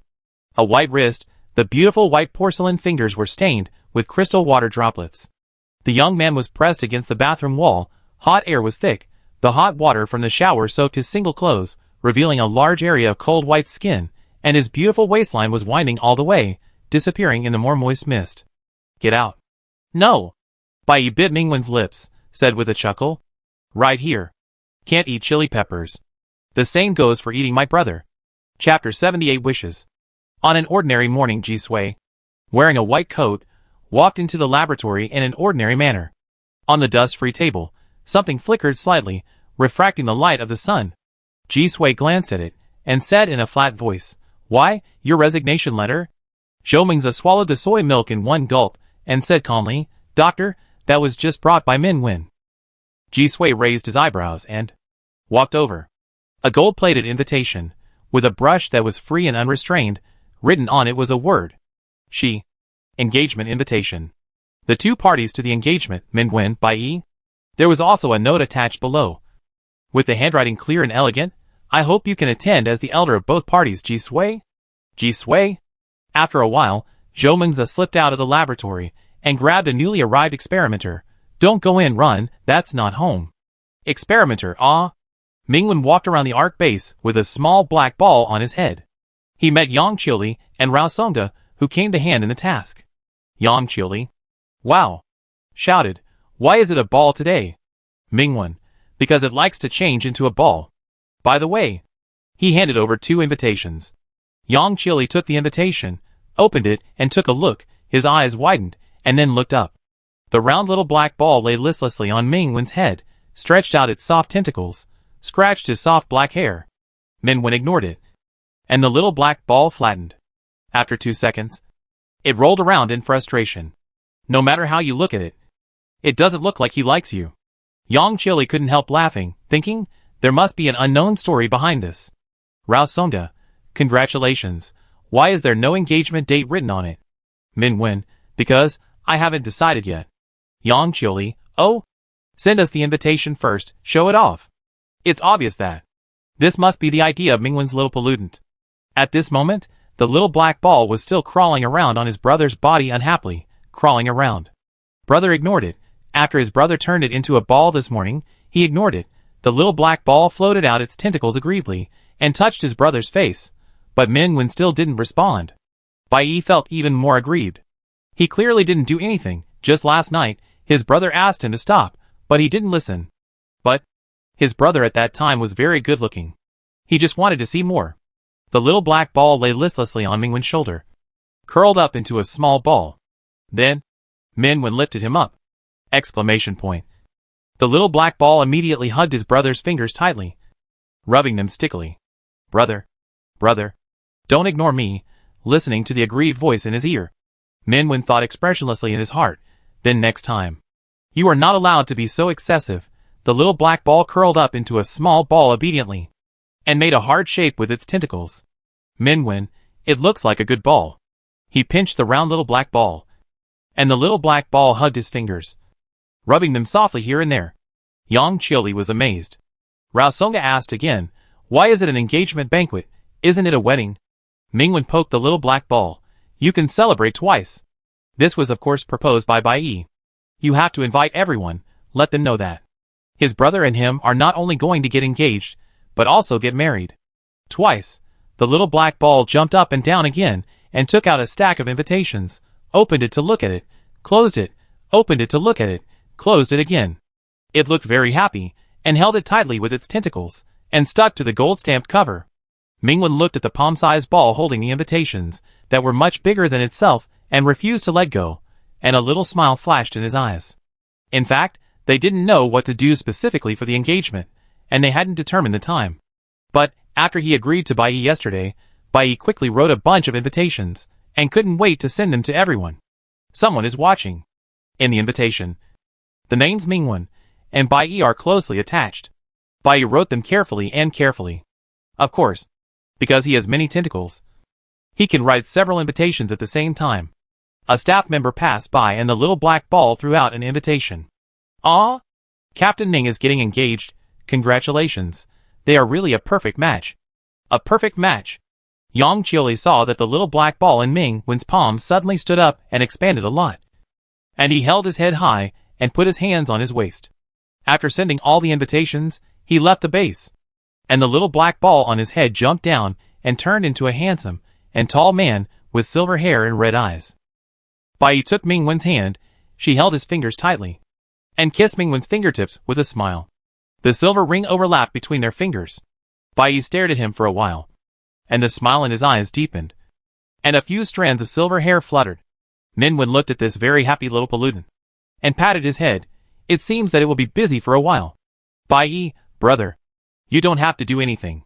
I will prepare everything for you. Mingwen's eyes were soft. It doesn't have to be complicated. Anyway, as long as you and I are there, it's enough. Bai Yi put his forehead against his, and said sweetly, listen to your brother. However, they were not busy with the engagement procedure, but went to deal with an evolutionist incident. Although Wu Ran died, a small part of his power still remained. There were still a few evolutionists who escaped from the Special Research Institute and Heaven Base. They were all brainwashed by Song Qianzhou. Although they were not strong, they might pose a threat to ordinary people. After solving this incident, the remnants of Wu Ran in this world were completely wiped out. Mingwen and Bai Yi stayed in that city for a day, strolling around and enjoying their rare leisure time. At night, on the carpet in front of the French window, a large group of tentacle monsters occupied the sofa. Mingwen leaned against the tentacle monster, wrapped by countless tentacles, as if he had fallen into a large group of cold clouds. "Brother, shall we go home tomorrow?" Mingwen spread a book between the tentacles, turned to the part he didn't finish reading last time, thought for a while, and said, "We can also go to other places to have a look. Do you want to go to the north? The autumn scenery there is very beautiful." He pinched a tentacle that was wrapped around his wrist and laughed. "We agreed before that. When I have time, I will take you to travel around." Now, they finally have a lot of time that belongs only to the two of them. Countless tentacles suddenly rose up and twisted around Mingwen. "Listen to my brother." Mingwen hugged this huge tentacle monster, pillowed its body, and read a book for a while. The clouds dispersed, revealing a bright starry sky. Mingwen was not very sleepy. Through the French window, counted the stars in the sky. As he counted, he began to count how many red eyes his little pollutant had. The tentacles were obediently spread in his palm, and he counted them over and over again. Mingwen counted half of them and said, "I will count the remaining half tomorrow." The tentacles moved, touched his face and the corners of his mouth. Then, countless tentacles retracted, put on human skin, and hugged Mingwen. Under the moonlight, Bai Yi hugged his human, his lover, his only one. In their reflections, glowed the galaxy outside the French window, glowed the glimmer of the whole world. In the deep purple night sky, a twinkling silver-white star dragged out a narrow tail line, cutting through the soft night veil of the Milky Way. "Brother, shooting star." Bai Yi smiled and said, "Do you want to make a wish?" This was Mingwen's first time seeing a shooting star.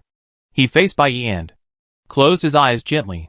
The next second, his face felt slightly cold, as if he had been kissed secretly.